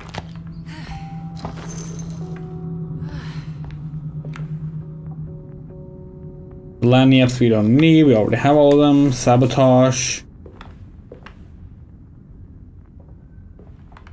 Next one.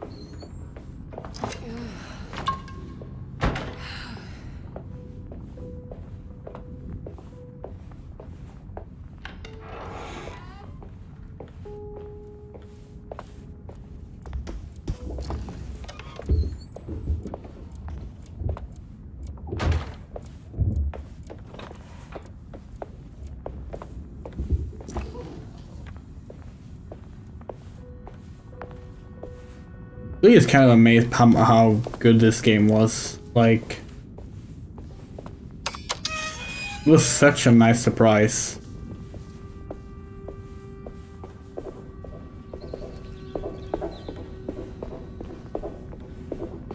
I actually wrote our friend about it, friend from high school. He was also really into Alone in the Dark back in high school. Give me the key. He has also been playing this, and he also really liked it. It was nice to like reconnect with someone over Alone in the Dark of all things, in a positive light for once too, rather than just being like, "Oh, did you see this cancelled game? Did you see this terrible 4-player co-op shooter?" Etc. etc. Please do not touch the There's boy. Sabotage. Good. Next one is Lottie's Diary.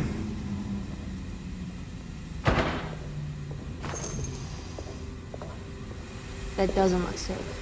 I'm gonna examine all of these just to get them on the map.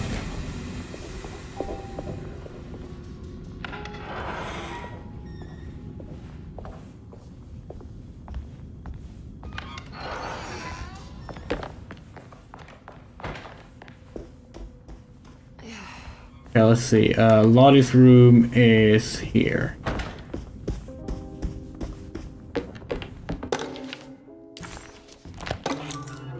Now what's this? Hold on. In case you actually need to examine those. Don't think you do, but in case. Lottie's Diary. That one we missed last Sunday, time. June 22nd. I spent all day looking for Jeremy.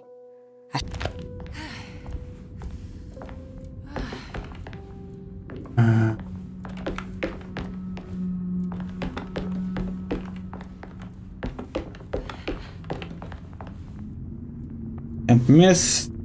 Okay, here's one that's easy to miss apparently. Once you're in the stair hall, enter the first double door on the left, being very careful not to walk too far. You'll trigger a cutscene to stop you from getting the collectible. This is probably the one that we have missed. Okay, we are starting over this playthrough anyway, so let's do. That's our old Valor save file.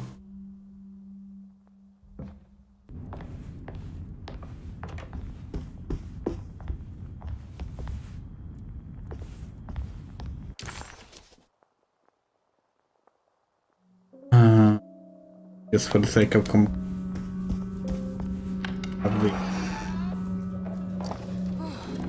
map cleared there. Good. Okay, so it's the stair hall. Double door on your left. Wait, you can get in there before everything else? I need the key. That's wild.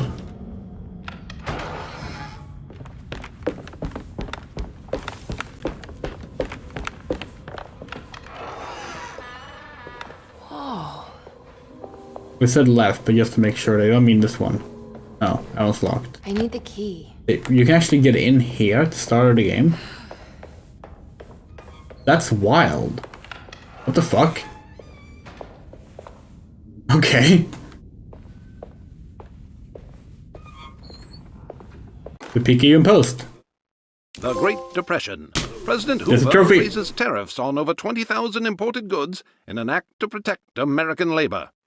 Following the collapse of the Wall Street stock market on October 24 last year, American industry has suffered greatly. Thousands of companies have gone bankrupt and left a large part of the American workforce unemployed. In an attempt to turn the tide, the Smoot-Hawley Tariff Act has been signed by President Herbert Hoover. By regulating commerce with foreign countries, the government hopes to encourage the industries of the United States to compete with cheap foreign imports. Superstition on rise. New Orleans voodoo stores and spiritual mediums see increased profit during troubled times. While the market has faced hard times ever since Black Thursday of last year, voodoo doctors and snake charmers see significant rise in number of customers. With the coming Eve of St. John on the 23rd, the police expect increased cult activity around Bayou St. John, the southern shore of Lake Pontchartrain. Voodoo rituals in that area on the Eve of St. John have a long tradition reaching back to the first snake worshippers brought as slaves from West Africa. During the 19th century, its practice was popularized by the legendary Marie Laveau and has since been embraced by many of the Creoles and the surviving aristocracy of the French Quarter. Author seeks asylum. Rumors regarding author Cassandra Beauregard making Derceto her home verified. Derceto Hospital is an old plantation building on the eastern shores of Lake Pontchartrain. While often considered an asylum for the insane, residing Dr. Elmore Lee Gray prefers to think of it as a convalescent home, a place where you can go to rest. The patient list is kept secret, but thought to include many of the black sheep of wealthy families, because at Derceto, treatment does not come for free. Local author Cassandra Beauregard has now been confirmed by her own admission. She's been lauded as a powerful Creole voice and written many successful books. Lately it was reported from Hollywood that she has finished a moving picture manuscript titled Slaughter Gulch. That film is set to hit the theaters next year. Right, not a Slaughter Gulch reference. Let's see. And just because we can. No, we can't go in there. I need the key. We in here? We can.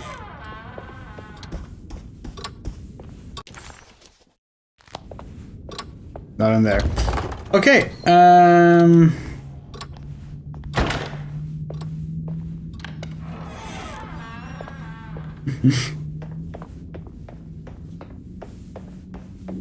Yeah, Alan Wake was before Thomas Sane's time too.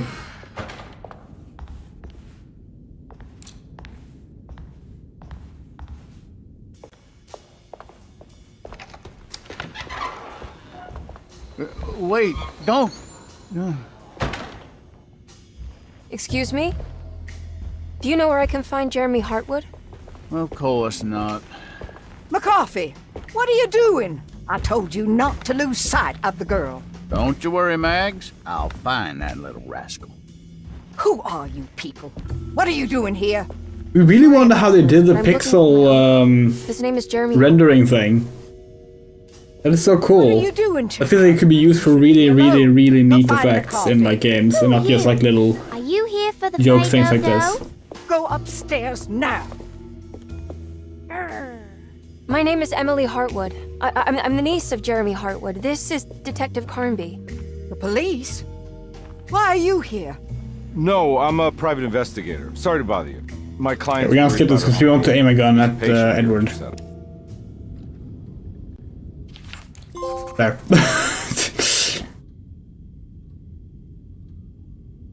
Okay, so now we only have all dialogue options. When did we discover you could talk multiple times? It was when we spoke to Ruth, right? Which is the third conversation scene. Let's see if we can get it.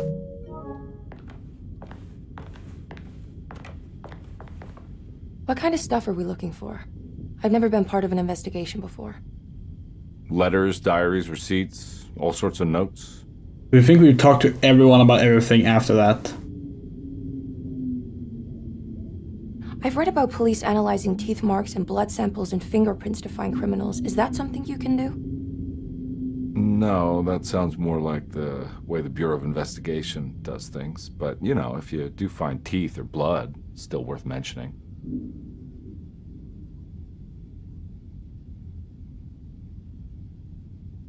We should talk to Dr. Gray when we're done here. He is the one who runs the hospital. He must know something about what's happened.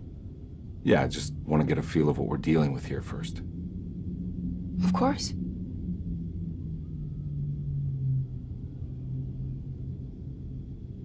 Okay. All right.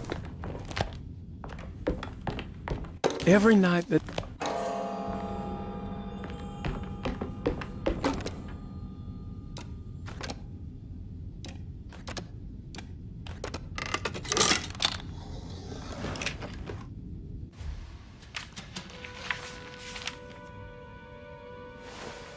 Yeah, we think it was meant to be today's newspaper. Have you ever... That's what we think, at least. Emily had never... So it's June 13th was this newspaper.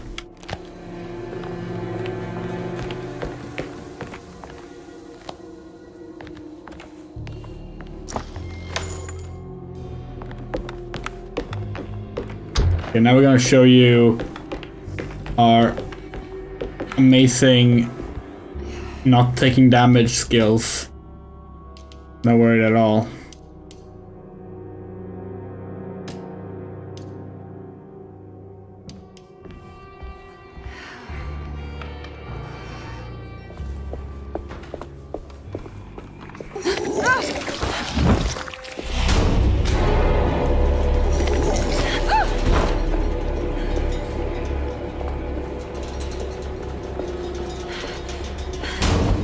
This can't be. It would be nice if we don't end up running through the entire game at 1 HP this time.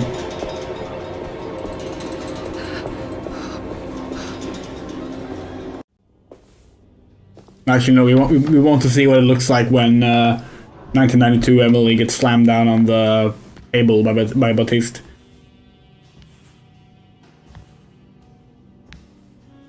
Feels like it would look funny.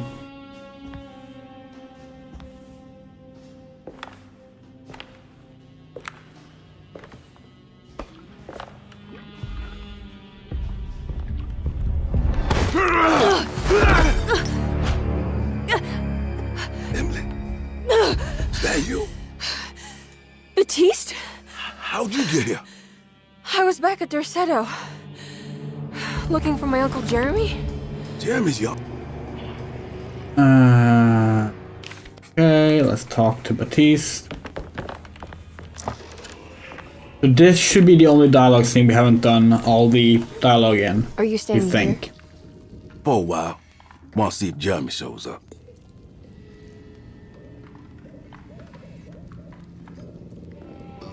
Your sister. She also works at Derceto? Yeah, she the one who got us job.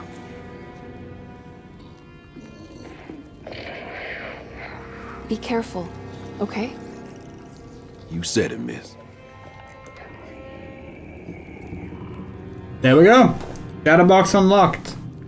How about that? It really only is Tito Haller that's a bugged trophy. And it's now the only one we have left. We should already have it! We already did it! Ah!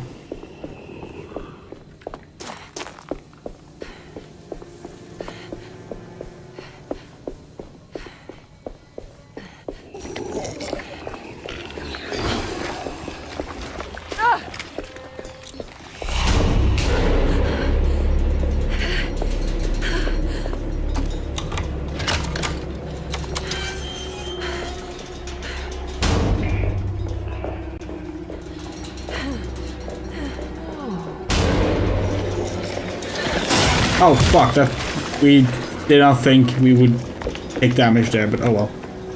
That's okay. The dodge is really good in this game if you haven't noticed. Yeah, so at this point in our first playthrough of Tito Teller, we're down to like 1 HP. And that's why we spent the entire game just doing a no-hit run. I think it's meant to hold the talisman. Right, what's the starting one? 358. I'm not sure what numbers I should use. Maybe there's something in Jeremy's notes.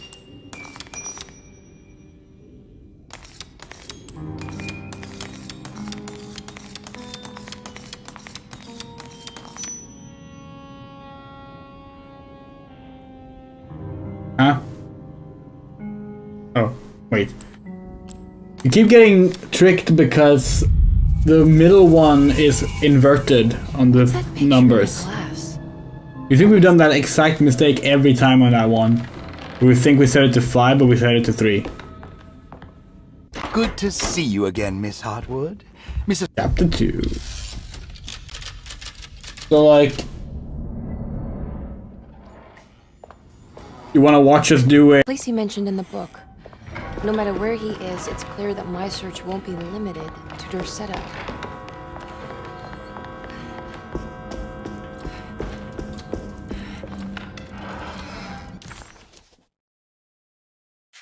Alright, we can go to the reception now and the library. Right. Over there. What's that stain? This must be the clock mentioned in the commonplace book.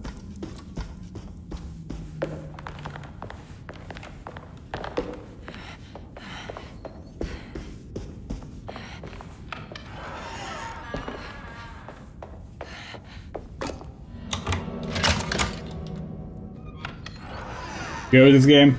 Yeah, we kind of think it would be boring seeing the game just all over again because we've already done the game several times on this. Doubt I'll be opening this. On these streams now.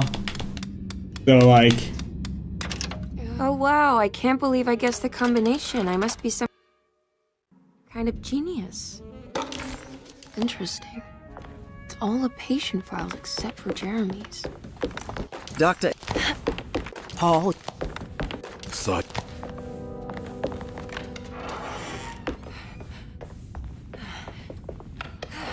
No, wait.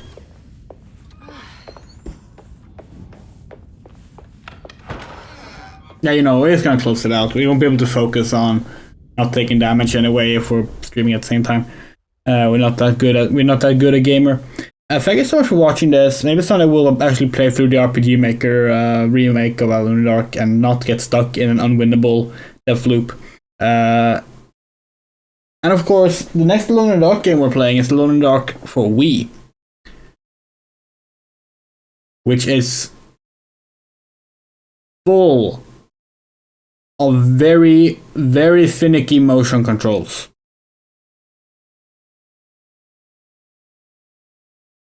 This is why we have to play it on a console, not an emulator.